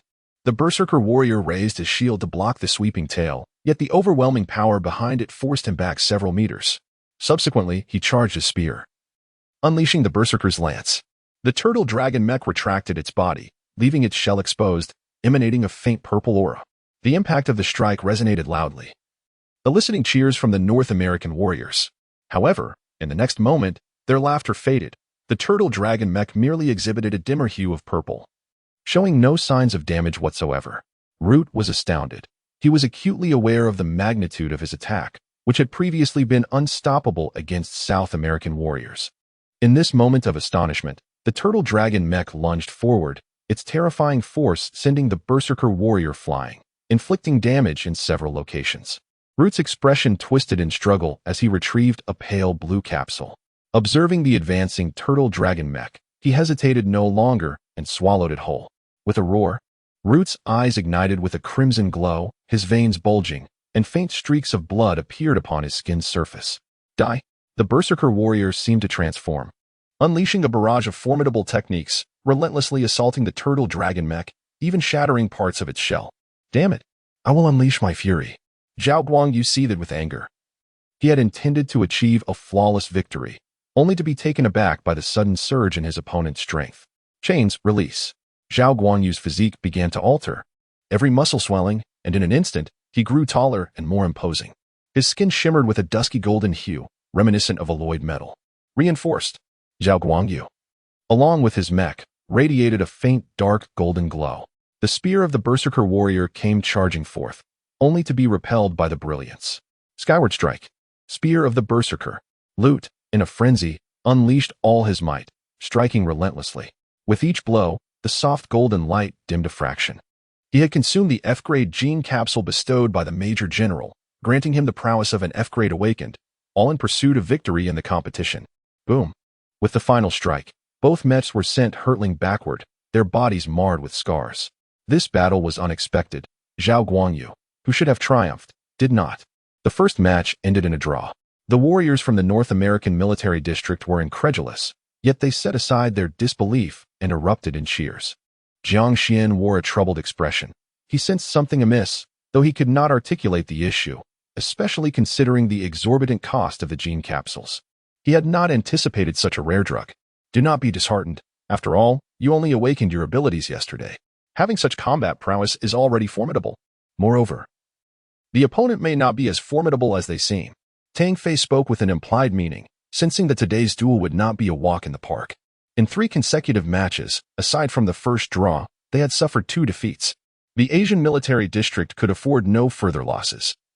A single defeat would spell disaster for the entire competition. In this match, it was expected that Luis would take the field, while the opposing team had 1 remaining member.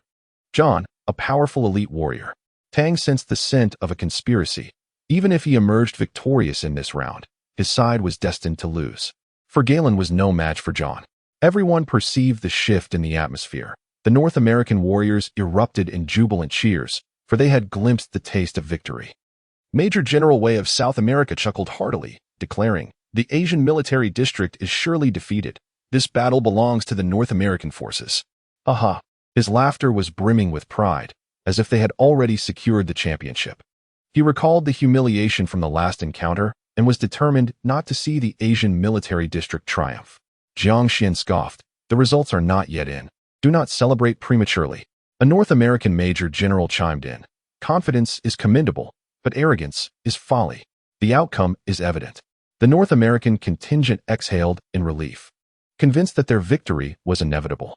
Jiang Xian maintained a facade of defiance, yet inwardly acknowledged the grim reality. Had it not been for Zhao Guanyu's gene awakening, the Asian military district would have relied solely on the prowess of Tang Fei. "It's all my fault.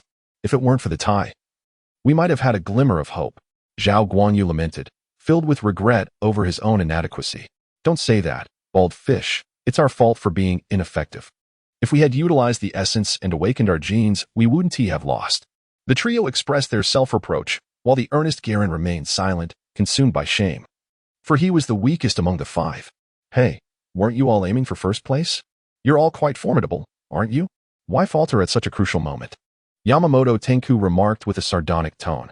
"Yamamoto Tenku, you're courting disaster," Zhao Guanyu retorted angrily, as the others wore expressions of indignation. "Perhaps we should let Yamamoto Tenku compete next time.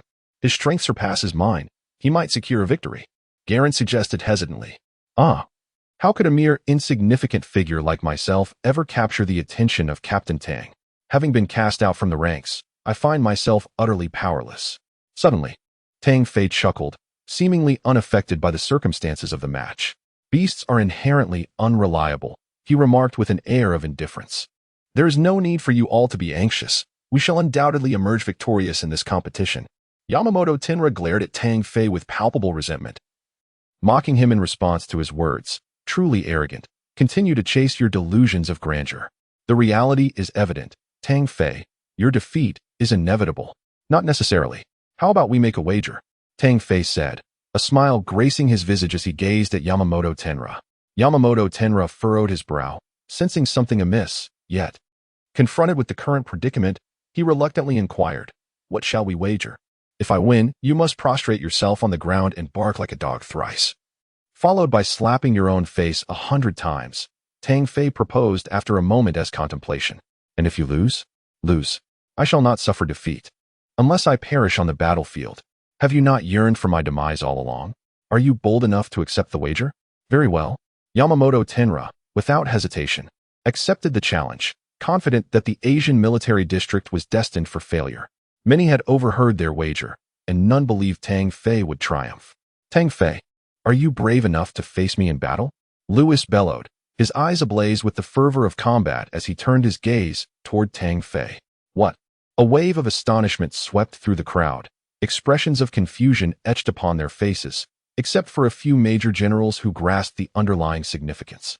A request to initiate the ultimate battle. Tang Fei's voice resonated like a bombshell, echoing in the ears of all present. The ultimate battle. In the final showdown, the disadvantaged party may initiate the ultimate battle. This so-called ultimate battle entails the challenger confronting the entirety of the opposing team single-handedly, with no possibility of surrender. It is a life-or-death contest, resulting in either victory or demise.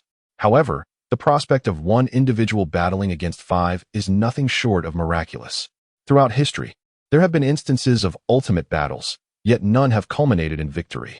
Consequently, for an extended period, the ultimate battle has faded from prominence, though its existence remains undeniable. Is this an act of self-destruction? Victory in an ultimate battle is implausible. Despite my misgivings towards him, I cannot help but acknowledge that he is a commendable warrior. The crowd was abuzz with astonishment, their gazes towards Tang Fei shifting.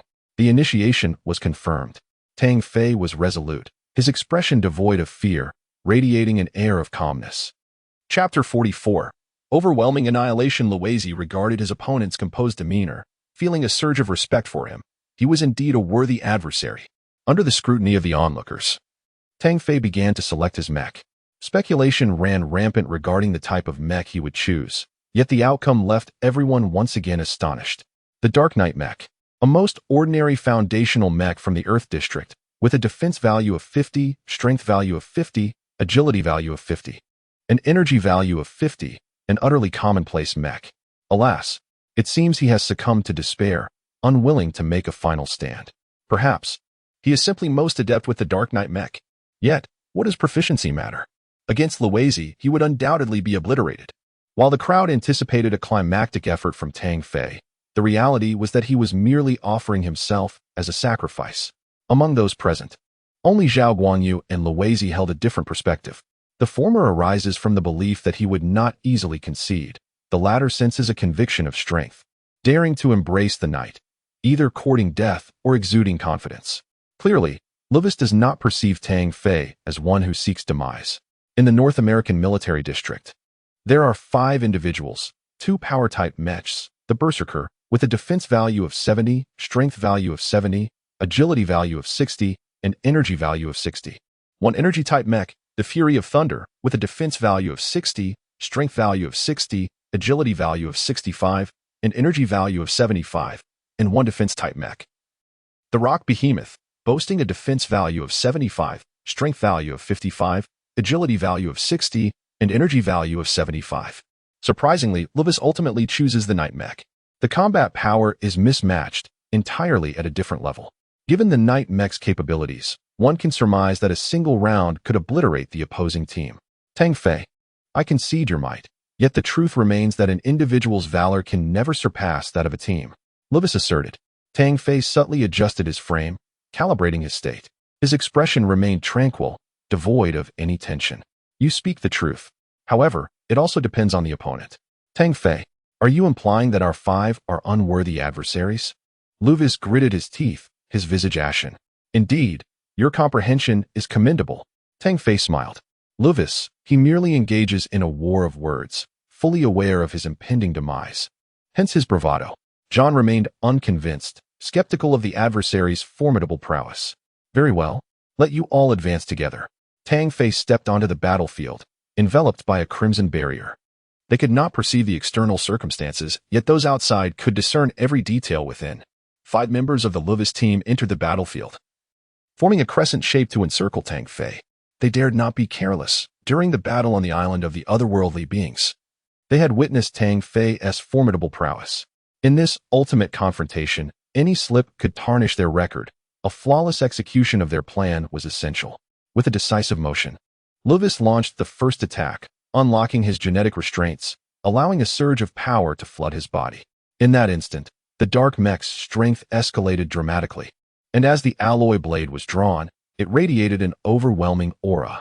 Concurrently, 2 Berserker warriors unleashed their energy skills, hurling their mighty energy-infused spears aimed at Tang Fei's head and legs.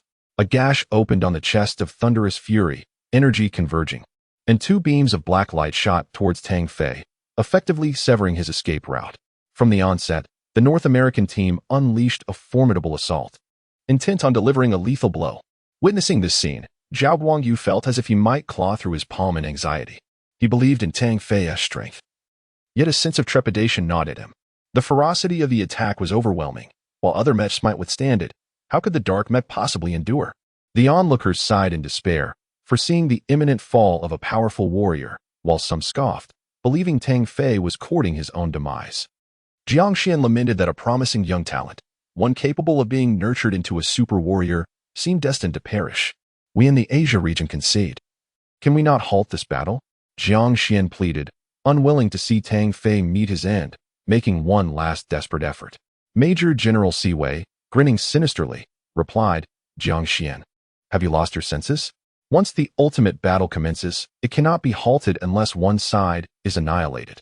The North American major nodded in agreement, feigning understanding as he said, we comprehend your feelings, yet this is an immutable resolution. Tang Fei's demise may very well be his finest destiny. Jiang Xian yearned to unleash a tirade, yet he recognized the truth in the words spoken. The ultimate battle is sacred, embodying the valor of a warrior, impervious to any circumstance that might disrupt it. However, in that very instant, all present gasped in astonishment, their eyes wide as they beheld the battlefield. The Dark Knight mech, controlled by Tang Fei, soared into the sky like a ferocious dragon. Without a propulsion system, it ascended purely through sheer strength, leaping over 60 meters high. All attacks aimed at it fell futile, leaving behind immense craters in the ground. Louis was the first to react, unleashing a surge of power as he merged with his mech, propelling himself upward to strike. He timed his assault perfectly, just as Tang Fei was about to descend, teetering on the brink of imbalance. Dragon's Drill. Tang Fei executed an ancient martial technique, spinning in midair like a drill bit plummeting downwards. The collision resonated with a thunderous roar, an explosion of sound echoing through the arena. The might of the skill unleashed from above was unimaginable. Louis had not anticipated such formidable offensive prowess from a single individual suspended in the air. The impact sent a cloud of dust swirling as it struck the ground. At that moment, two resounding booms echoed as the Duntian struck fiercely. The Berserker warriors hurled their shields and brandished their long spears, engaging in close combat. Tang Fei, in that moment of overwhelming strength, drew forth his alloy blade to confront two Berserker warriors. The ethereal steps executed within the mech proved equally remarkable, allowing him to navigate with ghostly agility. In a fierce encounter, Tang Fei decisively cleaved through the skull of one Berserker warrior, delivering a lethal blow. The ground trembled in response. Two beams of light converged, and the energy of Thunder's fury launched a precise long-range attack aimed at an exposed weak point. Tang Fei had just slain the Berserker warrior when he gracefully evaded one beam of light. Simultaneously, his mech activated its energy shield, successfully blocking the incoming strike. Though the energy reserves rapidly diminished, indicating the difficulty of withstanding such an assault. Kill. Tang Fei forcefully repelled the Berserker warrior and charged towards a Thunder's Fury mech poised to attack. Shifting to the left of his opponent, he swung his long blade with the weight of a mountain. Thunder's Fury discarded an arm to intercept the blade, but just as it attempted to retreat, a terrifying force penetrated the chest of the mech, igniting a shower of sparks. Excellent. Splendid work. Zhao Guangyu bellowed, excitedly pumping his fist. He knew that Tang Fei would not be defeated. Victory was assured. With two North American warriors dispatched, Louis was both astonished and enraged. He en route piloted their Berserker warrior to engage at close quarters, intent on ensnaring Tang Fei and providing John and the Thunder's Fury an opportunity to strike. Chapter 45, The Mech King. A dominant execution. In a brief span, two mechs were obliterated, leaving all onlookers in sheer disbelief, their jaws nearly dropping in astonishment. Previously, no one had anticipated Tang Fei's success. Few believed he could evade the joint assault of 5 warriors. Yet, the final outcome revealed the contrary, with 2 warriors felled instead. Can someone enlighten me on what just transpired? Am I losing my senses? The North American warriors struggled to accept this reality, each exclaiming in shock. Several leaders wore varied expressions. The most elated among them was Jiang Xian, who beamed with uncontainable joy. Tang Fei, this time, you are destined to fail. Louis declared sternly. Do not speak with such certainty. Outcomes are often unexpectedly surprising. Subsequently, fortune favored me. Victory remained uncertain. Tang Fei's voice was calm and unhurried, exuding an air of leisure. The genetic shackles of Lu Weici were released, significantly enhancing his strength.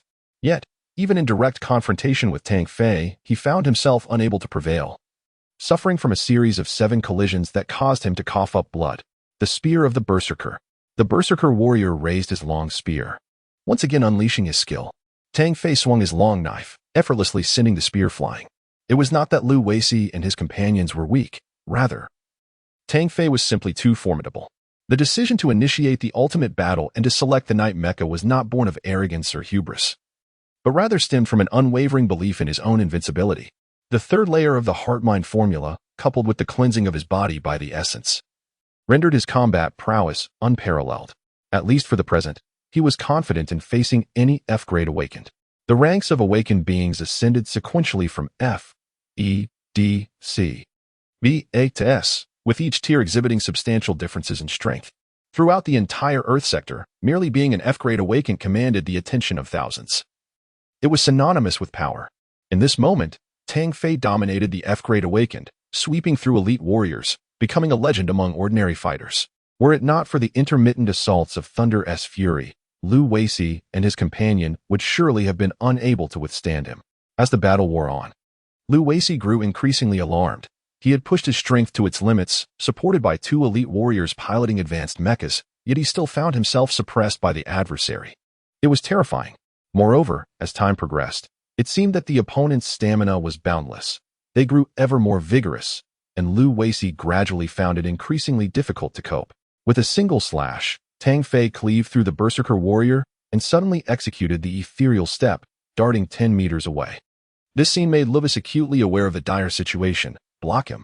Yet, with Tang Fei emerging from the battlefield, how could the two of them possibly hinder him? Tang Fei swiftly approached the Thunder Fury, deftly sidestepping an energy beam, wielding his blade like a hammer to shatter the gaping hole in the Thunder Fury's chest. Demon Elephant Fist. A powerful punch struck the mech's head. Boom. A brilliant explosion of sparks erupted, sending chills down everyone's spine. It was utterly ferocious. Seizing the opportunity, he turned to confront the Berserker warrior, unleashing a flurry of strikes that bore down like Mount Tai, even severing the long spear. Get out of my way. Once more. He gathered his strength, unleashing a terrifying force that crashed against the shield. At this point, the Berserker warrior's 2 weapons lay utterly destroyed. Infuriated, Luvis swung his blade, only to be sent flying. He was utterly unable to withstand the opponent's overwhelming might. Luvis, you must have a backup plan. Unleash it now. Otherwise, you shall find no chance. Tang Fei spoke calmly and deliberately. Luvis, alarmed, realized that his opponent had undoubtedly sensed something. He understood that continuing on this path would lead to inevitable defeat.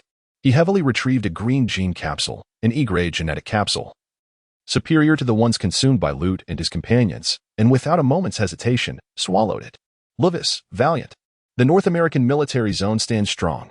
The warriors of North America, upon hearing these words, were ignited with fervor, roaring in unison. In response, Tang Fei scoffed, declaring, I do not fight for honor. I fight for the ultimate prize of 500,000 galactic coins. Unlike you. At this proclamation, the expressions of all present turned peculiar. Jiang Xian's face, adorned with a beaming smile, instantaneously flushed crimson. This rascal had the audacity to utter such outrageous words. The one most affected by this provocation was Lu Weici, who found himself choked by the statement, coughing incessantly, his complexion turning a deep shade of red. How dare you insult me? Lu Weici bellowed in fury, his eyes transforming into a sinister crimson hue, as if the power within him was undergoing a metamorphosis, an ominous aura awakening. I merely spoke the truth.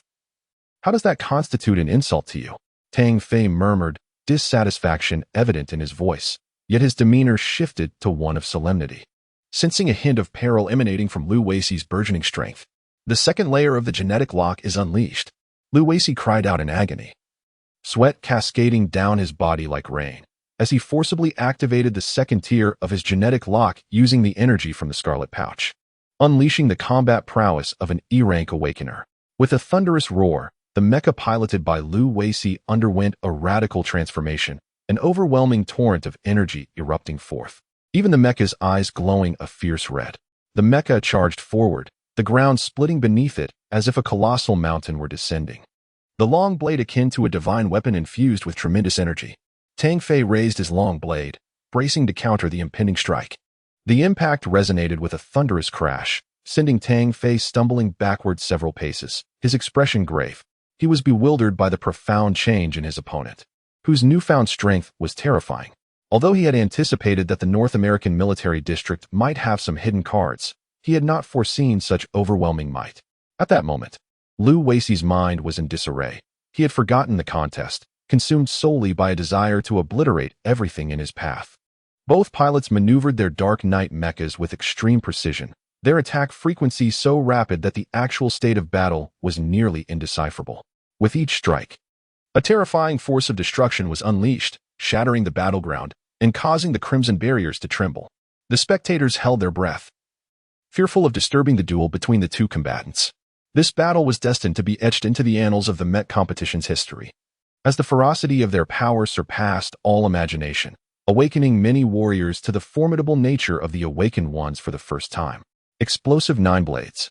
Though Luvis had lost consciousness, his instinct for battle remained intact. Utilizing his ultimate skill, he wielded his long blade to unleash 9 consecutive strikes, each infused with growing strength. When the final blow descended, the sheer pressure caused the ground to sink and the air to thicken. Tang Fei reached the pinnacle of his combat prowess.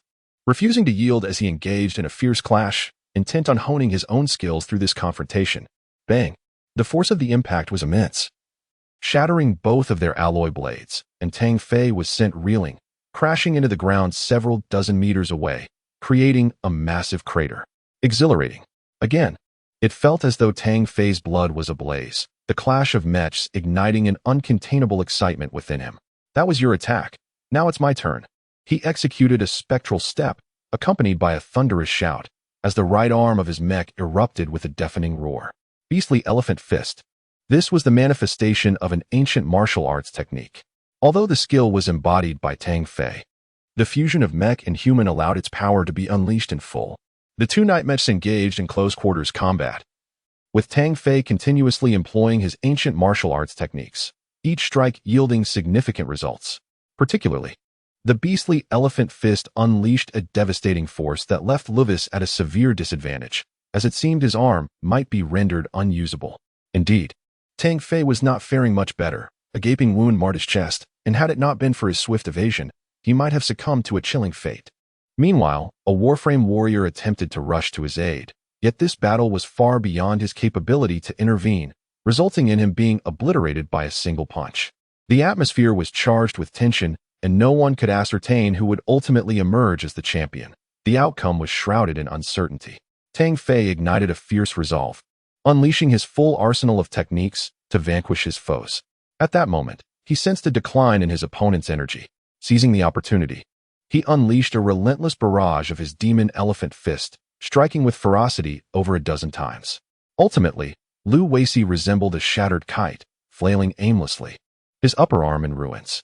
In this fleeting moment, Lu Weici's consciousness began to clear, his complexion turned ashen, blood oozing from his mouth, and even without Tang Fei's intervention, his fate was sealed. Cough. I never imagined that in the end, it would be you who triumphed. Lu Weici struggled to speak. Grant me a swift release. Fear not, I shall grant you that mercy, Tang Fei replied, his arm slicing downwards like a blade. The mechanical head rolled away, signaling the conclusion of this fierce confrontation. At that moment, the Mecha Warriors Championship in the Earth Zone came to a close. The victor was none other than the Asian Military District. In the distant Asian Military District, jubilant cheers echoed through the heavens. Tang Fei rightfully claimed the title of this season's Mecha Warrior King. Tang Fei, I knew you would prevail, laughed Zhao Guangyu and others as they lifted the victorious Tang Fei high into the air, celebrating his triumph. The North American warriors fell into silence, some even shedding tears, for this battle had cost them years of glory.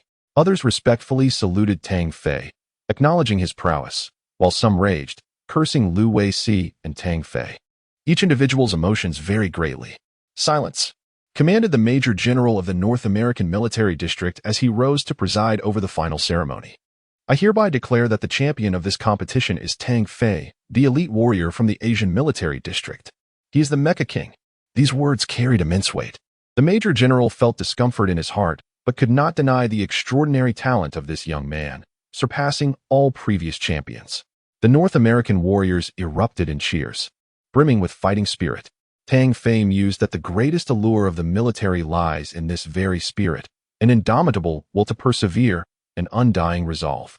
As the newly crowned Mecha King, Tang Fei was presented with a singular opportunity to attend the mysterious X Special Military Academy on Mars for further training, where he would encounter numerous prodigies from the Solar System Alliance. A glimmer of excitement shone in Tang Fei's eyes at the mention of the enigmatic X Special Military Academy. A powerful and wondrous place. Chapter 46. Before departing with the battle concluded, Tang Fei had earned the title of Mecha King, along with a prize of 500,000 galactic coins and unparalleled honor. You must have heard the news. The champion gains entry to the X Special Military Academy for advanced study. Zhang Diyuan lamented. It has been a long time since anyone from our Asian military district has entered the X Special Military Academy. This is indeed an extraordinary opportunity, Tang Fei. You must seize it. Will there be rewards to be earned there?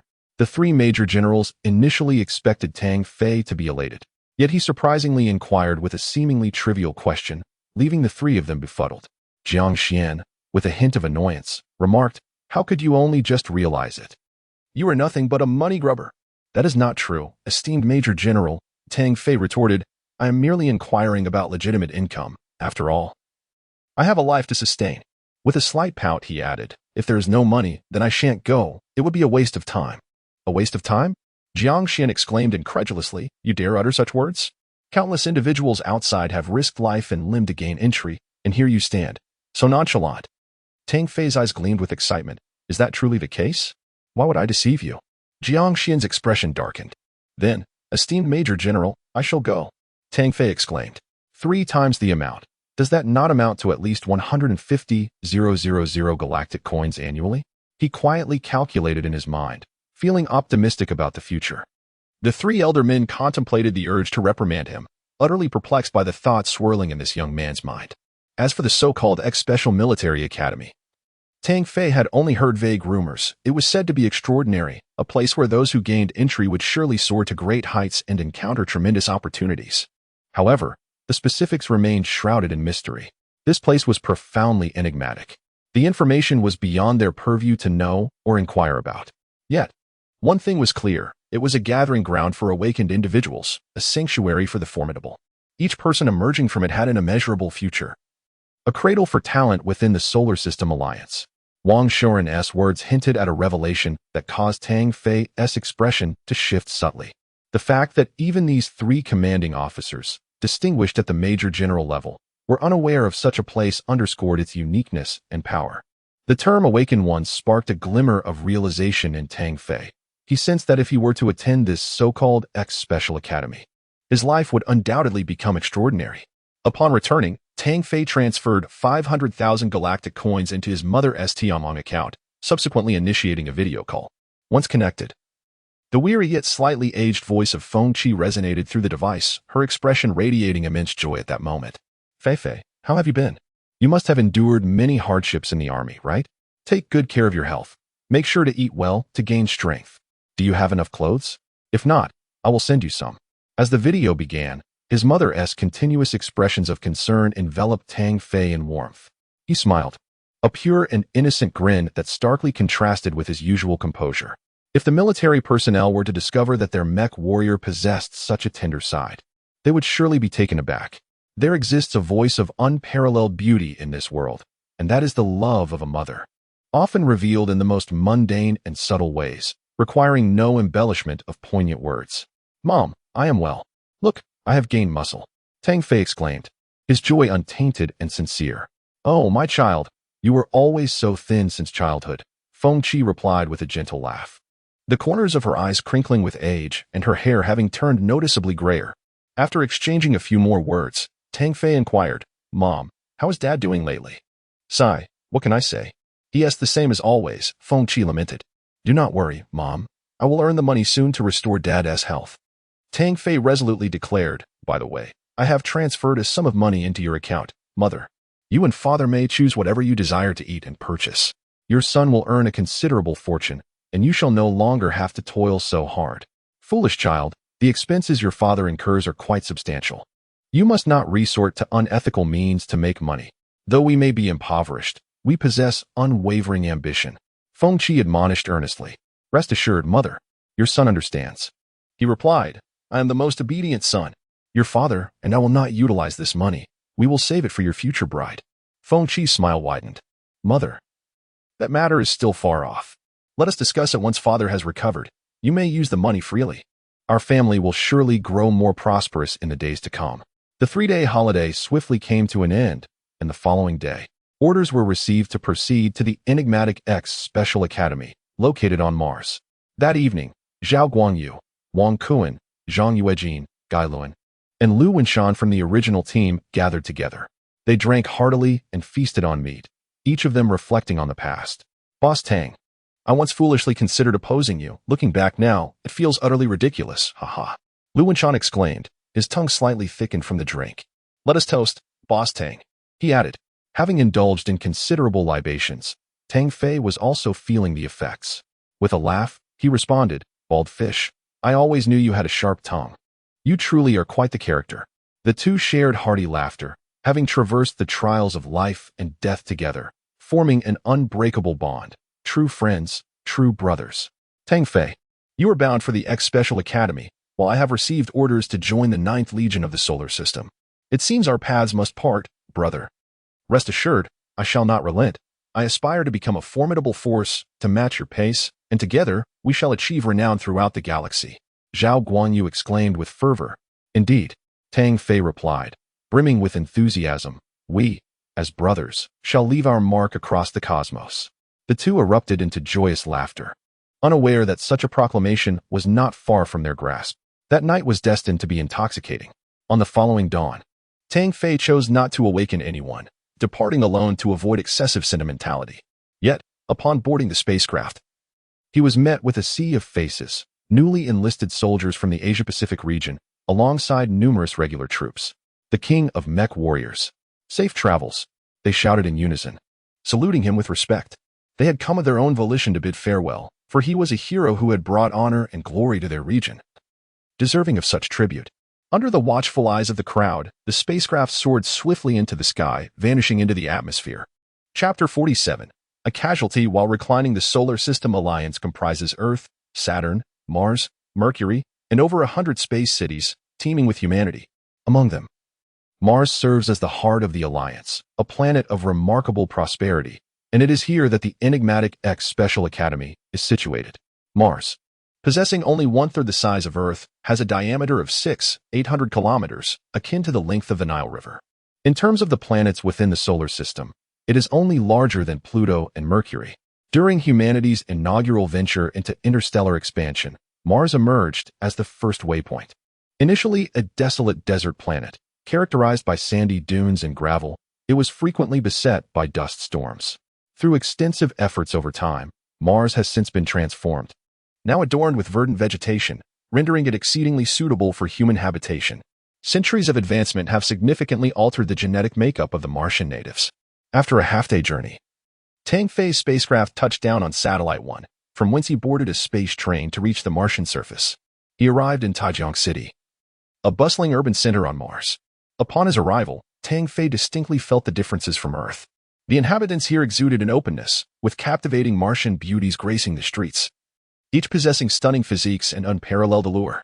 The adage that Mars is home to extraordinary women proved true as Tang Fei beheld them firsthand.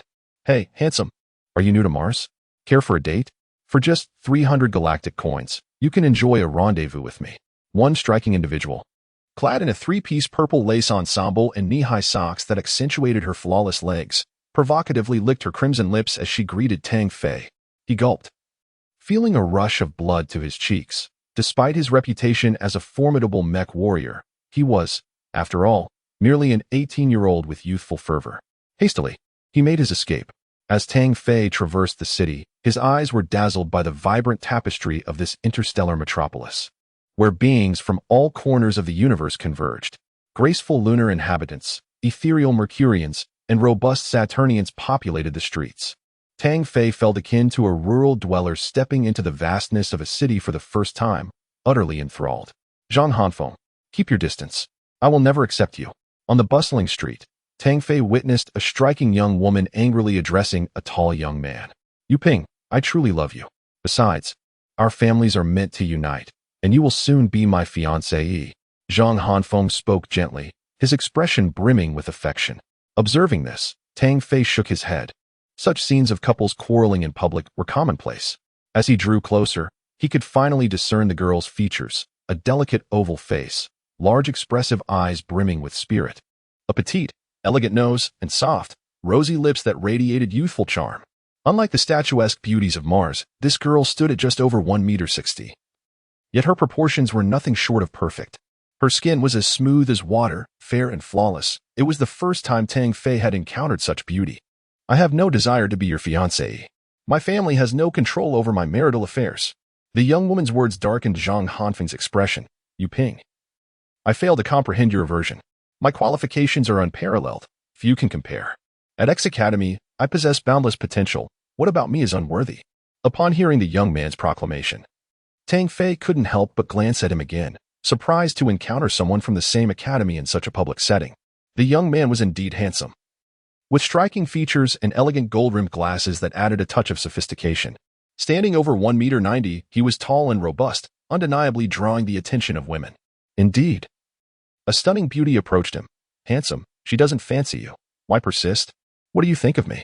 Get lost. Zhang Hafeng dismissed the woman, his gaze fixed intently on the young girl, yearning for an explanation. Your conditions are commendable, yet I simply do not harbor any affection for you, he exclaimed in frustration. Why? He demanded. Because. The girl's eyes darted around until they brightened at the sight of Tang Fei passing by. And she seized his hand. Because I already have someone I adore. At that moment, Tang Fei sensed impending trouble. Her declaration left him speechless, his mouth agape in astonishment, unable to recall ever having met this enchanting young lady. Almost instantly, he felt a palpable hostility, as though he were the prey of a fierce beast. Wang Yueping, I am aware that you are deliberately provoking me by bringing in an outsider, Zhang Hanfeng declared, not even sparing a glance at Tang Fei. I am not deceiving you. He is indeed the one I cherish. Isn't that right, darling? Wang Yueping's tender call of darling sent a shiver through Tang Fei, rendering him weak in the knees. You, young man, possess quite the audacity. Regardless of the truth, I shall challenge you today, Zhang Hanfeng proclaimed, pointing an accusatory finger at Tang Fei, his tone exuding arrogance, reminiscent of a sovereign. Yueping, prepare to witness how the man you have chosen shall be trampled beneath my feet. In the fervent atmosphere of Mars, where the spirit of combat was robust and the populace unyielding, duels and challenges were commonplace. Tang Fei had heard tales of such events before his arrival, but he never anticipated that he would find himself embroiled in one on his very first day. The commotion attracted a crowd, many of whom were cheering enthusiastically from the sidelines. Accept the challenge. Whoever emerges victorious shall win the fair maideness heart. Let us duel for love, brave warriors. Oh, how delightful it is to see two men fighting for love. A beautiful woman displayed an expression of envy as Tang Fei rubbed his temples, truly at a loss for words. What on earth was happening? Hey, gorgeous. You can't just. Tang Fei attempted to explain. Darling, why did you take so long to arrive? I came out specifically to find you. Let us ignore him and go enjoy a starlit dinner together. Wang Yueping tugged at Tang Fei, her voice sweet and delicate, embodying the essence of a gentle woman, which ignited a fire of fury within Zhang Hanfeng. Stop right there. I demand a duel with you. If you are a man, then stand and face me. Zhang Hanfeng blocked their path, his piercing gaze fixated on Tang Fei. You are unworthy to be my rival, yet for the sake of Yueping, I shall teach you a severe lesson today, making it clear that some matters are not for just anyone to meddle in. With that declaration, Zhang Hafeng launched the first strike, a swift punch slicing through the air towards Tang Fei. Although Tang Fei had no desire to intervene, Zhang Hanfeng's domineering words provoked him. Moreover, the force behind that punch was formidable. A typical individual would likely find themselves in the hospital. Tang Fei placed his hand gently on Wang Yueping's soft waist, retreating gracefully 5 meters away, while subtly squeezing, appreciating the delightful sensation. You. Wang Yueping's face flushed crimson, taken aback that this man dared to touch her waist, her expression poised for reprimand. Tang Fei interrupted with a warm smile. My dear, you seem to have lost weight lately. It pains my heart. As he spoke, he squeezed a few more times, relishing the softness. Wang Yueping's delicate features turned as red as a ripe apple, leaving her momentarily speechless. You're courting death. Zhang Hafeng was astonished that his punch had missed, but upon witnessing the audacity of this man placing his hand on his fiancée's waist, his fury surged. You have provoked my wrath. Tang Fei sneered. Who do you think you are? A complete imbecile. Zhang Hafeng was taken aback, given his status and position. Everyone had always treated him with respect, and no one had ever dared to insult him so brazenly.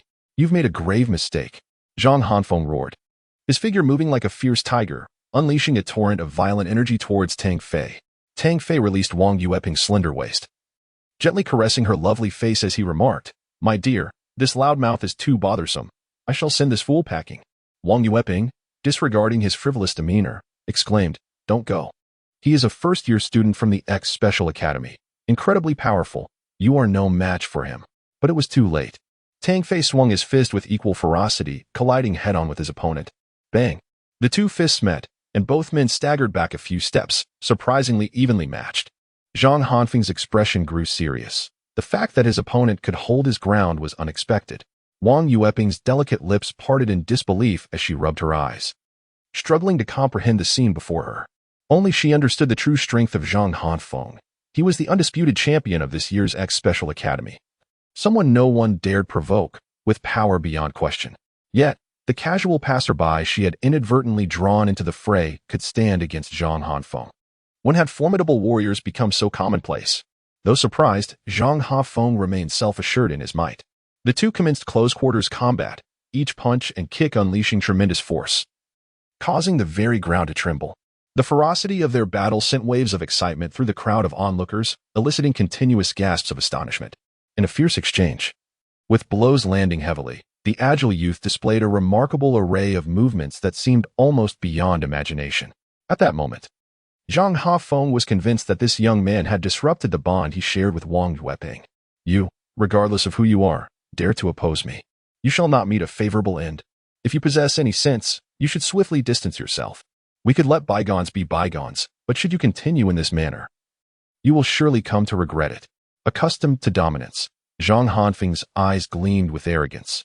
Even in the face of a worthy adversary, he remained unfazed, for he had yet to reveal his trump card.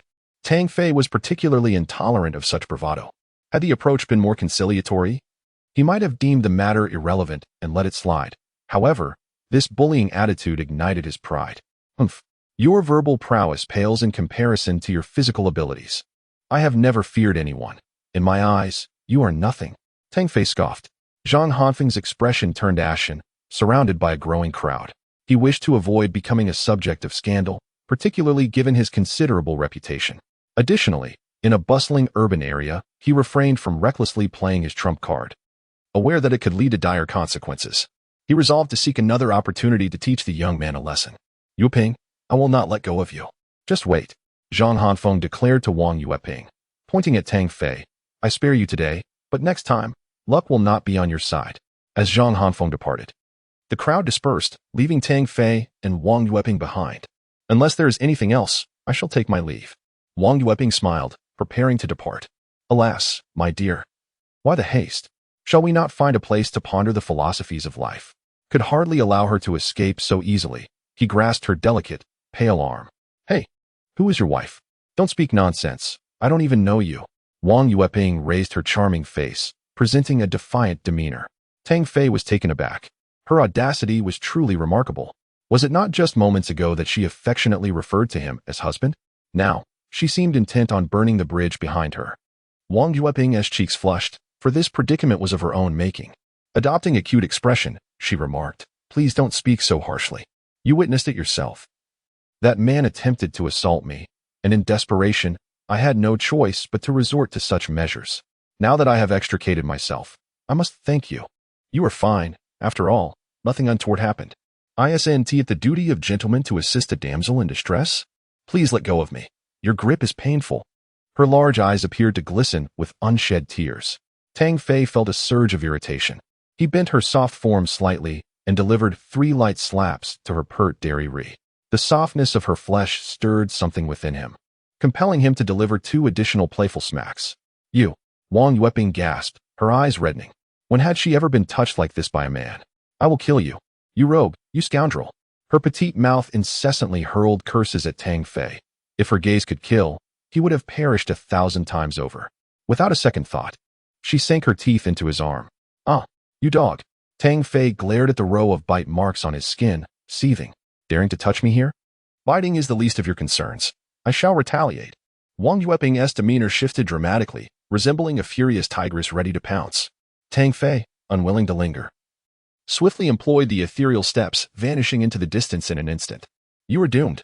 Do not let our paths cross again, or I shall make you pay dearly for your audacity to touch me. Wang Yueping gazed at the fleeting figure of Tang Fei. Her petite face flushed with a mixture of embarrassment and anger. The town, known as AOC Town, nestled beneath the towering Olympus Mons, the highest mountain on Mars. This majestic peak, soaring over 30,000 meters into the heavens, appeared as a bridge connecting the sky and the earth. The base of the volcano boasts a diameter exceeding 600 kilometers, resembling a colossal shield, a truly breathtaking sight. The X Special Academy is situated atop Olympus Mons. Shrouded in mystery, Martians, whenever they speak of this institution, reveal a profound reverence. The town is modest, home to merely a few thousand inhabitants, serving as a necessary passageway to the academy. Each new student must report to a hall within the town before being escorted to the academy. The Hall of War Gods is a formidable department of the Silver Federation, its enigmatic origins instilling a sense of dread. It is said that every national alliance possesses a branch of the Hall of War Gods, a place dedicated to nurturing awakeners and selecting the strongest among them. The White Hall, ancient and sacred, features a towering entrance that stretches 100 meters high, imposing enough to evoke fear.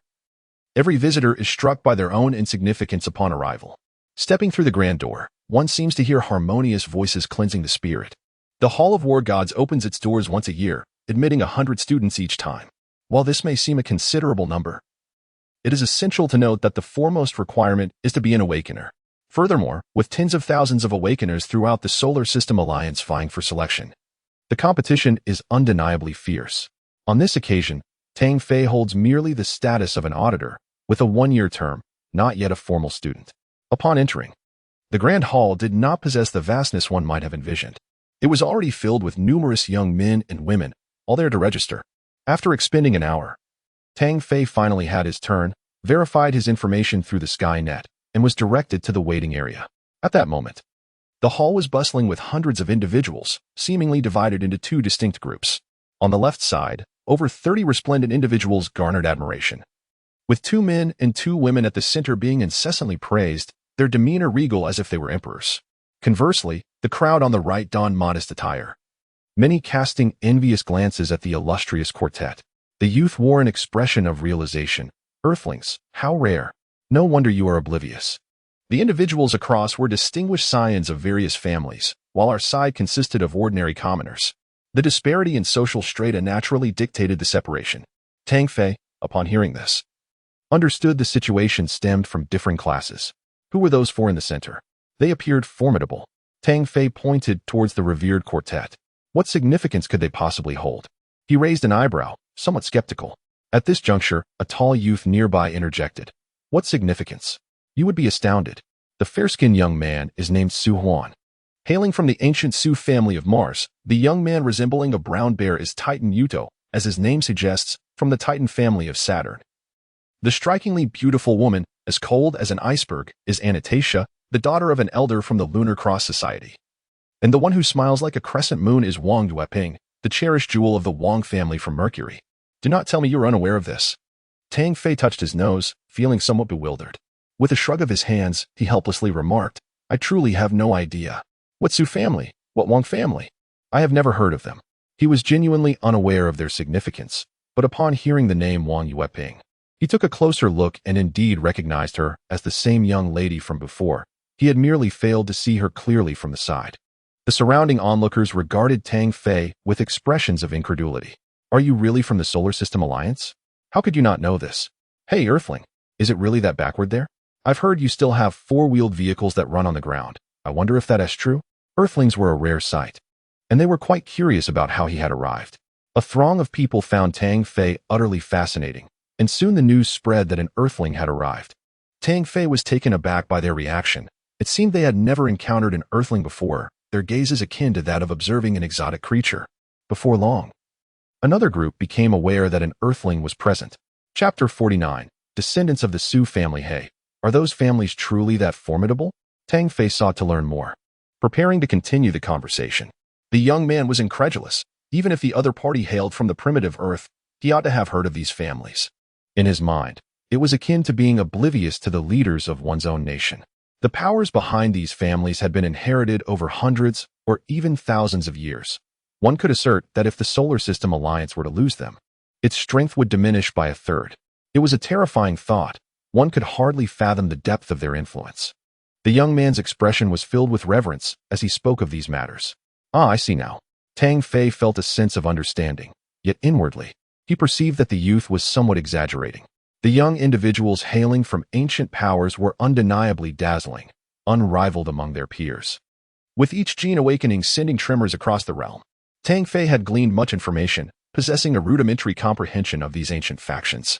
Suddenly, for reasons unknown, Su Huan from the Su family of Mars kicked a young boy away, arrogantly proclaiming, "What audacity you possess to speak ill of my Su family behind our backs." Upon inquiry, Tang Fei learned that the boy had merely remarked on the domineering nature of the Su family during a conversation, inadvertently attracting calamity by being overheard. Humph. Should you dare to wag your tongue again, it would not be unjust to render you incapacitated. Su Huan lifted his chin, his gaze sweeping over the crowd with utter disdain. To him, these individuals were akin to ants, subject to his whims. Many felt a surge of indignation yet remained silent. For the Su family's reputation loomed large, fiercely protective of their own. Provoking them would yield no favorable outcomes. Under Su Huan's piercing gaze, all heads bowed in submission. Unwilling to make eye contact, Su Huan relished in his own intimidation, yet when he noticed a youth who neither flinched nor averted his gaze, a wave of displeasure washed over him. "Hey, what are you staring at? Do you dare to defy me?" Su Huan scowled at the boy, irritation bubbling within him. Tang Fei was taken aback. Was he addressing him? "Indeed, I am speaking to you. How audacious you are to meet my gaze." In response, Tang Fei furrowed his brow. "Your statement is flawed. You looked my way, and I returned your gaze. Is it not entirely natural for two individuals to lock eyes? Wherein lies the fault?" Su Huan was taken aback by the audacity of his opponent, letting out a cold snort. "Your refusal to bow your head signifies your defiance against the Su family. Thus, you are undeniably in the wrong." "What nonsensical reasoning? I know nothing of the Su family. Why all this fuss?" Tang Fei found the situation amusing, feeling as though he had encountered a fool. Yet, in Su Huan's ears, the statement took on a different tone. What did it mean to say he knew nothing of the Su family? It was nothing short of an insult, and Su Huan's expression darkened in an instant, a fierce anger igniting within him. Such audacity to demean the Su family. All eyes were drawn to the unfolding spectacle. It seemed trouble was brewing for someone who dared provoke the Su family. At that moment, Wang Yueping also spotted Tang Fei and instinctively recalled the events of the previous day, her cheeks flushing with embarrassment. The earlier young man hastily stepped forward to dissuade Su Huan, saying, "Su Xiao, he hails from Earth. He is unfamiliar with these matters, so let it be. Get lost. Who do you think you are, daring to meddle in my affairs?" Su Huan retorted, showing no mercy. The young man forced a smile and turned to Tang Fei, advising, "Brother, you might want to apologize to Su Xiao. Otherwise, it could lead to significant trouble. What have I done wrong?"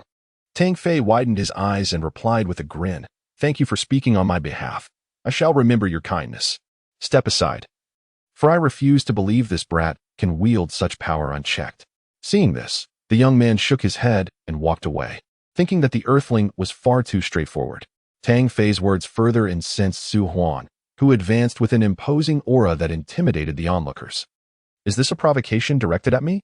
One may indulge in a meal recklessly, but one should not speak recklessly. When have I ever provoked your mother? Provoking your sister might be more fitting." In a moment, Tang Fei's words provoked a thunderous laughter, yet under Su Huan's imposing gaze, the crowd stifled their mirth, silenced by an invisible pressure. "You seek death." The blatant humiliation ignited Su Huan's fury, his right arm ablaze with a crimson hue, white smoke billowing forth, the surrounding temperature steadily rising. This was the famed skill of the Su family, Qilin arm. Gasps of recognition rippled through the spectators as they identified the technique. It was said that every descendant of the Su family awakened with fire elemental energy, and here was the undeniable proof. The crowd buzzed with astonishment.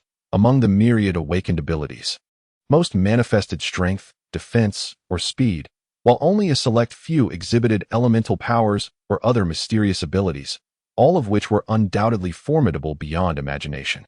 Tang Fei's expression turned grave. This was the first time he had encountered an elemental ability wielder, and he sensed a hint of danger that compelled him to take the situation seriously. Su Huan's arm blazed with flames, sending forth a wave of heat. Launching an immediate lethal attack, his fury was palpable. The successful cultivation of Qilin arm was rumored to invoke flames, a terrifying prospect. Tang Fei did not retreat. He summoned the demon elephant fist, his right arm swelling with immense power as he advanced to meet the onslaught. The impact of their clash reverberated, causing the onlookers to stagger back in awe of their formidable strengths. Su Huan's expression shifted. He felt a terrifying force, stumbling backward over 10 meters before regaining his balance. Though it was the awakening of strength, it was rendered futile against elemental prowess. Many marveled at Tang Fei's might, yet remained skeptical of his chances. For elemental power was indeed extraordinary. You shall pay the price today. Su Huan, a scion of the Su family, found himself in a position of utter disgrace before the public eye, igniting a furious indignation within him. Upon realizing that his opponent hailed from Earth, he felt an even deeper sense of humiliation. In the realm of other planets, Earth symbolized savagery and backwardness. The noble Martians being bested by a mere Earthling would undoubtedly become the subject of ridicule for him. With a fiery determination, Su Huan's eyes blazed as an energy wave emanated from him. 3 slender serpents of flame materialized between his palms, formed from pure fire elemental energy, imbued with terrifying power. Go forth. Incinerate the foe before you. Su Huan commanded, directing the fire serpents towards Tang Fei. The serpents, seemingly sentient, darted forth with alarming speed, their heat palpable. Tang Fei activated his Mind-Heart Sutra, his body surging with vital energy. He executed a series of ethereal movements, akin to a dream, deftly evading the serpents as he dashed away. All show, no substance. What good is this? Tang Fei muttered, initially cautious but taken aback by Su Huan's attack. After evading, he unleashed his unique Dragon's Dive, delivering a powerful kick to Su Huan's face. A spurt of blood erupted, several teeth flew from Su Huan's mouth, and he crumpled to the ground in a pitiful state. The onlookers gasped, their mouths agape in astonishment. What had transpired? How could a disciple of the Su family, after showcasing his ultimate technique, have suffered defeat? With such meager strength, what is there to be arrogant about? A fool. Tang Fei scoffed. You.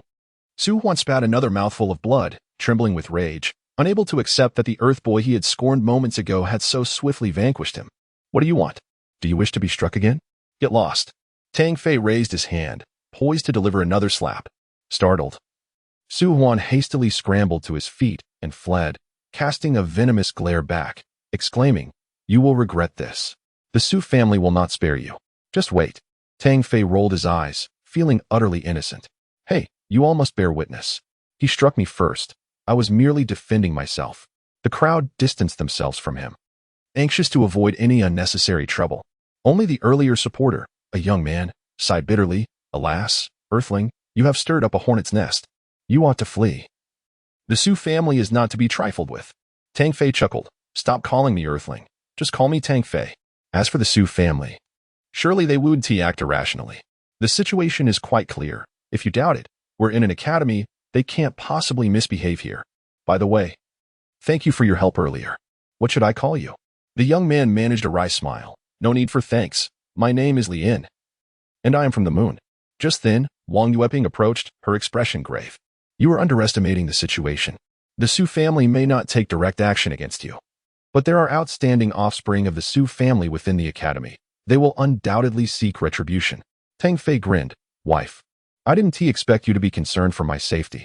It truly warms my heart. The term wife once again placed Tang Fei at the center of attention, eliciting murmurs of curiosity. How could the Wang family of Mercury be connected to this Earth youth? Was this young man of significant lineage? Wang Yueping's face darkened.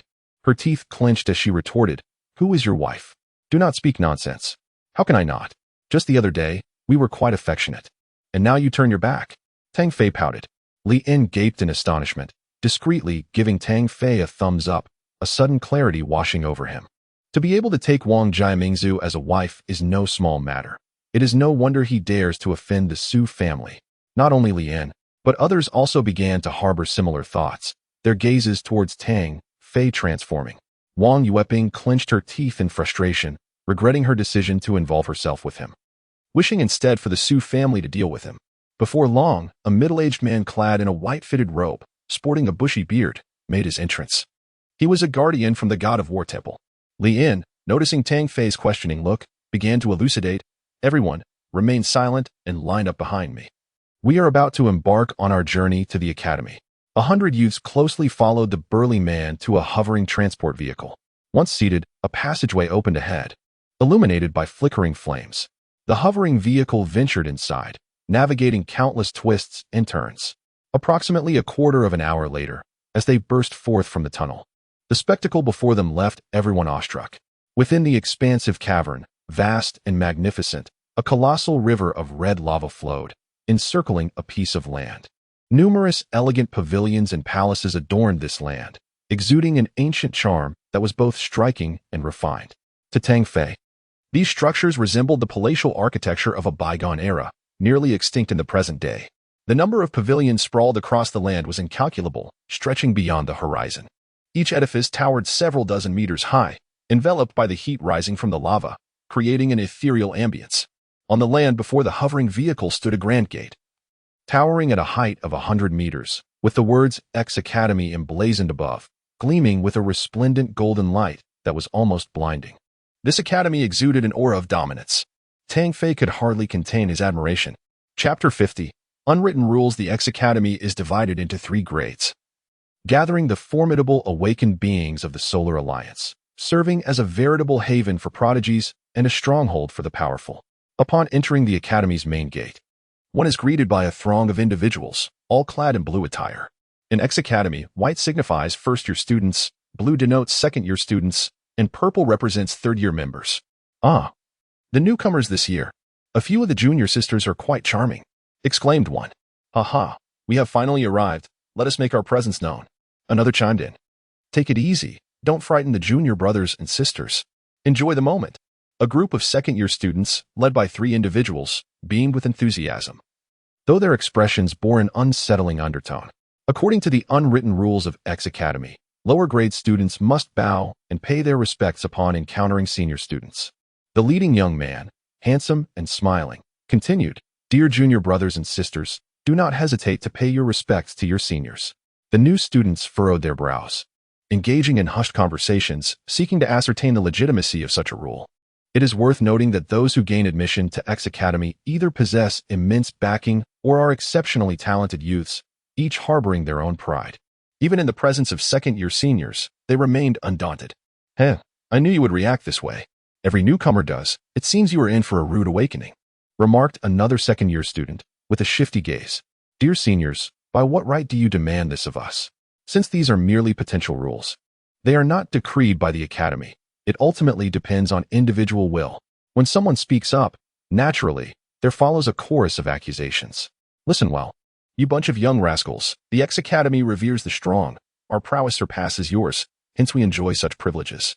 The second-year members remain unfazed, still wearing smiles, reminiscent of their own arrival at X Academy. Each new student exudes a robust confidence in their abilities, and upon hearing such words, they are naturally inclined to dissent. A tall, muscular young man steps forward, pointing at the second-year seniors. If strength is the measure, let us engage in a duel and see if you possess the capability. Well done, Brother Qian. Show them what. Many new students cheer in support. The young man, emboldened by the encouragement, gestures toward the seniors on the steps, exuding an air of invincibility. Unaware of their own limitations, the second-year leader remarks to his left-side companion, Wang Nan, let them see the reality. Wang Nan, with a smile, strides into the arena, playfully beckoning with his index finger, his demeanor dripping with disdain. The new students anticipate a fierce contest, yet within mere 10 exchanges, the outcome is decided. The burly man named Qian lies bloodied on the ground, several teeth shattered. The new students fall silent, swallowing hard in disbelief, astonished at the stark contrast to their expectations. With such meager abilities, they dare to stand up? It seems this cohort's strength leaves much to be desired. Wang Nan remarks effortlessly. At this moment, the new students understood that this was a demonstration of authority, a show of strength from the upperclassmen directed at the fresh entrants. Step aside. I have no time to indulge you. Titan Yudo, towering at nearly 3 meters, pushed through the crowd with an expression of palpable impatience, preparing to leave. Arrogant little brat. Wang Nan sneered, closing the distance and throwing a punch. To everyone's astonishment, Titan Yudo extended one hand, effortlessly enclosing Wang Nan's fist, rendering him powerless to escape despite his frantic efforts. Embarrassment and anger flushed Wang Nan's face as he broke into a sweat. Pathetically weak, Titan Yudo remarked, releasing his grip and sending Wang Nan sprawling several meters away. The expressions of the second-year students darkened, their faces clouded with fury. Don't get worked up. He belongs to the Titan family. The leading youth intervened, restraining those eager to retaliate. Turning to Titan Yudo, he spoke kindly, I am Su Yuan, from the Su family. It is said that every member of the Titan family possesses Herculean strength, and it appears the rumors hold true. With such prowess, you are certainly entitled to pass through.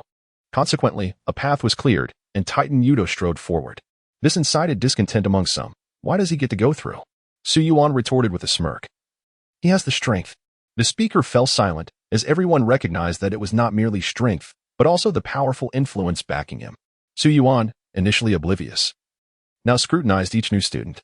Upon spotting Wang Yueping and Anastasia, his smile broadened. Miss Wang and Miss Xia, how careless of me not to notice. To their surprise, both of you are here. You are free to leave at your leisure. Su Yuan then addressed Anastasia, saying, Miss Tasia, the third young master has been eager to meet you. Anastasia, however, ignored him, her demeanor as cold as an ice mountain snow lotus. And she proceeded to walk away. Wang Yueping, with a glint in her eye, cheerfully exclaimed, Hey, may I take someone with me? As she pointed at Tang Fei, who was taken aback by the unexpected attention. Su Yuan, fully aware of his lower status within the Su family, dared not refuse. He smiled and nodded in acquiescence. The new students regarded Tang Fei and Wang Yueping with newfound curiosity, beginning to suspect an unspoken connection between them. Tang Fei rubbed his nose, feeling a discomfort akin to living off someone else's generosity. No need. You can go by yourself. There's no need to worry. Who is worried?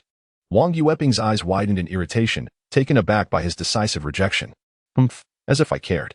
With that, she departed. To the onlookers, this scene resembled a playful quarrel between lovers, and many regarded Tang Fei with admiration, impressed that he could brush off the jewel of the Wang family so easily. Lian, filled with envy, looked at Tang Fei with eyes full of adoration. All right, first your novices. Hurry and bow to your seniors, so they may impart wisdom on how to conduct yourselves in the future. Laughter erupted among the second-year students. The first-year students fell silent, as they had once been the pride of their families, the center of attention. When had they ever been addressed in such a manner? A wave of humiliation washed over them.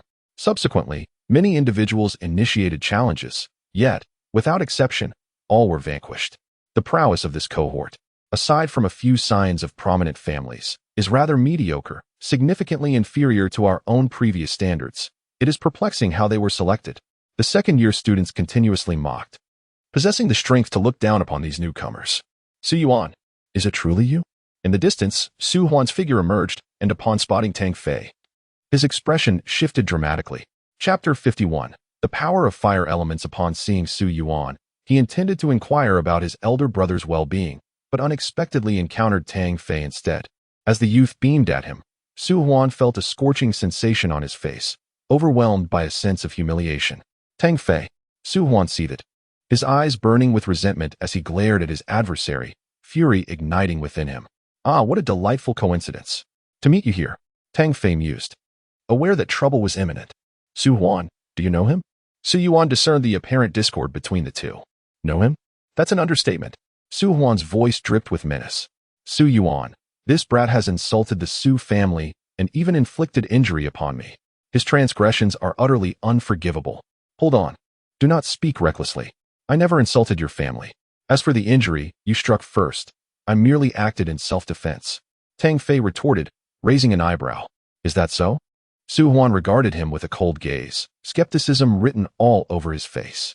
Who would dare challenge the Su family in this day and age? Su Yuan, what do you mean by this? Do you doubt my word? Quickly take action and subdue him. The honor of the Su family must not be tarnished. Su Huan furiously rebuked, asserting that he was a direct descendant, far more esteemed than Su Yuan, who belonged to a collateral line. Su Yuan frowned, feeling unsettled by such a forceful declaration. After all, he was still a second-year member of X Academy. Su Yuan, if you do not take action to subdue him, I shall inform my elder brother.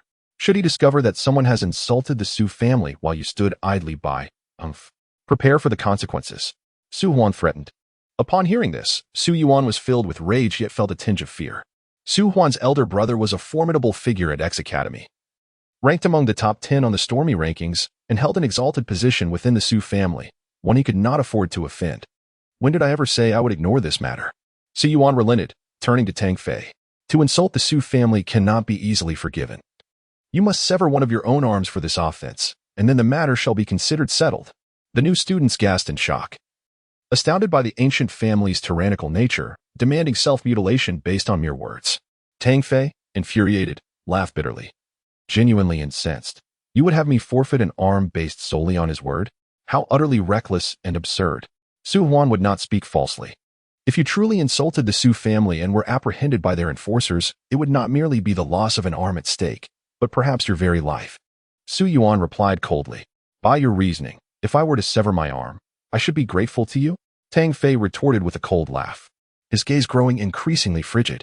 Seeing Su Yuan prepared to intervene bolstered Su Huan's audacity. The severing of your arm is the penalty for insulting the Su family.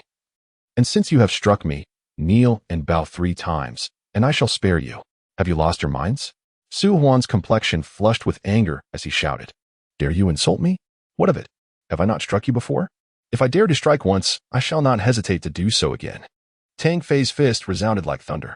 How could such a venerable family as the Su clan harbor 2 such degenerate scoundrels, relying on their family's influence to flaunt their power? As Tang Fei spoke of the Su family, he adopted a righteous tone, fully aware that he must not allow his adversaries to gain the upper hand. Su Yuan, too, was incensed. Though he had initially been reluctant to act, Tang Fei's words ignited his fury. Not only had Tang Fei insulted the Su family and struck one of its members, but he also had the audacity to disrespect his senior. He deserved to be punished. Upon concluding his declaration, Su Yuan pointed at Tang Fei, commanding Wang Nan, Qin Hui, incapacitate him. The two, regarding Su Yuan as their leader, eagerly seized the opportunity to demonstrate their prowess. Qin Hui chuckled. This brat is no match for me alone. He was the first to make a move, lunging towards Tang Fei with an attack that encompassed all of Tang Fei's vital points, leaving him no chance to evade. Tang Fei, however, had no intention of dodging. Since X Academy esteemed strength above all, he resolved to deliver a formidable counterattack. Begone! As Tang Fei's technique surged, his inner essence erupted like a dragon, exuding a terrifying aura. His punch collided with Qin Hui's palm, shattering through defenses with overwhelming force. Qin Hui let out a wretched scream, his arm bending at an unnatural angle, as if it were about to fracture. The excruciating pain caused beads of cold sweat to form on his forehead. The onlookers were utterly astonished. Although Qin Hui's reputation in the second year was not particularly prominent, his strength was by no means weak. Yet, in a mere clash, he had lost the use of one arm. Such power was formidable. With such prowess, it was no wonder he had been so arrogant. Su Yuan, taken aback, grew noticeably more solemn.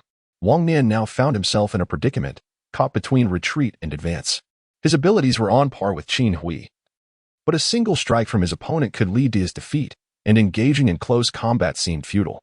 Su Yuan dismissed Wang Nan, preparing to take action, unwilling to allow his adversary to continue in such arrogance. Since you have chosen to resist, let me witness your full strength. Su Yuan bellowed, flames erupting as 2 orbs of fire materialized in his palms, the surrounding temperature steadily rising. Elemental power. Tang Fei's pupils constricted, the force of fire elements.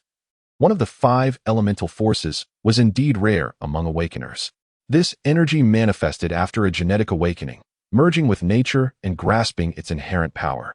Once developed to an advanced level, it could indeed render one godlike. Blazing inferno. Su Yuan's entire body radiated heat, his eyes seemingly ablaze.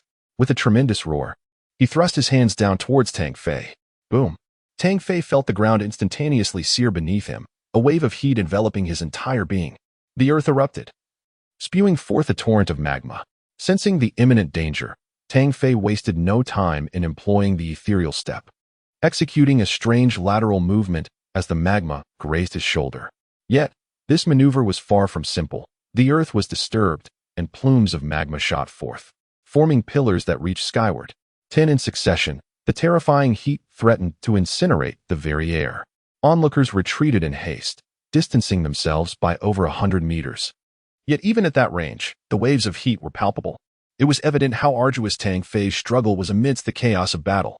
Indeed, Tang Fei faced considerable peril as magma columns erupted from all directions, enveloping him completely. He could only evade with all his might, for this force was potent enough to inflict severe burns. Despite Tang Fei's frantic movements, appearing quite disheveled, Su Yuan found himself in an even more distressing predicament. He had not anticipated the opponent's acute perception, which rendered his efforts ineffective. The technique he employed was immensely taxing on his abilities. Prolonged use would inevitably lead to his own exhaustion before his adversary even had a chance to retaliate. Fire's mark. Su Yuan unleashed his elemental prowess. which was evidently beyond Su Huan's capacity to contend with. A flame erupted unexpectedly, and after narrowly evading a column of lava, Tang Fei found himself enveloped by the inferno. This was not a mere flame, but a peculiar force that surged into his body, incinerating him from within and impairing his physiological responses. Now you cannot escape. It is time to conclude this. Su Yuan roared, beads of sweat cascading from his forehead as his breath quickened, clearly intent on swiftly subduing Tang Fei. He exerted every ounce of his strength. Suddenly, the sky illuminated as if a portal had opened above, and torrents of red flames cascaded down like a waterfall, engulfing the area in a sea of fire, accompanied by an overwhelming wave of heat. Fear not, you shall not perish. Your meridians will merely be rendered useless. Su Yuan proclaimed, his body drained from the exertion, yet a smirk graced his lips. He held no belief that Tang Fei could evade this onslaught. It was a concatenation of attacks, the fire's mark immobilizing his opponent, and the fire sea launching a widespread assault, leaving no room for escape. The spectators, particularly the new students, cited disappointment, yearning to witness Tang Fei's triumphant reversal against the second-year students, yet they recognized the potency of this technique as insurmountable. Meanwhile, the second-year students jeered and sneered, clearly aligning themselves with Su Yuan's triumph. Aha! Tang Fei, this is the consequence of opposing our Su family. You dare to confront me? Soon, I shall take my time to torment you, making you truly understand the feeling of suffering worse than death. Su Huan laughed heartily. Unwilling to let Tang Fei off the hook, even in his weakened state, he yearned to humiliate him further, for only then could he quench his thirst for vengeance. Indeed, Tang Fei found himself in dire straits, with his meridians scorched, rendering his ethereal steps utterly unfeasible. The fiery ocean above him seemed intent on engulfing him, an overwhelming power of fire elements that he could not withstand. I must escape. I will escape. Tang Fei roared as his energy surged throughout his body, like a mighty dragon striving to break free from the shackles of flame within him. At that moment, the heart of the ocean suddenly radiated brilliance, its blue light dazzlingly intense. Tang Fei felt an instant restoration of his ability to move, and the scars left by the searing meridians vanished in an instant. Around him, layers of soft blue halos emerged, creating an ethereal spectacle. Boom! The sea of fire engulfed Tang Fei, and his countenance changed dramatically as he ultimately could not flee. Yet, he soon discovered that the ocean of fire could not penetrate the halos of water. Being barred from entry, the heart of the ocean possesses such capabilities? Tang Fei was astounded. Not only could it accelerate his cultivation and assist his training, but it could also repel the power of fire elements. He chastised himself for being so wasteful, possessing such a magnificent treasure without knowing how to utilize it. Tang Fei sensed that the heart of the ocean harbored even more extraordinary abilities, of which he was currently unaware. The sea of fire persisted for several breaths before vanishing without a trace, leaving the earth ravaged by the elemental fury. This brat better not perish. I still wish to torment him, Su Huan exclaimed excitedly as he rushed forward. However, his arrival was swift, and his retreat even swifter. Though this retreat involved being sent flying, crashing to the ground several dozen meters away, creating a massive crater. Blood sprayed through the air, and the extent of bone shattering was unimaginable. My goodness, what on earth has transpired? The spectators gasped, their eyes fixed upon the battlefield. There stood Tang Fei, his figure unscathed before everyone, not a single mark upon him. Could it be that Su Yuan was merely staging a performance with this young man? This thought arose in the minds of the onlookers. The scene was too astonishing, engulfed in flames, yet he emerged without a scratch, leaving no other explanation. How could this be possible? The most shocked of all was Su Yuan, for this maneuver had proven effective against countless foes, almost guaranteed to hit its target. What could be impossible? Do you know what I am about to do? Tang Fei smiled, yet there was an undercurrent of coldness. I shall strike you. Tang Fei lunged forward, hands and feet attacking simultaneously, devoid of any technique. He felt a pang of fear. Had it not been for the timely intervention of the heart of the ocean, he might have truly been incapacitated. This battle had induced the greatest trepidation he had ever experienced since joining the military. Halt. Chapter 52. The ranking Su Yuan was frightened. A sense of murderous intent enveloped him, beads of sweat dripping from his forehead, his face devoid of its earlier composure. Stop. If you lay a hand on me, dire consequences will ensue, Su Yuan shouted, forcing himself to maintain a facade of calm. I have already taken action. Do you truly believe you can spare me? Tang Fei regarded him with disdain, for enmity had already been established. What was there left to restrain him? We harbor no deep-seated hatred, if that is the case. Why escalate this to an unpleasant affair? Let today's events be considered a misunderstanding. Su Yuan contemplated that once this matter was resolved, he would call upon Su Huan's elder brother to teach this young man a lesson. However, Tang Fei was not gullible. He coldly scoffed. Just moments ago, you were domineering, intent on crippling me, yet now you claim it was a misunderstanding? How utterly laughable. Brother, it was merely a jest. Do not take it to heart. Su Yuan hastily protested. Do you take me for a fool? When did the Su family produce such ne'er-do-wells as you two? As young men, we must uphold justice. Tang Fei declared with righteous indignation, his eyes ablaze with fervor. You have provoked me, and you shall pay the price. One of your arms will be severed as a warning. You cannot do this. I am a scion of the Su family. Should you harm us, you will find yourself in dire straits. Su Yuan shouted, his heart racing with trepidation, desperately hoping to escape this calamity. Do not utter such futile words. You are not yet in a position to shield yourselves from consequences. The Su family would not dare to act so rudely. Tang Fei retorted, and without hesitation, he struck, delivering a swift chop to Su Yuan's arm. The sound of snapping bones stunned the onlookers, who were taken aback by the decisive strength and resolve displayed by the youth. Even the venerable Mars family, renowned for their ancient lineage, did not dare to challenge him, which was indeed astonishing. The ancient clans held a status beyond reproach, commanding respect even from the Solar System Alliance.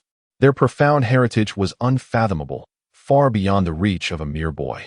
While the spectators were in awe of Tang Fei's formidable prowess, having triumphed over second-year students shortly after entering the academy, their admiration was tinged with concern. To injure a member of the Su family, particularly a direct descendant, could lead to a significant enmity, inviting inevitable retribution. At X Academy, one might manage to preserve their life, yet it appears that they can witness the downfall of Tang Fei, who has been rendered powerless and expelled, eliciting a chorus of disapproval and sorrowful shakes of the head. Su Yuan cries out in despair, his arm shattered beyond repair. Even if gene recombination technology could mend it, significant aftereffects would remain, potentially leading to genetic damage. Tang Fei, however, did not cease. Instead, he approached the semi-conscious Su Huan and delivered a similar strike, rendering his right arm as limp as cotton. This is the consequence of provoking me.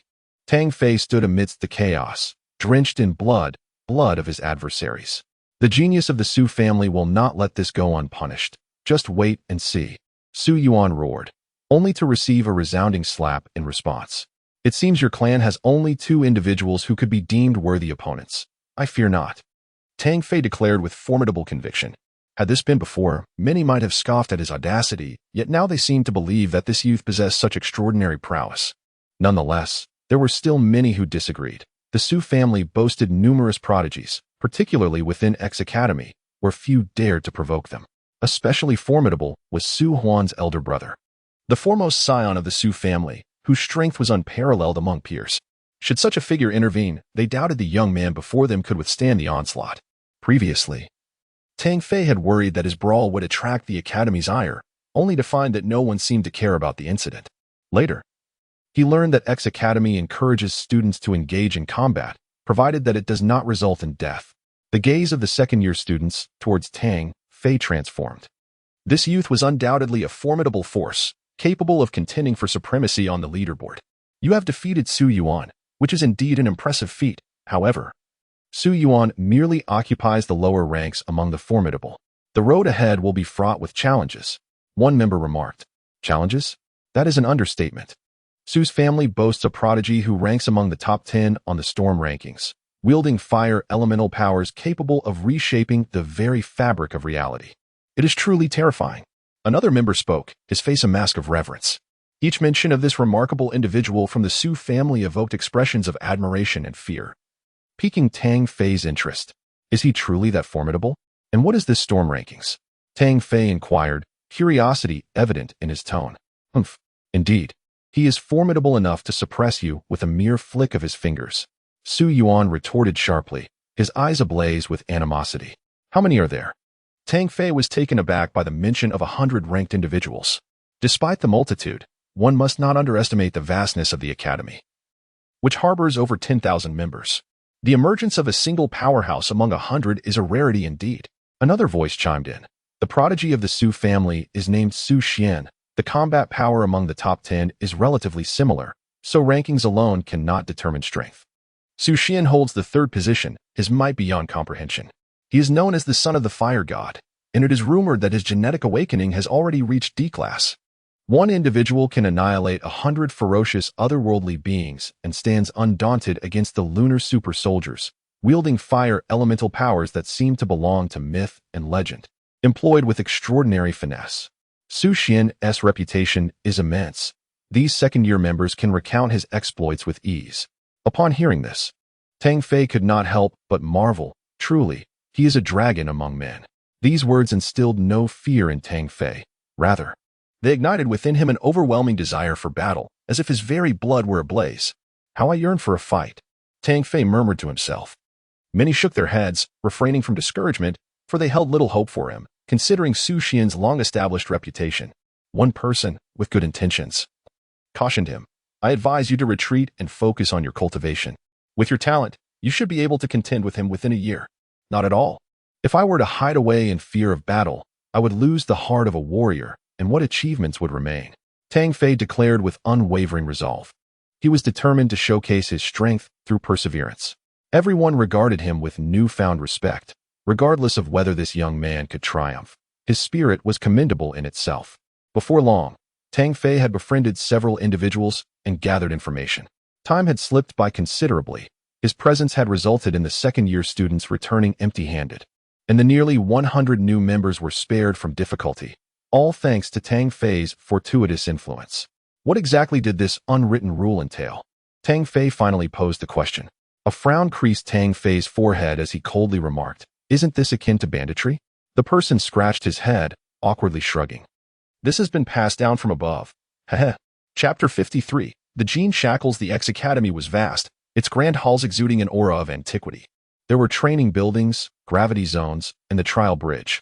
All the necessary facilities were at hand. In the heart of the academy stood a stone tablet several meters tall, inscribed with names, exactly 100 in total, representing the illustrious ranking list, where each individual would etch their name in history. Before the stone tablet, a multitude of members gather each day to pay their respects, each one yearning for their name to be etched upon its surface. Who is this individual? I have never heard of them before. A seasoned second-year member spoke up, drawing the attention of many. The 98th name, Su Yuan, the elite scion of the Su family. When was he supplanted? Others began to notice as well. Upon hearing this, Tang Fei glanced over and indeed, at the bottom of the tablet, his name appeared as the second to last. Upon inquiring further, he learned that within X Academy, defeating a member on the leaderboard results in one's name replacing theirs. Looking upward, Tang Fei's gaze was drawn to the 10 most prominent names at the top, notably. The third was Su Xian, known as the Son of Fire. He felt a surge of pressure, recalling his previous battle with Su Yuan. He realized that had it not been for the heart of the ocean, victory would have eluded him. With such strength at the 97th rank, one could only imagine the formidable power possessed by those in the top 10. It was clear that he must redouble his efforts. Tang Fei resolved to diligently hone his skills.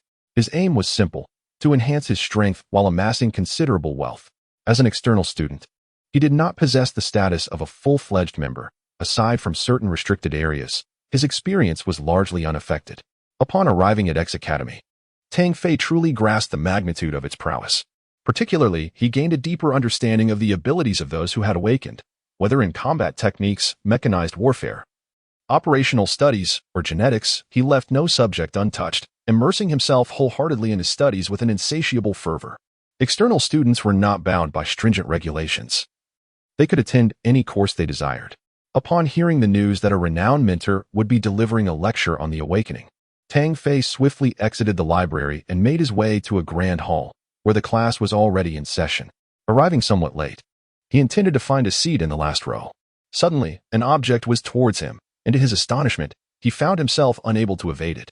Without a moment's hesitation, he unleashed a punch, sending the dark object flying, though his fist throbbed with pain. You dare to arrive late to my class? You possess quite the audacity. A sharp yet melodious voice resonated. Following the sound, Tang Fei beheld an extraordinarily beautiful woman glaring at him from the podium. Her stunning visage stirred the hearts of all, her eyes seemingly capable of penetrating one's soul, while her long, grape-hued hair cascaded down her back. Clad in a tailored black jacket that accentuated her slender waist, she possessed a pair of unparalleled assets that captured the attention of all present. Beneath her short black dress, she wore exquisite lace stockings that adorned her long, graceful legs, perfectly balanced, neither too slender nor too ample. On her feet were elegant black high heels, enveloping her in an aura of cold beauty and sophistication. Tang Fei could not help but marvel. Even the most stoic of men would be captivated. Yet, the curious gazes of his fellow students perplexed him. Were they relishing his predicament? Just then, he was jolted back to reality. She was, after all, a mentor. Have you had your fill of this spectacle? Jiang Yu inquired. Enough indeed. If you have seen enough, then leave my class. To arrive late is utterly unacceptable. Jiang Yu's expression was stern. Never had anyone dared to be tardy in her classroom. Mentor, I was merely 1 minute late. How about I stand as a punishment? Right here, while you continue your lecture. Tang Fei was reluctant to leave, as this lesson held significant importance for him. Immediately vacate the premises. I do not wish to repeat myself for the third time, Jiang Yu declared with a stern demeanor. As an audit student, I am not considered an official member. Does my tardiness in class truly warrant such restrictions? Tang Fei ultimately spoke out of resignation, realizing that his words might offend the instructor. The other students exchanged glances, their disdain evident in their expressions. Audit students hold a significantly low status at X Academy, often looked down upon by many. However, Jiang Yu was different. As an instructor, he understood certain dynamics, his curiosity piqued by the rarity of audit students at X Academy. Typically, those who manage to attend as auditors come from humble backgrounds yet possess substantial practical experience, unlike the sheltered blossoms surrounding them. This distinction caused Jiang Yu to regard Tang Fei with newfound respect. Yet, upon hearing Tang Fei's remarks, Jiang Yu raised an elegantly arched brow. Audit students must adhere to the rules in my classroom. Her piercing gaze directed at Tang Fei made him furrow his brow as he suddenly inquired, Are you not an awakened? Laughter erupted among the other members. They had initially believed that Tang Fei's audacity to confront Jiang Yu indicated he was a formidable figure, only to discover that he had not even awakened his genes. Did I hear incorrectly? How could one enter the academy without being awakened? Surely, an audit student cannot. Perhaps he has used underhanded means. Speculation swirled about possible connections that might have aided him. How amusing it is that an audit student is not even an awakened, arriving late and wasting our time. You should leave at once. Someone spoke with haughty disdain. Tang Fei remained unperturbed, simply observing Jiang Yu. The beautiful instructor before him was indeed formidable. He sensed that perhaps the reason for his own genetic awakening could be discovered through her. Jiang Yu gazed thoughtfully at Tang Fei, remarking softly that, although he was not an awakened one, there resided power within him. She seemed to be speaking to herself, and then she disregarded Tang Fei, resuming her lecture. Tang Fei understood that the beautiful instructor had chosen not to pursue the matter of his tardiness, so he quickly found a seat and listened attentively. The other students were astonished. Jiang Yu, known as the Witch of Jiang, had a notorious reputation throughout X Academy. Those who dared to arrive late or cause trouble in her class seldom faced a favorable outcome. Yet today, she had inexplicably let it slide without reprimand. They speculated that this visiting student must possess significant influence, compelling the witch to yield. The theory of genetics had been proposed centuries ago. Initially perceived as a mere potential for research, akin to a drop in the ocean or a spark within the sun, just one among billions of stars. Genetics constitutes the most vital component of living organisms and is pivotal to evolution and mutation. As centuries elapsed and humanity departed from Earth into the vastness of space, genetic alterations began to manifest, showcasing an elevation in the level of civilization. To be precise, it was during the first interstellar expansion that the term awakened ones reverberated across the world. This marked a significant mutation in humanity, a moment of self-perfection in genetics, and a historic turning point. All present listened intently, aware of the prowess of the awakened ones, yet unclear about their origins. Historical narratives always captivate attention. The more Tang Fei listened, the more perplexed he became. His family's martial arts lineage had been passed down for generations, and he recalled the ancient texts at home, which spoke of countless powerful humans thousands of years ago, with tales of extraordinary feats, lifting mountains, stirring rivers, shielding the heavens with a hand, and cleaving mountains with a foot, stories too numerous to count. Perhaps it is somewhat exaggerated, yet are they not the awakened ones? On Earth, he delights in reading, particularly ancient texts rich with mythological tales, such as Ho Yi shooting down the suns, Hua Fu chasing the sun, and Jing Wei filling the sea. These beings exist like deities. Could they all be mere fabrications? Tang Fei often feels that there is a segment of true history that is missing, something that has been lost. The awakened. As their name suggests, are those who possess awakened abilities, unlocking the shackles of their genes to release their innate potential and activate the latent powers within. Master Jiang, what exactly are these genetic shackles? How do we awaken once unlock them? A youth raised his hand to inquire, concluding with a taunt directed at Tang Fei. Tang Fei had no time to respond. This was an answer he too yearned to discover. To illustrate, the genetic shackles can be likened to a prison. A peculiar form of energy that has eluded comprehension for centuries. It acts as a series of barriers enveloping the locks on one's genes. Currently, 9 layers of these barriers have been identified, intangible yet undeniably real. Breaking through a layer of shackles signifies a mutation, an evolution. Each transformation brings about a substantial enhancement in strength. As Jiang Yu spoke, a look of bewilderment crossed her face before she regained her composure. Tang Fei sensed that there was something amiss within this exchange. To achieve a mutation, aside from acquiring unique opportunities, such as ingesting toxic substances that stimulate one's genes to awaken, an occurrence that is exceedingly rare, there exist 2 additional methods. One involves the application of immense external energy to forcibly shatter the shackles and induce transformation. Another approach involves the continuous refinement of oneself, harnessing formidable willpower to evoke the latent potential within and experiencing the primal force that ceaselessly surges. As for the primal force, it refers to the capabilities inherent in one's potential. For instance, if an individual inherently aligns with the water element and can perceive the energy of water, then awakening is imminent. The essence lies in physical strength, and one must persistently hone oneself. Once the conditions are ripe, the genetic shackles will inevitably be unlocked.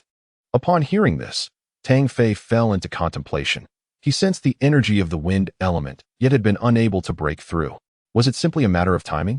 His physical prowess was already formidable, surpassing that of ordinary awakeners, yet he too remained unable to awaken. For the first time, Tang Fei posed a question. Mentor, if one's accumulated energy vastly exceeds expectations, but the genetic shackles remain unbroken, what could be the reason? Jiang Yu's eyes sparkled with insight as she replied. Each individual's genetic makeup is unique and irreplicable. The intensity of the shackles also varies. Ordinary individuals possess a low degree of genetic integrity, rendering them incapable of breaking through the shackles. Awakeners, however, achieve this through personal refinement or enlightenment. For geniuses, breaking the shackles is often effortless, as they possess a high degree of genetic integrity and inherently weaker barriers, allowing for rapid breakthroughs. There exists another rare type known as the heavenly lock, characterized by innate shackles that are exceedingly difficult to unlock. Nevertheless, they can still develop their genetic potential, albeit only to their own limits. However, once the shackles are broken, they soar to unprecedented heights. As she concluded, Jiang Yu regarded Tang Fei with a gaze filled with inquiry. This exchange imparted a wealth of knowledge to Tang Fei, who inadvertently locked gazes with Jiang Yu. He felt a profound gaze penetrating deep into his soul. Being scrutinized by a stunning beauty left Tang Fei feeling uncomfortable, beads of sweat forming on his forehead. Chapter 54. Direction of Breakthrough. Professor Jiang, your gaze makes me quite uneasy. Tang Fei finally spoke, overwhelmed by the pressure. Hee, you are rather unique. After class, please visit my office, Jiang Yu stated before resuming her lecture. Tang Fei was momentarily taken aback, uncertain of the reason behind the beautiful professor's summons. I suppose I'll find out once I go, he thought, shaking his head with a smile as he returned his focus to the class. The lesson encompassed topics such as genetic awakening, the mysterious X abilities, and the various categories of powers, captivating all the students for a full 2 hours. As class concluded, Jiang Yu pointed at Tang Fei and was the first to exit the classroom. Tang Fei gathered his belongings and followed suit. The classroom erupted in chatter. Jiang Yu's reputation at X Academy was formidable, young, exceptionally powerful, and breathtakingly beautiful. She was the object of admiration for all the male students. Yet, she usually maintained a cold, strict demeanor towards her pupils, making this invitation to a particular student all the more surprising. Once outside the classroom, Tang Fei trailed 2 steps behind Jiang Yu. Her tall, flawless figure, clad in black stockings that accentuated her legs, stirred his imagination. The snug black skirt hugged her curves, causing the temperature within Tang Fei to rise. His eyes entranced by the sight. Have you seen enough? Her voice cut through his reverie like a bucket of ice water, snapping him back to reality. Unbeknownst to him, he had arrived at the office, where Jiang Yu confronted him with a gaze as frigid as ice. Tang Fei, feeling a chill creep down his spine, awkwardly scratched his head and attempted to divert the conversation. "Professor, what brings you to seek my presence?" Jiang Yu let out a cold snort. Settling onto the sofa in the office, her elegant legs crossed, accentuated by her black stockings. From his vantage point, Tang Fei could faintly glimpse a hint of blue peeking through. "Spend 3 days and nights in the tenfold gravity chamber." Jiang Yu's tone was icy, laced with irritation.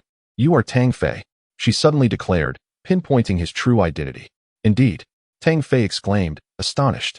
They had not previously been acquainted. "Professor, you know me? A rookie from the Asian Military District of Earth. You participated in the Earth Mecha King competition and secured first place, subsequently being selected as an auditing student at X Academy. On your very first day, you injured Su family scion, Su Huan, and later defeated Su Yuan, propelling yourself to the 98th position on the prestigious rankings." At this, Jiang Yu regarded Tang Fei with a mischievous smile. "You have quite the audacity, daring to confront members of the Su family." Tang Fei was taken aback, realizing she was fully aware of his exploits. Confused by her intentions, he remained silent. "Since the establishment of our academy, many newcomers have swiftly entered the rankings, yet none have done so under circumstances quite like yours, which piques my curiosity." Jiang Yu's eyes sparkled as they fixated on Tang Fei. This was an unabashed invitation. Tang Fei felt an urge to shout out loud. "Professor, I do not comprehend your intentions. What circumstances do you refer to?" Tang Fei posed a crucial question. "I have only just become aware of your situation. The outside world believes that the freshman who defeated Su family scion Su Yuan possesses formidable strength and an exceptionally powerful gene awakening. Yet, the reality is, he is merely an ordinary student without any gene awakening." Jiang Yu's eyes gleamed with a penetrating intensity. Tang Fei, astonished, ultimately offered a rueful smile. "Minor. My victory over Su Yuan was merely a stroke of luck. I truly have not awakened any genes and feel that I still fall short." Jiang Yu, driven by curiosity rather than absolute certainty, was profoundly moved by Tang Fei's words.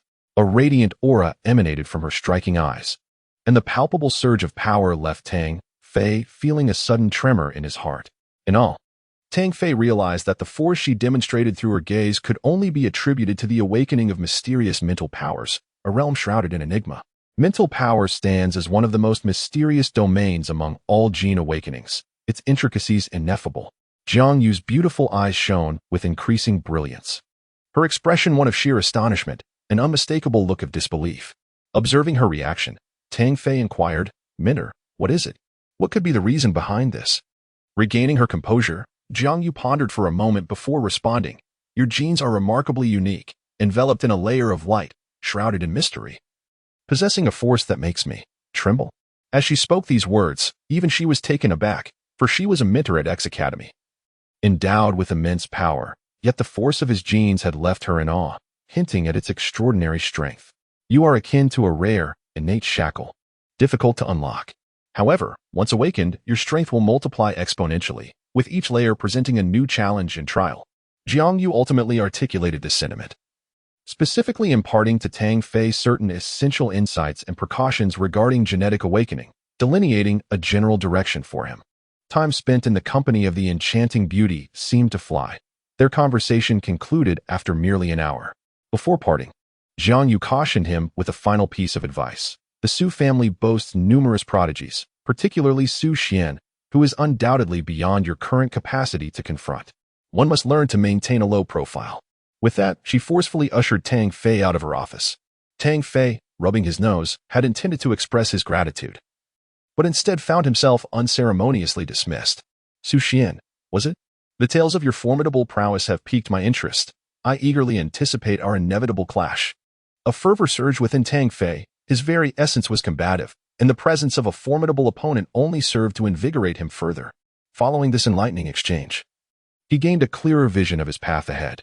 The breaking of the genetic shackles could occur through one of two avenues, either by harnessing an overwhelmingly powerful external force to shatter the constraints and undergo a transformation, or by relentless self-cultivation, employing immense willpower to transcend limitations while simultaneously attuning himself to the elemental forces of wind, progressing on dual fronts. Having resolved upon a course of action, Tang Fei wasted no time. making his way directly towards the gravity zone of X Academy. The gravity zone is essentially a tower with 10 distinct levels, each characterized by varying gravitational forces. After verifying the information with his celestial network, Tang Fei stepped inside. The first level was expansive, exhibiting double the normal gravity, and was populated by numerous individuals engaged in training. Without pausing, Tang Fei ascended to the second level, and as soon as he set foot on the second floor, he felt a noticeable weight upon his shoulders. The pressure exceeding that of the first level by more than double, amounting to 5 times the normal gravity. The second level was evidently less crowded than the first, and Tang Fei's ascent to the third level drew the attention of several onlookers, who began to murmur amongst themselves upon witnessing his progression. The gravitational force on the third level was tenfold, and this escalation was not merely a continuation of the previous levels. Although the numerical increase was the same, the intensity of the pressure was markedly different. Most individuals entering this level found it unbearable, and only those with formidable strength dared to endure the trials of 10 times the gravity. Chapter 55. Encountering Zhang Hanfeng, Tang Fei made his way directly to the third level, where the tenfold gravity bore down upon him, causing his bones to creak under the strain. It took him some time to acclimatize to this formidable force. Each movement required considerable effort, and the area of the third level was somewhat smaller, with only a little over 100 individuals in attendance. This level was inhabited solely by the strong. None acknowledged Tang Fei, as they were all engrossed in their own training regimens. Choosing a secluded corner, Tang Fei commenced with push-ups, completing a grueling 500 repetitions, his sweat thoroughly soaking his garments. Typically, he could perform several thousand without difficulty, but under tenfold gravity, even 500 proved to be a considerable challenge. Nevertheless, he did not relent, and, after another 500, he rose to his feet, utterly exhausted. Subsequently, weightlifting, arm strength stretching, and high-speed movement ensued. A relentless honing of the body, pushing the limits of endurance. To reach the third tier was no simple feat, yet Tang Fei's training commanded the attention of all. When onlookers witnessed Tang Fei's intense regimen, their jaws dropped in disbelief. Was this truly human? They could hardly fathom the actions of this young man. Each exercise was enough to leave them in awe. Who was this formidable individual? It seemed almost exaggerated. What kind of physical prowess would it take to achieve such feats? Terrifying. Wait, he looks somewhat familiar. Could he be the freshman who defeated Su Yuan? Someone revealed Tang Fei's identity, prompting yet another gasp of astonishment. In X Academy, who does not know that among the freshmen, there is a Tang Fei who decisively bested a member of the Su family, and upon arriving at the academy, swiftly ascended to the 98th position on the prestigious leaderboard? Many sought to learn more about Tang Fei. Some wished to pay homage to a prodigy, while others were eager to issue a challenge. The leaderboard is emblematic of X Academy, where each student strives for the honor of being listed. However, with only 100 spots available, each one is occupied by a powerhouse. The fact that a newcomer had managed to breach this elite ranking naturally incited discontent among many. More than a few lamented the arrival of such an opportunity. Should anyone manage to vanquish this freshman, they would secure a place on the leaderboard. As for strength, they doubted a new student could be so formidable, suspecting that Su Yuan had merely underestimated his opponent. Many had witnessed the match and heard whispers that the challenger possessed a treasure that countered fire elemental abilities. For a full hour, under tenfold gravity, Tang Fei pressed on without a single respite, persistently refining himself and awakening his latent potential. At that moment, a burly man with brown hair approached, his muscles bulging like bricks, towering over 2 meters in height, exuding an aura of formidable strength. "Hey, I challenge you," the brown-haired giant proclaimed, his large hand pointing directly at Tang Fei's nose, his eyes filled with mockery. "I'm quite busy and lack interest," Tang Fei replied, furrowing his brow as he continued his workout. The giant, clearly taken aback by the audacity of being ignored, glared fiercely. "You insolent brat! Do you even know who I am? How dare you speak to me like that? Does your identity truly matter? Kindly step aside and refrain from interrupting my training." Tang Fei maintained his focus, not even lifting his gaze. "My name is Wei Lixiong, famously known as the Mighty Xiong. Any man worth his salt should accept my challenge. I intend to defeat you," Wei Lixiong bellowed, his voice booming like thunder. A crowd began to gather, many harboring similar intentions. In their eyes, Tang Fei was akin to a delectable cake. Whoever triumphed would ascend the ranks of the illustrious leaderboard. "I say, Big Bear, I bear no grudge against you. Why must we fight?" Instead of wasting time, Wouldn't it be wiser to hone our skills? Tang Fei sighed, genuinely disinterested in engaging. Yet the persistent giant nagged like an insufferable fly. Who are you calling Big Bear? You insolent brat. I loathe that term. You have provoked my ire.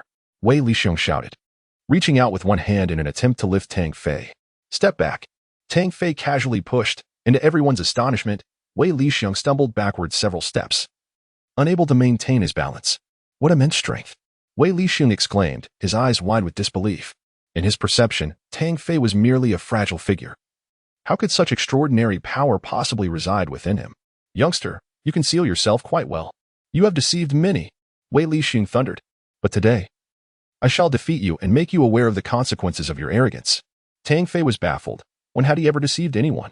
He chose to dismiss the matter with a sigh, saying, very well, I will fight you. After resolving this, I need to continue my training. You are exceedingly arrogant, boy. I shall crush you. Wei Lixiong's nostrils flared with fury. Never before had he been so contemptuously regarded. He strode forward, his muscles resembling steel as he prepared to strike. Tang Fei remained stationary, unleashing a punch of his own.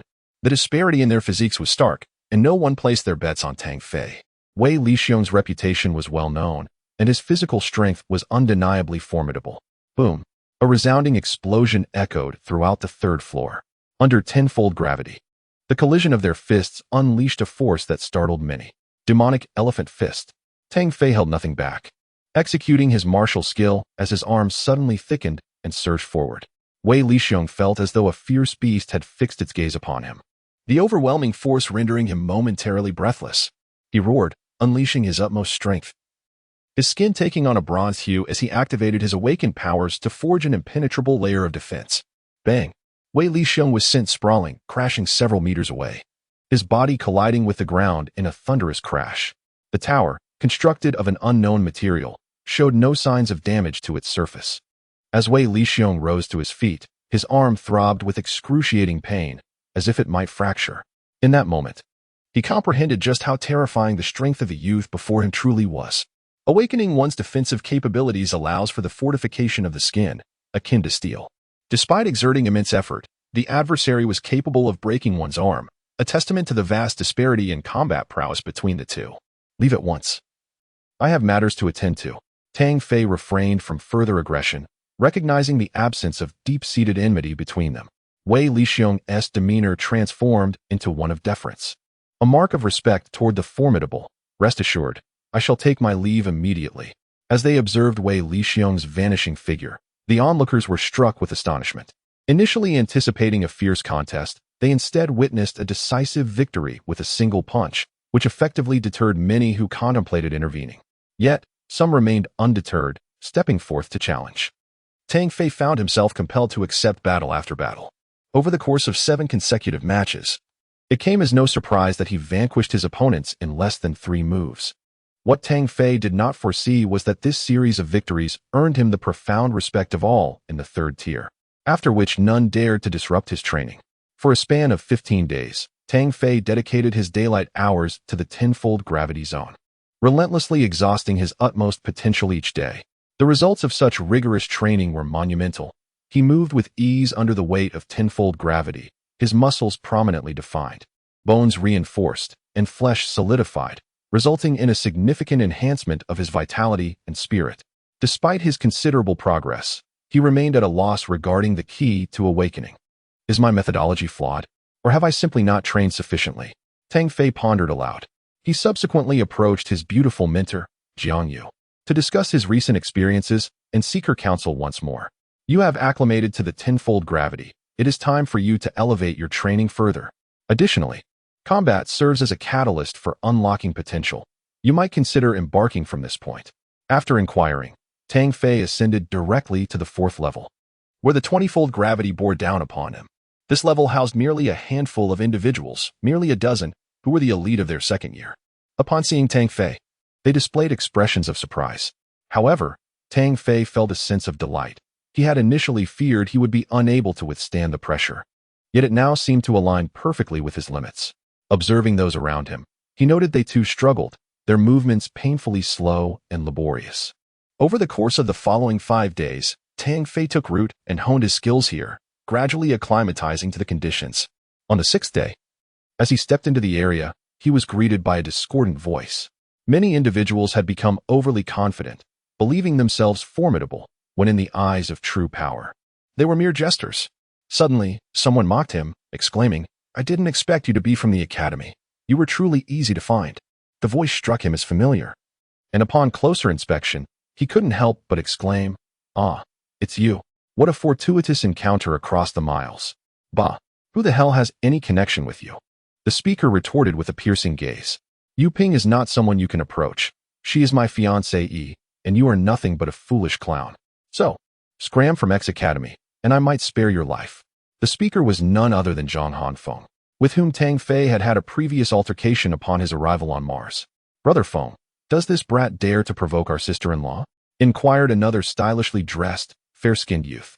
"Umph, he is merely a toad yearning for a swan's flesh," Zhang Hanfeng disdainfully replied. "I must say, it was all a misunderstanding back then. Do you believe it?" Tang Fei rubbed his temples, feeling the weight of trouble.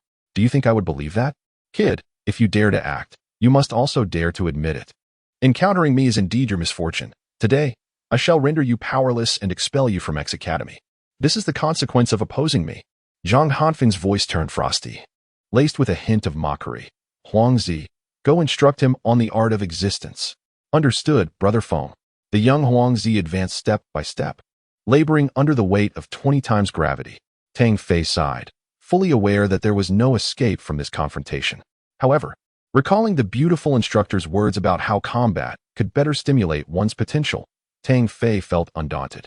The 5 days of acclimatization under such immense gravity had brought him closer to awakening. He merely awaited the right opportunity. To entertain thoughts of targeting my sister-in-law, one ought to reflect upon oneself. I shall shatter your legs. You will then crawl out. Huangzi's smile was sinister as he launched a kick, accompanied by a swirling gust of wind. Tang Fei centered his thoughts, dismissing any notions of underestimating his opponent. Those who could withstand the pressures of the 4th level's 20-fold gravity were by no means ordinary. And Tang Fei felt the elemental power of wind emanating from Huangzi's kick. With focused energy, Tang Fei immersed himself in the air, perceiving the presence of the wind element. Simultaneously, he unleashed a strike with his right foot, channeling his entire strength to collide with Huangzi. The two engaged in close combat, their legs striking in tandem, and under 20 times gravity, their speed diminished significantly. To the onlookers, it appeared as though time had slowed to a crawl. Chapter 56. Breakthrough in battle. You are indeed formidable. To grapple with me under 20-fold gravity is no small feat. Yet, this is insufficient. Huangzi's smile took on a more sinister quality as he kicked once more, his hands stirring the air, summoning 2 blades of wind that sliced through the air like genuine weapons. Although Tang Fei had anticipated this and made preparations, the proximity was too great for him to evade entirely. The wind blade sliced into his shoulder, leaving 2 gaping wounds that bled profusely. Fortunately, he reacted swiftly, otherwise, the attack could have inflicted severe damage. In a melee within a zone of 20-fold gravity, the scenario was almost unimaginable, each move challenging to alter. Dragon's Drill. Seizing the opportunity, Tang Fei unleashed his leg technique, channeling immense power to inflict injury upon his opponent. The confrontation was a display of unparalleled strength, with both combatants exerting their utmost in every strike. Tang Fei's spirit was acutely attuned to his adversary's movements, particularly as the latter wielded the wind element, which Tang Fei sensed with a faint awareness. At this moment, he felt he had discovered the key to his awakening. "Kill!" Tang Fei bellowed, intensifying his assault. He aimed to compel his opponent to unleash their full power, yearning to deeply experience the essence of the wind element. If one seeks torment, none can hinder them. Huangzi also unleashed his true fire, fully unlocking his genetic shackles. In the 4th layer of the gravity zone, the winds began to swirl uncontrollably. Infinite wind blades. Huangzi struck with all his might, as the wind element coalesced into a whirlwind behind him, causing his body to seem to float. Wind blades materialized one after another, and in the blink of an eye, dozens of them surged forth like a tempest. Tang Fei smiled, profoundly sensing the fluctuations of the wind element, striving to merge with it through his spirit. Suddenly, a blade lacerated his abdomen, blood gushing forth. Yet Tang Fei did not flinch or concern himself with the injury. He immersed himself entirely in the ocean of wind. His body's instincts guided him to evade. But against the onslaught of numerous wind blades, it proved futile, resulting in numerous injuries. Huang Zi, do not allow him to perish. Such a situation is rather difficult to manage. After all, within the confines of the academy, it suffices to incapacitate him. Zhang Hafeng could not help but voice his thoughts. Rest assured, Brother Feng, I know my limits. He will not perish. Once the gust abated and tranquility returned, Tang Fei was drenched in blood, resembling a specter of crimson. Had he not been standing, one might have assumed he was lifeless. With such meager strength, you dare challenge Brother Feng? Truly, you are unaware of your own limitations. I shall shatter your legs, and you will crawl out of the academy.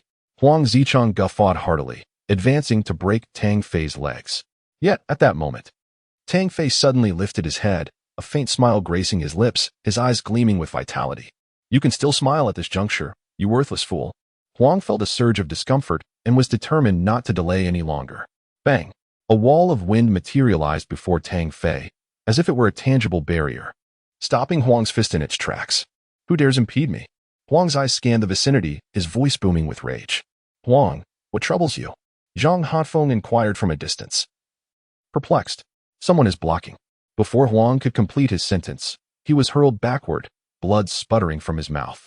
Zhang Hanfeng gazed in astonishment at Tang Fei's hands, which were enveloped in a swirling aura of wind elements. You, how? Huang, while spitting blood, stammered. But it was evident that Tang Fei's full-force punch had dealt him a grievous blow. The onlookers were taken aback, witnessing an astonishing reversal in the battle. Just moments ago, Tang Fei had seemingly not employed any wind elemental power, yet now he wielded it with mastery. Was he merely playing the fool to deceive his opponents? Had he concealed his true prowess so deeply? Only such an explanation holds water, as no one had previously associated it with the term awakening. Indeed, Tang Fei has shattered the shackles that bound him, enduring the torment of his physical form under the oppressive weight of 20 times gravity. Coupled with his profound understanding of the wind element, Tang Fei, with indomitable willpower, has successfully breached the first genetic restraint, truly becoming an awakened one. Gratitude for this fulfillment. Tang Fei laughed heartily. After 20 days of arduous training, he has finally achieved this breakthrough. Were it not for this battle, it is likely that more time would have been required for his advancement. As he broke through the restraints and merged with the essence of the wind, a rich tapestry of elemental energy swirled around him. His formidable power surged to more than thrice its original might, even before fully unlocking the restraints. Zhang Hanfeng sensed the overwhelming aura emanating from his opponent and was uncertain of what secret technique had been employed. He helped Huang Zi to his feet, intending to retreat and seek revenge at a later time. Did I permit your departure? Tang Fei remarked with indifference. This transformation has rendered even 20 times gravity a trivial burden, as his capabilities have been immensely enhanced. Tang Fei, do not overstep your bounds. Zhang Hanfeng admonished sharply. Oh, your audacity knows no limits. Tang Fei responded leisurely, striding forward as if the immense gravity were mere flat ground. Zhang Hanfeng's pupils constricted in realization. The strength of his opponent was now far beyond what he could contend with. Have we truly done nothing? He conceded indirectly. Let today's events be forgotten. We do not wish to owe anything further. Nothing done? Then from where did these injuries on my body arise? How laughable it is. Had I not resisted just now, my legs would surely be shattered. Tang Fei's face was etched with derision. He harbored no compassion for his adversaries. Tang Fei, do not go too far, Zhang Hanfeng retorted, incensed. This is X Academy. If you wish to remain here, temper your arrogance, lest you face the consequences. Zhang Hanfeng, provoked, found it humiliating that a nameless youth could force him, a scion of a prestigious family, into such a predicament. Excessive am I? No, fret not. I am merely fulfilling my duty. As for the repercussions, I fear none. Tang Fei proclaimed boldly, unlocking the genetic shackles that bound him. He possessed the strength. A young elite genius, unafraid of any foe. Without further ado, he executed an ethereal step, seizing the young Huang Zi in his grasp. You dare! Zhang Hafeng exclaimed. Consumed by rage, the opponent's uncanny displacement instilled fear within him, rendering him momentarily paralyzed. I implore you, spare me. I bear you no ill will. Huang Zi pleaded, terror-stricken. Tang Fei delivered a powerful strike to Huang Zi's kneecap. With a sickening crunch, the sound echoed twice as the boy's knees were shattered, twisting his expression into one of agony. If you dare to strike me, you must be prepared for defeat. Tang Fei's voice was cold. Upon entering X Academy, he had sensed the brutality of this realm, where the strong reigned supreme. Strength was a currency of respect. Without it, one would only be subjected to torment. Tang Fei tossed Huang Zi to Zhang Hanfeng, who trembled as he accepted him. Take him away. Zhang Hanfeng's spirit was shaken, filled with dread, as he left with Huang Zi, resembling a mere shell of a man. Soon, this battle attracted attention, as Huang Ziyun, ranked 93rd on the wind and cloud rankings, was replaced by Tang Fei. This event brought Tang Fei's name back into the public eye, and the combat within the fourth gravity zone became widely known, prompting many to seek information about Tang Fei's background and strength. Chapter 57, A Great Blunder. The wind and cloud rankings are extraordinary. Each individual symbolizes the prowess of X Academy, and within the Solar System Alliance, they undoubtedly represent the CRME de la CRME of the younger generation. Thousands of students vie for positions on the leaderboard. Beyond the honor, the benefits alone are sufficient motivation to strive for success, particularly for those from prominent families. Any ascent onto the wind and cloud rankings results in a significant elevation of their status, garnering attention. Securing a place within the top 10 is enough to command respect among the elite talents of this generation. Tang Fei's rise has captured the attention of many. It is rare for new students to enter the wind and cloud rankings. While others are inquiring about Tang Fei's origins and capabilities, he is currently in seclusion. Tang Fei has remained in his room for 5 days. During this time, he has not stepped outside even once, aside from consuming some food. He has been seated in meditation, practicing the Mingxin technique to solidify his foundation. Moreover, the most noticeable change in Tang Fei is his height, which has increased by several centimeters, now nearing 1.80 meters.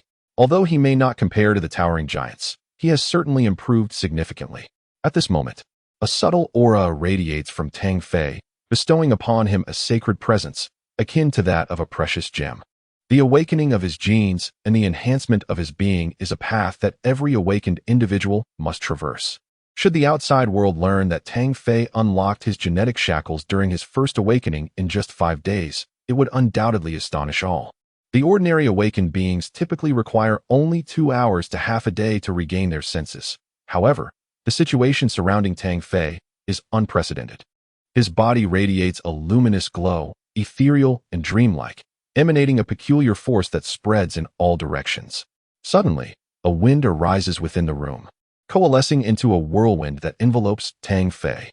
The gust intensifies, ultimately shrouding him, while the destructive power of the wind element obliterates everything in the vicinity. In agony, Tang Fei bellows, his voice resonating across the expanse, drawing the attention of many. With a thunderous roar, the tempest surges, breaking through the confines of the dwelling and ascending toward the heavens, transforming into a colossal tornado. At the eye of the storm, Tang Fei appears almost divine, his garments torn to shreds, sitting cross-legged in a state of utter vulnerability. What calamity has transpired? Wang Yueping furrows her elegant brow as she gazes at the tempest ahead. An inexplicable sense of trepidation gripping her. This force is formidable. After hearing about Tang Fei, she had deliberately sought him out, hoping to enlist his aid.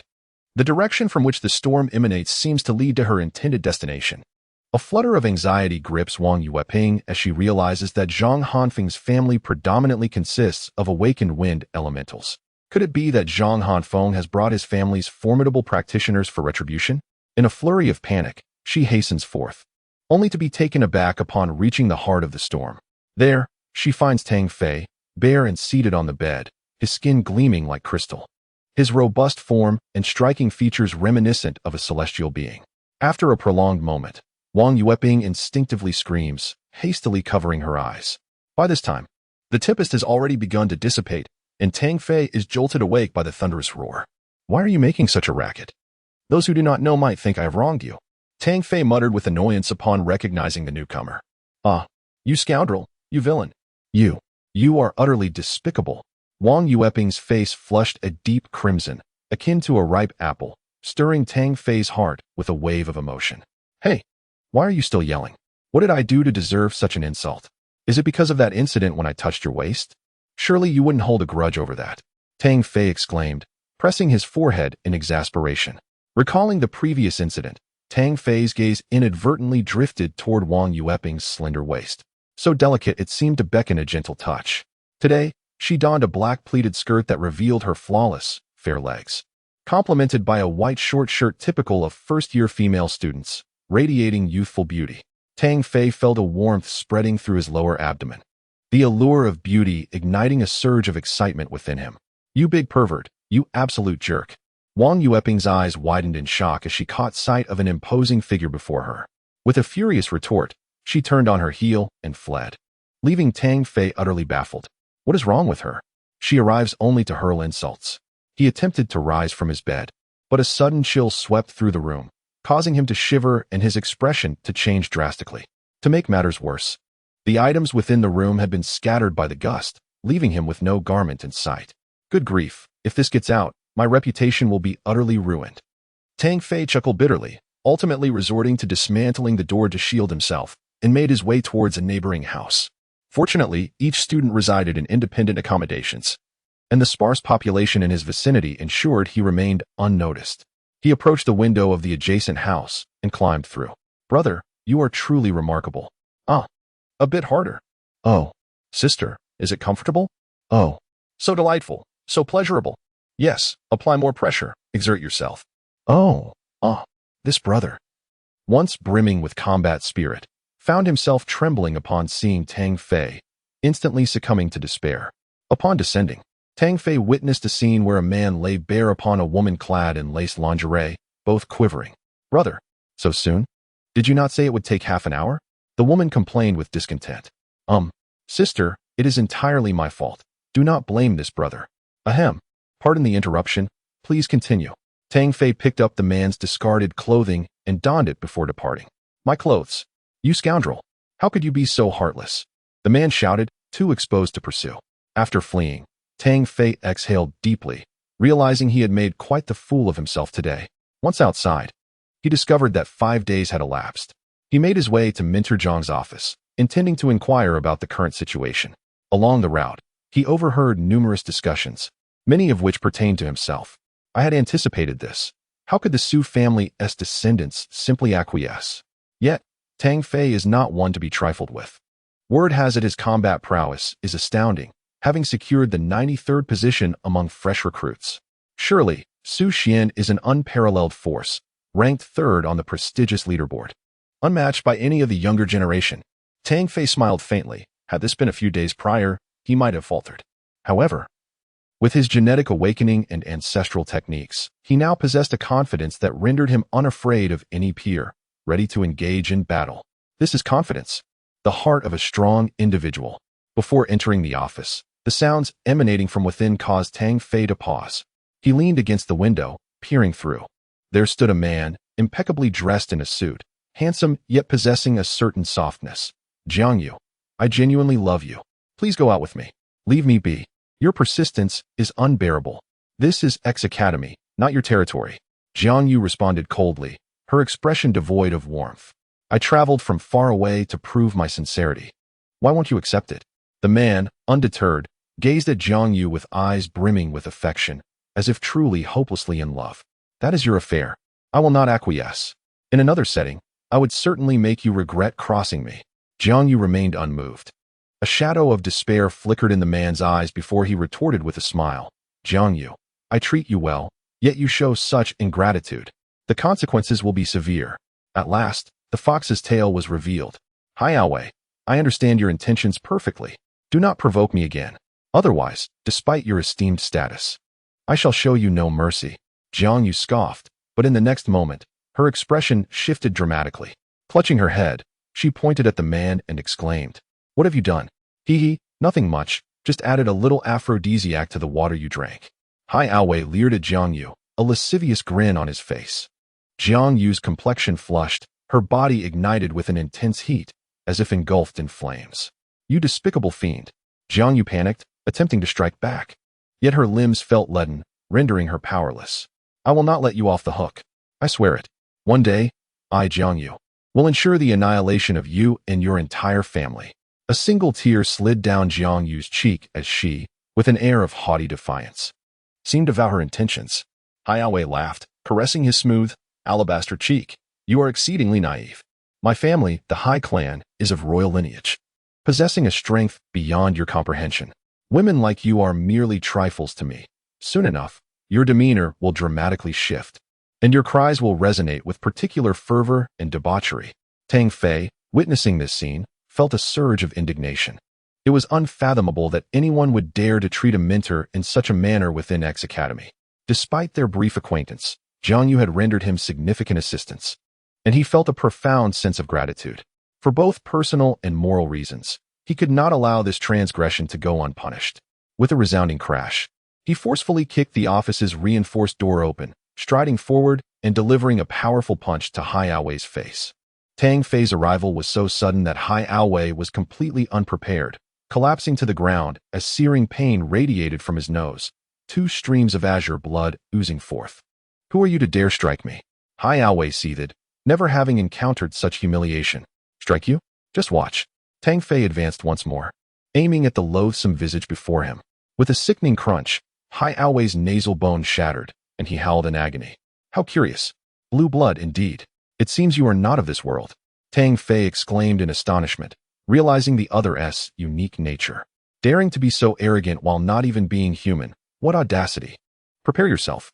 Tang Fei, exercising restraint in his assault, unleashed a flurry of strikes that left Hai Aowei shrieking in torment, until he was left gasping for breath. Spitting disdainfully, Tang Fei stood over him. "Given your caliber, do you truly believe you are worthy of approaching Mentor Jiang Yu?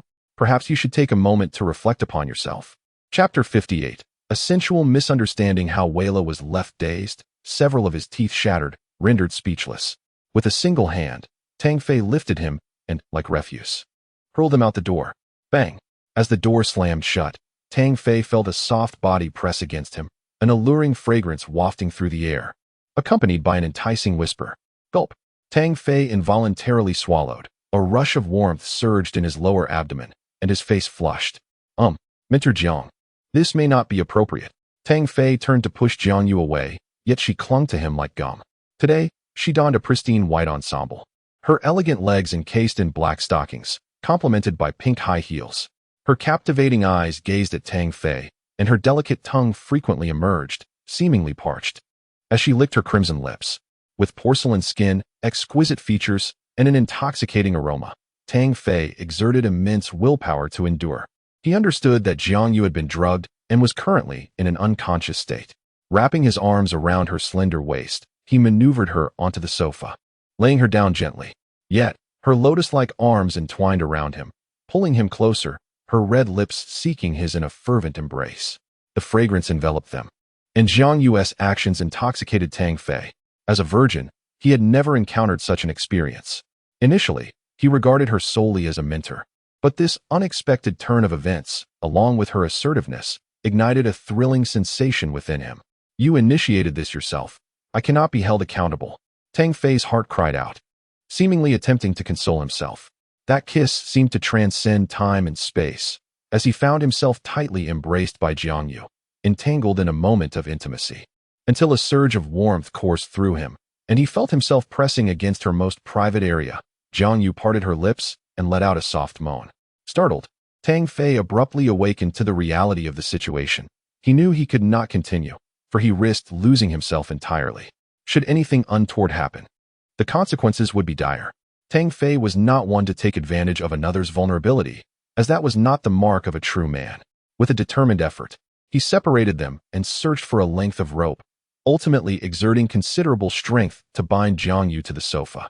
However, the position was rather suggestive. Her legs, clad in stockings, were slightly parted, revealing glimpses of her purple panties, while her jacket had loosened, leaving her white shirt disheveled, and hints of her purple bra peeked through.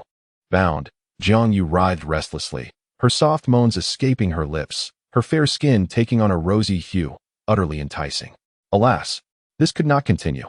With a heavy heart, Tang Fei resigned himself to the inevitable and struck her neck, rendering her unconscious. Exhaling a sigh of relief, he contemplated his next move but realized he could not leave. If anyone else were to barge in, it would ruin Jiang Yu's reputation. Thus, he settled into a nearby chair, resigned to wait in silence. The presence of such an exquisite beauty beside him was unbearable. He felt a persistent tension rising within him. To calm his mind, he began to meditate. "Sister Jiang, are you there?" Suddenly, a sweet female voice resonated from outside. Tang Fei's body tensed, and then the door swung open. The force with which the door had been opened rendered the lock inoperable, allowing anyone outside to simply push it ajar. Originally, Tang Fei thought that if someone were to arrive, they would at least inquire before entering. However, reality deviated from his expectations. The door swung open, revealing a familiar figure. It was you. Both individuals simultaneously pointed at each other, the former expressing surprise and indignation, while the latter wore an awkward smile tinged with embarrassment. Wang Yueping immediately spotted Jiang Yu, bound to the bed, her attire disheveled and her body glistening with sweat. Tang Fei's clothing had also been disordered by Jiang Yu, and the situation was decidedly compromised. No one would assume the best of it. "You scoundrel! What have you done to Sister Jiang?" Wang Yueping exclaimed, her fury palpable. Her face ashen, her eyes seemingly ablaze with rage. "You rogue, you scoundrel!" With her hands enveloped in a shimmering blue aura, the power of the water element coalesced, forming two palms that struck forth.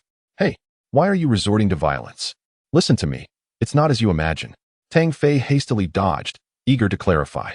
Wang Yueping, filled with righteous anger, retorted, "It's so obvious. What further excuses do you have? You are truly a beast, a lecher. I will report you to the dean and have you expelled." With her hands, the water element surged forth, continuously striking as she employed her awakened powers. Tang Fei understood that any attempts at explanation were futile. His head spun with frustration. "Please, stop this senseless commotion. Wait for Minter Jiang to awaken and ask her directly. You will see the truth.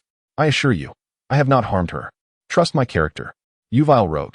What character do you possess? You have wronged me and now seek to harm Sister Jiang. Hey, what do you mean by that? When have I ever bullied you?" Wang Yueping gritted her teeth, tears glistening in her eyes. "I have never been touched by a man, yet you have taken advantage of me. Moreover, today, you actually stood before me in the nude, and you claim you haven't bullied me. Now, you've treated Sister Jiang like this. You are utterly despicable. A villain beyond redemption. You deserve death." Tang Fei finally comprehended that women often lack reason. In the current situation, no words would suffice. As they clashed, Wang Yueping's fury fueled her powerful strikes, forcing Tang Fei to evade clumsily without retaliating. After a lengthy exchange, both were exhausted, particularly Wang Yueping, whose chest heaved from exertion. Tang Fei had endured several blows, sustaining some injuries, and he managed a wry smile. "Look, you've already struck me. Anything I say will be futile. We should swiftly awaken Minter Jiangyu. I refuse to bear this blame." Wang Yueping clenched her jaw, gradually calming her inner turmoil, realizing that perhaps the situation was not as she perceived. Without uttering a word, she summoned water in her hands, letting it cascade over Jiang Yu's face. The cool water soon roused Jiang Yu, her eyelashes fluttering as her beautiful eyes slowly opened. Initially dazed, anger surged within her as she found herself tightly bound. With a determined effort, she pulled, and with a resounding snap, the ropes broke. Her wrath infused the air with palpable tension, and Tang Fei sensed the pressure building around them. "Sister Jiang, are you all right? What on earth transpired?" Wang Yueping, her face a mask of confusion, pointed accusingly at Tang Fei, her voice seething with resentment. "If this scoundrel has done anything, we must execute him. Such scum cannot be allowed to live. Master Jiang, you are far too kind. My recent gene awakening is largely due to your guidance, and I owe you my gratitude." With the misunderstanding resolved, Tang Fei finally breathed a sigh of relief. "It is a testament to your own strength. Regardless, I am thankful." Jiang Yu's face flushed slightly, her previous memories clear in her mind, and she was acutely aware of her recent actions toward Tang Fei, leaving her heart in turmoil, unable to find tranquility. "It seems I have misjudged you," Wang Yueping exclaimed, her voice softened by remorse. "Did I hurt you earlier? I hope you are not injured." "Tang Fei, what brings you to me?" Seeing the two reconcile, Jiang Yu inquired. "Master Jiang, I have come to express my gratitude and to ask if, now that I have awakened my genes, I simply need to continue comprehending elemental forces and honing my abilities. I can sense that the power you have awakened is formidable, far surpassing that of your peers." Jiang Yu was taken aback by the transformation in Tang Fei since their last encounter. Previously, he resembled an unrefined jade, known to contain great value but requiring time to unveil it. Now, he appeared as a stunning, uncarved gem. What you must focus on is a deeper understanding and application of elemental forces. Only then will your strength truly grow. Jiang Yu provided clear guidance, which Tang Fei found immensely beneficial. Lastly, Jiang Yu mentioned, in a month's time, there will be a ranking battle for the Storm and Cloud list, in which you may participate. Engaging in combat is the best way to refine your skills, facilitating swifter growth. Moreover, the top 10 members will be granted a unique opportunity, greatly beneficial for the enhancement of their abilities. Moreover, allow me to impart a piece of wisdom. No matter how formidable one's individual prowess may be, it is merely the valor of a solitary warrior. It is only through the integration with mechas, transforming into a super soldier, that one can achieve true greatness. This sentiment resonated deeply with Tang Fei. Since his arrival at X Academy, he had indeed neglected the significance of mechas. It is true that even with immense strength, confronting an ordinary mech soldier in flesh alone often leads to defeat. Only by merging one's innate power with that of the mecha can one unleash the most formidable combat capabilities, thereby dominating the battlefield and becoming a war deity. Thank you, Mentor Jiang. I have come to understand. As Tang Fei and Wang Yueping departed the office, a palpable silence enveloped them as they traversed the academy's halls. You. They both began to speak simultaneously, only to fall silent again. Please, you go first, Tang Fei chuckled. I did not grasp the situation earlier. I apologize. Upon learning the true circumstances, Wang Yueping held a favorable impression of Tang Fei. How many men could maintain composure in such a scenario? She believed that with Jiang Jia's charm, it was rare for any man to remain unaffected. Now that the matter had passed, there was little point in dwelling on it. Tang Fei smiled, diverting the conversation. You seem quite familiar with Mentor Jiang? Indeed. Our Wang family and the Jiang family are prestigious clans, and we frequently engage with one another. Then it follows that Mentor Jiang has a notable background. Tang Fei realized. No wonder Jiang Yu possessed such strength at a young age and held the position of mentor at X Academy. Oh, what do you mean, Bio? Wang Yueping furrowed her delicate brows. Su Xian is incredibly powerful. Unimaginably so. You cannot afford to be so careless. I am not being careless. In the third position on the leaderboard, undeniably formidable, yet what relevance does it hold for me? Tang Fei chuckled, seemingly at ease. You can still laugh? Of course. It concerns you.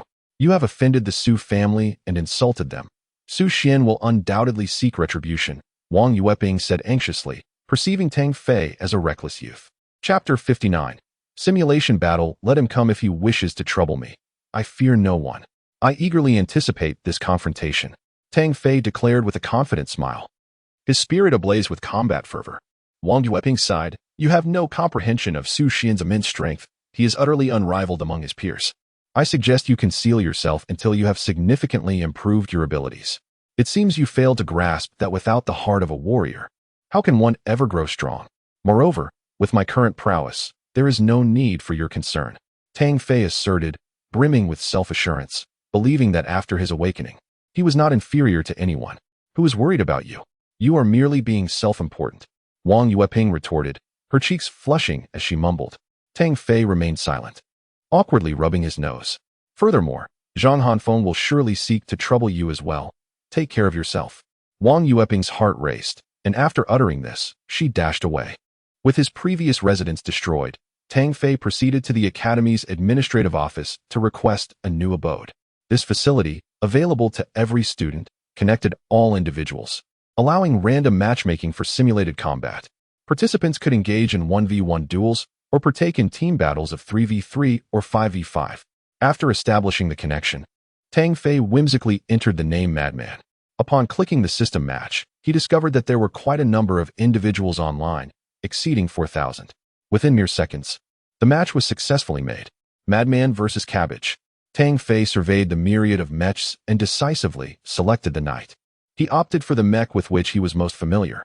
Cabbage, on the other hand, piloted the mid-tier lunar mech, the Pegasus Knight. A connection was established between the two, resulting in data matching. Knight mech, power 50, defense 50, speed 50, energy 50. Pegasus Knight, power 55, defense 58, speed 65, energy 60. The battlefield was a desolate city, the two mechs materializing amidst the ruins. Hey, you over there, why did you choose Knight and then just show up? I had hoped for a proper fight. At this rate, I'll be taken out with a single blow? Cabbage expressed his dissatisfaction. I am accustomed to using this. Tang Fei replied with a light chuckle, drawing his alloy knife and standing firm. Enough. Let us end this quickly. I wish to engage in a worthy battle. Facing you feels rather dull, Cabbage retorted scornfully, as the Pegasus Knight brandished a spear, channeling energy and launching it forth, seemingly intent on piercing the night mech. Tang Fei expertly maneuvered, advancing as the spear grazed past. Once combat commenced, Tang Fei became utterly serious. The mech closed in, executing a swift slash with fluid precision. Bang! Madman is the winner. Cabbage was left dumbfounded. He had merely discharged a single shot, only to be obliterated. And it was by the seemingly mundane night mech. Wow. Since when did night become so formidable? Cabbage pondered as he exited the battlefield. Tang Fei, devoid of any arrogance, noticed that his victory count had incremented to 1. A clear indication that every battle was meticulously recorded. The matchmaking continued. Madman versus Dragon Overlord of the Heavens. Tang Fei once again took to the field in the night mech. Meanwhile, in a residence at X Academy, a burly man with a stubbled face gazed wide-eyed at the dark night mech that appeared before him. What the hell? My first match is against a novice. Damn, this is boring. His chosen moniker was Long Ba Jiutian. Long bro. Quickly annihilate him and move on to the next match. Someone exclaimed in the chat screen. The number of spectators had surprisingly surpassed 300, indicating that Long Ba Jiutian's reputation was indeed formidable. This novice can be obliterated with a single punch from Long Bro. Let us use him for an experiment, shouted many in support. As the two mechs entered the battleground, the statistics were revealed. Dark Knight mech, strength 50, defense 50, speed 50, energy 50. Blade mech, strength 60, defense 58, speed 70, energy 65. You novice. It would be a privilege to be shattered by my Thunder Transformation 9 moves. Long Ba Jiutian laughed heartily before his mech surged forward like a bolt of lightning, executing several rapid displacements with astonishing swiftness. The Dark Knight mech drew its alloy blade, but remained stationary. While maneuvering, Long Ba Jiutian spoke into the voice channel. The Thunder Transformation 9 move skill utilizes high-speed movement to unleash energy in a concentrated attack directed at the same point for 3 seconds, delivering 9 strikes, each with a guaranteed 100% power burst. Once hit, it is nearly impossible to evade. Simultaneously, the blade mech slashed down towards the top of the Dark Knight's head, then swiftly displaced to another direction for a second strike at the same location. However, to the opponent, the trajectory of the second attack appeared subtly altered, making it difficult to discern the difference on the battlefield. Oh, this is getting interesting.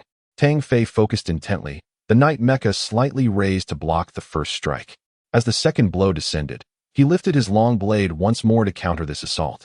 The third, fourth, fifth, and finally, the ninth strike came in rapid succession, each blow faster and more formidable than the last, exuding a tremendous power that resonated across the battlefield.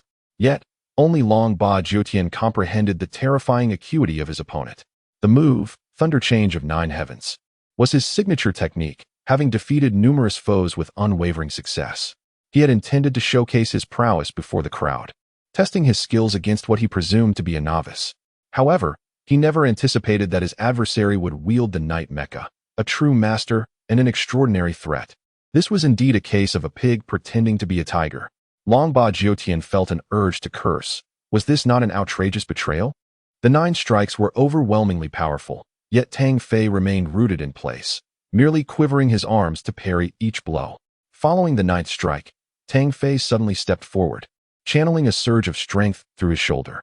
Long Ba Jiutian reacted swiftly, activating his energy shield in an instant. Nevertheless, the force of the collision sent the entire mecha hurtling away, shattering the energy shield, leaving the mecha crumpled on the ground, unable to rise again. In a single move, he was vanquished. The ordinary Night Mecha stood no chance against the advanced Blade Mecha, rendering Long Ba Jiutian's celebrated technique, Thunder Change of 9 Heavens, utterly ineffective. Who was he? This thought flickered through the minds of all present. Incredible. Brother Long actually lost. Who could he be? Could he possibly be one of the top figures on the Storm ranking? Terrifying. A single move that obliterated everything. He was nothing short of divine. Long Ba Jiutian stared wide-eyed, still unable to believe that he had been defeated. I have lost, defeated by my own carelessness. If given another chance, I am certain I would triumph. Long Ba Jiutian expressed his regret, inquiring, might you reveal your identity? Hee, I am Tang Fei, though you likely do not recognize the name. Well, farewell. With a smile, Tang Fei departed from the battlefield. Tang Fei? Long Ba Jiutian pondered over these names, suddenly exclaiming, Tang Fei. Is he the one ranked 93rd on the storm rankings? The audacious individual who dared to challenge the Su family disciples? Most spectators were familiar with this name, though few had witnessed his prowess firsthand. They were astounded to discover the formidable strength of his opponent. Chapter 60. Excessive Arrogance. The simulation combat system boasts an accuracy exceeding 80%, an essential tool for training mech warriors, widely utilized across the galaxy, with technological support from the ZS Interstellar Group. This was not Tang Fei's first experience with the system, yet he remained in awe of its remarkable realism. He engaged in 15 consecutive matches, emerging victorious each time, failing to encounter a worthy adversary. Upon Tang Fei's exit, a stir arose at X Academy. Rumors spread that during the mech simulation battles, someone utilizing the night mech had utterly defeated Long Ba Jiutian. This news rippled through the community like a stone cast into a tranquil lake. At X Academy, few were unaware of the title Long Ba Jiutian. In reality, he was a renowned sophomore elite, ranked 78th on the storm rankings, and possessed formidable combat skills. Having vanquished numerous foes with his signature technique, the Thunder Strike of the Nine Heavens. Is this information reliable? Absolutely. I witnessed it with my own eyes. The one who defeated Long Gu is the new student, Tang Fei. No way. Such audacity. Brother Long is none other than Su De Xiao's subordinate. Tang Fei's actions are tantamount to provoking a declaration of war. In an instant, this sensational news swept through the academy, igniting fervent discussions among the students. Long Ba Jiutian, known in reality as Long Yuntian, is one of Su Xian's most capable aides, possessing formidable combat prowess, yet he was defeated by Tang Fei. The implications of this event are indeed thought-provoking. Deep within the confines of X Academy lies a grand hall, enveloped by a torrent of molten lava, infused with astonishing fire elements. This hall, known as the Palace of Earth Fire, is a renowned location within X Academy. The concentrated fire element energy within the palace allows students who awaken their fire elements to cultivate with remarkable efficiency, while also providing an opportunity to hone their physical bodies and forge formidable sinews.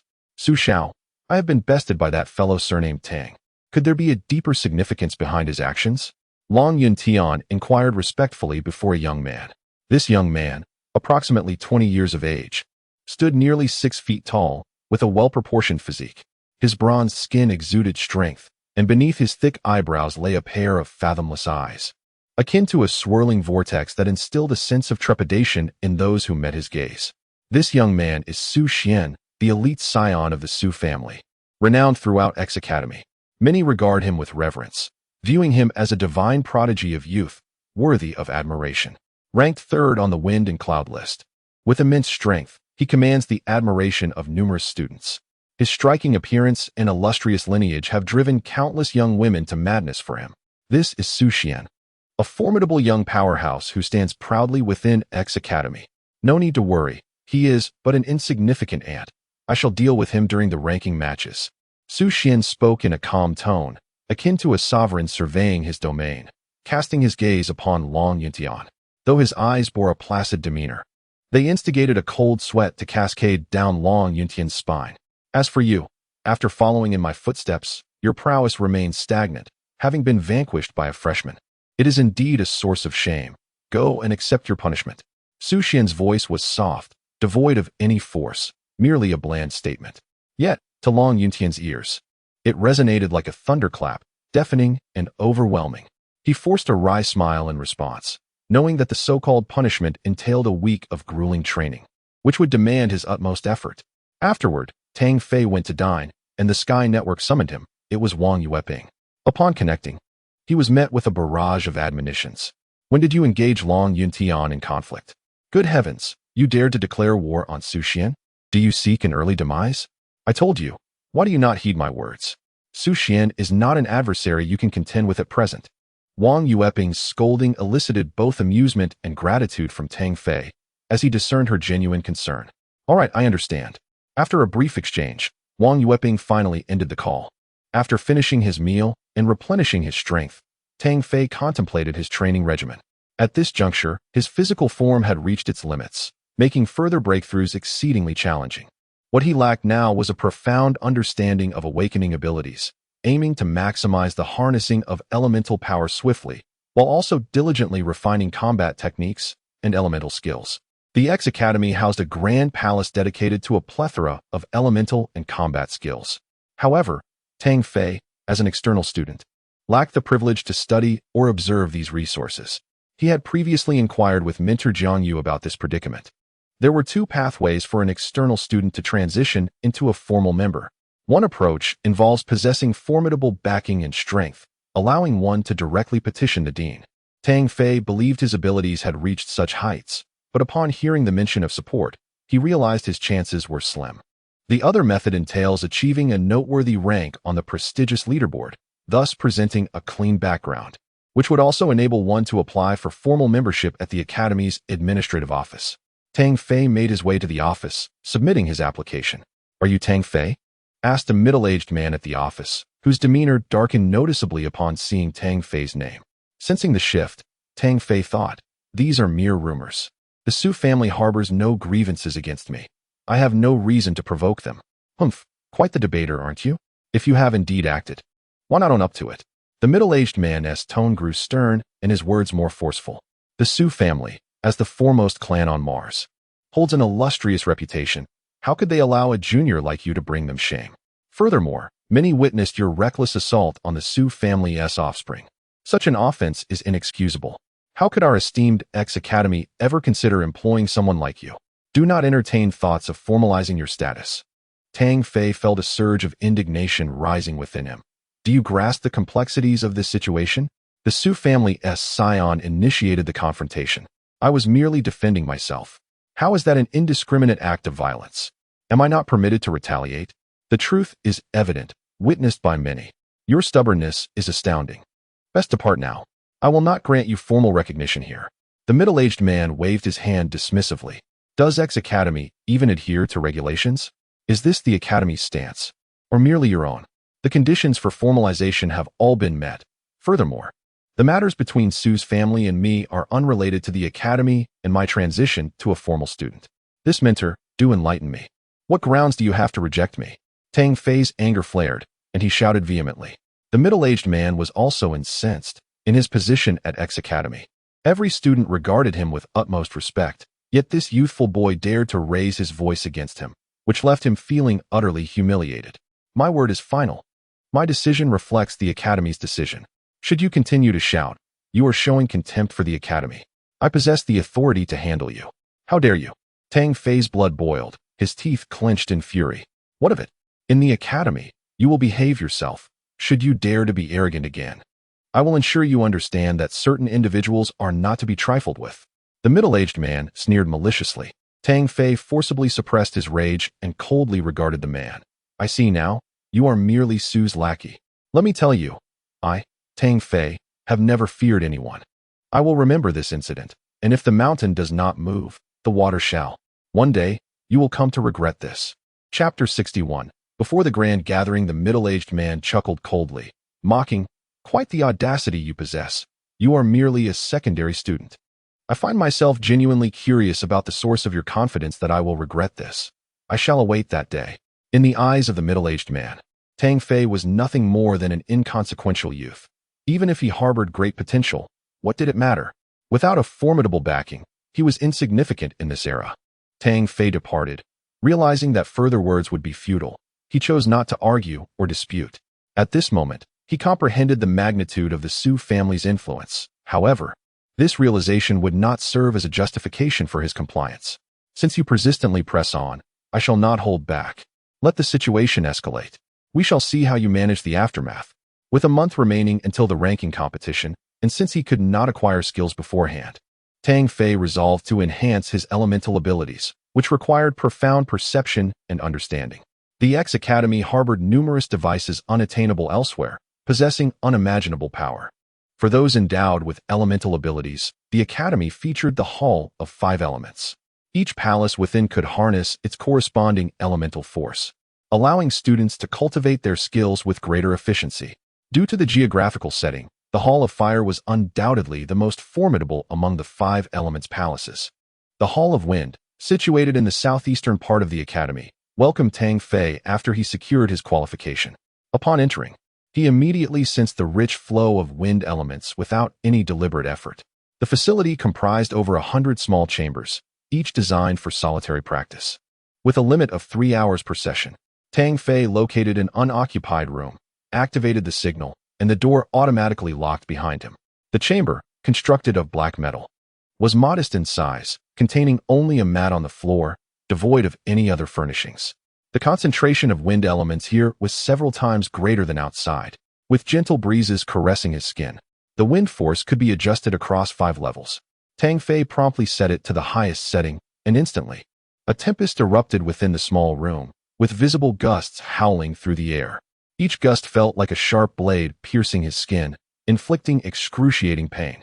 Startled, Tang Fei hastily shut it off. In just a brief moment, his body was marred with numerous wounds, faint traces of blood seeping forth. Such ferocity! How careless! Tang Fei marveled at his own shortcomings, realizing he could not withstand the force of wind at level 5. This was indeed Tang Fei. Had others witnessed this, they would undoubtedly be left agape in astonishment. The wind at level 5 would have torn apart any ordinary trainee within mere moments. Ultimately, he adjusted to level 3, continuously buffeting his body with wind to hone his skin and bones. Simultaneously, he sat in meditation upon a mat, attuning himself to the elemental forces of wind. At that moment, the heart of the ocean began to radiate, enriching the surrounding wind elements. Tang Fei's genes appeared to awaken, as if they were thirstily absorbing the wind elements, yearning for a harmonious fusion. This extraordinary scene remained unseen. Otherwise, it would have surely astounded the mundane world.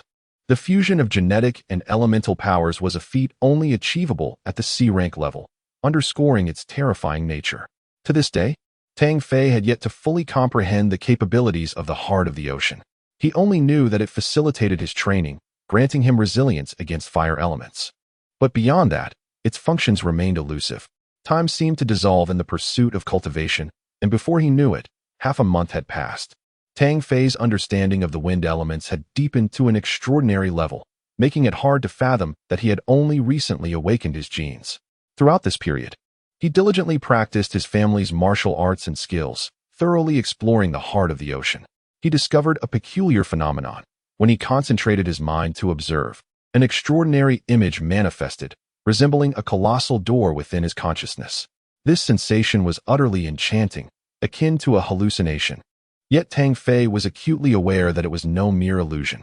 Could it be a portal to a dimensional space? What of that door?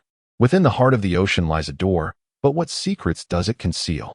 Tang Fei pondered deeply, realizing that this gemstone harbored profound mysteries, far beyond the understanding of the world.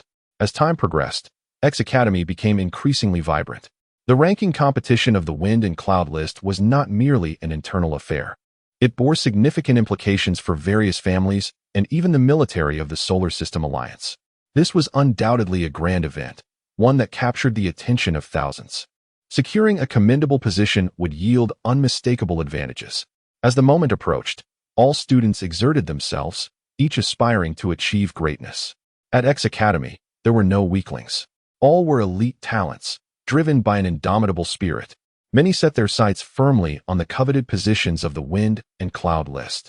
In ordinary circumstances, it was challenging to confront the formidable challengers of the rankings, as they were often elusive, diligently honing their skills. Moreover, the ranking competition involved mecha battles, where many with lesser abilities in reality might excel in mecha control, prompting numerous individuals to seize the opportunity to soar to new heights. At this moment, Tang Fei remained oblivious to the happenings outside, dedicating himself to rigorous training. Beyond 3 hours in the Wind Palace, he was refining his skills in a zone of 20-fold gravity. Soon, the grand occasion would arrive. This day marked the registration period. Each contestant was required to sign up. Tang Fei had been immersed in his training in the gravity zone when he was interrupted by the voice of Tian Wang. Tang Fei, have you registered yet? You should refrain from participating in this ranking competition. Should you encounter Su Xian and his companions, you would undoubtedly be at a disadvantage. Oh, has the registration time already arrived? Had you not reminded me, I might have missed it entirely. A smile graced Tang Fei's face. The outcome remained uncertain. Yet how could such a grand event transpire without my presence? Rest assured, I am well aware of my limits. Wang Yueping frowned, exclaiming, You are essentially walking into a lion's den. Tang Fei retorted playfully. Who is to say who is the lamb and who is the lion? With a teasing glance at Wang Yueping, he continued, I sense your concern for my well-being. Perhaps my imposing stature and masculine allure have captivated you? Bah, you narcissistic fool. To describe your slight frame as imposing is nothing short of an affront. I merely offered a word of caution, yet you misconstrued it as ingratitude. I shall ignore you henceforth, Wang Yueping declared, her cheeks flushed as she abruptly disconnected from the network. After a hearty laugh, Tang Fei departed from the gravity zone and made his way towards the registration area. He was determined to participate in the upcoming ranking competition and to secure a prominent position. His aim was to stir the winds of change within X Academy, not only to hone his skills in combat against formidable opponents, but also to assert his strength and transition into a formal member. The grand hall of the registration area was teeming with people, as signing up merely entailed leaving one's information within the network. Suddenly, the crowd erupted in excitement, filled with gasps of envy and admiration. A figure approached from a distance, a young man, bearing a heavy sword, exuding an aura of coldness, with a layer of frost seemingly trailing in his wake. It was the 7th-ranked Sky Sword Walker. Someone in the crowd revealed the young man's identity. The title Sky Sword Walker is a mark of respect for the youth, whose heavy sword sweeps all challengers aside, rendering him invincible among his peers. The crowd parted, honoring the strength of the young man, who commanded respect through his sheer presence. Soon after, gasps of astonishment returned, this time predominantly from the males, each wearing an expression of admiration. On the other side, a figure clad in azure attire, with a physique so flawless that it is devoid of any imperfections, possesses a pair of luminous eyes that daunt any onlooker. Her skin, as pure as snow, radiates an elegant charm without the touch of makeup. She is the Flute Fairy. It is said that when one's genes awaken, so too does their mental prowess. Another formidable presence among the top 10, she ranks 4th, wielding a flute that commands respect from all quarters. The Sword King, the 9th strongest, an awakener of the golden element, transforms his hands into blades, rendering him invincible. And there stands the God of Wind. Exuding an extraordinary allure, he seems poised to take flight at any moment. Look, it is Su Xian, the son of the God of Fire, a scion of the Su family. He ranks 3rd, exhibiting immense strength. At this moment, a name captures Tang Fei's attention. A youth strides forth, his demeanor serene, the air surrounding him distorted, as if ethereal flames are igniting, creating an aura that deters proximity. His eyes are unfathomably deep, exuding a terrifying presence. Tang Fei's eyes narrow slightly. In just a glance, he perceives the extraordinary combat prowess of the youth, sensing an air of danger. Su Xian, seemingly aware, turns his gaze towards him, his expression reminiscent of a celestial being, surveying the crowd with an air of superiority that commands reverence. The throng around Tang Fei dares not meet his gaze, retreating in trepidation, yet Tang Fei's eyes shine with defiance, unaffected, holding his ground. Ah, this is intriguing. Su Xian chuckles lightly, dismissing Tang Fei and moving on. In his eyes, apart from a few prodigious talents, none are worthy of his regard. Observing these youthful masters, the only distinct sensation Tang Fei feels is that they do not have to wait in line. Most of the top 10 from the Wind and Cloud rankings have arrived, each embodying unparalleled grace and extraordinary charisma. The first and second individuals did not make an appearance, leaving Tang Fei with a desire to witness their prowess. Yet the opportunity eluded him. It is said that these two are exceedingly enigmatic, rarely seen at X Academy, and even whispers of their whereabouts are seldom heard. After dedicating 2 hours to complete his registration, Tang Fei found that Tianwang had already recorded his information. The ranking competition was scheduled for the following day, with observers from the Solar Military District and various ancient families in attendance. Upon emerging from the registration, he was intercepted by an individual whose face was grotesquely swollen. Tang Fei, filled with confusion, inquired, "What do you want?" The assailant's features were obscured, yet his eyes bore a venomous glare directed at Tang Fei. "What do I want? Were it not for X Academy, I would certainly slay you." Tang Fei furrowed his brow and rolled his eyes, replying, "If you are ill, seek treatment. Do not obstruct my path, for I have matters to attend to. You are quite arrogant, but your arrogance shall not endure for long." The man's chest heaved, clearly suppressing a tremendous rage. The taste of Jiangyu is delightful, is it not? The poison I administered will allow you to savor it briefly. Once I am done with you, that promiscuous woman Jiang Yu shall regret ever crossing paths with me." Hearing this, Tang Fei scrutinized him closely and finally recognized the individual. "Ah, it is you. You beast have yet to meet your demise."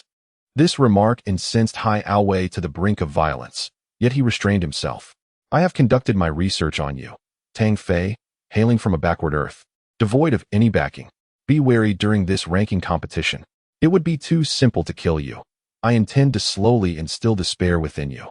Tang Fei, unfazed, disregarded the taunts and forcefully pushed past him, leaving with a final warning. "Do not provoke me." He Aowei La was consumed by anger, wanting to express his thoughts. Yet Tang Fei had already ventured far away. Chapter 62. Dean Semaphone. The arrival of the ranking tournament of the Wind and Cloud list holds immense significance for the entire Solar System Alliance. It is a grand competition. For all the youth, this contest represents a struggle among peers, a moment to validate their own strength. For the formidable, it is a battle for the title of the foremost individual of the younger generation. This event symbolizes the combat prowess of this generation within the Solar System Alliance. Questioning how many can ascend to become super warriors, the cornerstone of their respective nations. The ancient families are particularly invested in the combat capabilities of their younger members, as it pertains to the future strength of their lineage. At long last, the day everyone had been eagerly anticipating arrived. In front of the southern gate of X Academy, the square was now a sea of humanity, with tens of thousands gathered, a throng of eager faces filling the space. Many prominent political figures, often seen only on screens, made their appearances. Numerous high-ranking military officials from the Solar System Alliance were present, alongside influential business magnates, representatives from neighboring countries, and the overseers of the Solar System's War God branch. There were countless luminaries, each with distinguished statuses deserving of admiration. Among them was Li Chuanxiu, the vice chairman of the Solar System Alliance and the third most powerful figure in the entire alliance. He had arrived. I must quickly capture a photograph to commemorate this occasion. A formidable middle-aged man in a black suit, appearing to be in his 50s, stepped forth, frequently seen in the news. "Hurry. It's Major General Motor of the 9th Mecha Legion. My goodness, I can't believe this is real. The leader of the War God Hall, who is said to be treated with great courtesy even by the leaders of the Solar System Alliance. Miss Lena, chairwoman of the KM Mechanical Group. And is that not the wealthiest individual in the Solar System, Mr. Malin?" Countless voices erupted in exclamations of awe and excitement, many capturing the moment on their devices. Distinguished figures made rare appearances, igniting an electrifying atmosphere at the venue. Tang Fei stood firm in the competition area, where thousands of members from X Academy gathered, all eager to partake in the qualifying rounds. Each individual radiated an indomitable spirit, vying for supremacy, destined to make their mark in history. Tang Fei spotted several of the top 10 contenders, each towering above the crowd with an unparalleled presence. At this moment, Tang Fei felt a surge of adrenaline.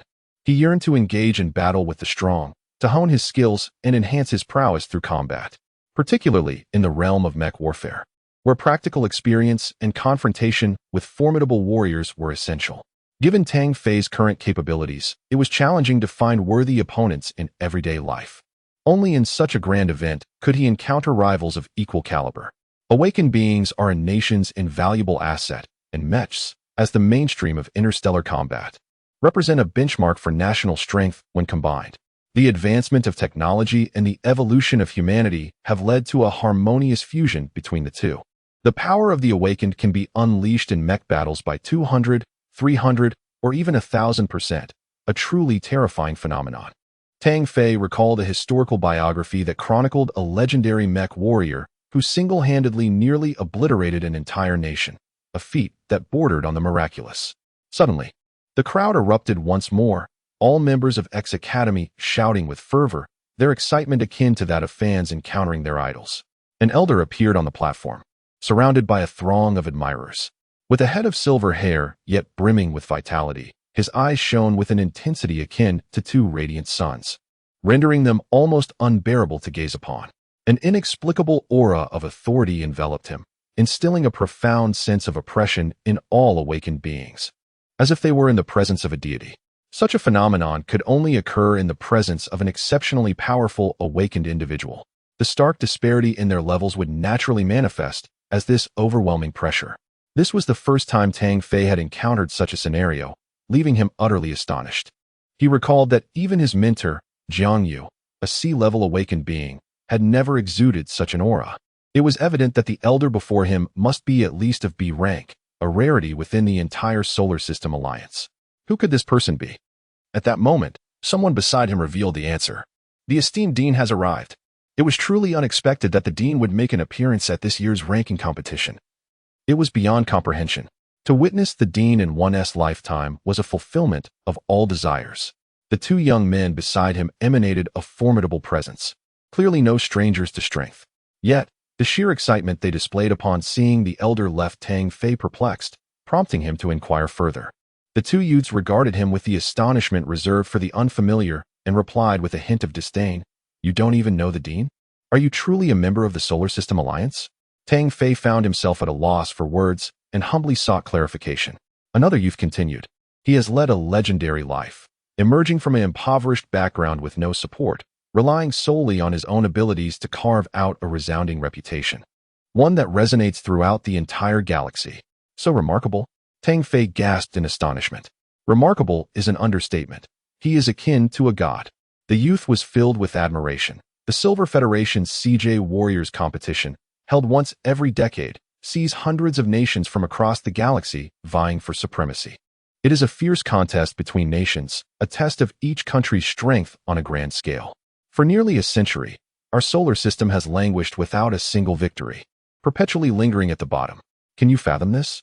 As the cradle of humanity, the origin of our species, we find ourselves in the most disgraceful position. Only the esteemed Director Sima led the Solar System Alliance to its first glorious triumph 40 years ago, securing a spot among the top 10 CJ Warriors and ultimately achieving 7th place. Upon hearing this, Tang Fei felt a surge of respect. Not only did he bring honor to his country, but he also possessed extraordinary prowess. With numerous alliances and formidable nations throughout the galaxy, teeming with countless talented elites. To lead a team into the top 10 amidst such competition is a testament to his remarkable strength. By this alone, Director Sima is a hero, having claimed immense honor. His abilities placing him among the elite of the Solar System Alliance. There are many more legends to recount. For instance, when an unknown army of otherworldly beings attacked the solar system, wreaking havoc and causing countless casualties, it was Director Sima who piloted a mech and single-handedly resolved the crisis.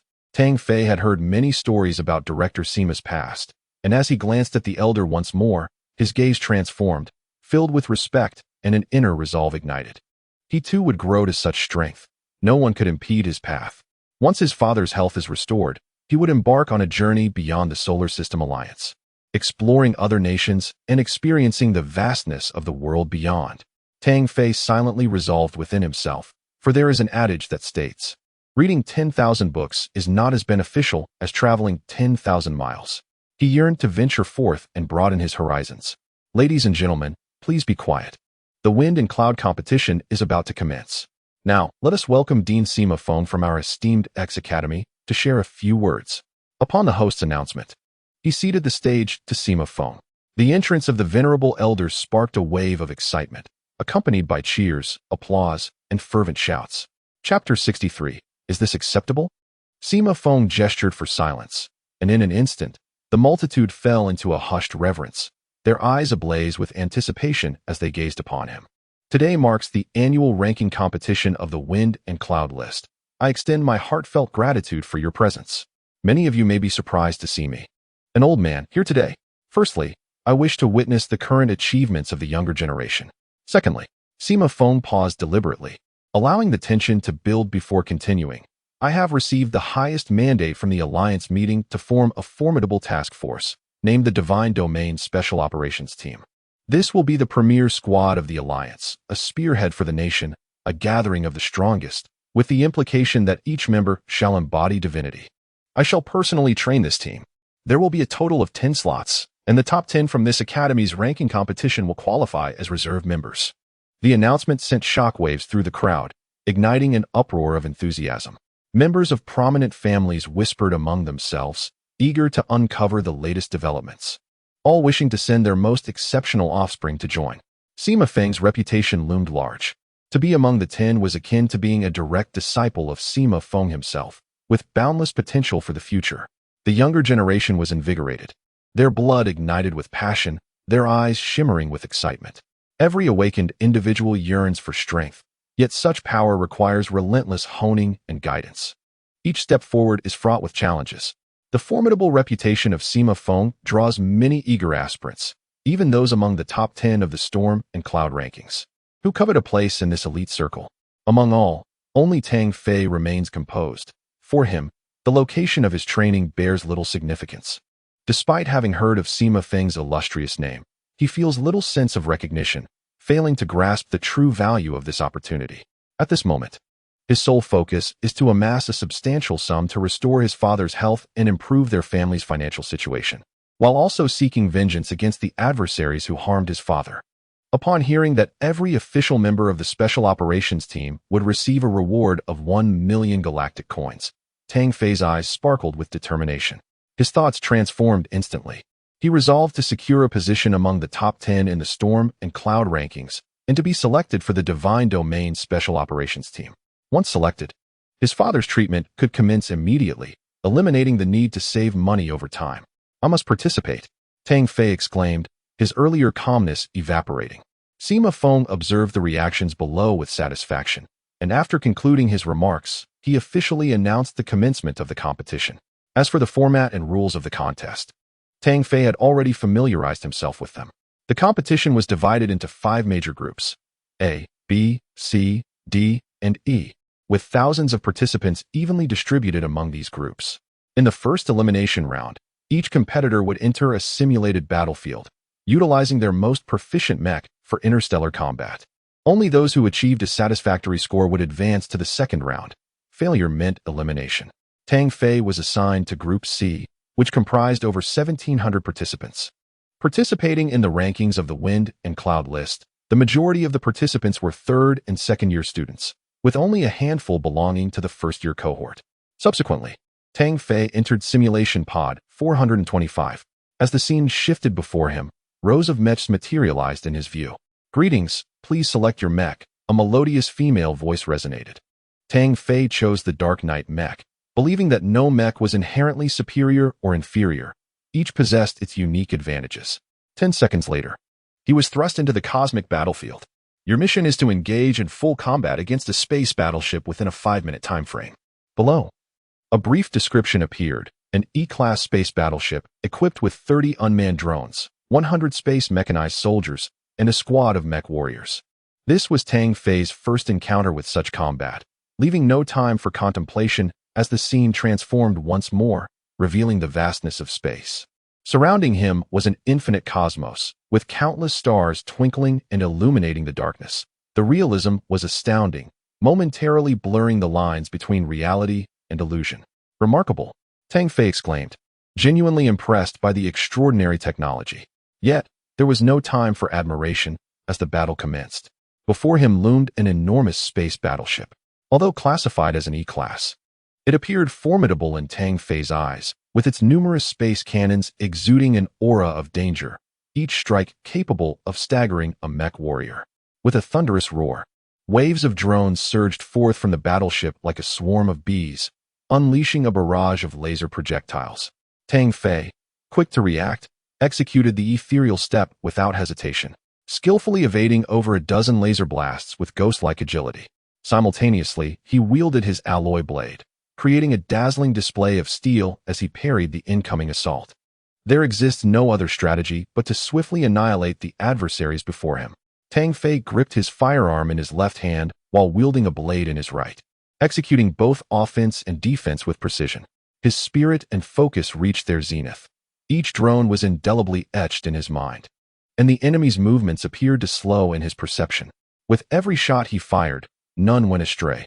After a succession of 10 shots, one drone erupted in an explosion, granting him an additional 10 points. A numerical display appeared above his right shoulder. As another drone approached, Tang Fei swung his knife with determination, cleaving through it with a resounding crash, the blade slicing through the drone's front. His score surged to 20 points. Tang Fei understood that this score was pivotal for his advancement.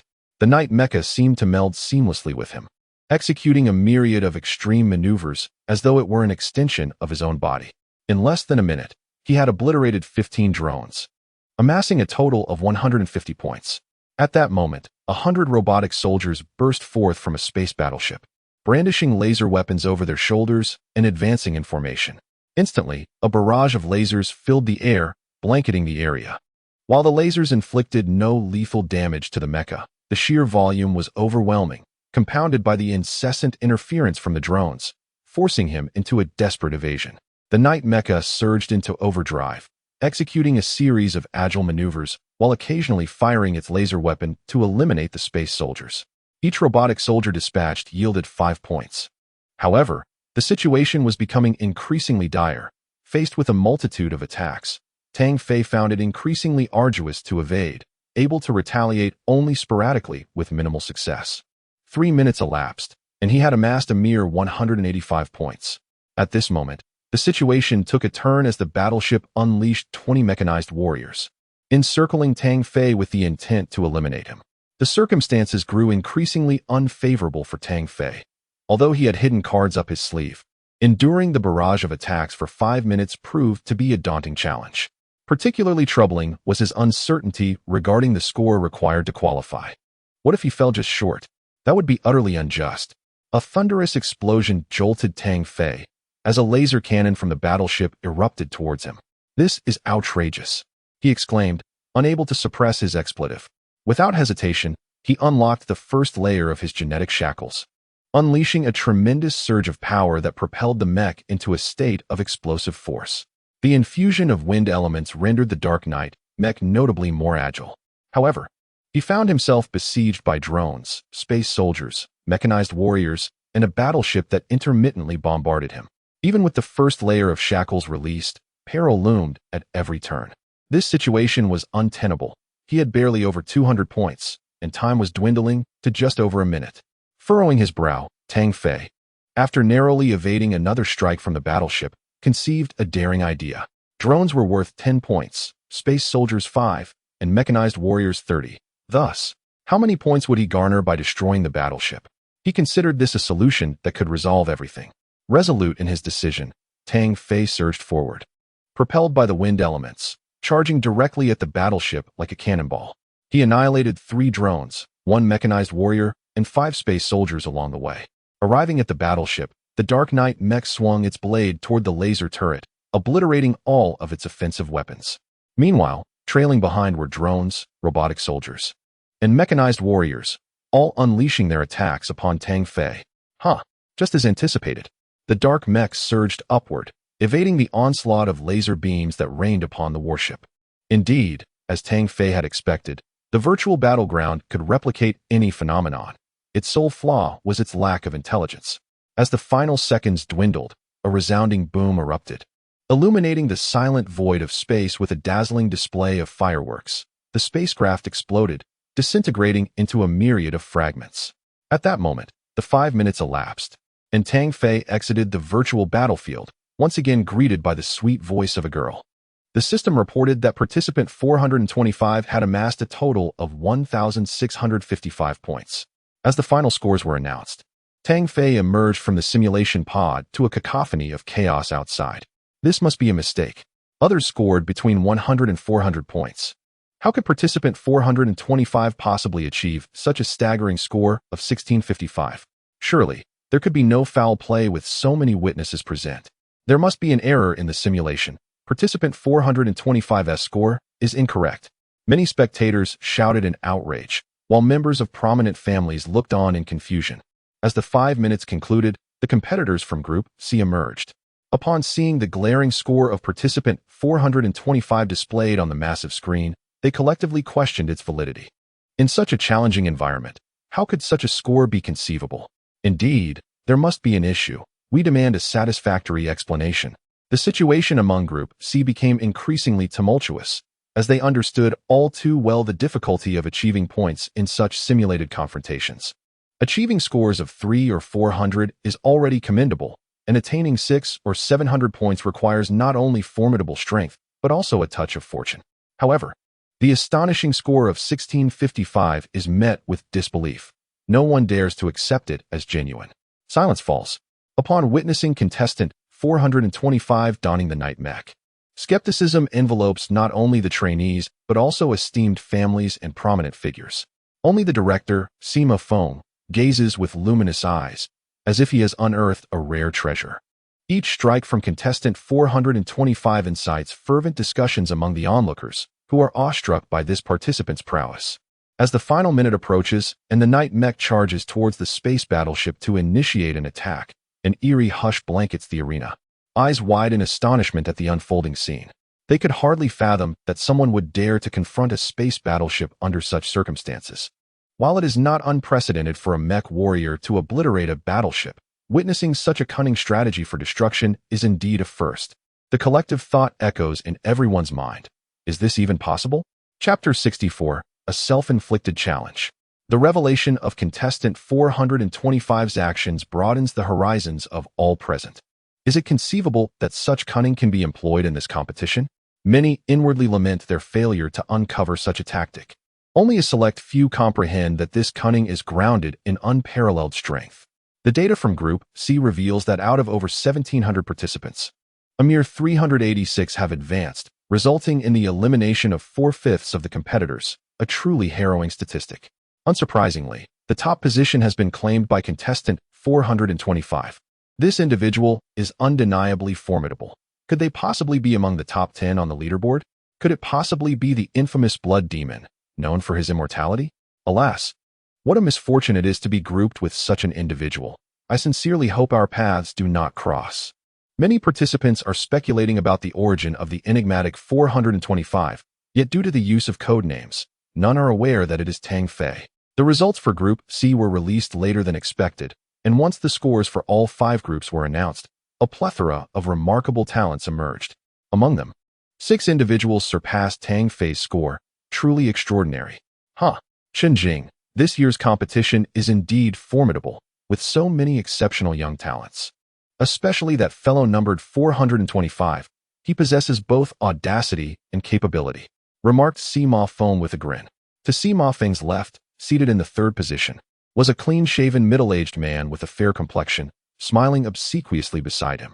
Had Tang Fei been present, he would have instantly recognized this man as the very one who had made his life difficult, aiding the Su family in preventing him from becoming a formal student mentor. Chen Jing, a director responsible for the affairs of the academy, was fortunate to be in the presence of the dean today. Upon hearing Sima Feng praise the student, he could not help but feel astonished, for he knew that the dean seldom bestowed compliments, indicating a favorable impression of contestant 425. He eagerly chimed in, "Indeed, esteemed dean. Over the past 2 years, we have seen quite a few talented individuals. Shall I procure the profiles of these outstanding contestants for you?" Chen Jing promptly instructed his subordinates to gather the information on those participants who had performed exceptionally well. Matrila, known as the God of the Void, an awakener of spatial abilities. What an incredible individual indeed. As he opened the first page, Sima Feng once again marveled at the rarity and potency of spatial abilities, which could undoubtedly surpass many of equal standing. Taster, renowned as the Blood Demon, possessed the powers of life reconstitution and strength awakening. Su Xian, a direct descendant of the Su family and the son of the fire god, commanded the elemental force of fire and was rumored to possess mental abilities as well. Each of these individuals represented an extraordinary talent, with remarkable abilities and formidable strength. Tang Fei, a newcomer this year hailing from Earth, was merely an external student. Upon realizing this, Sima Feng paused, for he was indeed the contestant numbered 425. Upon hearing this, Chen Jing felt a jolt of unease. He could hardly fathom that the individual who had secured a high score and garnered the dean's praise was none other than Tang Fei. Meanwhile, sitting across from him was Li Chuanxiong, the vice chairman of the Solar System Alliance, who inquired, "Still an external student? Such prowess should be enough to transition to full membership. We cannot afford to squander such a promising talent." Sima Feng nodded in agreement, stating, "Chairman Li is absolutely right. Our X-Academy is dedicated to nurturing the nation's young elite talents, the backbone of our future. Given such exceptional potential, we must cultivate it diligently." A cold sweat broke out on Chen Jing's forehead. Initially, he regarded Tang Fei as merely an external student, even though he had gained some notoriety within the academy. He never believed that a small figure from Earth could achieve anything significant. Yet, he could not have anticipated that the first round of the rankings would showcase Tang Fei's talents so prominently, drawing the attention of several influential figures, leaving him feeling trapped. Is his character questionable? Sima Feng's gaze sharpened as he sought to uncover the truth of the matter. Chen Jing, bracing himself, continued. This individual is exceedingly arrogant and enjoys provoking discord within the academy, humiliating others. Allow me to illustrate with an example. Upon his arrival at the academy, he insulted the Su family, injuring their members, and even antagonized the Zhang family, leading to a hospitalization. Furthermore, a prince from the Heidashia alliance recently visited and was also carelessly harmed by him. This incident has had a profoundly negative impact. He is nothing short of a violent maniac, a restless soul. Should he become a formal student, one cannot fathom the chaos he may unleash. This lad possesses audacity. A commoner daring to provoke the Su and Zhang families, even bold enough to assault those from the Heidashia alliance. How delightful. He reminds me of my own youthful bravado. Sima Feng erupted into laughter. Chen Jing's expression shifted. Esteemed Dean, his violence is alarming, and he possesses no understanding of decorum. Consider this. He hails from Earth, that backward planet. How exceptional could he truly be? Suddenly, an ominous aura surged forth, and Chen Jing felt as though a blade was poised at his throat. An icy dread enveloping him as if he had plunged into a 1,000-year-old ice cavern. What of Earth? I, too, am from Earth. Sima Feng's countenance darkened, his silver hair dancing, exuding an unmistakable fury. I firmly believe that it takes two to tango, since he has acted against such prominent families. There must be an underlying reason.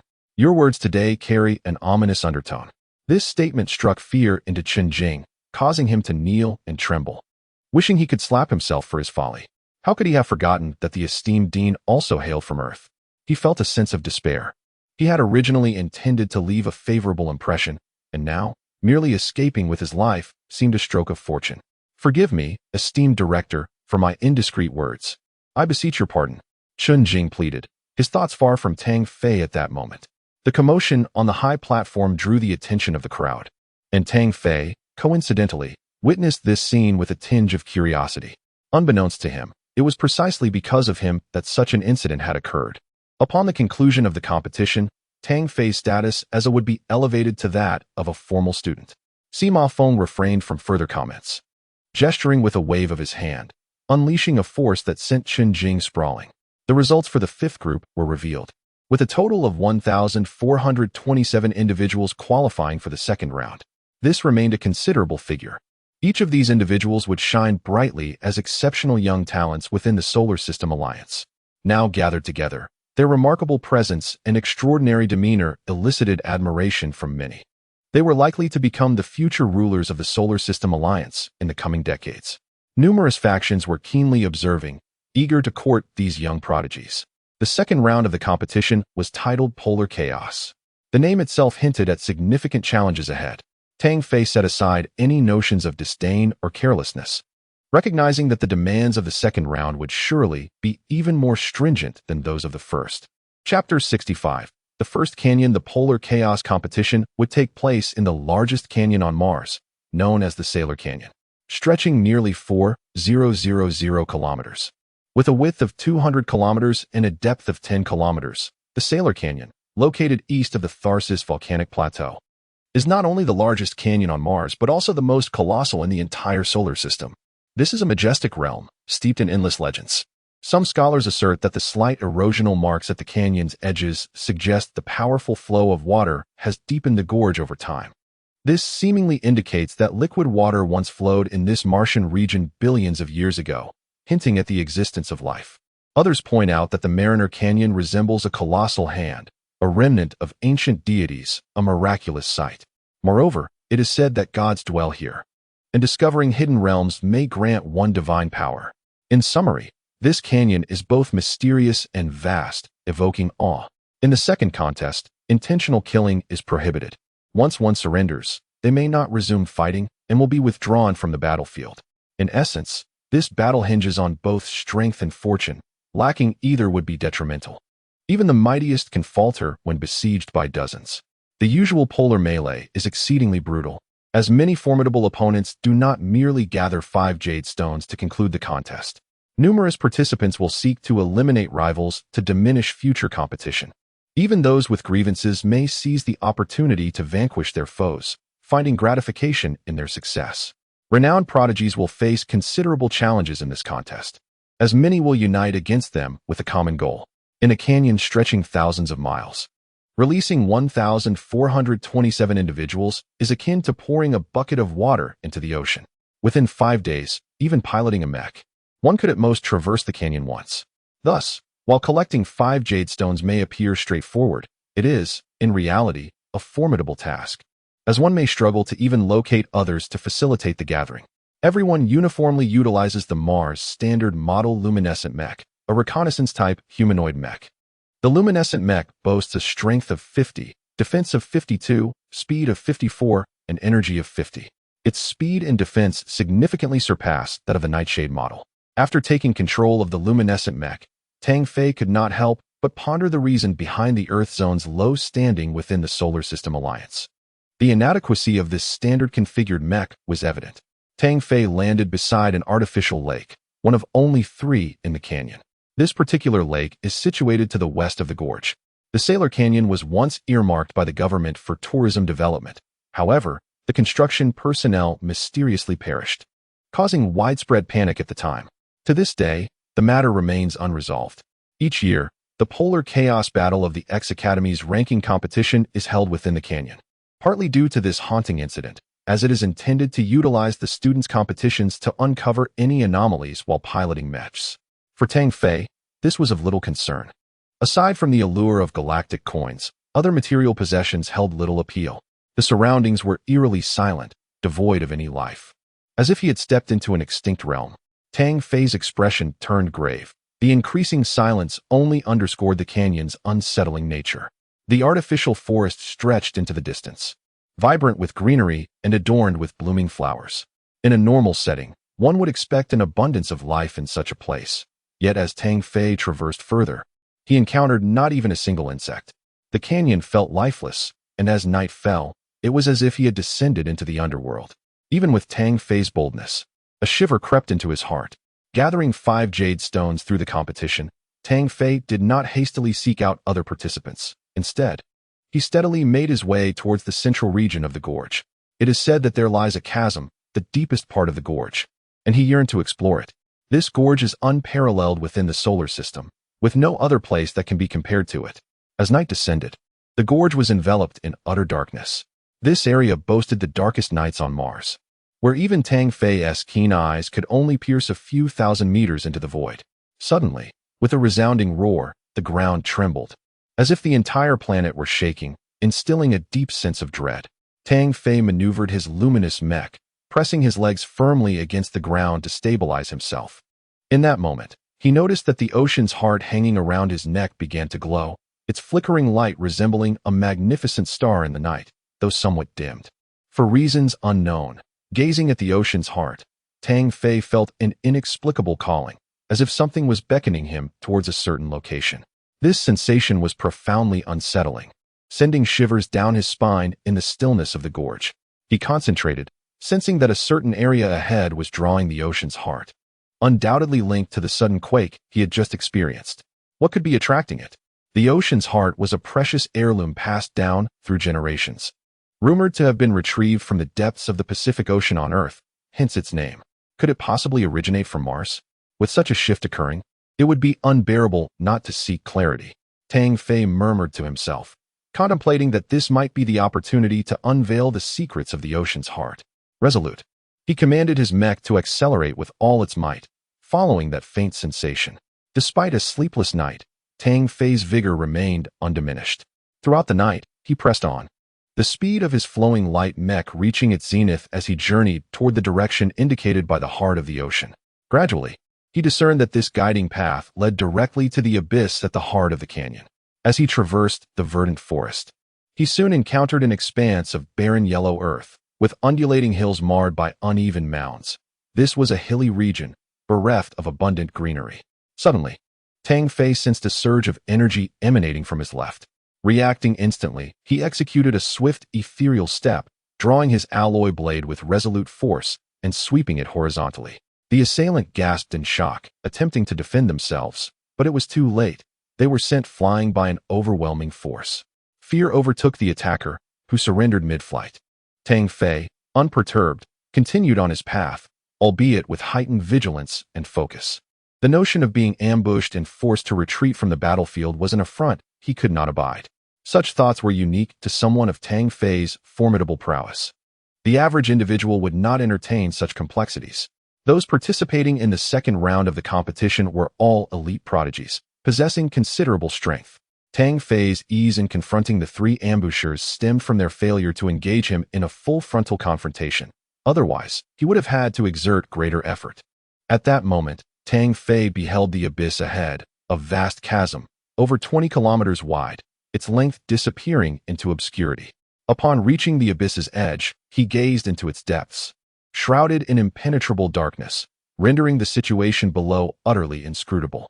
What captivated his attention were the wisps of black mist that continuously emanated from the abyss, exuding an aura of eerie mystery.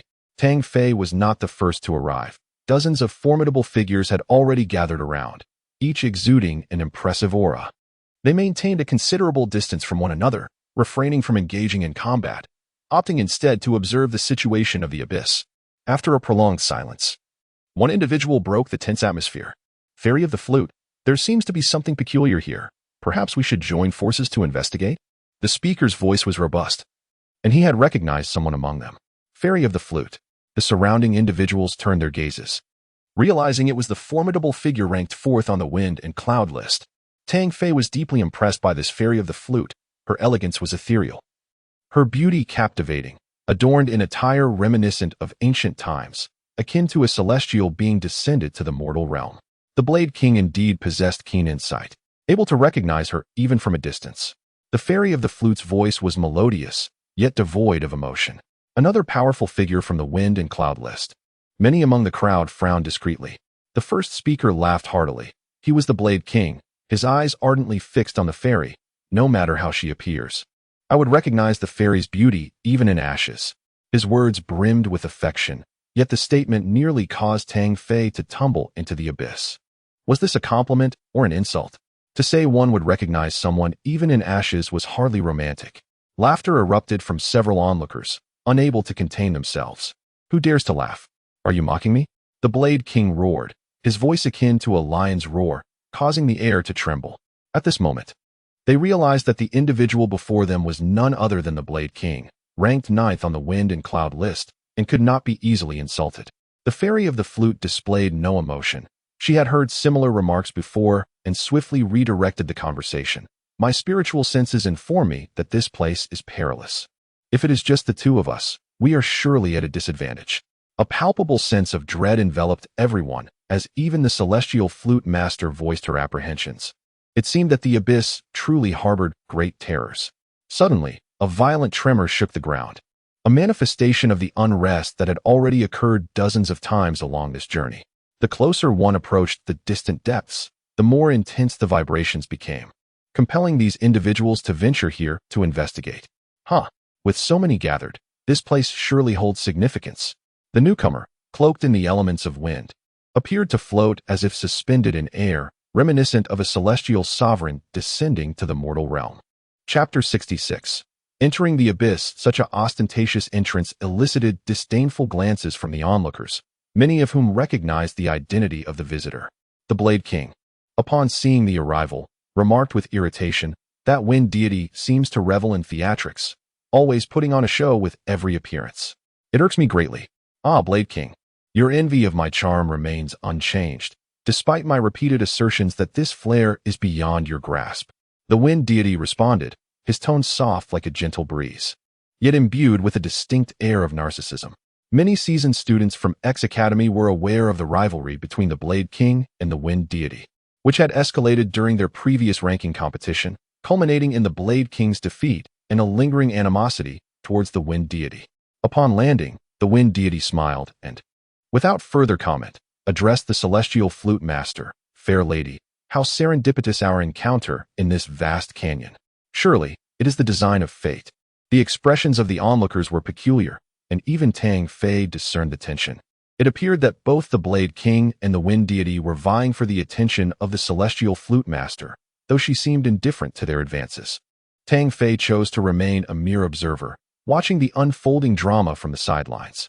In the fleeting moment of the recent earthquake, he sensed a tremor from the abyss, intricately linked to the heart of the ocean, as if it were beckoning him. Yet, the aura of the abyss was terrifying, fraught with peril below. He refrained from descending recklessly, opting instead to wait. Moments ago, Tang Fei faintly overheard several formidable individuals uniting to investigate further. As time progressed, numerous participants began to converge, prompting him to follow in their wake, assessing the situation as it unfolded. The tremors of the canyon attracted many competitors, and within an hour, the crowd swelled to over 300. Remarkably, 5 individuals from the top 10 of the Wind and Cloud ranking gathered together, and the throng continued to increase. A sound of slicing air heralded the arrival of a colossal sword spiraling through the sky, as a dazzling mech, standing upon the giant blade, came into view. This figure's entrance was even more spectacular than his own. It appeared that he must enhance his own presence, whispered the Wind God. Many recognized the newcomer at once, the Sky Sword Walker. On another front, flames surged skyward, coalescing into a fiery dragon that coiled around the mech's form, resembling a regal deity, the son of the fire god from the Sioux family. Concurrently, from the same direction, a blue halo formed a disk behind a mech, the aura swirling with extraordinary presence.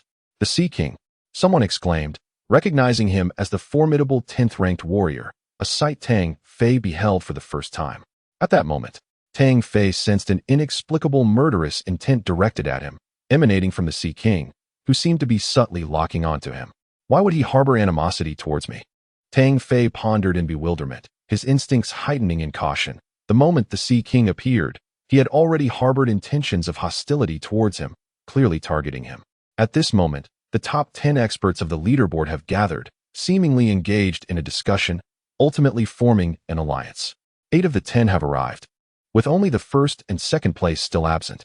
Numerous competitors have congregated, forming factions in search of allies to jointly explore the abyss. Those who have come here are all formidable, and a temporary agreement has been reached. No one shall strike against another until the exploration of the abyss is completed. One of the participants, recalling the words of the flute fairy, remarked that the abyss harbors dangers. Rather than facing them alone, why not join our team? This invitation was directed towards Tang Fei. After a moment's contemplation, Tang Fei accepted and joined the team.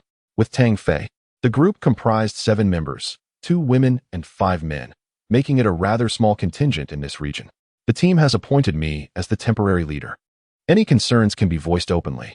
It is important to clarify that should anyone within the team turn against another, all members are permitted to retaliate against that individual. The leader, a robust young man named Kai Wei, is a third-year student of considerable strength. Leader, you are a third-year student and the strongest among us. We agree to your leadership, one man promptly affirmed. The others concurred, as the team was formed by Kai Wei, and Tang Fei had no objections. As they awaited further developments, Tang Fei remained taciturn and introverted. However, no one in the team underestimated him, for he bore 4 jade stones on his shoulder, a clear indication of his formidable nature, which was precisely why Kai Wei had sought him out.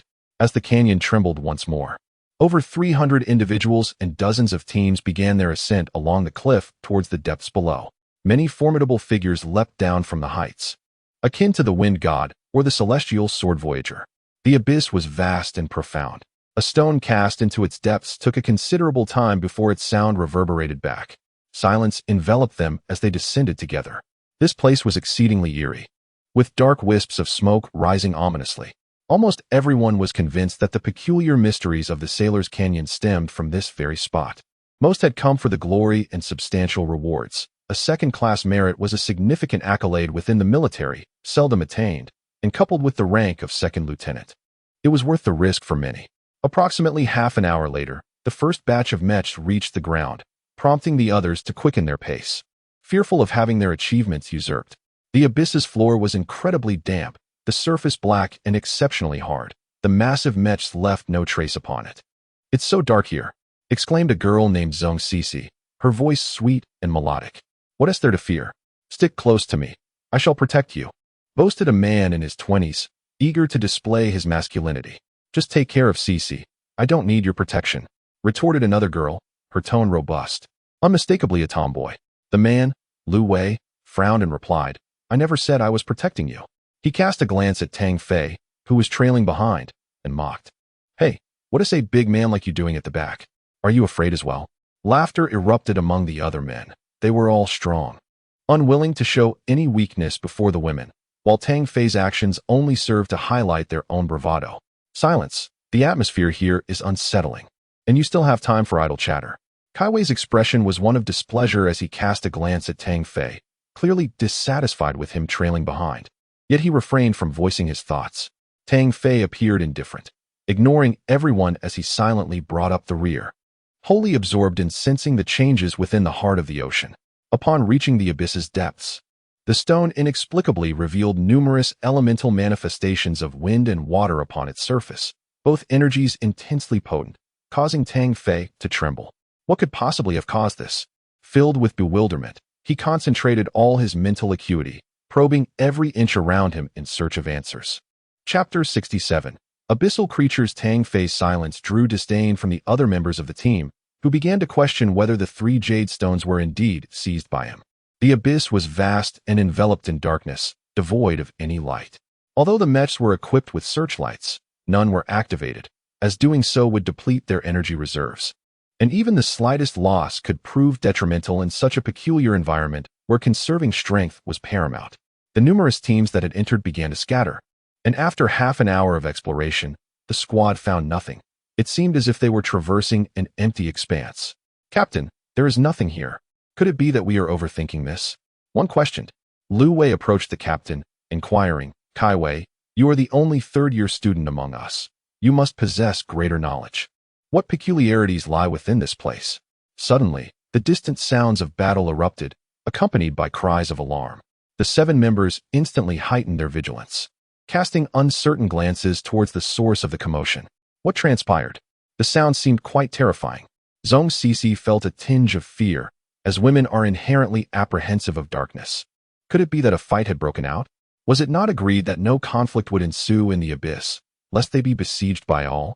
Doubts arose. It was not the actions of their own, but rather something else.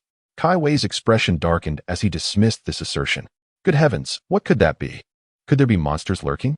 Zhong Sisi cried out in trepidation. Something is approaching. We must flee. Tang Fei suddenly shouted, leading the charge forward. Are you intentionally trying to humiliate us? How despicable! Lu Wei exclaimed, his expression filled with fury as he pointed at Tang Fei. Not only is this an embarrassment, but it is truly malicious. Others echoed his anger. Zhong Sisi, equally indignant, was frightened by Tang Fei's actions. She exclaimed, Are you doing this on purpose, you fool? Tang Fei coolly retorted with a mere 2 words, his demeanor grave, his eyes resembling 2 small moons fixed upon the rear. Who are you addressing? Seeking death? Lu Wei, seething with rage at being humiliated in front of a lady, pointed at Tang Fei, his aura surging as if ready to strike. Not just him. Another man also drew a metal knife, preparing for combat. Everyone, stand down. This is turning into infighting. Kai Wei looked at Tang Fei with immense dissatisfaction. We are teammates. Why resort to such humiliation? As if to validate Tang Fei's words, a multitude of red eyes suddenly illuminated the darkness behind them. A dense swarm of malevolent crimson eyes sent shivers down the spines of the 7. Ah! Zhong Sisi let out a piercing scream, hiding behind the crowd. The others fared no better, as an unexpected entity emerged, its form obscured, save for a pair of blood-red eyes that gazed menacingly at them. Prepare for battle, Kai Wei shouted, his voice booming as he brandished a long alloy spear. In this second competition, the mechs were equipped solely with familiar cold weapons, devoid of any firearms. A chorus of monstrous roars erupted as dozens of creatures charged forward. As they drew near, the 7 individuals finally discerned the true appearance of the monsters. Towering at 7 to 8 meters, they resembled grotesque rodents, their jet-black fur exuding an eerie sheen. Their tails were grotesquely thick, and their crimson eyes radiated a malevolence that unsettled the mind. From their backs sprouted a pair of ghastly, fleshy wings. What manner of beasts are these? This thought coursed through each of their minds. Even the native Martians among them had never encountered such creatures. Attack! The crowd bellowed, for they were the elite geniuses of X Academy. After the initial shock subsided, they summoned their strength to confront the threat, wielding their weapons to engage in combat. In the face of the oncoming monsters, Tang Fei executed a powerful charge, his long blade descending with tremendous force. Bang! The alloy blade struck the creature's head. And to Tang Fei's astonishment, a blow strong enough to shatter mountains merely sank halfway into the beast, failing to cleave it in two. The creature's defensive capabilities were extraordinarily formidable. Even more perplexing was the high-pitched shriek that erupted from the monster upon being wounded, an excruciatingly discordant sound. At the same time, wisps of black smoke billowed from the wound, devoid of any blood. Tang Fei unleashed a flurry of strikes, ultimately reducing the creature's head to fragments, successfully slaying one. What in the world are these beings? Tang Fei's heart trembled with astonishment. He had initially believed this creature to be an otherworldly entity. However, upon its demise, no spirit crystal emerged. The monster's corpse shattered into fragments, dissipating into a cloud of dark smoke, an utterly terrifying sight. Mars had long been occupied by humanity, and all aberrant beings had been eradicated. If this was not a remnant of otherworldly spirits, then what on earth could it be?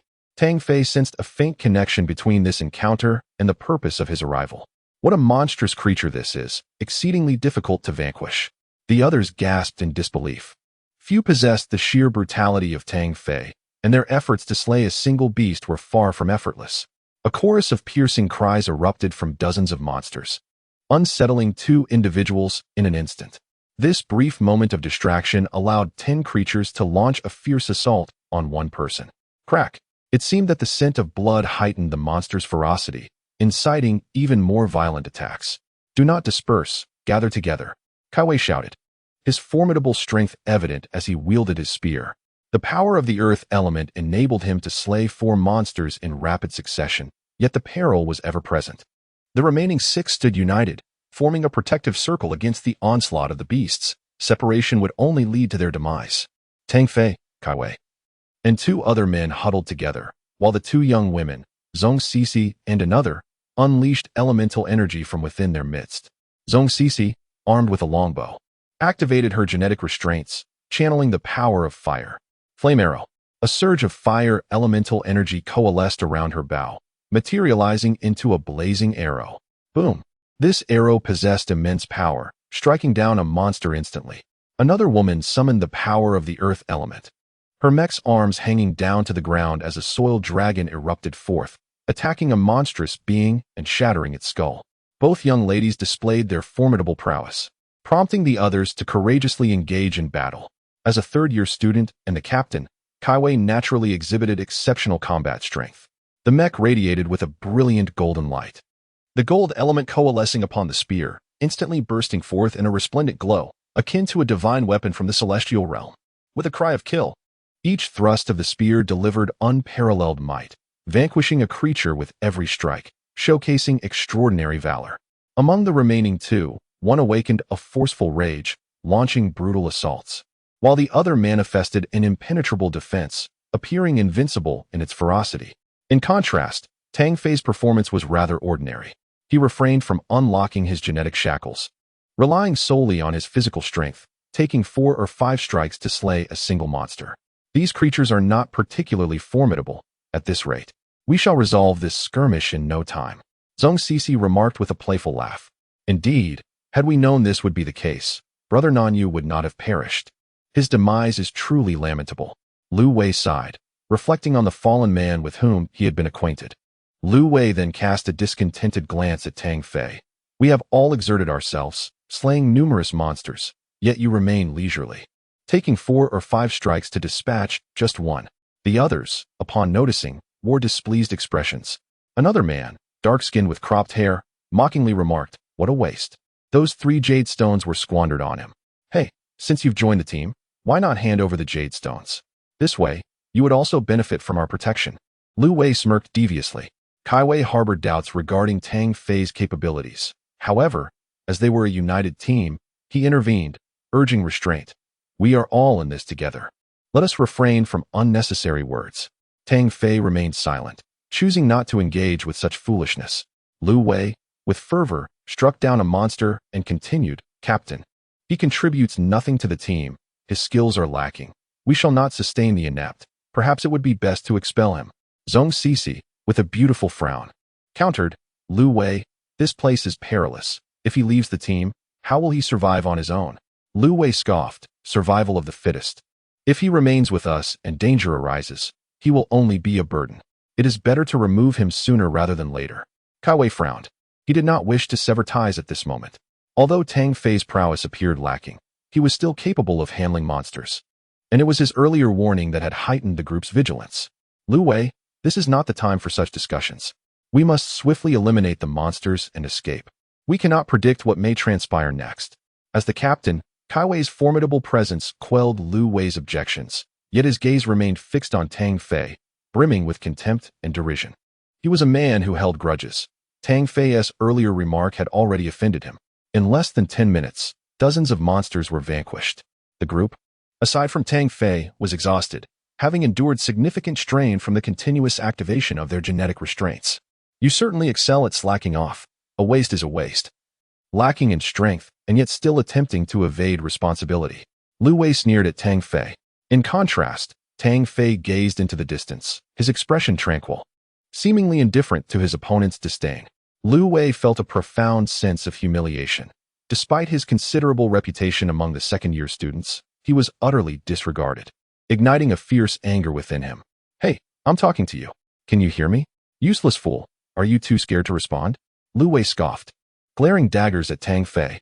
Chapter 68. The Golden Gate. At this moment, at the entrance to the abyss, a torrent of blood energy surged forth, and a formidable mech emerged, exuding an overwhelming aura of malevolence, resembling a demonic deity descending from the heavens, its presence utterly terrifying.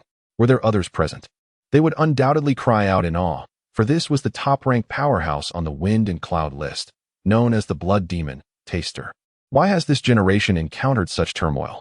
Is something about to transpire? Taster furrowed his brow, the mech's eyes glowing with a crimson light, as if attempting to pierce through the depths of the abyss. The previous two realms had missed their chance. Humph, this time I shall not falter. I must obtain it. I will undoubtedly become the mightiest being beneath this starry sky. The Blood Demon laughed heartily, the overwhelming blood energy swirling around him, creating a frightening spectacle as he leaped into the abyss, vanishing into the darkness. At last, I have discovered you. How intriguing that you have come here. It seems there is something of great significance to you in this place. The newcomer was the second-ranked powerhouse on the wind and cloud list, lauded as the Void God. Mitrella, Blood Demon, you have schemed tirelessly over 3 generations for what you desire. I am genuinely curious. Mitrella's eyes shimmered with an ethereal light as she smiled faintly, a black hole opening behind her mech before she vanished from sight once more. In the depths of the abyss, Tang Fei paid no heed to Lu Wei's taunts. The radiance of the heart of the ocean grew ever more brilliant. Fortunately, it was contained within the mech, for otherwise, being seen by others would undoubtedly incite unnecessary complications. The heart of the ocean is enveloped by the energies of wind and water elements, each occupying its own side, standing in equal measure. Lu Wei, we are all comrades here, united in purpose. Let us refrain from disputes and maintain decorum. Kai Wei's expression darkened. He disdained any disruption to the team's cohesion. The captain is right. Unity is paramount among us. Though this individual may lack strength, they can still offer valuable assistance. Zhong Sisi twirled a strand of hair, gesturing towards Tang Fei. Lu Wei harbored feelings for Zhong Sisi, and upon hearing her words, cast a resentful glance at Tang Fei, refraining from further sarcasm, while plotting to seize the other's jade and stone at the first opportunity. After the demise of dozens of monsters, no bodies remained, all dissipated into black smoke, vanishing into the ether, a most eerie phenomenon. The 6 did not linger, pressing onward, yet this time with heightened vigilance. For the presence of monsters clearly heralded significant peril from the abyss. Having traveled but a short distance, they encountered a grim scene. Here lay 5 battle mechs, severely damaged, some missing limbs, others cleaved in two. The participants of these mechs were conspicuously absent, evidently devoured by the monsters. Where could these creatures possibly have originated? It is truly terrifying to think that so many lives have been lost. Zhong Sisi exclaimed. Many powerful warriors have perished. This place is indeed a harbinger of doom. Another young woman furrowed her brow, hesitating as she suggested, given the evident danger, perhaps we should retreat. Retreat? What nonsense. Since we have descended, we ought to explore thoroughly. Besides, We have all encountered monsters before. With our combined strength, we are more than capable of handling them. Lu Wei retorted, casting a glance at Tang Fei, scoffing. Those who have perished are likely, like him, a mere assembly of wastrels. Fools. Tang Fei, with a cold laugh, dismissed him, preoccupied with examining the fallen mechas. As he scrutinized, his pupils narrowed. He discovered that the fatal wounds of the deceased varied significantly. This phenomenon hinted at the existence of other kinds of monsters within the abyss. How had they arrived? Why were there no corpses left behind? The abyss was terrifying, harboring such unheard-of creatures. Tang Fei sensed that ahead lay the answers they sought. Hey, wastrel, do you dare to insult me? Do you wish for death? Lu Wei's veins bulged, his fury palpable. Silence. Maintain your quiet. Kai Wei interjected with a cold snort, and they pressed onward. The inky darkness of the space seemed to isolate them from the world, devoid of any glimmer of light. Were it not for their company, enduring such an oppressive environment would have been nearly unbearable. Throughout their journey, they encountered 3 waves of attacks, each time from a bizarre creature. The team united, fighting collectively, and miraculously, none suffered casualties. It was uncertain how far they had advanced when, suddenly, a golden radiance flooded forth from around the next corner.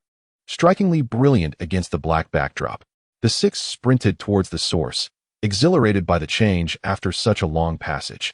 Even Tang Fei felt a surge of anticipation, believing that perhaps the answers were imminent. The light seemed just within reach, yet a full quarter of an hour passed, and as they rounded a bend, the sight that greeted them left everyone aghast. Before them stood an ancient, imposing gate, towering over 30 zhang in height, radiating a delicate golden hue that illuminated the surrounding area with a brilliant light. Tang Fei and his 5 companions were not the first competitors to arrive. Before the gate, a throng of over 100 individuals had gathered. At the forefront were 8 formidable figures from the leaderboard, akin to the leaders of an entire expedition, gazing imperiously upon the present age. The arrival of the 6 did not attract attention, as all eyes were fixated on the resplendent gate. Tang Fei inquired among those who had arrived earlier, but they too were oblivious to the specifics of the situation. This gate appeared to have existed since time immemorial, steadfast in its place. The foremost leaders were engaged in deliberations on how to unlock this portal, speculating that it harbored the great secrets of the canyon, possibly revealing the origins of the monstrous entities within. The crowd was animated, brimming with excitement. Some whispered to Tang Fei that it was rumored to be a remnant of a prehistoric civilization, concealing unknown powers. Tang Fei felt a jolt of astonishment at the mention of a prehistoric civilization, something that existed solely in legends from an era long past. It was said that in those times, humanity possessed unimaginable strength, capable of moving mountains with a mere gesture and stirring oceans with a flick of the wrist, much like the figures depicted in myth. However, Tang Fei shook his head, finding such claims difficult to believe. Given the vast chasm of time and the absence of evidence to support the existence of such a civilization, others countered, asserting that the notion of a prehistoric civilization was indeed implausible. One of the leaders ahead had remarked that this might be a product of extraterrestrial technological advancement, hailing from a realm far beyond our galaxy, imbued with remarkably advanced technological prowess. Various speculations have emerged, some utterly absurd, claiming the phenomenon to be a creation of divine origin. Others are more plausible, such as theories surrounding extraterrestrial technology, which indeed seems conceivable. In the vast, boundless cosmos, it is entirely possible that there exist civilizations and technological advancements beyond human reach. Everyone stepped back as the 8 formidable leaders prepared to force open the door. A voice cried out, prompting others to retreat 100 meters, leaving a clear space. The champions of the top 8 on the leaderboard lined up on the battlefield, each controlling their mechs and wielding their unique weapons. Chapter 69. Encirclement. The pale golden door formed an obstruction, blocking the path of all present. Only by opening it could they uncover the answers they sought. Each of the top 8, possessing overwhelming might and fearsome power, joined forces to strike against the pale golden door. Break! They shouted in unison, launching their full assault. Boom! The door erupted in a dazzling display of brilliance, blindingly radiant, resembling a golden sun in the night, rendering it impossible to behold. However, a sense of dread filled the hearts of the onlookers as the combined strength of the 8 champions failed to breach the door, an astonishing revelation. Friends, we have unleashed our utmost power. Surely, a mere door cannot withstand us. One of the powerful figures exclaimed in furious disbelief. The others concurred. For each was a paragon of excellence, incapable of being halted by a simple barrier. The swordwalker raised his massive sword while controlling his mech, a chilling aura emanating from him, transforming the ground beneath into a realm of frost, with icy vapors swirling around the colossal blade, seemingly capable of freezing all in its path.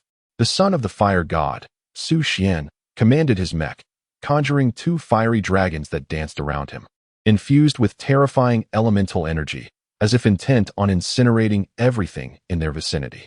With the unlocking of the flute fairy's genetic shackles, his entire essence transformed, becoming more ethereal and transcendent. A peculiar wave emanated, as if the very fabric of space ahead was about to collapse, a manifestation of formidable psychic power. The Blade King, encased in his mech, raised a long sword, enveloped in golden elements, transforming it into an indomitable divine weapon. The wind god hovered in midair, two whirlwinds surging forth, coalescing into a tempest. The Sea King commanded his mech, and an ocean materialized behind him. Though not a true depiction, the energy it radiated was disconcerting, as a colossal sea beast leapt forth from its depths. The other two formidable beings were equally impressive. One, the Titan, whose physique suddenly expanded, with the power of his mech magnified fivefold, wielding a massive hammer capable of shattering anything. The other, the Shadow King, whose mech seemed to meld into darkness, brandished a long sword that unleashed a flurry of over 100 sword blossoms with a single strike, a terrifying assault speed that instilled dread. The 8 supreme beings atop the wind and cloud rankings had garnered their illustrious reputations solely through their prowess. At this moment, the onlookers bore witness to the extraordinary combat abilities of these 8 prodigies, leaving them utterly astonished. Tang Fei's eyes burned with fighting spirit. None among them were weaklings, each radiating an aura of invincibility among their peers. He yearned for such worthy opponents, aspiring to become a true paragon of strength. Only by clashing with masters could he reach his limits, transcend his own boundaries, and enhance his combat capabilities. Excitement surged through the crowd, convinced that the most potent strike from these 8 experts would surely shatter the door before them. There was no force in existence capable of halting such might. With a thunderous roar, fire dragons danced, sea beasts howled, whirlwinds churned, and the gleam of colossal swords flashed. The immense power seemed poised to obliterate the very region itself. Just as the crowd was on the verge of cheering, a bewildering spectacle unfolded. All attacks vanished into the pale golden door, silently and without a trace, as if devoured whole. Do not merely speak of opening the grand door. Even the slightest ripple has yet to manifest. Surely, I am not mistaken. Am I perhaps under the spell of an illusion? The assaults of the 8 paragons have stirred not a single drop of water? This must be a jest. Have I not fully awakened? Someone, strike me, and let me ascertain the reality of this. Lu Wei exclaimed, disbelief etched across his countenance as he murmured to himself. Tang Fei, ever eager to assist, did not hesitate to deliver a resounding slap, sending Lu Wei's frame hurtling away. My heavens, it is indeed real. Lu Wei bellowed, though he found himself landing far off. The countenances of the 8 paragons before the door darkened. They had unleashed their utmost might. Yet it bore no fruit. A pall of despair enveloped the crowd, as each person understood that behind this door lay the answers they sought, perhaps even greater secrets. Since you have made a request, I would feel remiss to decline. Tang Fei shrugged, asserting that no gratitude was necessary. I shall not relent. Lu Wei, humiliated, was set ablaze with fury. Yet at that moment, a piercing shriek erupted from the depths, swiftly followed by tremors that escalated in intensity. The contestants' expressions shifted dramatically as they grasped the impending calamity. In the blink of an eye, a multitude of blood-red eyes emerged from the distance, densely packed and innumerable. A vast horde of monsters was at hand, their numbers unfathomable. Some mice bore grotesque forms, adorned with fleshy wings. Others resembled serpents, possessing 3 lion heads. Some stood upright like werewolves, their bodies cloaked in crimson fur, while others took the shape of centipedes, their blue bodies equipped with 2 pairs of massive pincers. Upon closer inspection, one could count over a dozen varieties of these monstrosities, some towering over 20 meters in height, while others measured 5 to 6 meters, all bearing fierce visages and exuding an aura of dread, truly terrifying. Tang Fei was the first to react, rushing towards the Golden Gate. Faced with an uncountable horde of monsters, the only way to withstand their onslaught was to unite all forces. The emergence of these creatures sent waves of terror through the crowd. In the moment of shock, countless beasts charged forth with ferocity. Instantly, screams echoed, and more than 10 mechs were obliterated. The expressions of the 8 formidable warriors shifted. Despite their immense strength, against the thousands of monsters, they could only anticipate defeat. Consequently, they urgently called out, directing the people to gather as one. After the initial chaos, during which over 20 individuals perished, the remaining crowd managed to form an organized front. 78 souls stood united, divided into 2 major groups of 39 each.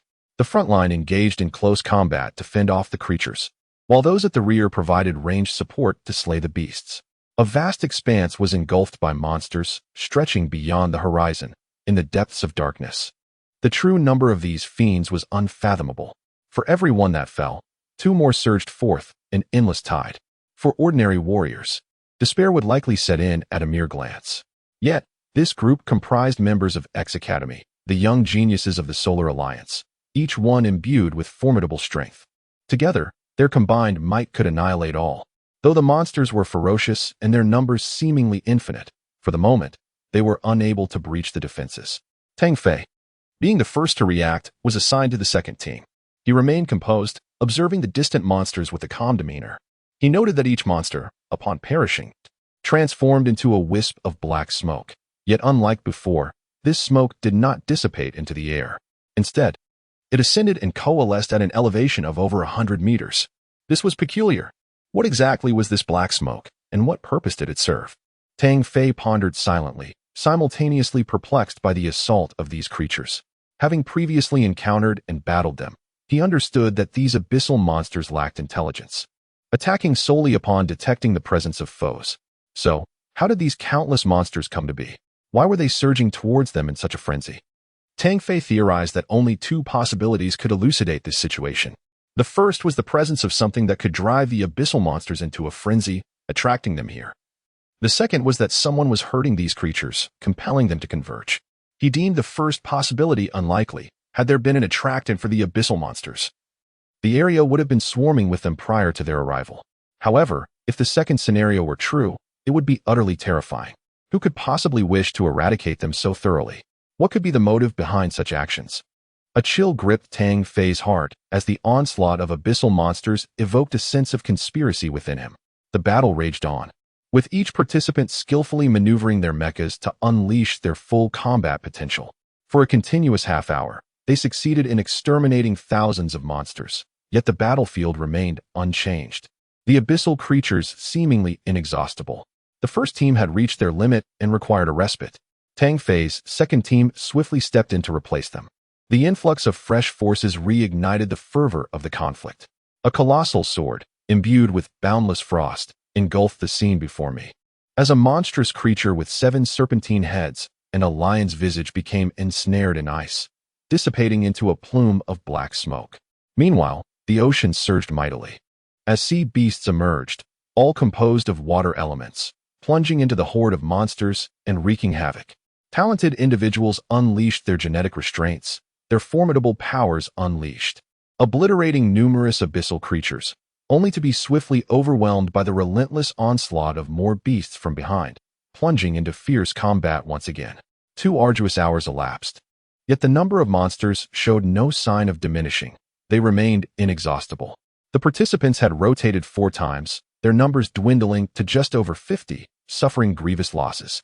The atmosphere thickened with despair, as someone lamented, "When will this end? We are doomed to perish here." Panic erupted among the crowd, cries of fear echoing. "Who dares to sow discord among us? I shall slay them." Su Xian, the son of the god of fire, cast a cold gaze upon the assembly. His mechanized arms thrust forward as a dragon of flames surged forth, sweeping away the monsters ahead, creating a brief respite. His authoritative slaughters, coupled with his menacing words, instilled a profound sense of intimidation, silencing many who dared to speak further. Tang Fei marveled at Su Xian's prowess, acknowledging his place among the top 10 warriors. He had been observing the peculiar phenomenon above, where the remnants of countless fallen monsters coalesced into a vast, ominous cloud, swirling with a palpable aura of malice. Many others shared this observation, sensing an imminent turning point. As if to confirm their intuition, The previously dormant pale golden gate suddenly erupted with resplendent light, divine brilliance coursing through it, brimming with astonishing power.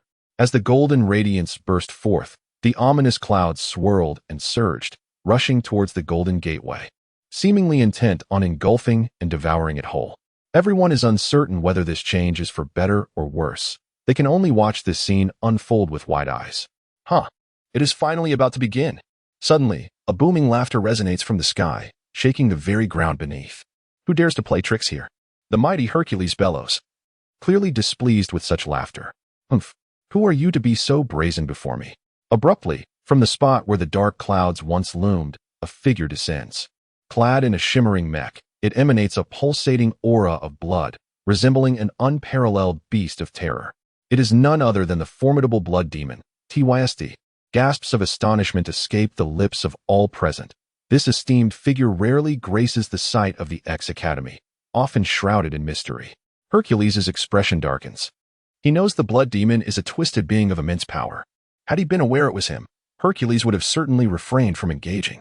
Yet, in front of the crowd, he refuses to lose face and musters the courage to proclaim, "I am Hercules, ranked 6th on the wind and cloud list." You old demon. What is there to laugh about without cause? Chapter 70. The Supreme Blood Demon Hercules? How utterly laughable. Anyone can claim divinity nowadays. Such absurdity.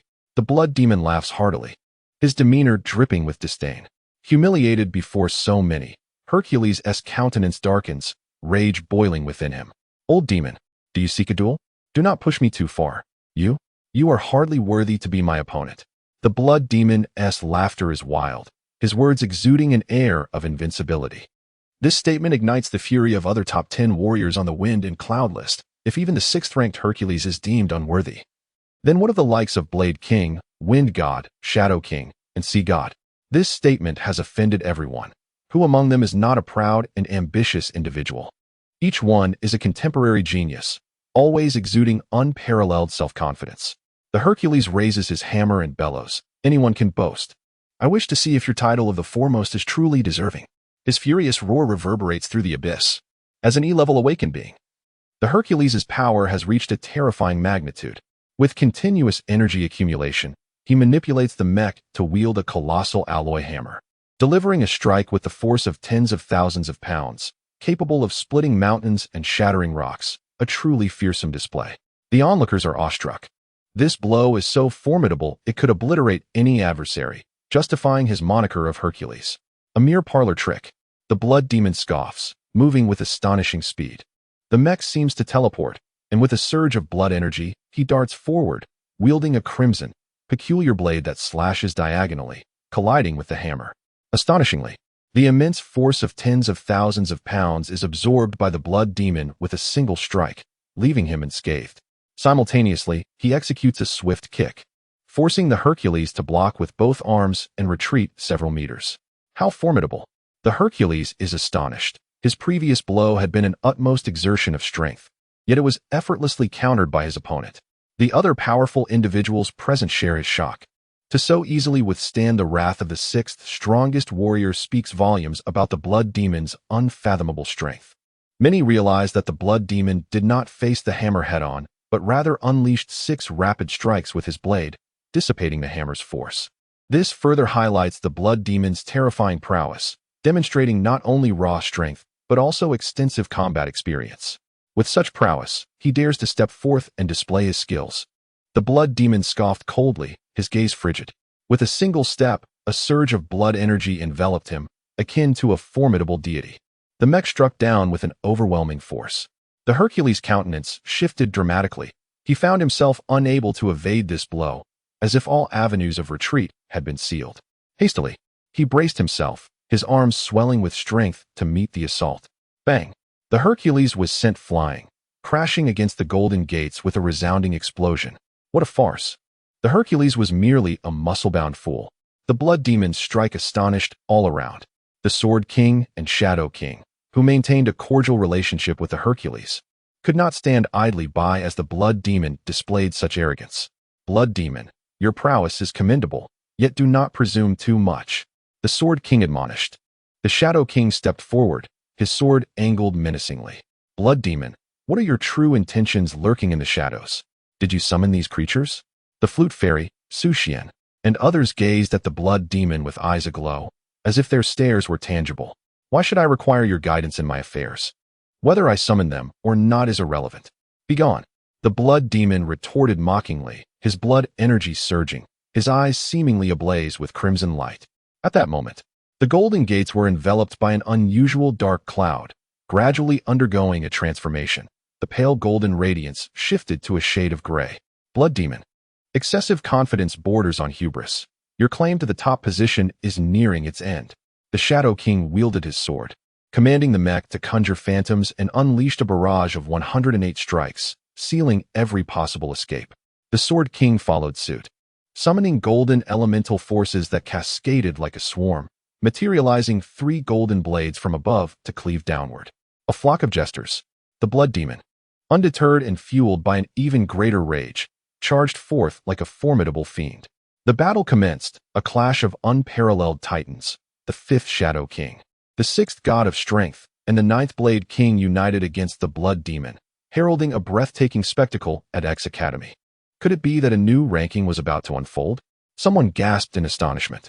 With the external threat of monsters dissipated, others seized the opportunity to attack, driven by vengeance or the desire for dominance.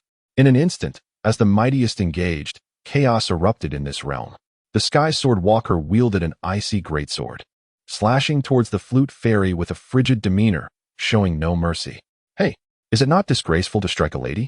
The wind god surged forth, conjuring a tempest to intercept the colossal blade, resulting in a cataclysmic clash of frost and gale, unleashing terrifying energy.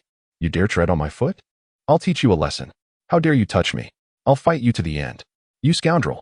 You dare harm my brother? I'll have your head. With the chaos ignited, an increasing number of individuals plunged into the fray, many unwittingly swept into the turmoil. Tang Fei, perish! Lu Wei sneered, raising his weapon and commanding his mech to strike. Anticipating the attack, Tang Fei deftly sidestepped, delivering a powerful kick that sent Lu Wei flying. The smile on Lu Wei's face froze. He could scarcely believe that the seemingly inept Tang Fei had unleashed such formidable prowess. Regret began to gnaw at him. Yet in this world, there exists no remedy for regret. Tang Fei surged forward, his long blade slicing down upon the mech's head, obliterating it. The ferocity of Tang Fei's assault left Kai Wei and Zhong Sisi in a state of shock. They could hardly fathom the spectacle they had just witnessed. A sense of impending danger surged within Tang Fei, prompting him to execute the ethereal step and displace himself over 10 meters. Suddenly, a burst of water mist erupted at the spot he had just vacated, leaving a small crater in the hard black earth. Quite nimble, aren't we? The assailant remarked, a hint of surprise lacing his voice, his gaze toward Tang Fei filled with mockery. The 10th strongest on the stormy rankings, the Sea King. Tang Fei narrowed his eyes, recognizing his opponent. I bear you no grudge. Why seek my life? Huh? Do I need a reason to kill you? The Sea King retorted, his demeanor haughty, perceiving Tang Fei as nothing more than an ant easily crushed beneath his heel. Since I am destined to die, you won't even reveal the truth to me? Tang Fei scoffed. Behind the Sea King shimmered a halo of blue light, akin to a divine monarch manifesting, enveloping him in an extraordinary aura. It matters not. I shall inform you nonetheless. I am the Prince of the Heidu-Sigio Alliance, Haiaowei, and you are not someone to provoke. With that declaration, the sea began to swirl behind him, water elements roiling and summoning a colossal hand to seize Tang Fei's life. Chapter 71. The Frustrated Sea King. The Sea King, ranked 10th on the stormy rankings, does not imply that his true combat prowess is inferior to that of other contenders. Each of the top 10 possesses extraordinary capabilities, each with their own formidable unique domains, signifying remarkable prowess. The Sea King, an awakened wielder of water elemental abilities with great strength, stands as a paragon of his generation. Kai Wei, Zhong Sisi, and the others hastily retreated, astonished that Tang Fei had drawn the ire of such a prodigy. They felt a pang of sympathy for Tang Fei, realizing that engaging in combat with such a remarkable figure could only lead to a dead end. The tumultuous sea churned behind him, as a formidable hand formed from the essence of water approached, exuding an aura of immense power. Oh, are you so certain that you can end my life? Tang Fei chuckled, displaying no trace of fear. The mech surged with control as his right hand gathered strength, the ferocity of his spirit colliding with the water element. It would take mere moments to obliterate you. The Sea King bellowed, his elemental power intensifying, and his hand becoming more solidified. Ha ha, be wary of your own words. Tang Fei retorted with a booming laughter, a sense of invincibility radiating from him as if he were the sole ruler of the world. Demonic fist. Break for me. His physical form surged with vigor, the right arm of the mech emanating an overwhelming force, boosted threefold. With a resounding crash, the water-formed hand shattered, dispersing into countless droplets. The ocean behind the Sea King quaked, the might of that punch transcending all expectations, and the Sea King's expression shifted dramatically. Just moments ago, he had confidently vowed to annihilate Tang Fei, yet now his own assault lay in ruins, a slap to his face, stinging painfully. Enraged by his earlier arrogance, the Sea King roared, "Your fate is sealed. You will undoubtedly perish." The expanse of the ocean behind him became increasingly vivid, as if it sought to engulf the land. The water element swelling with potent energy. The sea was boundless. The mech under the Sea King's command unleashed its maximum energy, the genetic restraints unfastening, revealing its fullest awakened potential. A colossal wave surged forth, transforming into a monstrous beast towering 10 zhong, intent on devouring Tang Fei. Enveloped by the creature, Tang Fei endured relentless assaults from the water element against his mech, and had it not been for the activation of his energy shield, this strike would have surely inflicted damage upon his machine. Tang Fei initially intended to harness the power of the wind element to counterattack, but upon glimpsing the heart of the ocean, he instinctively activated it, summoning its might. The heart of the ocean erupted in brilliance, and a blue barrier seemingly enveloped the exterior of his mech, effectively nullifying the onslaught of water elemental attacks. Just as I suspected, the heart of the ocean appears to possess defensive capabilities against elemental forces. A smile crept across Tang Fei's face. A similar phenomenon had transpired during his battle with the Su clan's disciples, albeit with fire elemental assaults then, while now it was water. Could it be that the heart of the ocean can thwart all elemental attacks? A flicker of thought crossed Tang Fei's mind. He was uncertain of this potential and could only seek an opportunity to test it. However, if that were indeed the case, Tang Fei would find himself laughing even in slumber. Such a modicum of power. It seems your title of Sea King is not as formidable as one might presume. Tang Fei burst into hearty laughter, propelling his mech forward as the dragon's spear descended from the heavens. With a resounding crash, the Sea King conjured a water shield, which was shattered by the dragon's spear, sending it tumbling away. How is this possible? The Sea King exclaimed, astonished. The vastness of the ocean was such that even other renowned powerhouses would struggle to withstand it. How could this nameless youth emerge unscathed? The skirmish drew considerable attention, with onlookers astonished to see an unknown warrior forcing the Sea King to retreat, speculating about his true identity. Among the top 10 fighters engaged in battle, only the second-ranked Void God could possibly defeat the Sea King. Could he be the Void God? Zhong Cece gasped, covering her mouth in disbelief. Impossible. The Void God is elusive, much like the Blood Demon, preferring solitude, and their awakening pertains to spatial abilities, not strength, Kaiwei asserted decisively. Suddenly, a fiery dragon enveloped a sleek aircraft as it plunged into the battlefield. Its gaze, profoundly deep, fixed upon Tang Fei. You are far more formidable than I had anticipated. You warrant my intervention. Pa, if you wish to intervene, just say so. Must you adorn your words with such grandeur? Tang Fei retorted with disdain, finding the other's rhetoric repugnant. Many who beheld the newcomer turned pale, and even Kai Wei and his allies found themselves perplexed by Tang Fei. For even the son of the fire god had arrived. You have insulted the Su family and harmed our kin.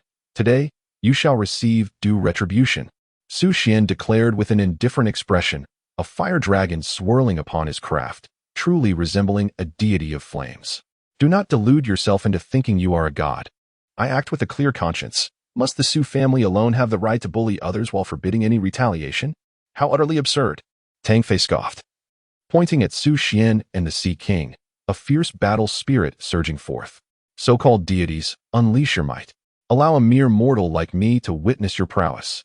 Today, I shall cast you down from your pedestal. These words reverberated through the surroundings. How many would dare to utter such a challenge to two unparalleled titans of the stormy rankings? Arrogant. I merely allowed you a moment's advantage, granting you this fleeting triumph. The Sea King glared at Tang Fei, his dignity utterly shattered. Only by slaying Tang Fei could he cleanse his humiliation. He is the one I intend to punish, Su Xian stated coolly, implying that the Sea King ought not to compete with him. Su, this lad is our common adversary. Why don't we join forces to eliminate him?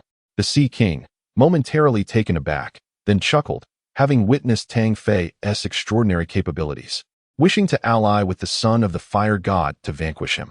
My involvement requires no alliance with you. I merely intend to teach him a lesson, not to take his life. Step aside at once. Su Xian furrowed his brow. Given his status, how could he possibly ally with the Sea King? He possessed his own pride. Su Xian reprimanded him without a shred of courtesy, causing the Sea King's expression to darken instantly. Son of the fire god, what manner of attitude is this? I, the Sea King, am not one of your Su family. It would be prudent to speak with more respect. Su Xian remained unfazed, retorting coldly, what qualifies you to demand my courtesy? In that simple statement lay an air of haughty defiance. Tang Fei watched the two before him with exasperation, realizing they had escalated into conflict. Fire God, do not overstep your bounds. The Sea King bellowed as the water elements swirled around him, reflecting his inner fury. Hey, whatever your title is, Sea King or otherwise, remember not to hold yourself in such high regard. To others, you are merely a pest. Tang Fei laughed heartily, his face brimming with derision. You court death. While the Sea King harbored a measure of caution towards Su Xian, he felt differently about Tang Fei. The ocean roiled behind him, manifesting long spears of condensed water element, seized by his mech and propelled forward with immense force. Yet, a wall of fire intercepted the spears. Su Xian, are you truly intervening on his behalf? The Sea King seethed with rage. I have stated that he is to be disciplined by my hand. This matter does not concern you. Depart from here. Su Xian's expression remained tranquil, devoid of joy or sorrow, driving the Sea King to the brink of madness. Were it only the three of them present, the Sea King would undoubtedly retreat, reaping the benefits of the ensuing conflict. However, with others observing this exchange, being dismissed by Su Xian would utterly tarnish his reputation. Alas, since Brother Su has asked you to step aside, you should do so without hesitation. Do you not see that we are about to engage in a battle? Your presence is indeed a nuisance.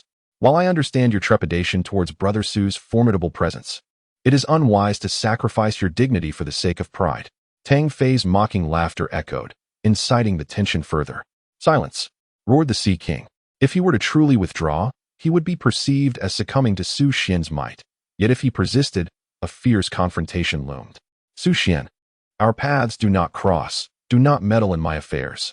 The Sea King declared, unleashing his fury as he surged forth, wielding the boundless ocean against Tang Fei, intent solely on obliterating him, indifferent to all else.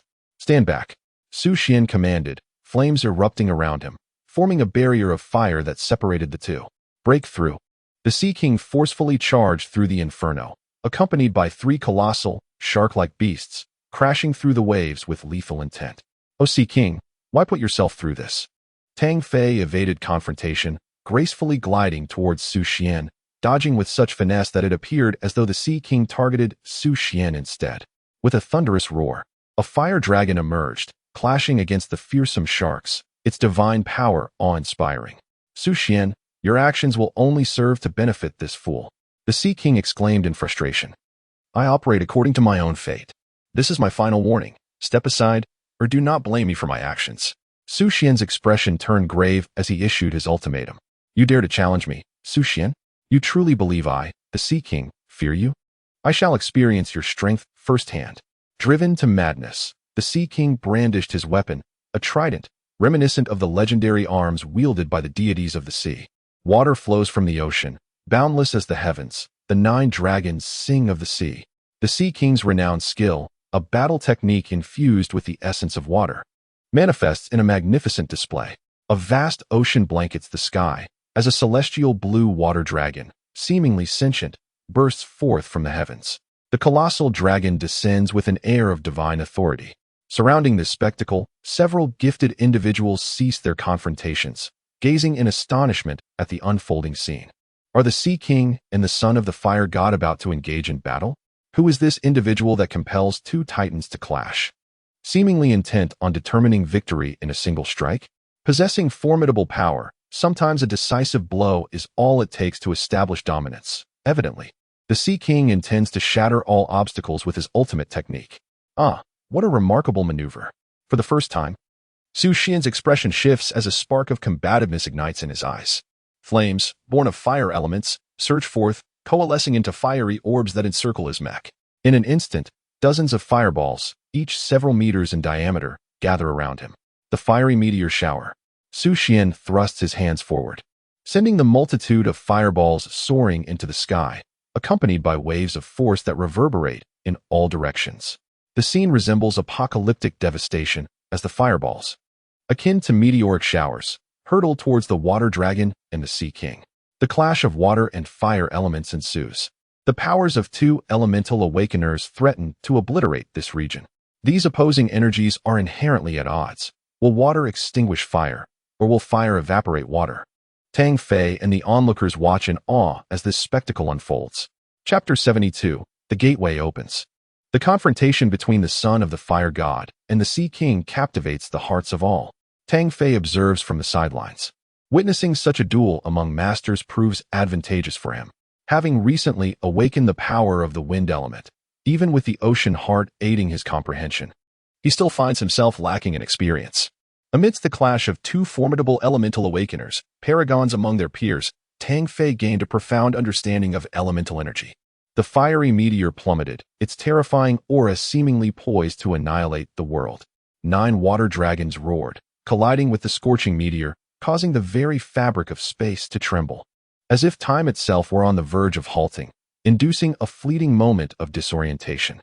A thunderous roar erupted, akin to a myriad of thunderclaps reverberating through the air, while mist enveloped the area. Heavens, what has transpired? Why can I not see? Are we on the brink of cataclysm? Such dread. The crowd gasped. Overwhelmed by the sheer power of the elemental forces, the fire element had directly evaporated the water element, leaving behind a veil of vapor. Tang Fei's eyes sparkled with intensity as he fixated on the battlefield. Suddenly, an overwhelming force surged towards him. Instinctively, he sidestepped and unleashed the demon image fist, a testament to his battle awareness. Bang! The collision of forces elicited a muffled grunt from the assailant, clearly indicating that Tang Fei's powerful strike had inflicted considerable impact. Sea King, I never imagined you would resort to such underhanded tactics. In an instant, Tang Fei recognized his attacker. Who else could it be but the Sea King? Yet, he was not inclined to engage in a full-blown conflict at this moment. He wished to conserve his peak combat prowess for the challenges that lay ahead. He had been closely observing the faintly golden portal, which had now succumbed to encroaching dark clouds, transforming into a shade of gray. A premonition stirred within him. This portal would soon be opened, revealing secrets that would undoubtedly usher in an unprecedented battle. Die. Seizing the opportunity, the Sea King evaded the son of the fire god.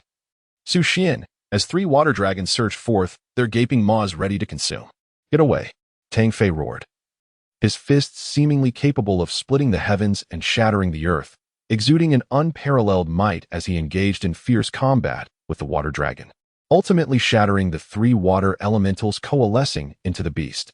The expression on the Sea King's face shifted dramatically. He was astonished by the tenacity of Tang Fei's strength, realizing that multiple attempts to strike a decisive blow had failed. After exchanging dozens of fierce blows, the Son of Fire once again intercepted the Sea King.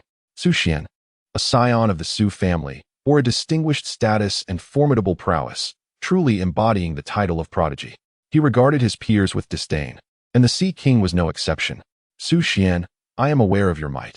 However, should you push me to my limits, a life-and-death battle will ensue. You shall not fare any better. The Sea King bellowed, his frustration and humiliation driving him to the brink of madness.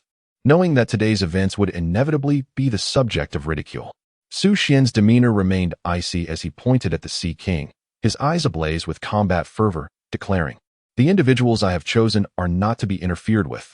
Not even you, Sea King, nor the Blood Demon, intimidate me.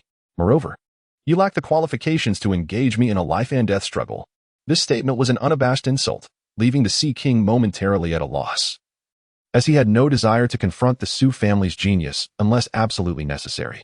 Meanwhile, at the now gray-hued gateway, the Blood Demon stood unrivaled against the likes of the Titan God, Shadow King, and Blade King, showcasing an astonishing divine might, truly deserving of the title of the foremost existence on the Storm and Cloud rankings.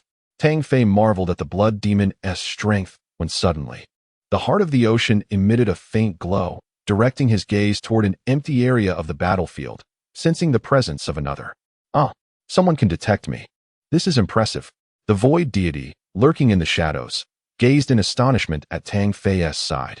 He paid little heed, his gaze fixed intently on the grand door, which appeared poised to open.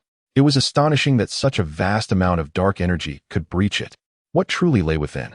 The wind god and the celestial sword walker were locked in fierce combat, yet the flute fairy remained still, her mental energy concentrated on the door. The once pale golden gate had transformed into a somber gray, emanating an aura of desolation and chill that sent shivers through the hearts of all present. Each individual instinctively ceased their struggle, their eyes wide with terror as they beheld the door.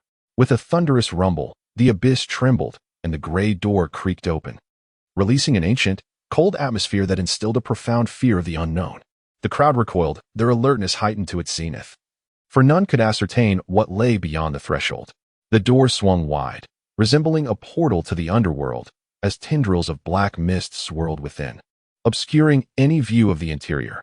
Silence enveloped them as they waited, anticipating the first to make a move. Since Void has arrived, let there be no pretense, the blood demon declared with a grin. The crowd gasped. The second-ranked figure of the wind and cloud rankings, the Void God, a formidable wielder of spatial abilities, had quietly appeared. How terrifying. At that moment, all 10 of the most powerful individuals from X Academy had gathered in the abyss. Tang Fei understood at last why he sensed a presence without perceiving any figures. It was the art of spatial concealment. He felt a pang of envy. What a remarkable ability, perfect for ambush and escape. Suddenly, a black hole materialized, and a mech emerged, none other than the Void God himself. Blood Demon, I have just arrived. Allow me to join in the festivities. The Blood Demon scoffed. Joining the festivities is but a facade. Causing chaos is your true intent, is it not? You have followed me for quite some time. Do not presume that I am unaware. The Void God felt a chill within, taken aback by the fact that the other party had already perceived his presence early on. This statement carries profound implications, highlighting that the ultimate objective of the Blood Demon lies within what is concealed beyond the Great Door, the Blood Old Demon. You have long been aware of this place, drawn here by the allure of what lies behind the door. It seems the Shadow King was indeed correct. The god of strength's expression turned to one of anger. Recalling the humiliation he had just endured, I have stated before that the Blood Demon harbors impure intentions. That horde of monsters was summoned by him. The Shadow King snorted disdainfully, pointing his sword at the Blood Demon. The formidable beings, the Celestial Sword Walker, the Flute Fairy, and the Wind God, wore grim expressions. As the elite of the Solar System Alliance, they felt a deep sense of indignation at being ensnared by the Blood Demon's treachery. You have all been manipulated by him. It is prudent for us to compel him to reveal the secrets of this place, so we may be forewarned. The Void God remarked with a sinister smile. Many found this reasoning sound and began to shout, Blood Demon, hasten to divulge what you know. How can such secrets be hoarded alone?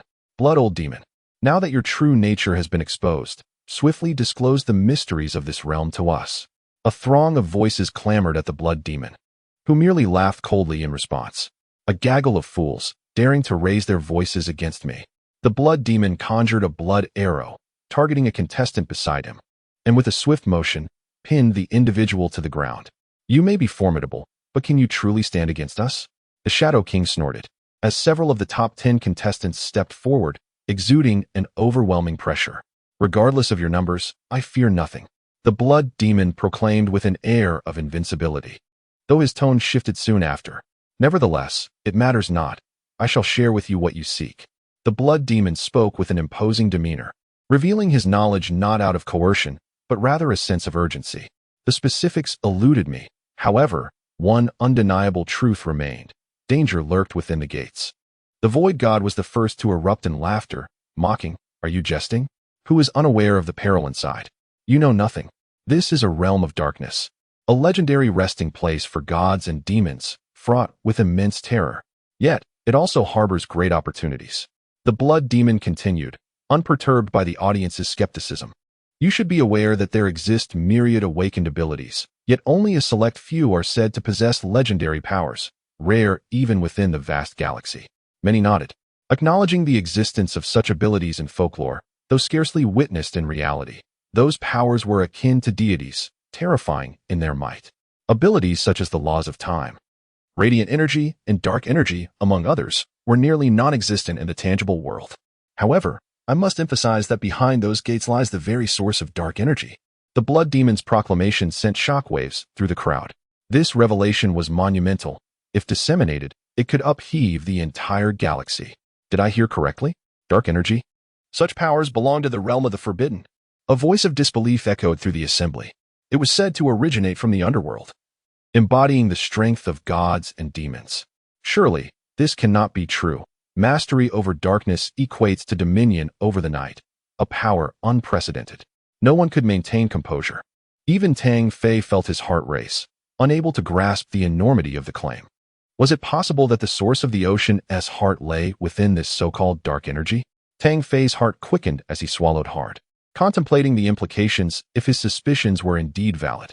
A monumental opportunity has descended, and whoever seizes it shall undoubtedly ascend to become the unrivaled master of the solar system, and perhaps even a formidable entity that commands respect throughout the galaxy, a singular individual capable of instilling fear in 100 nations, a deity of the mortal realm. Blood Demon, surely you aren't fabricating tales to deceive us? Questioned the Blade King. How utterly laughable. Do you truly believe you are worthy of such an endeavor? Retorted the Blood Demon, his contempt unmistakable. You, the Blade King, poised to erupt in anger, was restrained by the Shadow King. Words alone yield no fruit, declared the Shadow King. What he says bears truth. I find that I believe him. Suddenly interjected the Void God, who stood in opposition to the Blood Demon, leaving everyone momentarily stunned. Yet, with someone to validate it, the truth of the matter seemed increasingly credible. Now, excitement rippled through the crowd as they gazed toward the depths of the great door, ablaze with fervor, all yearning to attain the dark energy within. The unfolding events revealed that the door had indeed opened. Let us venture forth together. Only through unity can we seize this chance. The Blood Demon, seemingly transformed, spoke in a gentler tone. Tang Fei and other powerful beings furrowed their brows, sensing an underlying disquiet, yet remained inactive. The Blood Demon is right. We must unite our efforts, someone affirmed. The Blood Demon smiled, an unusual glint in his eyes. And since you are all aware, let us proceed. The dark energy lies ahead. Let us charge forth. With these inciting words, many could no longer contain their impatience and surged toward the great door in throngs. However, the Blood Demon lingered, intently observing his few powerful allies, a cold smirk playing on his lips, for they harbored no belief that the Blood Demon would exhibit such benevolence. What are you all waiting for? Let us go. The Blood Demon urged with a smile. You are the foremost champion, if you do not lead the way. We dare not venture ahead. The Wind God spoke. Indeed, should we meet a gruesome fate along the journey, to whom shall we appeal for justice? The Void God scoffed. Among the remaining 20, there was not a single weakling. Each possessed extraordinary strength, with some rivaling the top 10 from before. The Blood Demon fell silent, his gaze fixated on the depths of the gate, his eyes gleaming with a sanguine light. What are you shouting about? I truly question whether you are merely a lackey of the Hadashier Alliance, Tang Fei mocked. You? What do you mean by you? As a member of the Solar System Alliance, you dare to assist outsiders? Alas, engaging in conversation with you tarnishes my reputation. Other formidable beings turned their attention to Tang Fei, intrigued by his audacity to insult the Sea King, a rarity indeed. Tang Fei, regarding the humiliation of my Su family after this competition, I shall seek you out and bring you to the Su family for punishment. Su Xian appeared unfazed, as if capturing Tang Fei would be a trivial task. Let us settle matters now. I am quite busy and have no time for your petty squabbles. Tang Fei waved his hand in annoyance. Suddenly, a resounding boom echoed as the gate trembled, emanating a surge of energy from the depths. What is happening? The crowd focused intently on the gate, eager to uncover the mystery. If you wish to know, then enter. The Blood Demon, fueled by his sanguine energy, commanded his mech to advance into the gate. The others followed suit, entering this enigmatic realm with heightened vigilance. Tendrils of black mist swirled around them. The space was vast and boundless, as though they had stepped into another world. The surroundings were shrouded in darkness, yet their vision remained unimpeded. A fierce battle rages ahead, as over 10 formidable warriors engage in a desperate struggle against a monstrous beast. The creature, nearly 20 zhang in height, boasts 3 wolf-like heads, a dragon-like tail, and blood-red fur, with 6 pairs of eyes resembling lanterns, exuding an aura of immense ferocity. Could this be the legendary Cerberus of myth? The void god gasps in astonishment. For everyone present, it is utterly inconceivable to encounter such a legendary terror, one that seems entirely out of place in this realm. According to lore, the three-headed Cerberus serves as the guardian of the underworld, a sentinel between realms, naturally endowed with powers of fire and darkness, capable of slaying gods. However, it is important to note that this is merely a mythological account. While the three-headed Cerberus before them is indeed fearsome, it evidently lacks the divine slaying prowess attributed to the legends. The collective might of the 10 warriors holds the upper hand, and it is only a matter of time before they subdue the fierce beast. With the appearance of such a creature, no one doubts the blood demoness words. There is indeed a possibility of a source of dark energy lurking here. The surrounding darkness is thick, yet upon closer inspection, a path stretches into the distance. Enigmatic and mysterious. Could this truly lead to the underworld? A sense of dread washes over some. This is undoubtedly a secret of earth-shattering magnitude. The mystique of this great canyon stems from this abyss, revealing a presence more terrifying than anticipated. Many are elated, having uncovered a secret that promises rewards from the Solar System Alliance. The blood demon advances cautiously, occasionally surveying the surroundings. Tang Fei found himself in the last position, where the heart of the ocean flickered with a luminous brilliance, imbued with a sense of spirituality. He felt an extraordinary force tugging at him from the depths of this pathway. Under the assault of numerous powerful beings, the three-headed hellhound faltered. Gravely wounded and on the brink of defeat, suddenly, it opened its maw wide, unleashing a torrent of black flames that swept across the area. Then, it leapt forward, treading upon the very flames it had conjured, fleeing in a state of panic. Black Inferno, a wondrous fusion of fire and darkness elements, a mutated power. Those with discerning eyes swiftly evaded its wrath. However, 2 individuals, caught off guard, were reduced to ashes. Such formidable strength? Tang Fei's eyelids twitched at the thought, incredulous that 2 powerful beings could be incinerated so effortlessly. An explanation emerged. This was the Hellhound's most potent strike, harnessing all its strength in a final explosive effort, and it was likely left utterly drained afterward. Suddenly, Blood Demon accelerated, its blood energy enveloping the mech as it flickered away. The Void God mirrored this action, a dark portal opening as it vanished within. Quick, pursue. The others, realizing the urgency, summoned their utmost speed to follow. Tang Fei, moving with an ethereal grace reminiscent of a phantom, covered 100 meters in a single step, positioning himself at the forefront of the crowd and capturing many curious gazes. Who is that? He is as swift as that beast, some exclaimed, drawing comparisons between Tang Fei and the three-headed hellhound. Your whole family is a dog, Tang Fei retorted, indignantly questioning their choice of words. Before long, a massive platform loomed ahead, adorned with a long staircase. What is that? Could it be the source of dark energy? This cannot be a dream. Once obtained, I shall be invincible. A multitude of individuals commenced to argue, for this was a grand opportunity. Whoever emerged victorious would attain true invincibility among peers, even leading to a more perfect evolution of their genes, thereby enhancing their awakened abilities. The blood demon cautiously ascended the high platform, each step deliberate and slow. Had the blood demon lost its senses? Was it not possible to simply soar upwards? Some mocked, eager to vault into the sky. Yet, with a resounding thud, one fell heavily to the ground, their entire mech shattered, seemingly burdened by immense pressure. An energy field prohibited flight here. Moreover, a gravitational force ensnared them.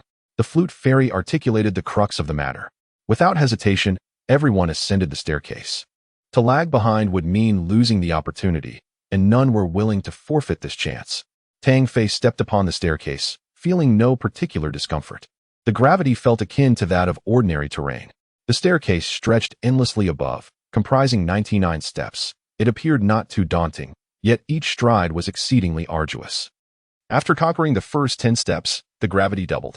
All participants possessed extraordinary strength. This gravity was hardly worthy of concern. However, the optimistic scenario did not endure for long. Upon reaching the 50th step, no one dared to underestimate the challenge. Here, gravity had intensified to 16 times, accompanied by a chilling sensation that penetrated to the marrow, rendering it quite uncomfortable. If this continued to the highest tier, what magnitude of gravity would they face? Many gazed in horror at the heights, as they tread upon the 70th step, where gravity surged to 32 times. Numerous formidable contenders coughed up blood and fell from the staircase, while others gritted their teeth in determination, striving to persevere. Tang Fei had only experienced a 20-fold gravity zone at X Academy. Under this 32-fold pressure, movement became exceedingly sluggish. His entire physique taut, as the genetic shackles had long been unlocked, alleviating some of the gravitational strain. The first team, Blood Demon and Void Deity, has ascended to the 90th level. The second team, comprising the Swordwalker, Su Xian, the Flute Immortal, the Mighty God, and Tang Fei, stands in contrast to the third team, which includes the Shadow King, Ocean King, Blade King, and Wind God, among other formidable talents. Their gazes are fixated upon the black, suspended sphere atop the high platform. Chapter 74, The Contest. In a realm of darkness, a silent void akin to a descent into the underworld, a towering platform rises, with the black sphere hovering ominously above it, exuding a chilling aura that permeates the air. The sphere, roughly the size of a human head, is entwined by strands of black gas, while black lightning crackles around it, unleashing thunderous roars, shrouded in profound mystery. All the gifted warriors direct their attention toward the sphere, leveraging their immense strength to counteract gravity as they strive toward their ultimate objective. At this moment, fewer than 20 individuals remain on the steps, all positioned above the 80th rung. Those who remain possess extraordinary abilities, their genetic awakenings sufficiently potent, standing as undeniable prodigies among their peers in the solar system. Blood Demon and Void Deity are situated at the 98th level, with only 2 more rungs to reach the platform above. The eyes of the others gleam with fervor, as their genetic shackles break free, each unleashing their utmost power. Blood Demon is the first to arrive, his blood energy surging as he bursts forth with a triumphant laugh, eager to seize the sphere. Meanwhile, Void Deity Mighty, upon ascending the steps, conjures a black hole, intent on merging with the void to grasp the sphere before anyone else can. Mighty, how dare you? Blood Demon exclaims, his eyes wide with intensity, his blood energy swirling as crimson chains encircle and seal off the space around them. On a towering precipice, a fierce battle ensued between 2 formidable foes. The Blood Demon Tizter wielded immense power, yet Mitrila's elusive movements rendered her nearly untouchable. "Ah!" exclaimed the observer. "She is drawing upon dark energies to heal herself." The expression of the Flute Fairy darkened ominously. As if preordained for mighty warriors, the Flute Fairy, the Sky Sword Walker, Su Xian, and the Hercules unleashed their might, aiming to subdue the 3-headed Hellhound and seize the dark energy for themselves. The colossal form of the Hellhound loomed before them, shrouded in swirling dark energy. One of its formidable heads opened wide, unleashing a sphere of black light imbued with a chilling aura. The Sky Sword Walker swung his great sword, channeling the power of frost in his strike. Su Xian waved his long sleeves, summoning a fiery dragon to take flight. Hercules raised his hammer, descending with the force of 1,000 tons. These 4 warriors possessed the strength to annihilate any adversary. Yet, when their combined attacks clashed with the black sphere, they found themselves evenly matched, locked in a stalemate. Only the Flute Fairy's psychic assault inflicted some damage upon the 3-headed Hellhound, though it was swiftly countered by a surge of black flames. At that moment, Tang Fei and the Shadow King, along with the third team, arrived, rushing towards the dark energy as well. "Who dares to seize it?" roared the Blood Demon, his aura surging skyward, resembling a demon descended upon the world. Casting aside the void, he stepped forth, approaching the dark energy directly. Suddenly, a massive raptor descended from the heavens, its gray body cloaked in darkness, its enormous beak poised to strike at the Blood Demon. "Beast, get away!" the Blood Demon bellowed, launching a fist towards the fierce bird. To his astonishment and fury, the creature proved remarkably powerful, engaging him in a fierce struggle without yielding an inch. In this tumultuous moment, the others surged forward, each unleashing their formidable powers in a bid to claim their destiny. Roar! As chaos erupted, the formidable Black Tiger King, a colossal black bear, and a 9-headed giant python manifested from thin air, each a fearsome beast of unparalleled strength, engaging in a fierce battle against talented prodigies. What manner of monsters are these? Could they have been summoned from the underworld? The crowd was left in utter astonishment and terror. Roar! The Black Tiger King, adorned with a pair of wings, opened its bloodied maw and, after a tumultuous skirmish, shattered a mech, claiming the life of a prodigious fighter. These mechs, merely of ordinary design and constructed from commonplace materials, proved utterly incapable of withstanding the onslaught from such ferocious creatures. Fortunately, the number of monsters was limited, allowing 3 or 4 formidable warriors to confront a single beast, resulting in a stalemate on the battlefield. Tang Fei engaged in combat with a black bear, choosing not to unleash his full power, but instead to communicate with the heart of the ocean, seeking an opportunity to seize the dark energy. Upon the high platform, each contestant fought valiantly. Although the mechs were not particularly powerful, every participant had awakened at a level above E, ensuring that their abilities did not falter in the face of adversity. Boom. Suddenly, Mitrila appeared beside the dark energy, her mech's massive hand reaching out to grasp it. Get away. The blood demon emerged, his blood chi surging as he struck a powerful blow that forced Mitrila to retreat. At that moment, only 3 hellhounds, a fierce bird, and a black bear remained on the battlefield, allowing many to free their hands to contend for the dark energy. Who dares to snatch it? The blood demon clashed against a group of strong warriors, unleashing overwhelming power that rendered them unable to advance. Just as it seemed the dark energy would fall into the blood demon's grasp, a sudden blue hand descended from above, seizing the dark energy. The Sea King, filled with exhilaration, manipulated his abilities to claim the dark energy, swiftly turning to exit the area. At that moment, the heart of the ocean, in Tang Fei's possession, emitted a peculiar wave, enveloping the dark energy in a radiant glow. This luminescence exuded a divine aura, causing the dark energy to break free from the Sea King's control and gravitate towards Tang Fei. The heart of the ocean shimmered with brilliance, its sacred power engulfing the dark energy, which was instantaneously consumed. As the glow faded, the dark energy had vanished. Yet only Tang Fei was aware that it resided within the heart of the ocean. Return it to me. The Sea King roared in fury, enraged that Tang Fei had audaciously intervened just as victory was within reach. The ocean surged as the Sea King, wielding his trident, unleashed his utmost power in an assault. That object is not yours. Why should it be returned to you? Tang Fei countered with a punch, laughing as he gracefully stepped back, preparing to withdraw from the battlefield. Not so fast. Mitrila materialized behind him, striking with a blade. Tang Fei swiftly turned and parried the attack, retreating once more. Who do you think you are to dare seize what is not yours? You shall pay dearly. The blood demon's crimson eyes blazed with rage. He had endured countless trials to obtain this artifact, only to have it snatched away at the crucial moment, igniting his fury. With a tempestuous aura, the blood demon summoned immense power. Tang Fei, employing his ancient martial skills, engaged him in close combat, astonishingly forcing the blood demon to retreat. This spectacle left all observers in awe. The blood demon was the foremost powerhouse of X Academy, yet he was repelled by an unnamed member, an unfathomable turn of events. He is a freshman, a visiting student from the Earth District, Tang Fei of the first year. The Sea King revealed Tang Fei's identity. This declaration was even more shocking than the previous scene, as thoughts surged through everyone's minds. When did a newcomer become so formidable, particularly one hailing from the seemingly insignificant Earth? Chapter 75, The Escape to the Inhabitants of the Solar System. Earth is synonymous with backwardness, poverty, and weakness. The mere emergence of an awakened individual from that realm is already a remarkable feat. However, the presence of a prodigious young talent on par with themselves is beyond their comprehension. Tang Fei, the very one who had just arrived and confronted the Su family?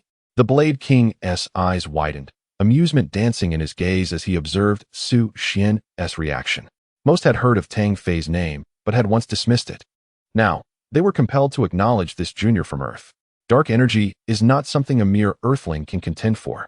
The Void God made his move, seeking to seize it. Tang Fei became the epicenter of attention. While dark energy promised great fortune, it also attracted dire peril. Dozens of formidable beings encircled Tang Fei. Had it not been for their trepidation of one another, they would have surely acted. Quickly surrender the dark energy. Otherwise, your demise is assured. Blood Demon Tower's Tizter seethed with rage, his aura reverberating, instilling fear. The Sea King bellowed, even louder, Tang Fei, hand over the item. And I swear I shall not kill you. I owe you a debt of gratitude. Earthling, if you relinquish what you possess to me, I guarantee your safety. You must understand, I wield spatial power and can escort you to safety. A smirk graced the Void God's lips as he spoke. The Void God's expression darkened, a murderous intent radiating from him. What are you staring at? I speak nothing but the truth. Tang Fei rolled his eyes in disdain. Many voiced their opinions, whether through persuasion, promises of benefits, or intimidation. Yet, Tang Fei remained impervious to their tactics, his demeanor calm and unyielding, devoid of any trace of fear. Ladies and gentlemen, let us subdue him first. after which we shall deliberate on the distribution of spoils, shall we? The Sea King spoke darkly, his demeanor menacing. This provoked considerable agreement among the crowd. Not interested, the Sword Walker replied coldly. After a moment of contemplation, Su Xian resolved to act, despite his disdain for collaboration. He could not overlook the matter concerning dark energy and would seize any opportunity. Meanwhile, the flute immortal stood aside, appearing as an outsider, seemingly unwilling to engage. Sea Dog. You're all talk. Come on, your numerous calls are in vain. Tang Fei berated the Sea King, internally cursing the entire female lineage of his opponent. As the current situation was decidedly unfavorable for him, the Sea King, his countenance darkened, had endured multiple insults that day, and his murderous intent had reached a boiling point. Just wait and see how you shall perish.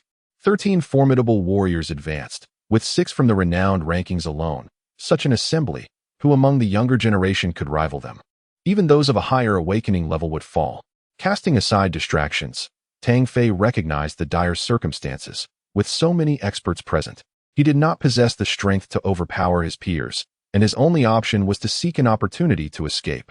The Blood Demon launched the first assault, his massive hands surging with blood energy, exuding immense power. Tang Fei roared, channeling the energy he had previously amassed in his right arm, executing the Demon Elephant Fist to repel the Blood Demon. The ferocity of his strike even injured the demon's arm. However, the Blood Demon, with his blood energy pulsating, astonishingly began to heal the damage to his mecha body. Such a regenerative ability was truly terrifying. Golden Split Slash, Earthbreaker, Rapid 5 kills. The Blade King, Hercules, and Shadow King struck simultaneously, each move aimed directly at Tang Fei's vital points. Tang Fei soared through the air, traversing several dozen meters in an instant. He swiftly activated his genetic restraints, and the wind element coalesced into more than 10 shields to protect him from all sides. The other formidable beings around him wielded blades, swords, and elemental assaults, yet all were thwarted by Tang Fei's wind shields. This series of maneuvers was executed with unparalleled speed, with keen perception and formidable control. Tang Fei maximized his prowess, his senses fully attuned, leaving no room for complacency. Remarkable. The geniuses who did not engage in battle marveled. Even they would have faltered under such a relentless barrage. Yet this young man from Earth managed to withstand it, truly astonishing. Let us see how long you can endure. Once more, the crowd unleashed their attacks, and this region was engulfed by overwhelming energy. Tang Fei resembled a fragile boat adrift in a tempestuous sea, swaying amidst the storm. Peril lurking at every turn. It could not continue like this. He resolved to try a different tactic. In that brief moment, Tang Fei sensed his vital energy waning significantly, and his armor, strained to the limits, bore signs of damage, depleting energy even more rapidly. Unlike the Blood Demon, he lacked such monstrous regenerative capabilities, for now. He could only strive to break through with all his might. Rift of the Earth. He bellowed, his vital energy surging as the Soul Heart technique coursed through him. In that instant, he seemed to merge with his armor, and as he stomped down, the platform quaked violently, the ground threatening to collapse, leaving everyone unsteady. Wind blades. Simultaneously, countless blades of wind gathered around him. Tang Fei skillfully wielded his wind element ability. However, this was the sole elemental skill he had mastered, albeit learned by observing others. Hundreds of slicing winds represented Tang Fei's utmost limit, howling as they swept towards everyone, a relentless onslaught that enveloped the surroundings. This was the pinnacle of Tang Fei's combat prowess, the third tier of martial arts techniques chronicled in the heart-rending formula. Upon unleashing it, Tang Fei hesitated not for a moment. With a flicker of his form, he descended from the high platform. The dark energy had been extracted, and the gravitational pull of the staircase vanished. In mere instants, Tang Fei astonishingly traversed the steps and darted swiftly into the distance.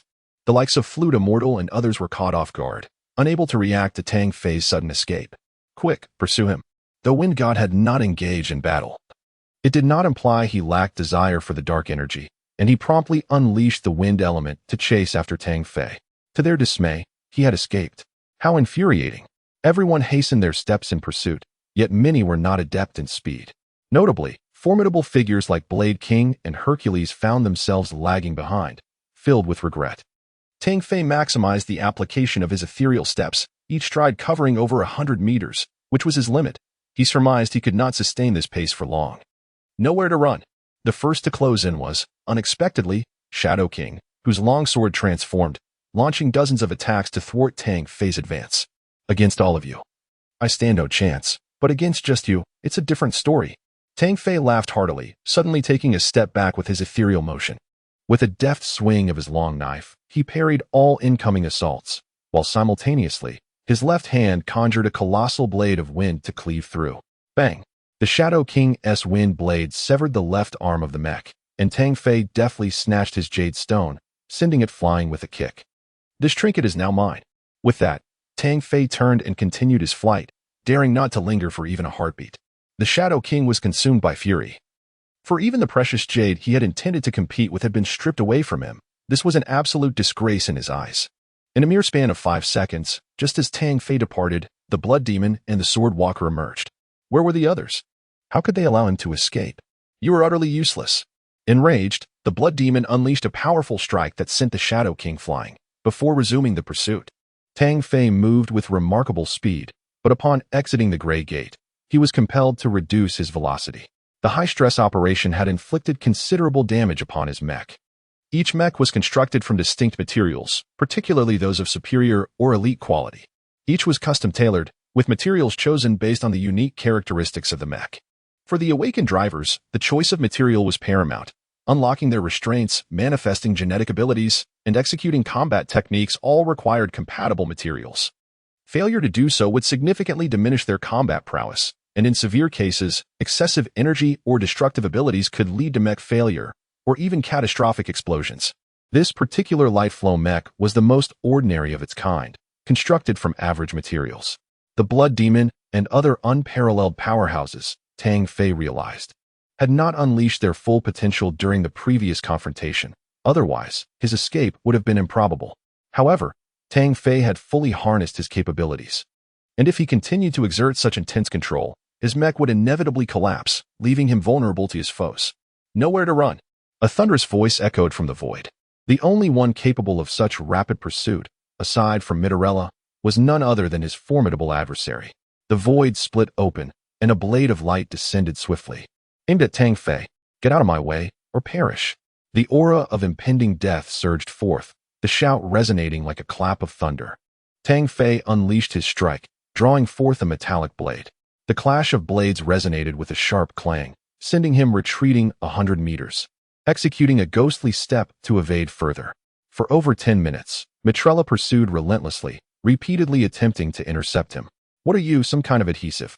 Tang Fei exclaimed in frustration. The enigmatic nature of his spatial abilities allowed him to maximize his speed, yet his opponent somehow kept pace. Leave your belongings, and I shall permit your escape. Otherwise, when they catch up, it will be your demise. Mitrella bellowed, unleashing another flurry of strikes. If you seek death, I shall oblige. Tang Fei roared, activating his mech's formidable control, wielding the blade in both hands as he summoned the elemental forces of wind, channeling a devastating storm to cleave through the air. Humph, you wish to slay me? How laughable. Do you not know I am the Void God?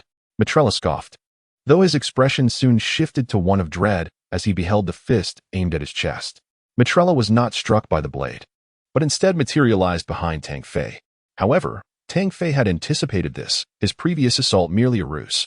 In the instant Mitrella appeared behind him, he unleashed his most powerful blow, the demonic elephant fist, crashing into the mech's chest and shattering it. Foolish Void God, is it not merely the mastery of spatial power?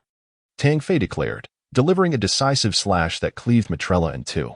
He intended to eliminate his foe, but the pursuers were already upon him, compelling Tang Fei to flee once more, activating his ethereal steps towards the distance. Curse it! The Blood Demon materialized, radiating a crimson glow, the mech emitting ominous creaks as if it could scarcely endure. He disregarded all else, unleashing his utmost power, as a swirling mist of blood enveloped his mech, propelling him forward in relentless pursuit.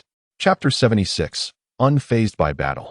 As Tang Fei stepped into the third layer of the Mingxin Ju, the true might of his abilities unfurled. With a single stride, he vanished like a wisp of smoke, leaving behind a succession of phantoms.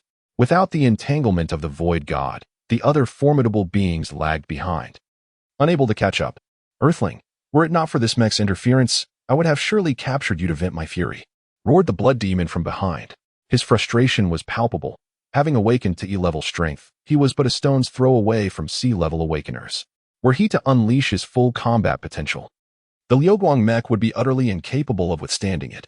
Thus, he remained perpetually outpaced. Keep your mouth shut if you lack the ability. Were it not for the throng behind me, I could subdue you with a mere hand. What is this nonsense about being #1 on the wind and cloud rankings? Utterly preposterous. Garbage. Tang Fei retorted disdainfully, his scorn evident. Boasting is a trivial endeavor. It doesn't lead to death. You seek your own demise. The blood demon nearly spat blood in rage. For 2 consecutive terms, he had held the top position on the wind and cloud rankings, instilling fear within X Academy. Even the upper echelons of the Solar Alliance had heard of him. Yet now, he found himself mocked and belittled by an earthling, inciting a profound ire within him. However, he was powerless to close the distance, left only to glare in frustration. I have no time to waste on your empty chatter. Just wait for the final showdown. I'll teach you a severe lesson, you arrogant fools. Tang Fei, equally incensed by the pursuit, spared no words in his retort. The abyss was vast. He activated the last remnants of energy in his mech, engaging the propulsion system. The mech soared like a rocket, hurtling upward through the void. Once he breached the mouth of the abyss, freedom would finally be within his grasp. Swiftly emerging from the abyss, I found myself upon the surface of the Grand Canyon, where the sky loomed ominously, as if brewing a tempest. A signal was received, accompanied by a melodious female voice. Signal received, contestant number 425, please wait for 5 minutes. Earthling, surrender yourself. At that moment, the blood demon surged forth, unhesitating, shrouded in a veil of sanguine energy, launching a fierce assault. Tang Fei, now incensed, activated his powers, replenishing his energy while unleashing the demon form fist, engaging in close combat. Dust swirled around, the ground trembled, and the clashing of forces erupted in a thunderous roar, akin to a mighty tempest. With all his might, Tang Fei endeavored to defend himself. In previous battles, he would have faced his adversaries without a second thought, yet now, the prolonged operation of his mech had led to considerable damage, and further combat could induce critical malfunctions. Dragon Drill. Tang Fei leapt, his mech spinning like a top as it descended with formidable force. The impact resonated, bang. The blood demon raised his arms in defense, yet was still pushed back by the overwhelming power, his limbs shattered and sustaining grievous injuries. Impressive strength. The blood demon could not help but be astonished by Tang Fei's prowess, truly formidable. However, bolstered by an indomitable conviction, he believed no one could vanquish him. Reformation. The blood demon roared, his body enveloped in a torrent of sanguine energy, a palpable aura suffusing the surroundings, visibly mending the damaged areas of his mech. This exemplified the terrifying potential of the awakened. The fusion of human and mech could unleash awe-inspiring might, the awakened genetic abilities intertwining with the mech, embodying a godlike presence. The blood demon's reformation ability was exceedingly grotesque, rooted in his own blood's regenerative capacity. As long as his blood remained, he could not perish. Even the gravest of wounds could be mended, albeit at a significant cost. Blood Soul Blade. The crimson aura surged and coalesced in his hand into a knife blade, ominously red and shaped with a menacing ferocity. With a fierce swing, the blood demon unleashed a tremendous energy attack. Tang Fei drew his battered alloy knife to clash against it, his body forced backward by the impact. This blood blade, tangible in its essence, would persist as long as the blood demon's vitality remained robust, its power unwavering, capable of transmitting destructive energy into the enemy's body upon collision. The struggle was arduous, a primal clash of life and death. For the first time, Tang Fei felt the formidable strength of the blood demon, justifying the title of the top contender on the leaderboard. With each collision, a scarlet essence infiltrated Tang Fei's body through the blade, wreaking havoc within his flesh and meridians. The heart-mind technique activated swiftly, radiance illuminating his insides, as if sacred verses were being recited, elevating Tang Fei's entire being. This technique resisted the tumultuous blood energy, yet in the heat of battle, it could not eradicate the blood aura. It could merely suppress the injuries and enhance his combat prowess. Tang Fei contemplated using the ethereal step to escape, hoping to buy precious time. However, this notion was swiftly shattered as competitors emerged from behind, encircling the area in an instant. Hand over your possessions, and I might spare your life, the Sea King declared, launching an immediate assault, unwilling to prolong the encounter. The dark energy felt searing in his grasp. He harbored no illusions, only a desire to incapacitate Tang Fei and complete his mission. You dog, do you dare seek my life? Get lost. Tang Fei realized that the notion of delay was futile. With less than 2 minutes remaining, a battle was inevitable. As these thoughts crossed his mind, Tang Fei's demeanor shifted. A surge of indomitable battle spirit emanating from his being, saturating the air with vitality. The elements of wind swirled around him, an invincible aura sweeping in all directions. Fight! Fight! Fight! I fear nothing. Tang Fei roared, his foot striking down with such force that the ground cracked, his body launching forth like a cannonball. His primary target being the Sea King. Your struggles are futile. Faced with so many adversaries, you shall ultimately be defeated. The Sea King's trident swung forth, summoning a torrent of water to bear down upon him.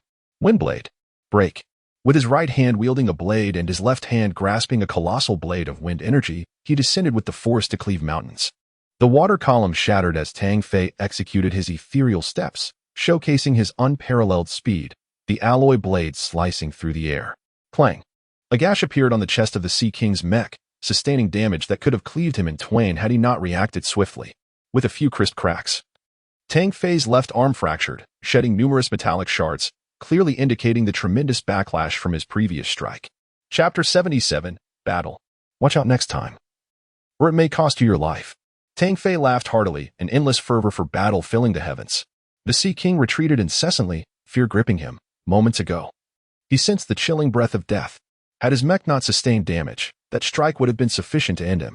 Embarrassment and terror flooded the Sea King's heart. He dared not advance a single step, fearing that Tang Fei's next move might obliterate him, leaving him with regrets too late to remedy. You won't be so arrogant for long. Your mech is damaged, pushed to its limits. This is your self-destruction. The Sea King roared, his shame at his own fear evident as he cast a venomous glance at Tang Fei. Esteemed guests, he can no longer hold on. This is our opportunity. Let us unite and bring him down. How amusing. Sea King, do you believe others are akin to yourself? A traitor, a sycophant to foreign nations. Didn't you once boast of your prowess? Why now do you retreat like a turtle? Step forth, and allow your grandfather Tang to send you to the afterlife. Even amidst his fierce battle with the blood demon, Tang Fei continued to mock the Sea King. His combat prowess was highly esteemed among the onlookers, as many harbored disdain for the Sea King's demeanor and disregarded his words. The gathered assembly consisted of renowned masters hailing from various corners of the solar system, each a formidable talent of this era. At Tang Fei's taunt, figures like the Flute Immortal, the Celestial Sword Wanderer, and Su Xian hesitated to intervene, mindful of their dignity. Youngster, you have harmed my brother. I shall not let this transgression go unpunished. The Hercules, wielding a massive hammer, joined the fray. The wind elements swirled, coalescing into a colossal wind blade that he grasped firmly. The mech brandished the wind blades, one in each hand, resembling a war god as it wreaked havoc. Clashing with several powerful adversaries, Tang Fei concentrated all his energy, acutely aware that he had but 1 minute remaining. His sole task was to fight fiercely and endure until that fleeting moment passed. The blood demon Tister, Hercules, Blade King, and several other formidable warriors were all renowned figures within X Academy. Each possessed immense strength and harbored terrifying legends. Their names were not arbitrarily chosen, but rather forged through genuine, bloody conquest. At this very moment, a multitude of contestants surged forth, all seeking the depths of the abyss, albeit arriving somewhat belatedly. This battle captivated the attention of many, and upon discovering that the formidable top 20 from the leaderboard had congregated here, they were left in utter astonishment. The battlefield was infused with a palpable fervor, an overwhelming aura of dominance that sent shivers down their spines. There stood the Hercules, wielding a unique colossal hammer, each strike capable of fracturing the very ground beneath him. A young lad recognized Hercules and exclaimed in awe, prompting numerous power awakeners to regard him as their aspiration. There was the Sword King, heavens above, with the prowess of gold element mechanized combat skills, unparalleled in offense, truly remarkable. Others likewise discerned the Sword King's origin. This assembly was no assembly of weaklings. Many were figures from the leaderboard, albeit ranked lower. Look, cloaked in a crimson aura. Possessing formidable recombination abilities, could this possibly be the Blood Demon, the foremost champion of the leaderboard? Naturally, some recognized the Blood Demon-S lineage. The astonishment this time was more intense than before. If Hercules and the Sword King were the idols and aspirations of many, then the Blood Demon was undoubtedly a legend. Everyone had heard tales of this formidable warrior. It is indeed the Blood Demon, the so-called strongest of the Academy, an invincible specter. Such a revelation was staggering. Who was that individual in the center, inciting an assault from the likes of the Blood Demon and yet managing to retaliate. It was simply inconceivable. Did we witness this correctly? This is absolutely impossible. Who in contemporary times possesses such power? The later arrivals gazed at Tang Fei on the battlefield as though they had encountered a ghost, many swiftly activating their recording devices to immortalize this extraordinary clash. Tang Fei has mastered his abilities to an extreme, excelling in close-quarters combat. However, should he stray from the fray, his demise would be swift. With a fierce cry, he unleashed a blade of wind that forced the mighty Titan back 100 meters, and then a swift strike flew towards the Blade King, manifesting dozens of smaller wind blades to assault him. The intensity of the battle allowed Tang Fei to wield the wind element with increasing finesse. A mere flick of his wrist was sufficient to counter his foes. With a thunderous crash, Tang Fei conjured a wind shield to absorb an incoming attack, spiraling forth a tempest that obliterated a formidable adversary's mech legs. Had it not been for the intervention of others, he would have surely fallen. Among the throng, the Blood Demon posed the greatest threat, his formidable strength coupled with the ability to regenerate, exuding a ruthless aura that suggested mutual destruction. Yet, Tang Fei would not stoop to such tactics. Lacking the power of regeneration, he could only employ his ethereal steps to evade attacks, bracing himself only when evasion proved impossible.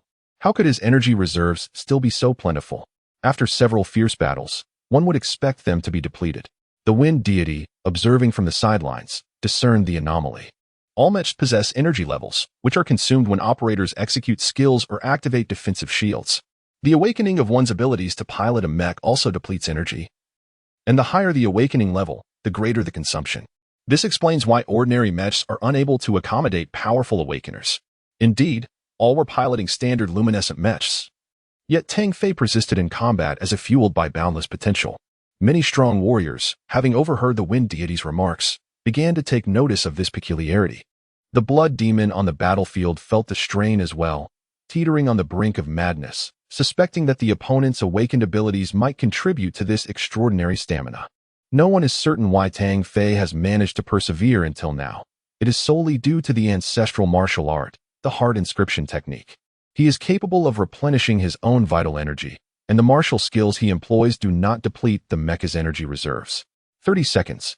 What is usually a mere blink of an eye now feels as though a century has passed, time dragging excruciatingly slow.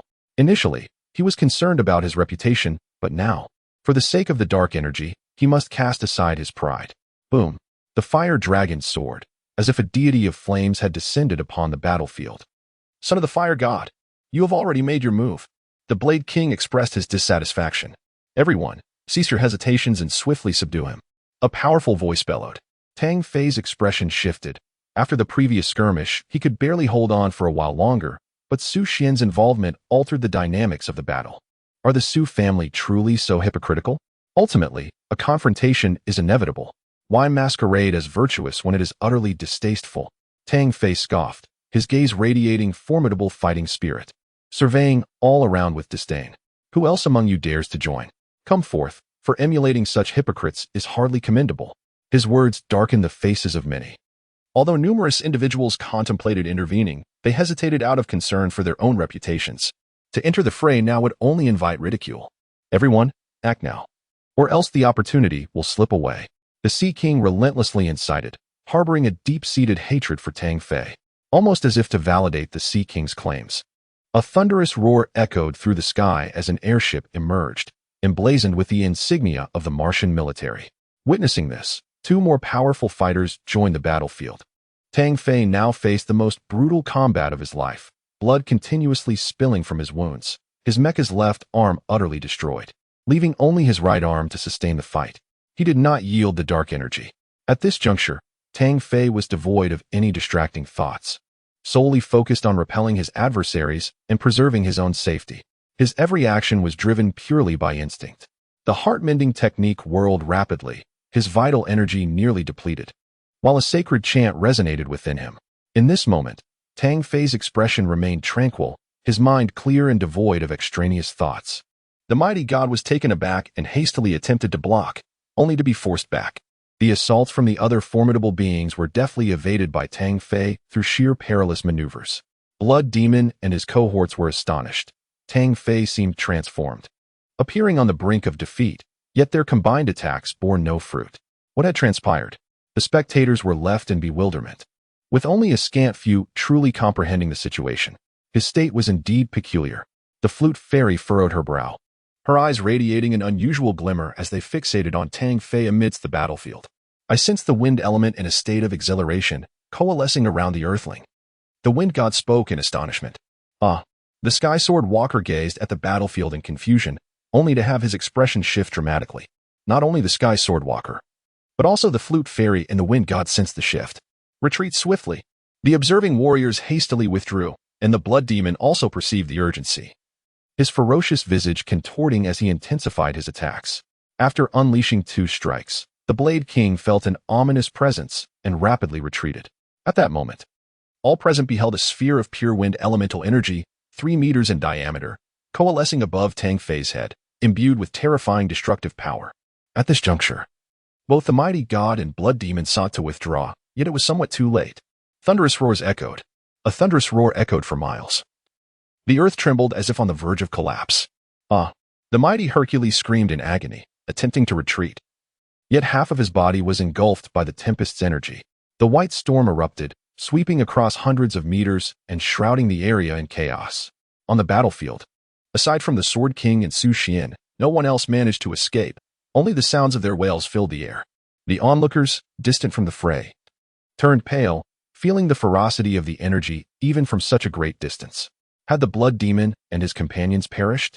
After a moment, someone dared to inquire. The airship that had appeared in the sky shook violently from the energy, ultimately activating its energy barrier to withstand the onslaught. It seemed the Hercules and his allies were finished. Even if they survived, they would be rendered incapable. The wind god sighed, recognizing that few among their peers could withstand such power. This energy was formidable enough to reach C-class awakening levels. The flute immortal spoke, leaving the crowd in stunned silence. Their mouths agape. Chapter 78. The finale. The storm stirred a whirlwind of dust. The immense destruction wrought by the terrifying force rendered visibility within hundreds of meters nearly impossible. No one could ascertain the situation within. Were they still alive?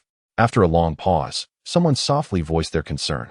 With such destructive power, it seemed implausible that anyone could have survived. Alas, many sighed, unable to fathom how anyone could endure the eruption of such overwhelming energy. How dreadful it was. The blood demon and Hercules had seemingly fallen, a notion too incredible to accept.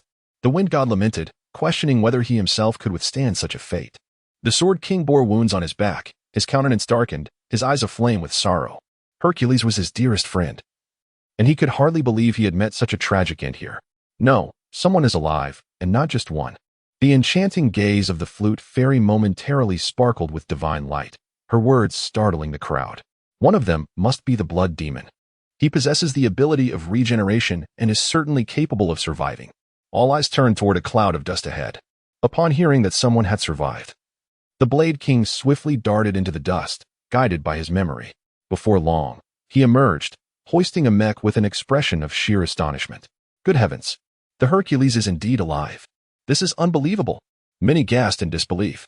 The mech controlled by Hercules was utterly shattered, not a single part intact.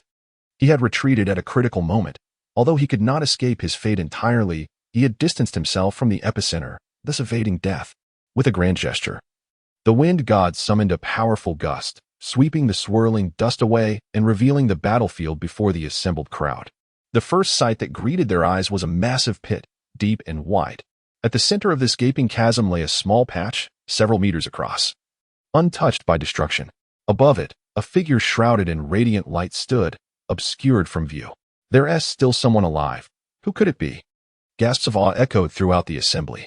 The battle had been extraordinarily brutal, the unleashed energy devastating an entire region. Like a divine force, a terrifying image that lingered in everyone's minds. Look, the ground is moving. Someone noticed a portion of soil in the deep pit pulsating.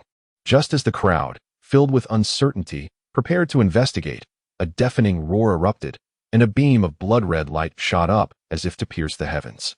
From the earth emerged a mech, its crimson aura swirling, obscuring everyone's vision. It's the blood demon Taster. I knew he hadn't perished. The unique essence emanating from him made his identity unmistakable at a glance. The aura of the blood demon swirled around as the machine pivoted, charging towards the figure enveloped in radiant light on the battlefield. Was the great conflict not yet concluded? Many retreated, their faces etched with fear as they beheld the two combatants, dreading another catastrophic explosion akin to the previous one. After the detonation, Tang Fei emerged from a peculiar state, the aftermath of the blast having awakened within him the scent of death. Had it not been for the heart of the ocean emanating a protective glow that shielded him from the energy's onslaught, he might have been obliterated by his own unleashed attack. Was that last move truly mine? Tang Fei had no time to ponder as he caught sight of the blood demon charging toward him. Without hesitation, he summoned the last vestiges of his strength, commanding the mech to stomp down onto the ground, unleashing a tremendous force that caused the intact Earth to collapse instantaneously. Simultaneously, the mech propelled itself like a cannonball towards the airship hovering dozens of meters above. The airship was substantial, capable of accommodating over 10 mechs. With a resounding crash, Tang Fei descended at the entrance of the airship. In that moment, he finally felt a sense of relief. After waving goodbye to the onlookers below, he collapsed, losing consciousness. I despise this. The blood demon, with a surge of crimson energy, appeared pallid. He too had sustained injuries from the explosion, struggling to catch his breath. His sole intent was to seize control of Tang Fei and acquire the dark energy source. Yet, ultimately, he watched helplessly as his adversary escaped. For 2 consecutive years, he had been probing this area, and at last, he sensed a glimmer of hope. In this competition, the blood demon had long been scheming. Initially, numerous powerful beings were lured into the abyss, where they engaged in slaughter, annihilating vast hordes of monsters, thus awakening the resonance of dark energy. This was the sole method to unlock that great door. Only the endless corpses of monsters could facilitate its opening.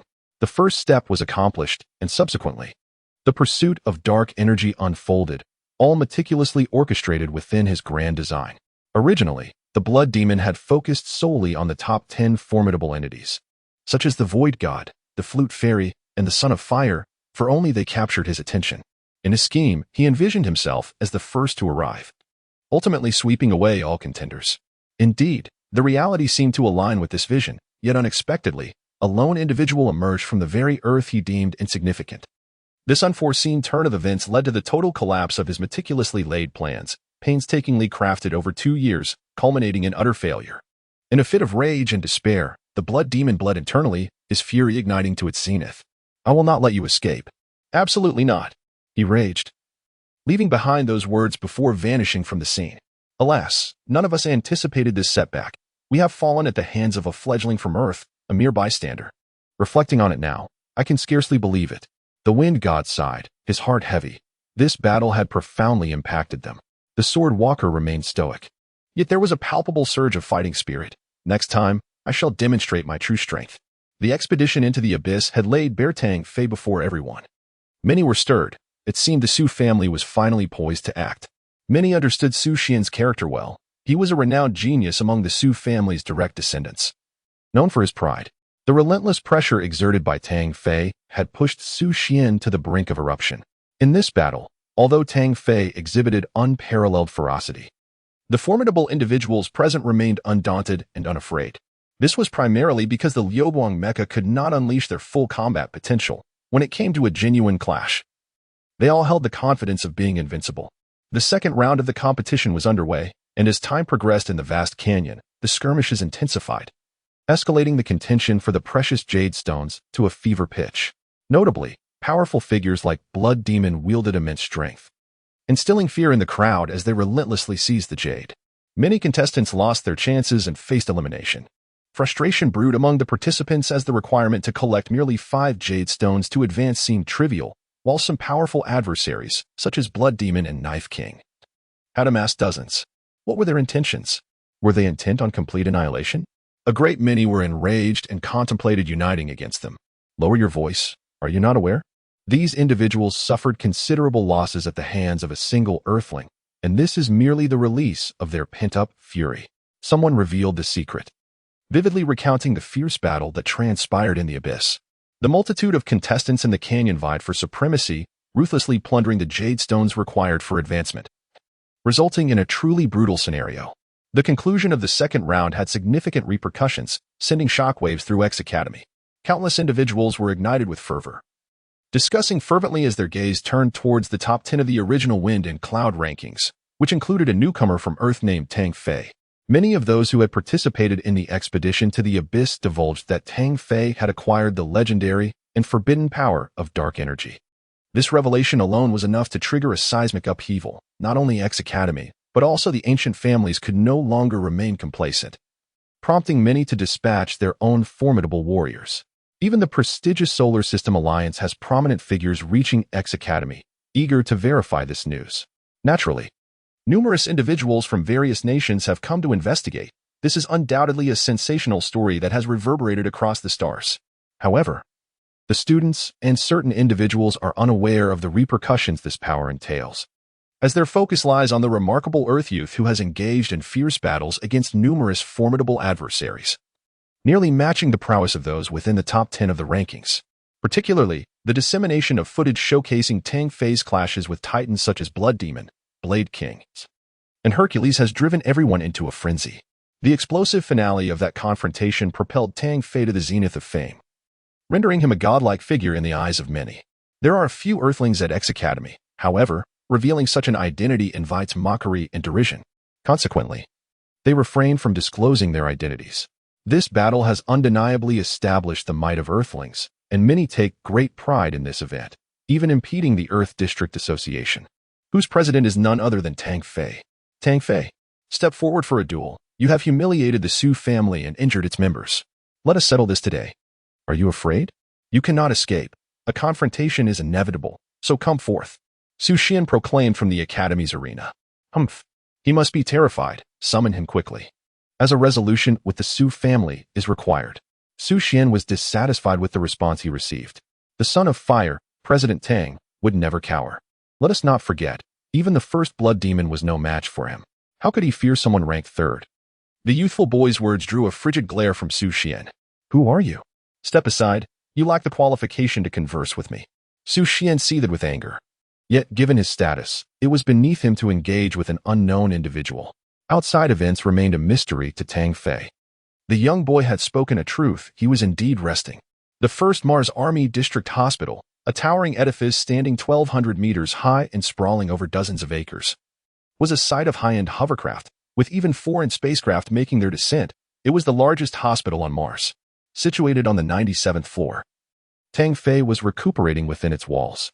The upper floors, above the 90th, were designated for military personnel, and as a member of X Academy, Tang Fei had been assigned to a special ward. It was freezing. At this moment, Tang Fei sat cross-legged on his bed. His condition was merely one of exhaustion, with no significant injuries, as he sought to comprehend the essence of dark energy. The heart of the ocean had consumed the dark energy, devouring it entirely, transforming the once blue gem into a deep azure, more resplendent than before. Initially, Tang Fei was infuriated. Could the heart of the ocean actually steal energy? It was only later that he understood it was integrated within the gem. Through communication, he could glean insights from the dark energy. However, this energy was unlike the elemental winds. The dark element was shrouded in mystery and bore a chilling, bone-deep coldness. Each attempt at comprehension left his blood feeling as if it were freezing solid, subjecting both his body and spirit to immense torment. Were it not for the simultaneous operation of the Mingxin technique to counteract this frigid essence, Tang Fei would likely have succumbed to the icy grip of death. After merely an hour, despite the assistance of his techniques, Tang Fei's countenance remained ashen, devoid of color, and his entire being was racked with pain. I can endure no longer. This is my limit. Tang Fei forced himself to halt his contemplation. An hour had already reached its limit. Continuing in this manner might inflict damage upon his physical constitution. At that moment, the door swung open, and a young girl clad in a pink nurse's uniform entered. Time for your medication. Her sweet voice was utterly enchanting. Tang Fei found her voice familiar. He raised his gaze and was immediately overwhelmed with joy. It's you. It's you. Jiang Xinyu's petite face radiated excitement as she swiftly set down her tray and rushed to Tang Fei, embracing him with fervor. Tang Fei was momentarily taken aback, his face instantly flushed. He caught a whiff of the girl's delicate fragrance, which made his blood seemingly boil. Jiang Xinyu appeared elated. Gripping Tang Fei's hand tightly, her large, sparkling eyes shimmering, as her rosy lips flitted about, chattering like a lark, her words a delightful melody rather than a nuisance, bringing a pleasing sensation. Her exquisite, Soft hands stirred something within him. After a while, Jiang Xinyu realized her actions and quickly released his hand. Her charming face now flushed with embarrassment. Ahem, so you said you came to Mars, and this is indeed the place. How remarkable. This is the largest hospital on Mars. Tang Fei took the initiative to dispel the awkward atmosphere. They are mere mortals. Pay them no mind. Sooner or later, they will understand that Earthlings are no less than they are. He smiled reassuringly at Jiang Xinyu, admiring her adorable demeanor. Ah, right. I was just talking about myself. How did my brother Tang arrive on Mars? Jiang Xinyu's expression was one of confusion. We first met in a hospital, and here we are again. Tang Fei pondered for a moment and realized the truth of the matter, clearing his throat. He was about to speak when Jiang Xinyu suddenly glared at him with her large eyes, placing her hands on her slender waist, and said in a delicate voice, Brother Tang, you aren't following me around, are you? Did you come to the hospital just to see me? Tang Fei nearly toppled off the bed. His mind clouded with disbelief. What on earth is this little girl thinking? Can't she see that I was injured, prompting my visit to the hospital? Besides, if it were truly to see her, would it require such trouble? Who are you calling little girl? I'm not small at all. Jiang Xinyu protested, her beautiful brows knitting together as she puffed out her chest in annoyance. Tang Fei's gaze inadvertently fell upon the nurse's uniform, where he caught sight of a tantalizingly ample figure, a pristine expanse of skin accentuated by a deep cleavage that beckoned exploration. Well, it's certainly not insignificant. Following Tang Fei's line of sight, Jiang Xinyu, both flustered and indignant, exclaimed, What are you looking at? You're such a rogue. Cough, cough. Rogue? No. I simply couldn't help myself. Yes, I couldn't help myself. Tang Fei stammered, hastily turning his head away, the awkwardness palpable. Jiang Xinyu considered that perhaps she had overreacted. Her cheeks flushed with embarrassment. Oh, right, Brother Tang, you're still a patient. You should lie down quickly. It's time for your medication. No need. I'm fine now. Tang Fei insisted, his injuries having healed sufficiently to forego any medication. That won't do. A patient must take their medicine. Lie down at once. Jiang Xinyu, resembling a fierce tigress, glared at him and pressed him back onto the bed. You're being ridiculous. I'm not ill. You must be unwell. How could you possibly be here if you weren't sick? I assure you, I'm perfectly fine. Perfectly fine, you say? Are you truly tracking me? As Jiang Xinyu uttered these words, Tang Fei decisively took his medication, yearning to proclaim, I am indeed unwell. Upon learning that Tang Fei had entered X Academy, Jiang Xinyu felt an authentic surge of joy, waving her petite hands in excitement. Brother Tang, please take me to the final match. I shall be your cheerleader. Clad in a pink nurse's uniform that enveloped her delicate yet voluptuous form, her prominent curves brushed against Tang Fei. Her exquisite visage was tantalizingly close, revealing her fair, dewy skin and vivacious, twinkling eyes. What a little enchantress, Tang Fei mused, and after a moment's contemplation, he found no reason to refuse, nodding in agreement. At that moment, the door swung open, and another woman appeared, also donning a pink nurse's outfit, complemented by white fishnet stockings that accentuated her beautiful legs. With a subtle application of makeup and flowing waves of hair, she entered the room, filling the air with a rich scent of perfume. Ah, Jiang Xinyu. So you are here. The woman spoke with indifference, her gaze haughty, lacking any semblance of warmth, akin to a superior addressing an inferior. This is the head nurse of this floor, my superior, Jiang Wei. Jiang Xinyu promptly introduced her to Tang Fei. Jiang Wei scrutinized the ambiguous interaction between the two, her expression darkening as she expressed her discontent. Jiang Xinyu, are you utilizing work hours for romantic pursuits? The last time I inquired, did you not claim to be without a boyfriend? Jiang Xinyu, having just pulled Tang Fei along to observe the match, had not paid much attention.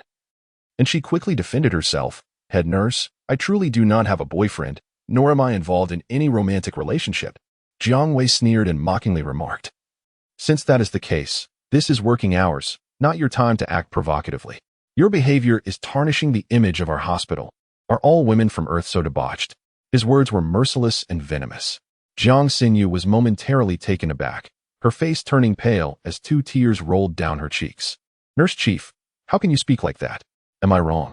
You are nothing but a promiscuous woman, appearing innocent on the surface while engaging in who knows what behind the scenes. Jiang Wei continued, pointing at Tang Fei. Your records indicate you also hail from Earth? Is she your lover? Let me tell you, many physicians in this hospital are utterly captivated by her. Nurse Chief, you have gone too far. Jiang Xinyu wept, her face streaked with tears, her eyes pleadingly searching for Tang Fei's, shaking her head in denial. It's not like she said. Jiang Xinyu felt utterly helpless and filled with indignation, fearing that the young man before her might believe the nurse chief's words. Hop Xinyu, I believe in you. Tang Fei smiled gently, saying, no one would take the words of such a wretched person seriously. I suspect she is merely projecting her own nature. The youth's smile was like the winter sun, warming Jiang Xinyu's heart and deeply moving her. Chapter 8. Jiang Xinyu's Injustice Earthling. How dare you speak like that? Who are you to call someone wretched? Jiang Wei's chest heaved with rage, her long false eyelashes trembling as her anger boiled over. Do you even know who you are talking to? This is not the impoverished Earth, but Mars. Jiang Wei shouted furiously, directing her venomous gaze at Tang Fei. Mars does not belong to the Solar System Alliance, does it? Hurry and leave, you insignificant head nurse. Who gave you the audacity to disturb the patient's rest? If you annoy me further, I shall escalate this to your director. You. Jiang Wei trembled with rage, glaring fiercely at Jiang Xinyu. You shameless harlot. You can forget about staying here any longer. This isn't over between you and your lecherous accomplice. With that, he turned to leave. However, at that moment, Tang Fei suddenly lunged forward and struck him across the face. The sharp sound echoed through the air, leaving Jiang Wei stunned. His face adorned with a layer of white powder swelling almost instantly. Ah! Jiang Wei screamed, filled with anger and disbelief. How dare you hit me? You filthy scoundrel. You dare to. Before he could finish his sentence, another slap resounded even louder, transforming his face into a grotesque sight. Leave at once. Speak another word. And I shall strike you again, Tang Fei said indifferently, for he felt no need to show tenderness towards such a woman. Jiang Wei cast a resentful glance at the pair and left in tears. Brother Tang, we landed in trouble now. Jiang Wei is incredibly petty. You should quickly transfer to another hospital, lest she seek revenge on you. Jiang Xinyu's face was etched with concern. Tang Fei chuckled, feeling a warmth in his heart. He was merely a transient presence, recuperating in the hospital, and could easily depart. It was Jiang Xinyu who was truly at risk in this situation. Yet her first instinct was to worry about him. Rest assured, I am fine. She is merely a head nurse. This hospital does not belong to her. Can she truly create chaos? He then expressed with genuine regret. Xinyu, I apologize. I struck her, and I fear your days may become quite arduous. I'm fine, at worst. I shall simply refrain from doing it. Jiang Xinyu clenched her small fist, presenting an air of noble sacrifice. Soon, she dismissed the matter from her mind and urged Tang Fei to regale her with tales about X Academy, her little face flushed with excitement. Within a luxurious hovercar, 3 individuals were seated, an elderly gentleman flanked by 2 middle-aged men. Should anyone from X Academy have witnessed this scene, they would surely have gasped in astonishment. The trio held significant stature, one being the esteemed director Sima Feng of X Academy. The middle-aged man was Li Chuanxiong, the vice president of the Solar System Alliance and the third most powerful figure, while the other was Major General Motor of the 9th Mecha Legion. Each was a figure of immense public interest, capable of stirring seismic shifts on Mars with a mere utterance. Director, we shall arrive at the first hospital in 1 hour. The driver remarked respectfully. Indeed, Sima Feng replied, a smile gracing his lips. Gentlemen, this young lad is truly remarkable. I was utterly astounded upon hearing the news. Indeed, Director, even now, I find it hard to believe. Li Chuanxiong sighed, shaking his head. Major General Motor's eyes sparkled with enthusiasm. Director, I must have this young man join the 9th Mecha Legion. Well, that may not be guaranteed. Director Sima chuckled heartily. The 3 men eagerly anticipated their encounter with the Earth boy who had stirred such upheaval at X Academy. On the 97th floor of the first hospital, Tang Fei and Jiang Xinyu were engrossed in cheerful conversation when footsteps and voices echoed from outside the room. Director William, it is in this ward. As the words fell, several figures appeared at the door of the hospital room, among them the recently departed Sergeant Jiang Wei. It was them. Jiang Wei, his face swollen, glared resentfully at Tang Fei and Jiang Xinyu. Did you injure Nurse Jiang? The individual referred to as Director William was a balding middle-aged man, his rotund belly protruding as he regarded Tang Fei with disdain. Who are you? Tang Fei retorted. He is a chief physician at the hospital, Jiang Xinyu murmured in explanation. Only then did Director William notice Jiang Xinyu, his small eyes gleaming as he focused solely on her, disregarding Tang Fei entirely. Jiang Wei hastily interjected, Director William. Look at this earthling, so audacious. He dares to bite back here. You must stand up for me. He continued to nudge his chest against the other man's shoulder. William cleared his throat, his voice stern. Young man, your arrogance is intolerable. How dare you assault a staff member without cause? And you, Jiang Xinyu, how could you engage in lewd behavior with a patient in the ward? As the chief physician, I am compelled to impose severe penalties for this misconduct. This matter shall be reported throughout the hospital, and you will be dismissed. It will be noted in your internship records. Director William, I did not. Jiang Xinyu's eyes brimmed with tears, her complexion pale. Dismissal, she had braced herself for. But the thought of the incident being reported throughout the hospital. How could she face others? She would be mercilessly scorned behind her back. Even more abhorrent was the prospect of it being documented in her internship records. Such a mark could haunt her for a lifetime. In future job searches, others would undoubtedly be aware of this incident. Nonsense? Jiang Wei witnessed it firsthand. How could it be false? William's countenance darkened, his words laced with righteousness. Yet, what Jiang Wei proclaimed was sheer fabrication. She was deceiving. Director William, you must not be fooled. I truly am innocent. How can I face others if you proceed in this manner? Tears streamed down Jiang Xinyu's face as she felt overwhelming grievance. The young girl, having acted, must now accept the consequences. I speak only the truth. The thrill of revenge painted a triumphant smile upon her face. William, swallowing hard, could not conceal the fervor in his eyes. Director William. Jiang Wei's expression shifted slightly as she called out sweetly. Rest assured, I have my own plans. William lightly cleared his throat, smiling at Jiang Xinyu. So, have you made your decision? We can head to my office now. Jiang Xinyu was thrown into a flurry. She had never encountered such a situation and was at a loss for what to do. Chapter 81. It escalated. Do not heed the words of these scoundrels. Tang Fei grasped Jiang Xinyu's small hand, speaking gently. Brother Tang. Upon seeing him, Jiang Xinyu's spirits began to lift, though her sense of injustice lingered. William. His patience waning as he witnessed the turmoil, seethed. Earth Youth, I have yet to settle the score with you. You attempted to assault Nurse Chief Jiang Wei. And when she resisted, you resorted to violence. I have already contacted the authorities. You shall explain this matter to the police.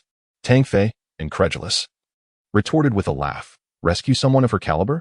Am I to assault her? How absurd. Earthling, prepare to face legal repercussions. Jiang Wei declared vehemently. There is an ancient adage that aptly states, when one seeks to impose blame, words are never scarce. Tang Fei shook his head. However, the law is founded on evidence. Humph. Evidence? Young man, soon you shall learn the true meaning of evidence. William laughed heartily, no longer casting his gaze upon Tang Fei, but rather fixating on Jiang Xinyu. Contemplating the opportunity to possess this woman, a chance he had long awaited and could not let slip away. Soon, Martian police officers arrived, donned in light blue uniforms. Captain Huang, you have arrived. This rascal attempted to assault and even injured Sergeant Jiang Wei. William embellished the tale, as if he had witnessed the events firsthand. That's not true. Officer, he is lying. Jiang Xinyu's face flushed crimson as she sought to defend herself. Jiang Wei stepped forward, tears streaming down her face, exclaiming. It was this earthling. He coveted my beauty and tried to violate me. When I resisted, he became forceful. And this vile woman aided him in stripping my clothes. Ultimately, I struggled fiercely, and he struck me. Look at the marks, if it weren't for Director Williams' timely intervention. I sobbed. Unbeknownst to her, her garment had torn, revealing her fair skin, and her narrative was vividly dramatic. Captain Huang's mind was as clear as day.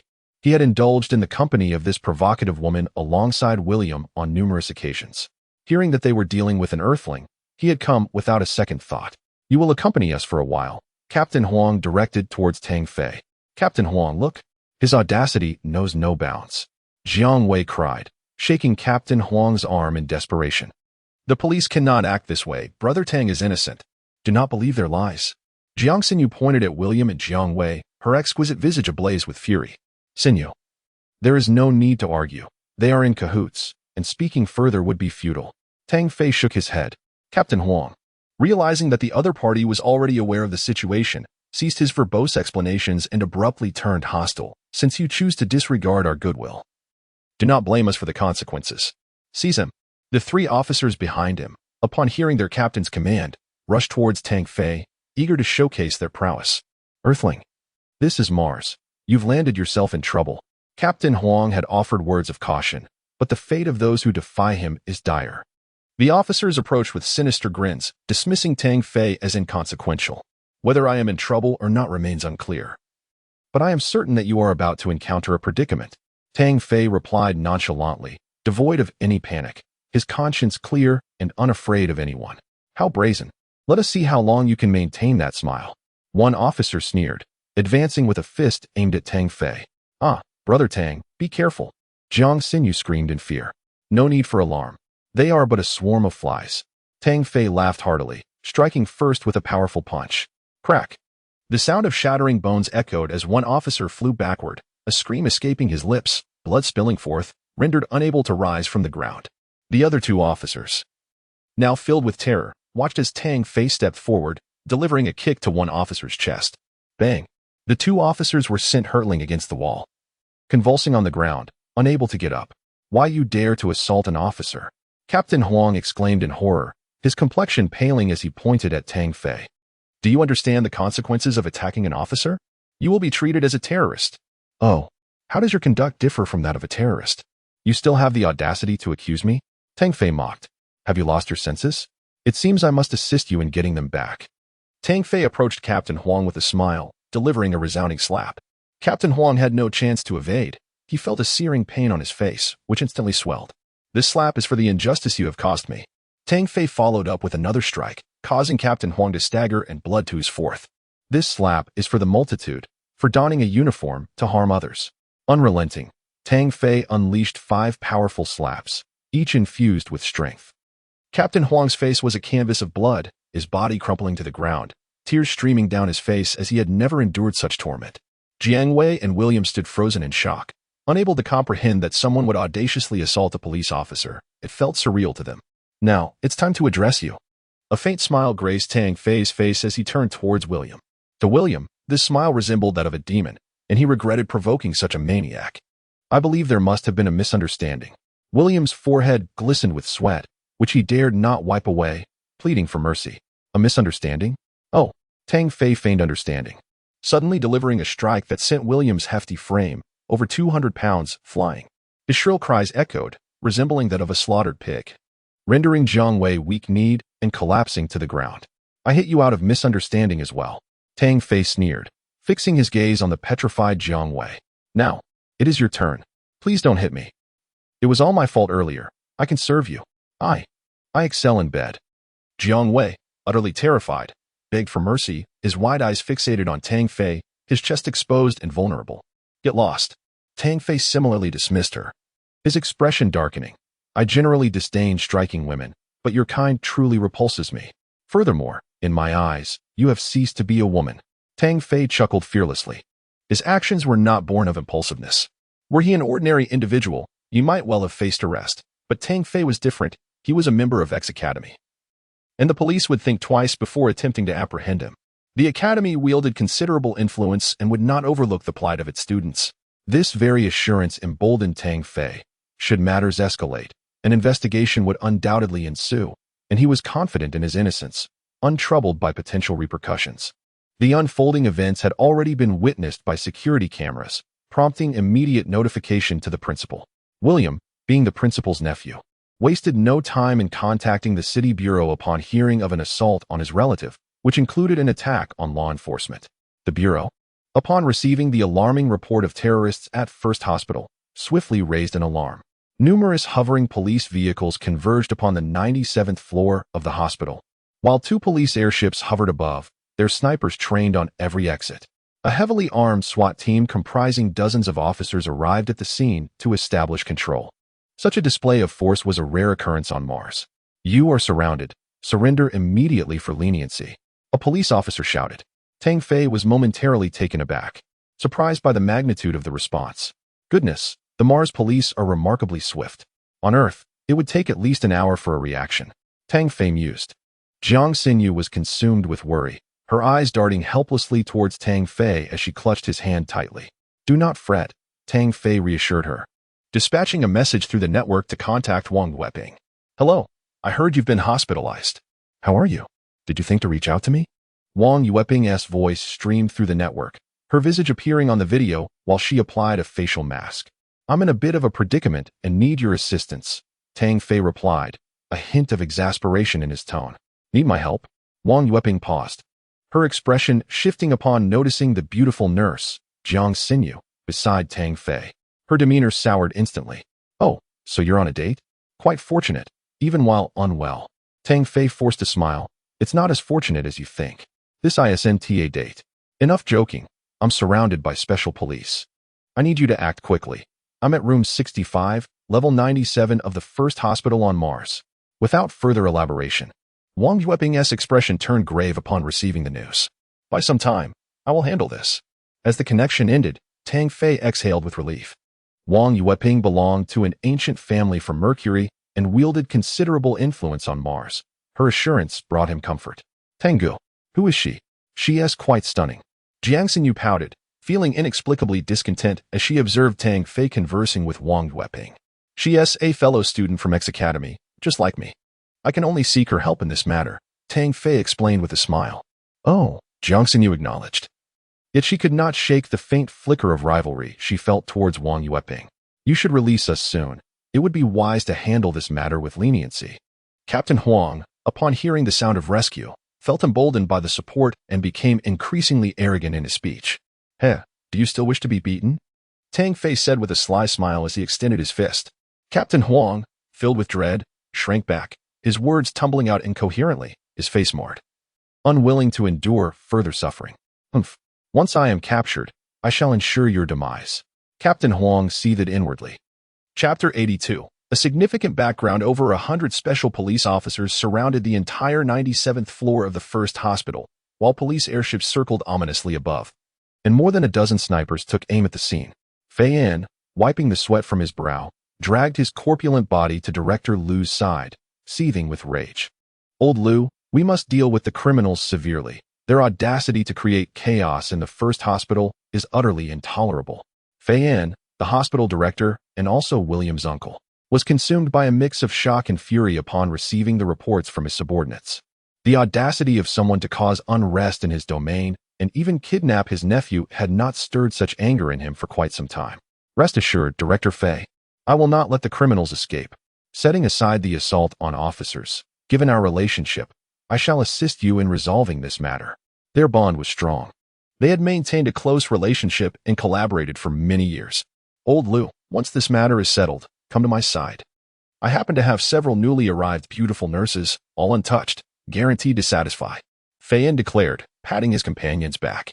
Oh, we must hurry then. The last girl I encountered left me exhilarated for days. Director Lu's eyes gleamed with desire, his throat parched.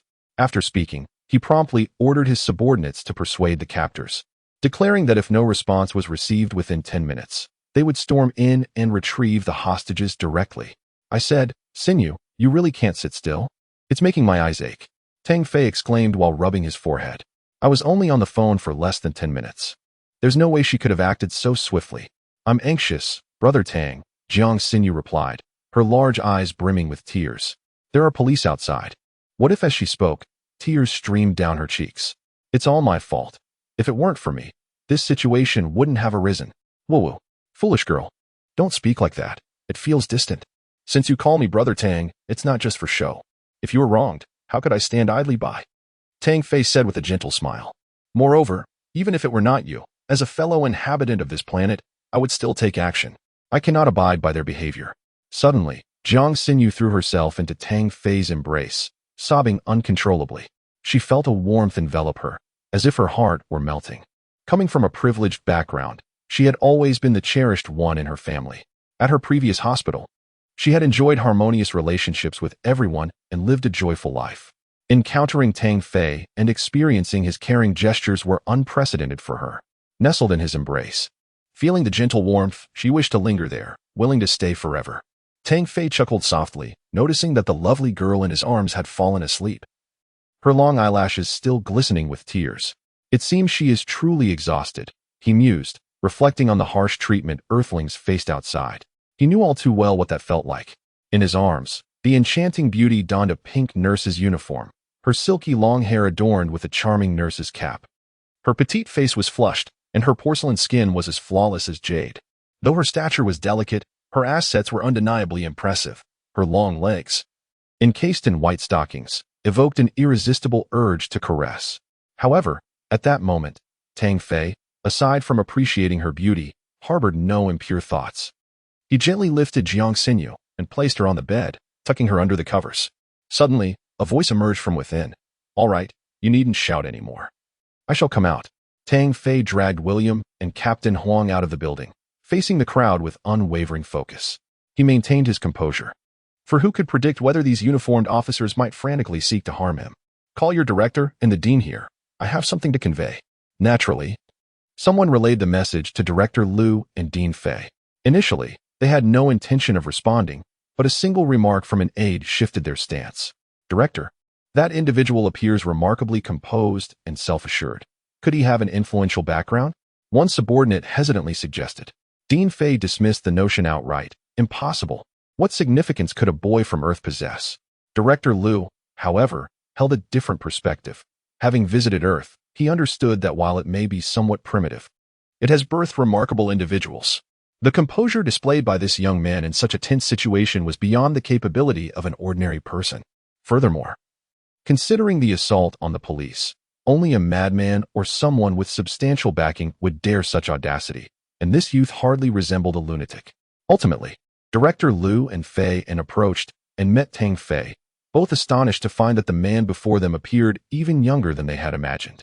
Upon their introduction, Director Liu furrowed his brow, feeling an unsettling sense of foreboding, as he sensed that Tang Fei possessed an extraordinary demeanor. He could not quite understand why, but a vague intuition hinted that he had inadvertently attracted trouble. Earthling, you must release them at once and accompany me to the police station. If you continue down this path, you will surely descend into a chasm. Director Liu spoke with a tone that was both just and gentle. Haha.